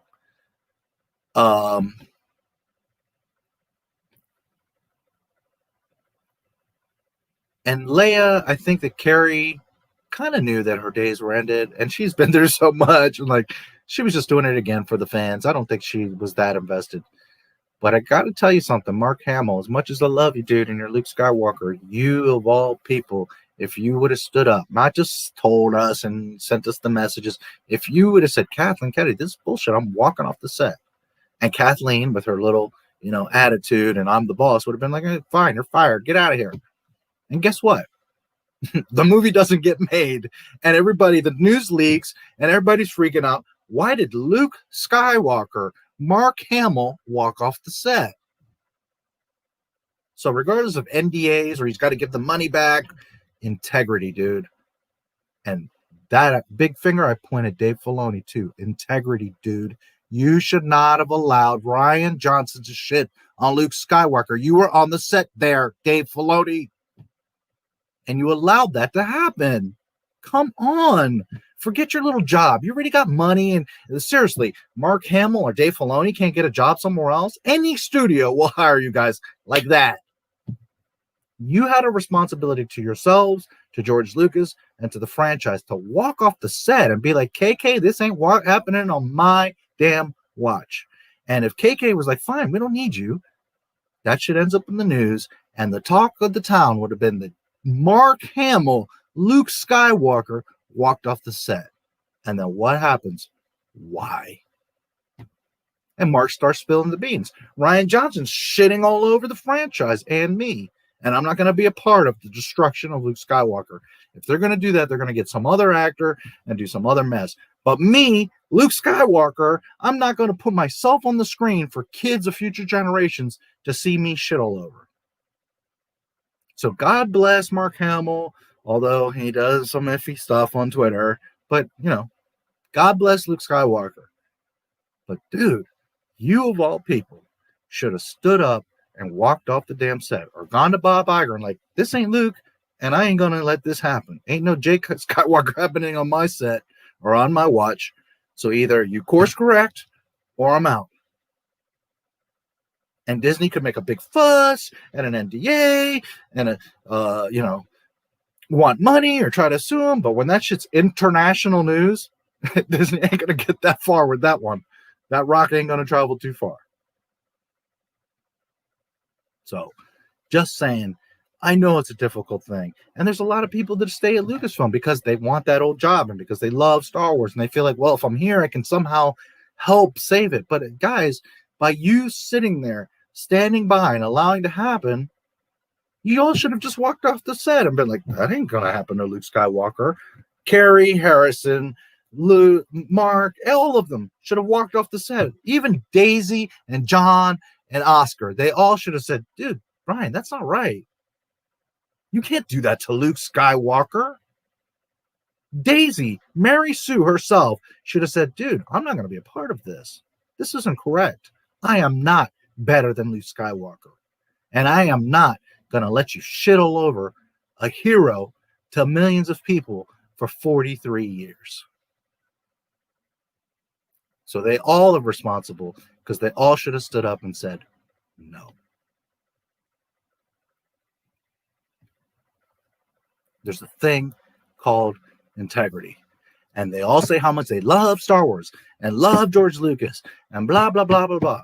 But at the end of the day, you all let it happen and you even participated in the destruction of Star Wars and George Lucas. So I don't want them canceled. I don't want them fired. I don't want anything bad to happen to any of them. But facts are facts. And I call it as it is.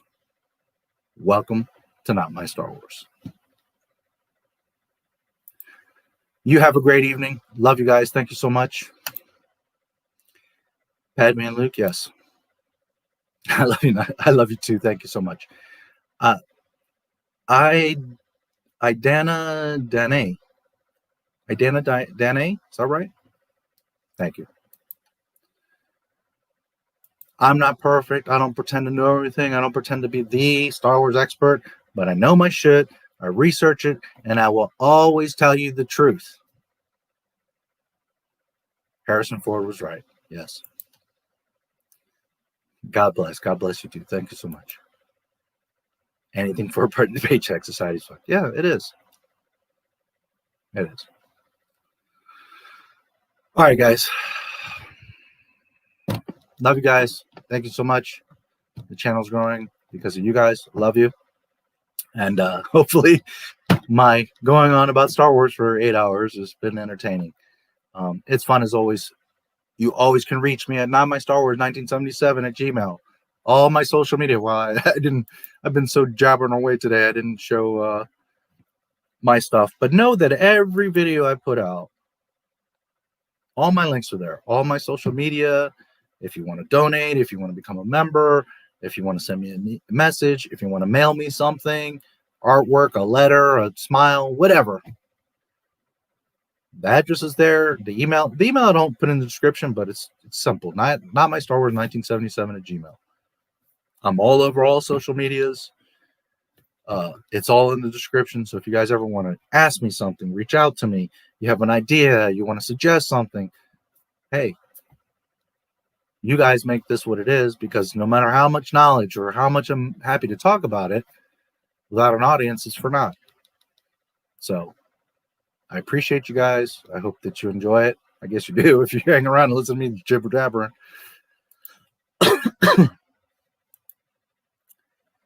Peace to you too, Andor, man. And thanks for coming in. All right, guys. God bless. Thanks so much. I'll leave you with a little outro video for fun. And I will see you soon. What's today? Monday, right? Well, who knows what news will come up. I don't know that I'll stream this Friday, not because I don't want to. I don't know if there'll be stuff to talk about. There's always something to talk about, but unless it's something really juicy I can put my teeth in, we'll see. But hey, there's all week for Pablo to insult somebody or High Republic to say something stupid. So maybe I will see you on Friday. Oh man. Anyways, yeah, the poll, everybody was like Friday. So I'll do my best to come on Fridays. I just, I don't want to come on here and just be like, hey, I don't have anything to talk about. Although there's always something to talk about. I guess it's partly my fault because I always want to really give you guys something that I've researched and put together. And I guess I take for granted maybe I can just come on here and shoot the shit. So, all right. Babbling on. Thank you so much, guys. I'll leave you with a little video, and bye all. Another great stream. Thanks as always. That guy says, appreciate you, buddy. And either way, you will see me soon. I got some cool videos coming. The Empire is near, is all I will say. So, let's see what I can leave you guys with. First, this is for Disney. Why? Because fuck them, that's why. This is for my troll. Please like the video if you liked it. If you didn't like it, keep your comments to yourself. Oh boy. This is for KK.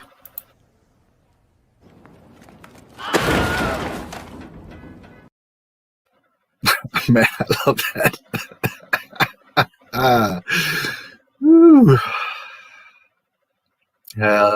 This is for you guys. Wink, wink. Oh boy. Thanks for being here, guys. This is for you as well. I'll see you guys soon. May the force be with you. Please like, subscribe, and comment on the video. May the force be with you.